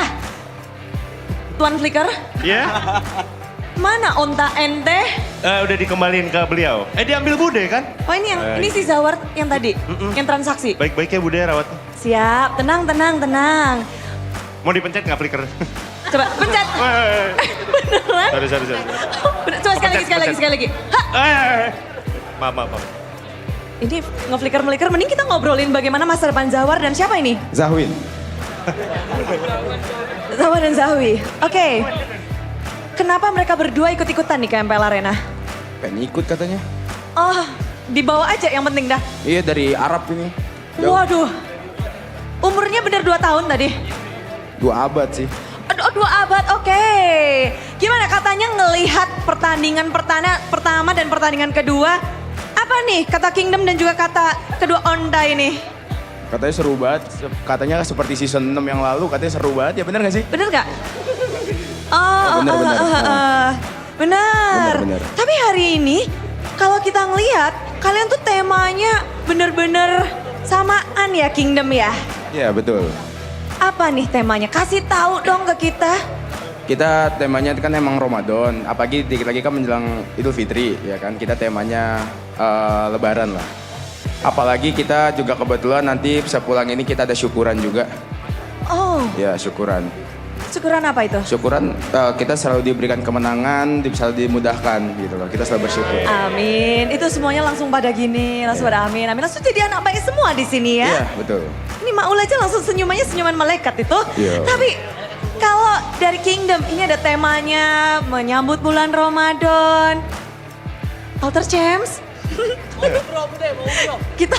kita dibikin ketawa sama kalian. Ini temanya apa ini? Temanya katanya umroh, tapi sebenarnya support Rine juga. Oh, Rine kan oke. kepalanya ya. Kenapa? Ya. Mending dibotakin semua aja gak sih daripada pakai ini? Kenapa Budi? Dibotakin semua aja langsung gak sih? Oh boleh, mau nggak? Nggak. Nanti kalau dibotakin pekerjaan saya hilang nanti. Iya. Oh jangan ya. Tapi ada umroh, ingin umroh dan juga untuk mensupport Rine. Tapi ngelihat game 1, game kedua apa nih respon Alter Champs? Jadi itu udah diprediksi dari awal sebelumnya sama beliau Raja Unta ini. Raja Onda. Kita udah prediksi game yang sengit seperti season 6. Terus memang suasana udah pasti dijamin seru kalau Alter Champs ketemu sama Kingdom, bener nggak? Betul. Tepuk tangan dong, tepuk tangan dong. Oke, ini adalah fanbase yang besar sama besar kalau tadi Fandi bilang ya. Kalau boleh tahu, Alter Champs ini anggotanya ada berapa nih sekarang? Anggota Alter Champs berapa? 12. 19.200. 19.200. 19.200. Katanya. Ekor. Enggak dong, kepala. Kepala, iya maaf. Ini agak ketarik nih, jadi agak pusing.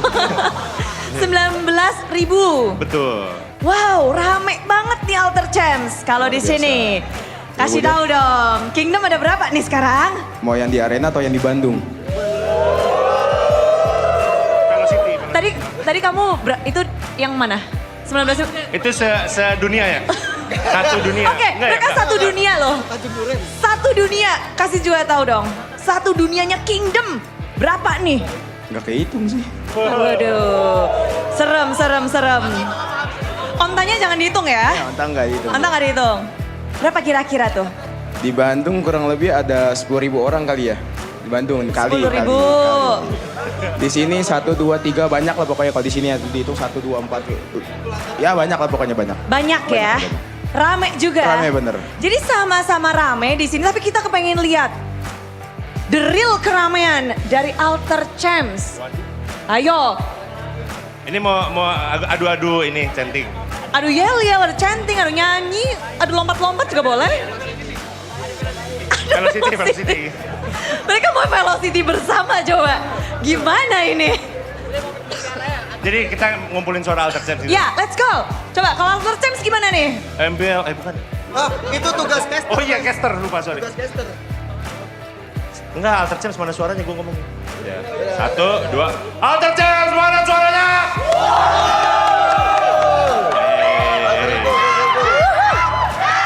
Udah. Kandangin ya. Ontanya di sini kok ini beda ternyata ya. Oke. Di sana banyak ekornya beneran kayaknya nih ya. Kalau dari Kingdom, boleh dong. Coba kasih suara terkerasnya. Lu banter nggak support lagi pada teriak ya. Canda. Oke. Kingdom, mana suaranya? Coba pesan-pesan untuk Alter Champs game ketiga. Ya, beneran. Gua sambit lu. Rame. Pesan-pesannya good luck have fun. Ya. Ini dong, salaman dong. Biar resmi, biar resmi. Nih. Ya. Pegang. Kalau kamu, dia good luck Evan, kamu apa? Tetap suportif, sehat, sentosa. Kok sehat sentosa? Yang terbaik yang menang. Yang terbaik yang akan menang dan semuanya akan dibuktikan di game ketiga Alter Ego dan juga RRQ.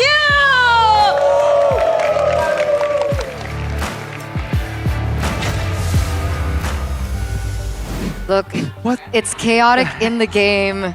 It's chaotic in the MPL arena. I don't know what's going on right now. It's just chaos. MPL ID is going on. I mean, Alter Ego is also playing. Oh, that's true. Is that what it stands for? Like 3 masks? It's like in-game, in the arena, and online.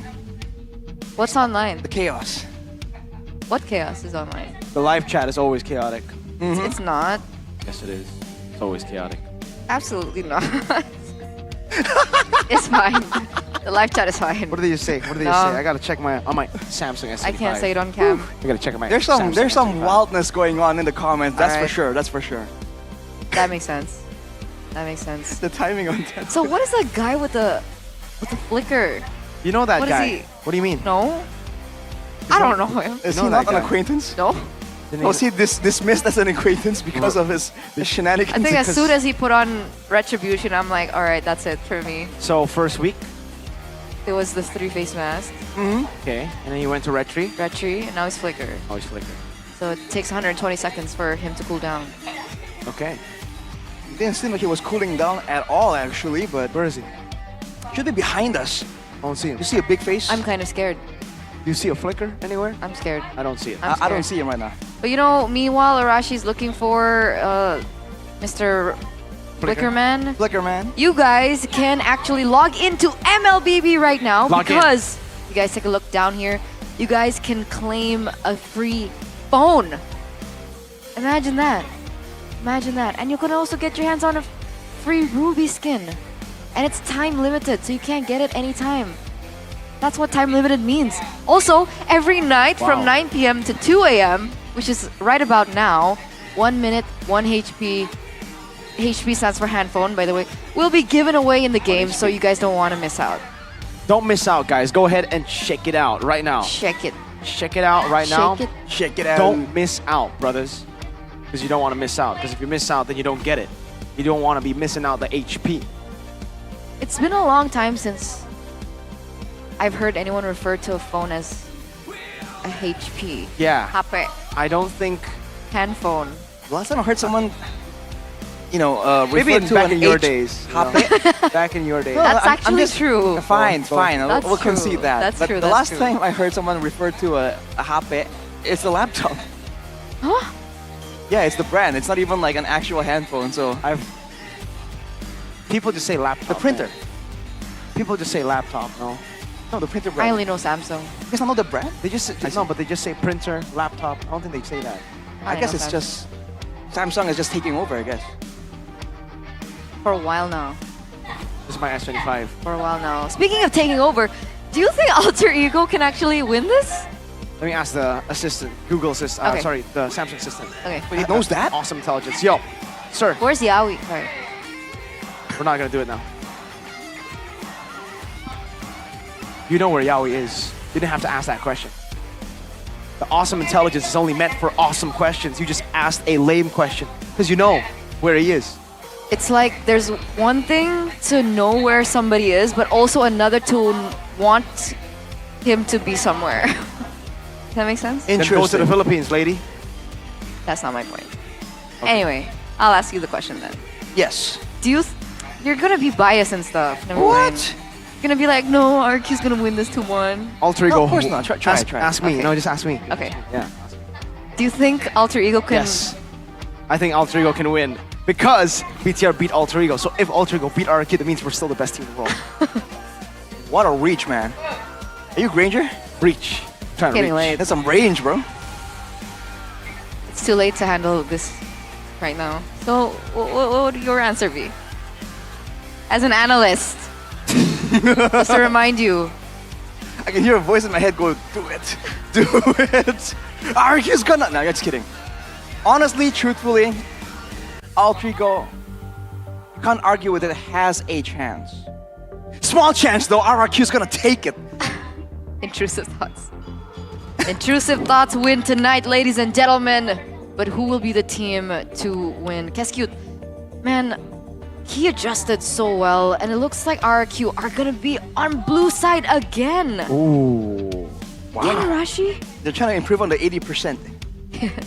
That has to They're be like, it. we're not having this. You ever like play games and then you lose your 100% and you're like, I gotta keep playing more to push it back up. And also, maybe it's the other, end of the spectrum, Arashi. Maybe they're like, we lost on blue, we can't lose on red. We gotta keep that 100%. Now we just play on blue. Oh. Yeah. I wish I had that mentality. Back then, Which one? The first one and the second one. Because maybe my Selena wouldn't be at 0%. No, it isn't on 0%. You won once. No, I didn't. Yes. Liquid. Oh, you're talking about... Oh, I'm talking about my His personal stats. her personal. His personal stats. Thanks, Well, Arashi. My mistake. For that You vote of and your head confidence. skill share the same skill on Selena. Then. It runs deep in my veins. So do you guys have that hero that has a 100% win rate that you just don't want to bring out unless you're with a strong party? Because for me, it was the Valir. I had like 30-something games, 100%, and then I played with Omwawa. That's your mistake. I know. That was it was good while it lasted, man. 100%. I think even the Moontown people have tried playing with Omawa and they... Yep. I should have Speaking known. of mistakes, can we address what Nino did earlier on that Hilda? Oh man, I Were think those it's necessary? I don't think it's a Nino problem. I think it's a Hilda problem. There's just nothing else he could have done. You just run and smack people with your hammer. But there's a timing to it. Isn't no? that an axe? Against a Jawhead, it's tough. You get shredded. The tankiness that you should have is not there when you're up against Jawhead. It's a focusing mark Jawhead with the Jawhead passive, by the way. That Hilda is taking about, at full stacks, what, 20-something% extra damage? Quite ridiculous if you think about it. Whoa! So new rule, ladies and gentlemen, as we get into the drafting phase for game number 3, presented to you by the official tournament smartphone Samsung Galaxy. No Joy, no Hilda. Wow. Hanzo, CC, Harris ban, Fanny Studio, and the Joy ban. Yep. So Chip, Jushin, they're open. There are no shortcuts. And they'll be Oh boy. dangerous game, Alter Ego. Dangerous game. They need to have a plan for this, man. You can't... One does not simply let go of the chip without an answer for it. And they go with the Hilda immediately. First pick too? That is not what we were expecting. What? Your team is Oh, by lanterns. I ain't a fan of that Hilda, man. All my homies hate Hilda. Oh boy, Hilda Chushin. So a lot of chase, a lot of movement speed, that's for sure. But what else after that? RRQ now, they can go for so many different options right here. If they want to secure a jungler first, they can. They can go for the Granger unless they fear the Irithel. What's the move, man? Seeing the Hilda Chushin has to be a bit surprising there for RRQ, because even if we saw the Hilda, I don't think first pick is where we would expect it to be. Well, Heave is open, Granger is an option. They pick up the Granger, but they go for the Valentina instead here. Interesting. Valentina, why did they pick up the Valentina? It might be to deny the big tools that Alter Ego can get. They can take it away from Hijime as well. They can use it to supplement the crowd control, right? With the Terrify from the Valentina. Sun rises when I give the word. And now they're making sure Alter Ego can't match the chip shortcut with the Valentina as well. So it's a good option here. And with the Khalid pick, there's a Raging Sandstorm available. 4 rings to take on the Valentina too. Is this a similar strategy we saw earlier against the Chip? Yeah, Khalid and the Hilda? Yeah, Khalid and Hilda. It was Onyx ID who utilized it. Though they didn't get the juice in, this time they will have the juice in. Lucas gets banned out. The Valentina would also be a pretty good setup to a Lucas pick that would come in the second phase. So Alter Ego doing well to sniff that one out. They won that, by the way. They won what? That game against the Chip. Khalid using Hilda. the Khalid Hilda. Right. It's all about the zoning, about the vision here. So we have to see if it's the same style of Hilda with a bit of damage built in. Irithel banned away. Irithel Moskov probably going to be banned out. Moskov here should be the ban for RRQ. And then Heisel be placed in a tough spot. By the way, Geek lost on it. Yeah. So that seems like the answer. That's what coaches are looking at. Yeah. Khalid Hilda. I think it really depends on execution because even Onyx, they had to really dig deep to start winning there. Baloyski went 0-7 on the Khalid against the chip. Definitely not an easy task at all. Now, so if it is indeed Moscow ban as predicted by Mirko, what the heck do you put on highs now? Dang, this guy has no options whatsoever. The other thing he's picked up, other than everything that's been banned out or picked up, is the quad. The Bruno is a safe choice, I would say. If you needed something safe that can bring up Purify up against the chip, the Bruno will be the safe choice. Bruno. We've seen it happen before. It's possible with the Hilda, Khalid, and the Zushin. It's a great front-to-back situation here. If Altrigo does get ahead, that's a big if though. Last 2 picks for RRQ. Man, I'm really not digging this for Alter Ego. RRQ, what else do they need? They need a jungler, and they need an EXP laner. Oh. Wait. Phobius is still available. What's wrong? I don't know. The Beleric popped into my mind for a second there. If they're trying to make sure that they can't get forced into a fight while the chip is up and about, I think it's an option for RRQ. Against the Sushin, that's a lot of passive procs. Phobius and the Hayabusa. There you go. Phobius Haya now. Last pick, Alter Ego Jungle. What's it gonna be? Has so much kill pressure from RRQ. So, let's think about it. What are the assassins up for grabs? Lancelot? Ling. Hanzo. Hanzo ban? Nolan. Nolan. Something with escape, theoretically, to ensure that even if the chip gets on you, you do have a escape Lancelot maneuver. Lancelot ain't bad, Mirko, and you did mention that if all the options are exhausted, the Lancelot can make a comeback. Is it time? It's the Ling. Yeah, Lancelot Ling. They go for the Ling in the end. This pick is way more reliant on purple buff though. So if they start losing in the early game and RRQ invade, they're in for a tough time. Absolutely, and this is going to be the debut performance of Rin on the Ling at MPL ID Season 15. A debut performance against the #1 team, well, the top 2 team in MPL ID right now. You can still consider them top 1 technically because they haven't played all their matches. No, #1 is Evos. That's exactly why they're #2. They haven't played. Could be a win, could be a loss. Exactly, so they're technically still up there, but again, top 2 is a fair position, a fair label. Let's see what Alter Ego can do, man. Let's see, ladies and gentlemen, the final game in the throwback to the grand finals of Season 6. It's gonna be a close one, it's gonna be a chaotic one, and now with Chip in the hands of Edok, let's see if Alter Ego can withstand that kill pressure from Edok. Let's head over into the land of Dawn. Let's head over to game 3. Ooh, Dreams. Early aggression. Oh, Hazel's not gonna like this one. Edok walking over as well. Hijume there. It's a full chaotic battle. Dreams goes in a bit too deep. Gets smacked by Dyron as the turret does the final blow. Okay, we were expecting aggression from Alter Ego, especially with the Khalid and Hilda duo, but maybe not that deep, right? That's actually a kill over to Dyron, an assist over onto Hazel. That's not someone that you want snowballing. Oh, another skirmish. They don't want to stop, but they have to. Dreams. This is a lane swap, by the way, for Nino and Hijume. Yeah, about to mention it. EXP and mid lane swapping right here. Because I need to get Hijume level 4 earlier. Let's wait and see if that really pays out. That's gonna be a focusing market Jushin with a tenacity, with a percentage damage reduction now. And that's gonna be a speedy Hilda in the hands of Nino.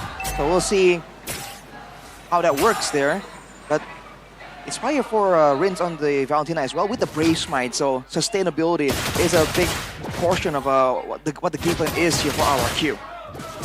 So was it a pull yourself together chip last time we saw the chip?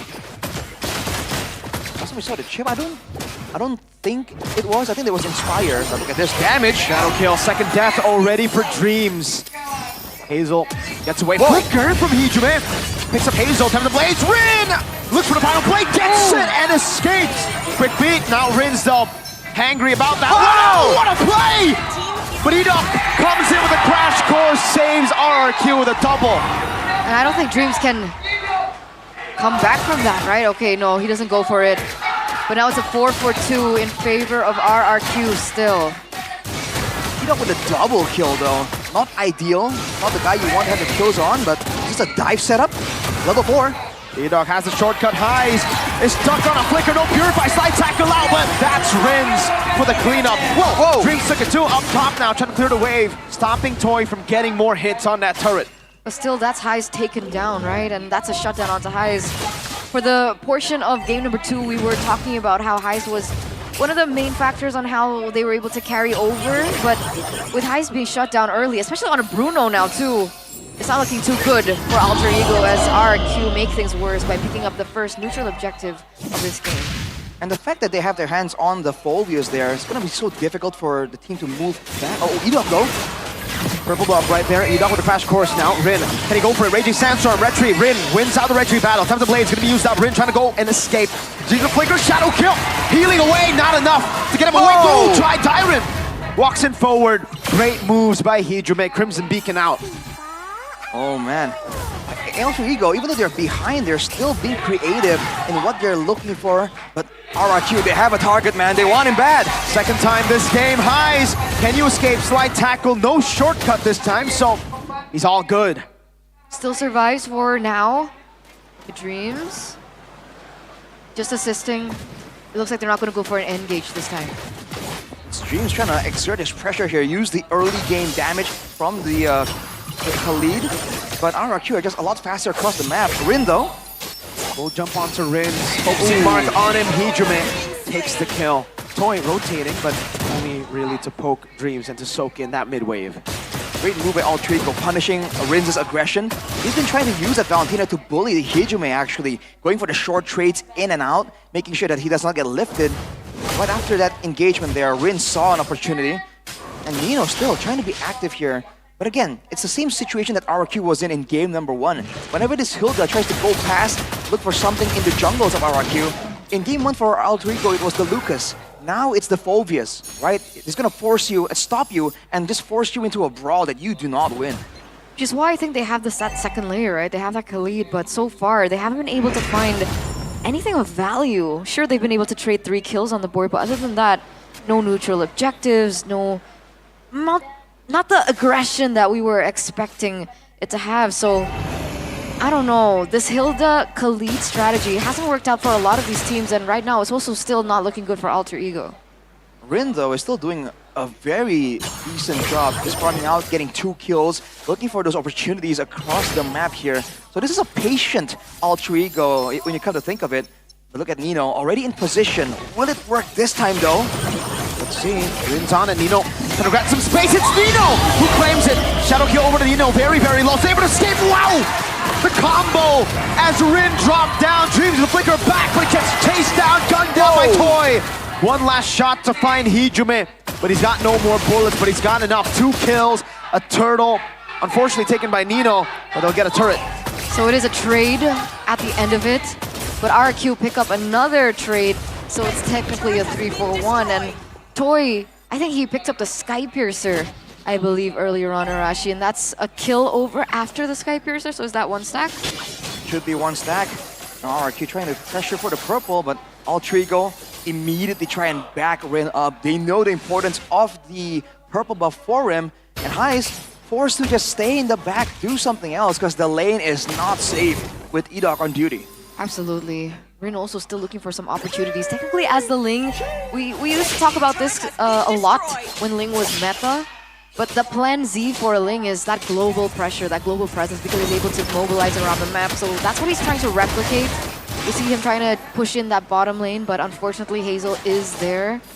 And so far, again, no trades back for Alter Ego. Hidok, shortcut plays down. Nino, this is getting personal. Another full gank on Nino. 0-1-0. Last game, he was 0-5, I believe. Might be the case, man. Wow, Alter Ego, despite their best efforts to avoid all the engagements in the bottom and top side, the one moment they just they're just not respecting the potential there. E-Dog shows up, being able to teleport to those portals, to those checkpoints from literally anywhere on the map. That is definitely something that is so difficult to deal with, let alone on a Hilda with no real active escape. That's why not even just the Hilda, but Heiss is also having such a tough time getting his farm. Look at how aggressive RRQ's being right now. Toys damage onto the Hilda alone. Man, it was already bad for RRQ to get their hands on the chip before the changes towards the chip. Yep. Now you can see it's getting even worse for them. Dairon and Rin's already zoning around. Rin has the purple to contend with, so now RRQ though. Oh, two-man terrify! Tyron! Now Demonic Force blocks Hijume! In the back force, uses Crimson Beacon. Nino running for the hills. And Rins once more finds Nino in that bush.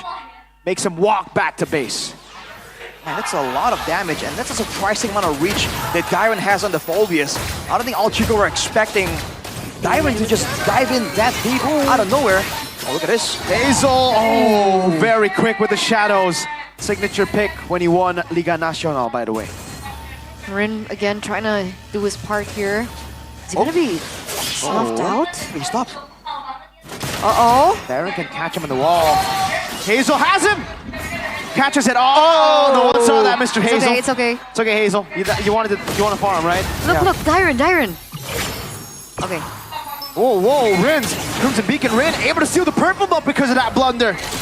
Oh no, E-Dog. Shortcut, top of the blades. Rin with a great escape. Dreams running away. They're trying to cut Rin off though. Can they do it? Flicker. Pitch poise. Oh, canceled on top. Rin. They're gonna jump on him one more time. Dairon gets in for a pursuit to take him down. They are being relentless right now. And if we're talking about signature picks, this is Dairon on his signature Phobius too. And he's steamrolling now all over the structures. That second tier turret is gonna fall in the hands of RRQ. And so is the shield. Hazel again with a shadow kill, this time on Hijume. Almost all of it on it. The slide tackle connected with Hazel. Got to the shadow first. Man, you wouldn't think that Phobius is a great mobile hero, but the way Dairon is playing him, timing the Infernal Pursuit so well. Rin on a mobile link wasn't able to get away. And now his purple buff is being threatened, but he can't do anything about it. 7k goldie for RRQ, and they're denying a lot of the tools for Alter Ego right now. Did you see Cascute in the corner there? Stone He's standing cold. up. He was sitting. He was standing. He's serious. That's not the usual Cascute pose, man. Usually he's sitting, chilling. He's locked in. Oof. That's some damage from Toy, by the way. Two shots onto Hijume. He has a Malefic Roar already, so physical defense might not be enough to save your life if you get jumped on by the whole squad of RRQ.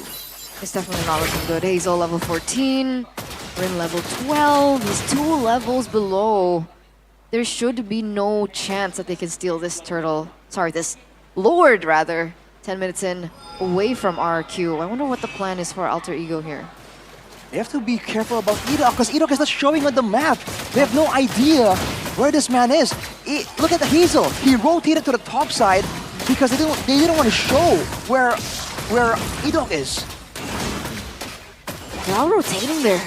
Yeah, he's hovering up there, E-Dog as well. Oh, they're gonna go for the collapse on E-Dog, but the shortcut's right there. Hazel going back in, now with the shadow kill canceled out by the airborne. Unable to do so, and Rins will continue this damage again. It's Toy with the snipe on Dreams. They wanna look for more. 2 for 1. Alter Ego just back away. They can't handle it down below. Free turret. Thank you, minions. Winions, as always, that was a great move by RRQ, man. Setting up the trap there, knowing that Alter Ego might be giving up on the Lord control. But look at this. Wow, the damage! Oh, one more shot! Ooh. Almost connecting onto Hijume. Barely out of range, and Alter Ego live with their mid lane, but they will not get a chance to contest for the Lord. Positive thing that we can say is Alter Ego are still looking for opportunities. On the other side though, that wasn't the best of engages, I believe, for Alter Ego. Hazel! Oh, again with a shadow kill! One last shot, the Crimson Beacon saved him. That shielding you get with the Crimson Beacon, but man, the constant threat of Hazel. Hijume just looks so squishy right now. Goes for the Ice Queen's wand to maybe help with a bit more sustain, a bit more utility as well. But man, even when Rins moves forward, he only now finishes the Blood Wings. He was standing on a glowing wand and Enchanted Talisman, and a single blast there is able to chunk Hijumi down so low. 10,000 gold difference just about. RRQ, are they gonna go for the big move, the big play? Mid lane. Lord charging in to conceal from Edok. He doesn't have the flicker, only has a shortcut. Hazel again on the Hijumi shadow kill! Hazel gets the kill! In the back line, Dream falls to Toy. Now Rin, a desperate attempt that will not work. He gets a few of those shots in, but Toy gets the Maniac, wipes Alter Ego out. And RRQ continue their flawless streak in MPL ID. Now, another win for Zero. History repeats itself, ladies and gentlemen. As even back in the day, it was RRQ winning that series out against Alter Ego. It was looking so close. It was a very, very dominant game number 1 by Alter Ego. A valiant effort in game number 2 and 3. But unfortunately, it's just an undisputed fact right now that RRQ is on top. Alter Ego they made it seem possible that they might be the ones to finally end the match win streak. They ended the game win streak as well. But unfortunately, RRQ just maintains that dominance, man. Oh boy, that final game was brutal. Take a look at it one more time, just how clinical RRQ were. Getting the pickoffs one by one. Again, the front line falling to Toy, the back line falling to Hazel, who just had Hijume's number. So with that, let's talk to Rex, Regum, Kaon. Let's talk to the Kings of Kings.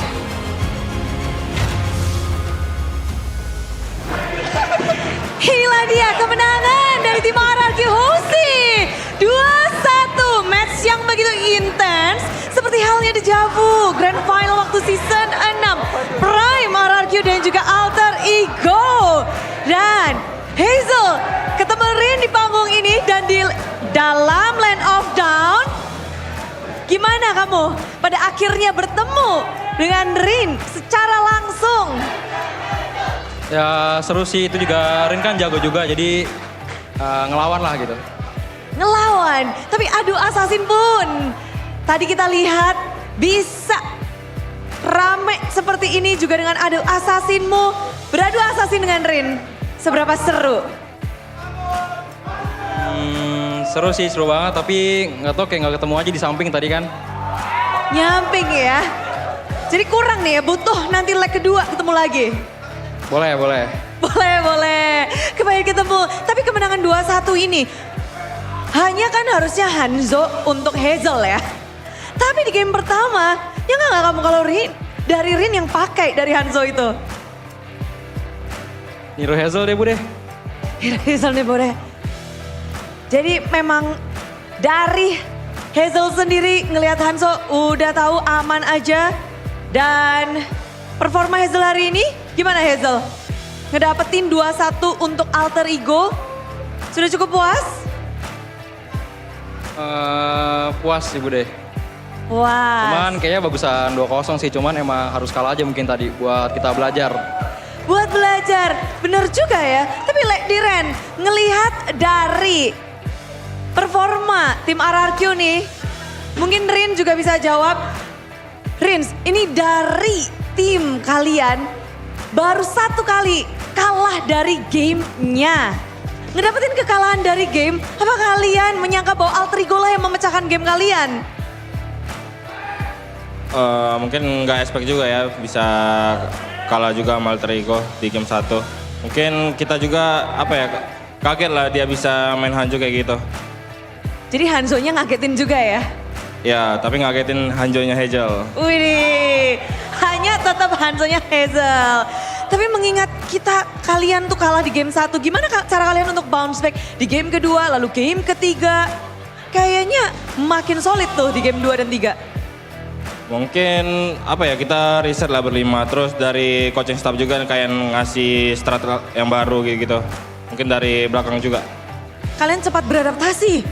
Ya lumayan. Berarti kan strat baru dengan perubahan yang begitu cepat. Wah, Coach Ketchut langsung, Dan dari Diren, banyak banget yang bilang, ini RRQ dan juga Alter Ego seperti kembali ke masa season yang ke-6. Di mana itu adalah prime dari kedua tim ini. Kalau dari kamu sendiri, ngerasa nggak sih seperti itu? Ngerasa sedikit sih. Tapi kan soalnya kan ini masih regular season juga kan. Kecuali kayak final baru terasa banget. Baru terasa banget, berarti harus dilanjutkan ya? Harus dong. Harus dilanjutkan. Tapi mengingat Alter Ego, berseason-season juga Darren ketemu Alter Ego yang di season ini. Apakah berbeda dengan Alter Ego yang di season-season sebelumnya?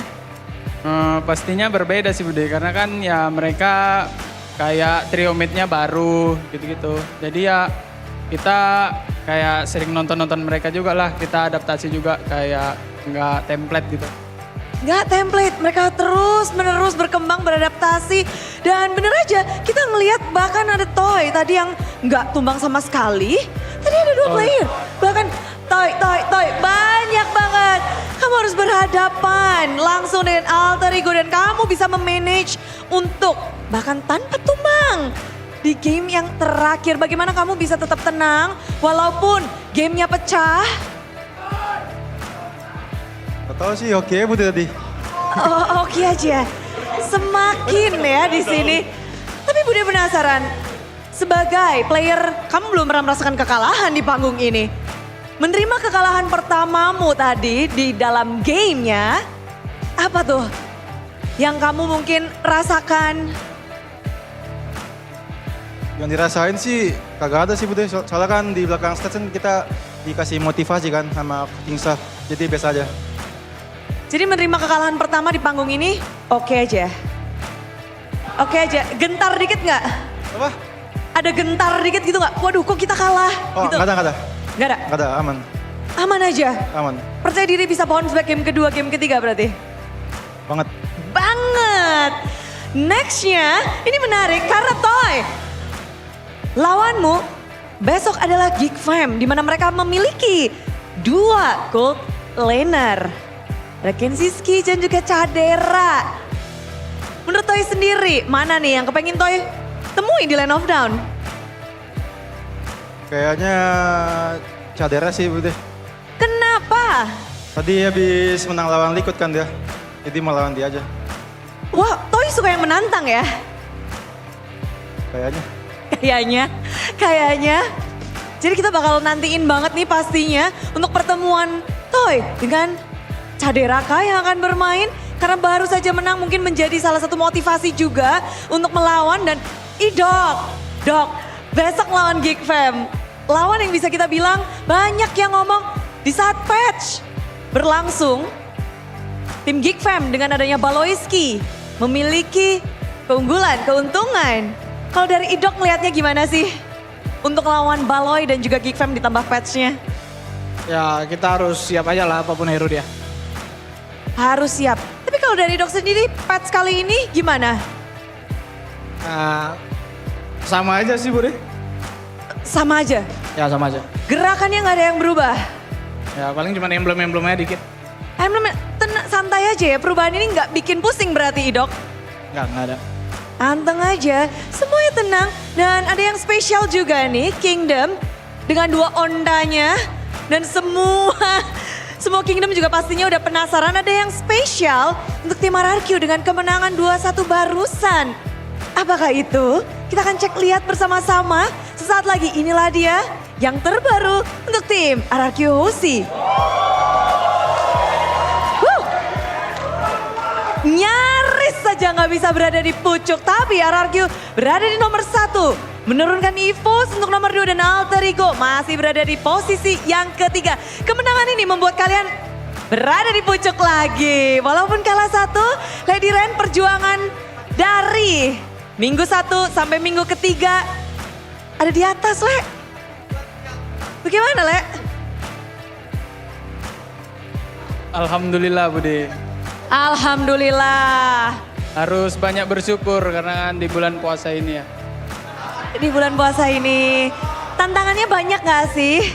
Tangannya? Heeh. Nahan lapar. nahan lapar. Ya. Buka puasa kalau bareng-bareng makin rame dong. Iya, kita chemistry-nya dibuat dari situ juga. Buka puasa bareng-bareng. Buka puasa bareng-bareng. Masak sahur sendiri? Ya. Iya.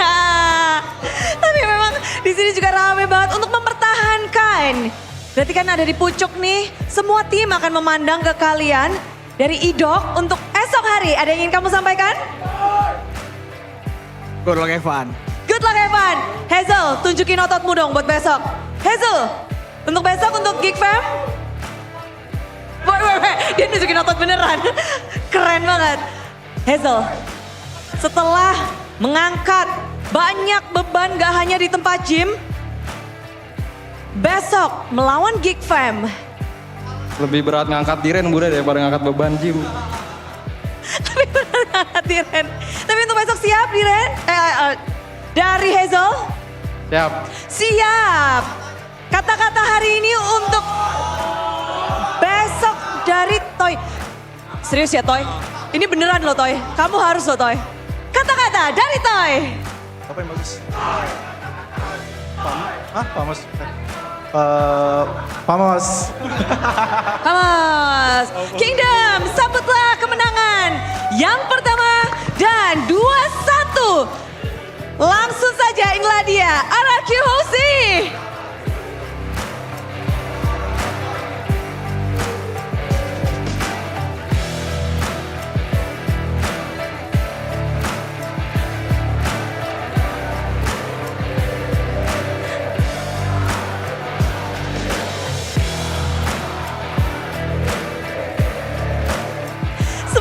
Sedang merayakan kemenangan, namun juga ada pelajaran yang didapatkan bagi tim yang kalah.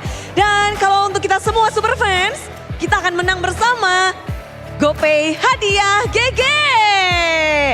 Jadi kalian bisa ngedapetin GoPay Coin secara gratis. Kalian semua berhak dan bisa.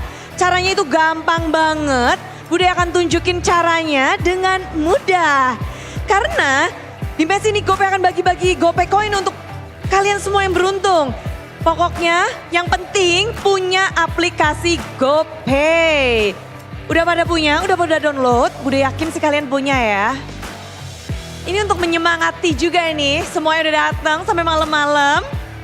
Jadi siapkan device kalian. Siapkan kamera kalian. Karena ini nggak masukin kode lagi nih. Lebih simple, lebih cepat, dan lebih tepat. Kalian nggak perlu ribet-ribet. Karena ini akan berlangsung sangat cepat. Caranya gimana? Pertama, pastikan kalian punya aplikasi GoPay. Lalu buka kamera pada smartphone untuk scan QR dan buset. Ini langsung aja di scan. Selanjutnya kalian klik buka hadiah untuk terima GoPay. Dan buset. Udah langsung pada dapet nih. Scan dong, scan. Udah? Udah dapet? Woi dapet. Mantap, semuanya bisa scan loh. Scan sebanyak-banyaknya. Dan itulah dia buat kalian yang lagi nge-scan, lagi sibuk-sibuk. Congratulations, semangat. Dan buat yang udah dapet juga pastinya. Semoga bermanfaat karena GoPay hadiah GG terus akan berlangsung. Jangan sampai kelewatan karena di setiap harinya selalu ada GoPay hadiah GG. Seneng banget pastinya di sini karena pasti GG di GoPay Games. Mudah sekali untuk ngedapetin GoPay Coin secara gratis. Tinggal scan QR yang ada di layar. Dan kalian akan bisa menggunakan GoPay Coin secara langsung. Dan sepertinya setelah semuanya lagi berpesta, lagi happy-happy di sini, congratulations, kita bakal langsung balikin kepada para caster. Karena Bude kepengen juga, Bude kepengen. Monggo caster.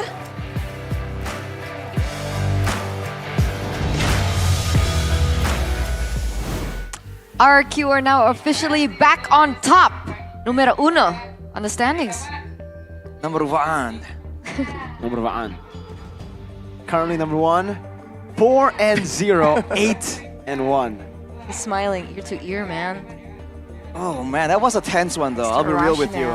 Even the final game, you know, I had confidence, but just you never know, right? Mobile Legends, man. MPL ID, you never know. Yeah, You see the crazy happen. The chip pick was like, wow, I can't believe they let it go against Edok. Yeah, they might have overthought it.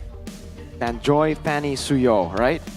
Took away Hazel's pick, but they didn't punish it. It ended up punishing themselves, I think, because again, Hazel got the Haya, and then Rin was the one left with a Ling.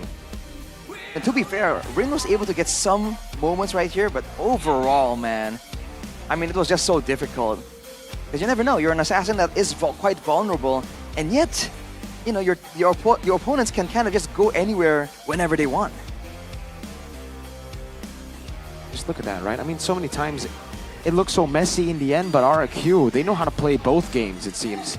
The macro game, the camel game? The camel game. No, the macro and micro game. Ah, that's what you meant. Yeah. I was a little confused there, but in both games, all three games, well, technically the first game he was shut down, but that's exactly why, right? He gets shut down, they lack that impact, and that's why he deserves the player of the match. Has he always won most of the player of the games and player of the matches? This season, yeah. He was Right. player of the week last week. He can go back to back if he continues to perform like this. Presented to you by the official tournament smartphone Samsung Galaxy S25 series.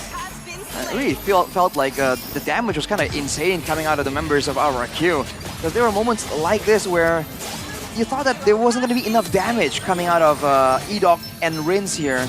But overall, even Edok there does a surprising amount of damage on that chip.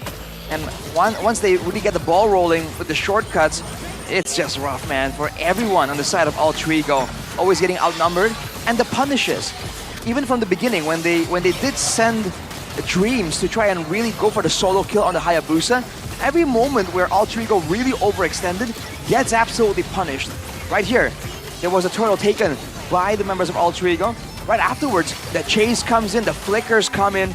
They just know that they cannot let Altrigo get away with it. Yeah, I think for Ultra Ego, they keep forcing fights, you know? After getting the turtle, I think they've already depleted a lot of the resources to secure the turtle, but then they kept on going in. They kept on forcing it. And then in the end, they lost the fight and it became a useless turtle steal. And shout out to Dyron as well. Some of these fights, man, he was just doing insane things on his Phobias.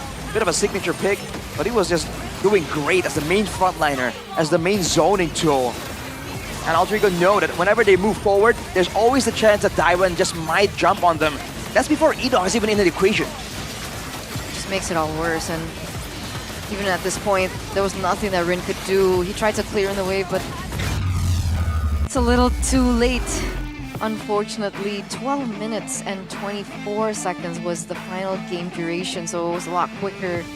RQ, it's a scary team this season.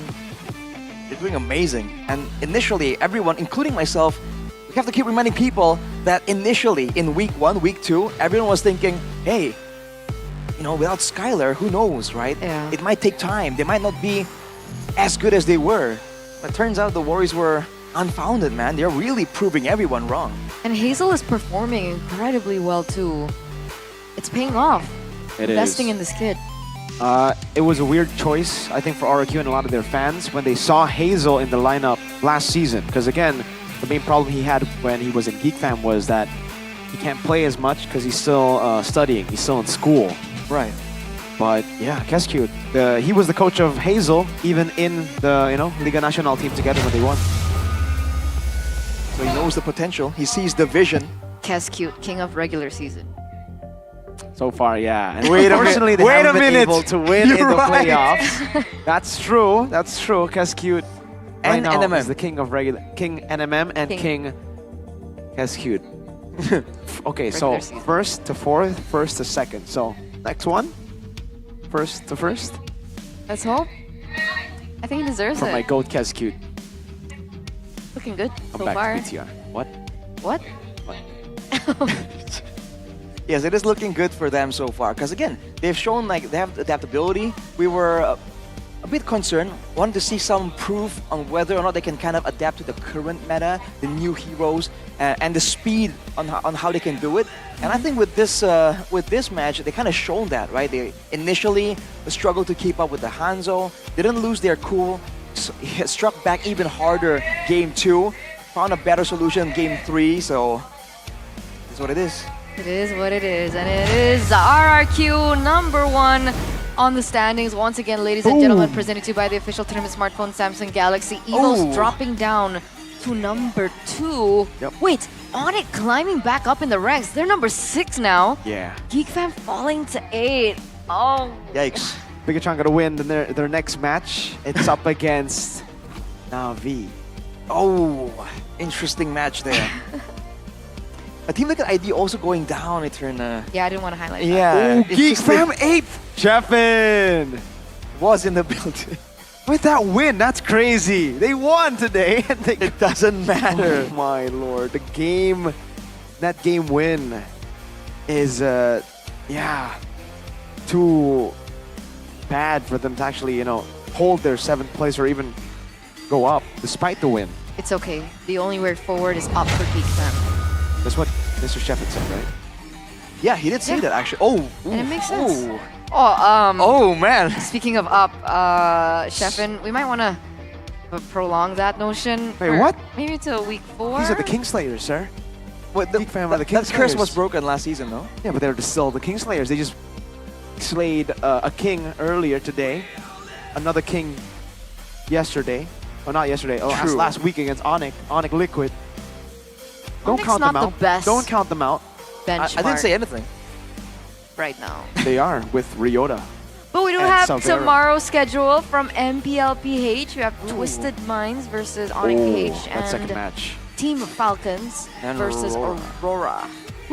That's a fire second match. Indeed. Can Falcons beat Aurora? Super Marco, my boy. Let's go. Super Marco, let's go. So, Bulletproof. there's a lot of things you guys need to tune in. During the breaks, you have MPL PH. MPL ID. And then Come back MPL from KH is going their on. breaks. MPL ID MPL KH is also going on. to watch Bigatron. Ooh.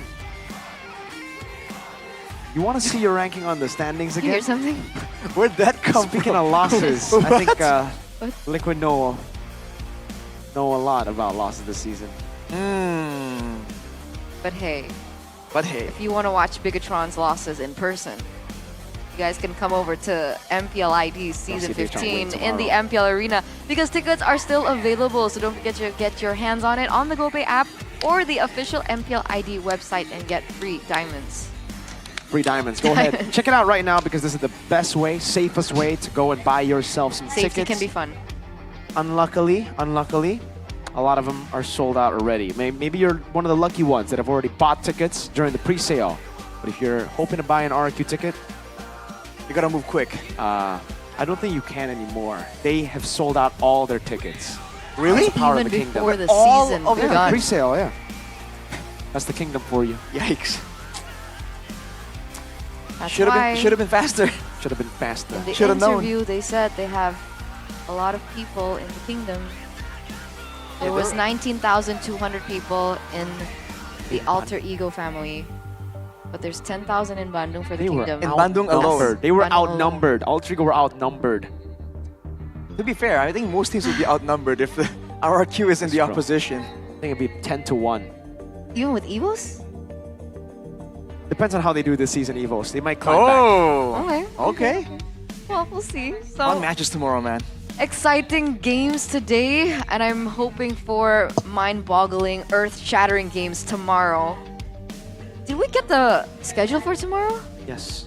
Whoa, I zoned out. Geek Fam versus RRQ. It just Yeah. passed. Hey, It just Hey, it's late. passed. It's late. Wow, it's not that late. What time is it? It's late for me. It's quite late, to I'm be an fair. old person. I sleep early, I see. unless I'm streaming. But it has been a fantastic day with you guys, ladies and gentlemen. Thank you so much for tuning in with us today. We still have one more day tomorrow before we go on a 3-week holiday. So tomorrow's games are going to be very important. And that means that teams, despite the results tomorrow, will have a 3-week break to kind of readjust to the patch and going readjust on? to Kalea. In case they want to bring it out. That's going to break. Dude, Kalea needs a nerf before we get into week 4. So it's been me, Eterna, alongside with Mirko and Arashi. We'll see you tomorrow for more MPL ID Season 15 action. Yes, terima kasih para talent yang bertugas dan hari ini benar-benar menjadi hari yang mengguncang MPL Arena dan juga seluruh para super fans yang telah menonton dan mendukung tim-tim yang bertanding hari ini. Banyak sekali yang telah terjadi dan kita melihat adanya pergerakan dari klasemen. Tentu saja ini belum berakhir karena esok hari masih akan ada hari penutupan di minggu yang ketiga sebelum kita berpisah sesaat untuk break. Dan sebelum kita berpisah hari ini, izinkan Bude mengucapkan terima kasih kepada kalian semua, khususnya para super fans yang terus mendukung secara positif dan juga kepada para sponsor dan partner karena MPL Indonesia Season 15 powered by Munton, supported by PBSI, presented by Official Turnamen Smartphone Samsung Galaxy, Official e-wallet GoPay, Official Sponsor Head and Shoulder, Official dari Coffee Partner Good Day. Dan kita juga punya partner in e-sports, ada Telkomsel, Dunia Games dan IndiHome. Dan juga advertiser Kacang Sukro dan beserta supplier RSV Helmet. Semua yang telah mendukung acara hari ini tentu juga benar-benar merasakan dari histeria yang diberikan tim-tim yang beradu di season 15. Semuanya telah memberikan yang terbaik, tapi posisi teratas masih bisa dicapai dan masih bisa dikejar. Semuanya akan kita lanjutkan untuk hari yang ketiga di mana ke-6 tim akan berlaga kembali. So, di sini Bude Clara Mongstar mengucapkan selamat malam dan sampai jumpa di esok hari di MPL Indonesia Season 15. We on this.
Kan berdiri dan terus berlari, terus ke arah puncak tertinggi.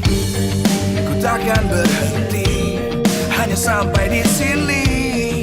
Kemenangan abadi menanti. You know we won't miss if we unite our focus. And if you haven't noticed,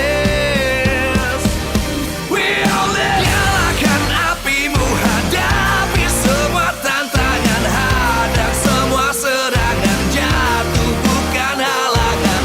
Bakar semangatmu, janganlah engkau menyerah. Kita akan buat sejarah. We all this, we won't miss. We all this, we won't miss. Saatnya beraksi, jalani ambisi. Aku kan menyawa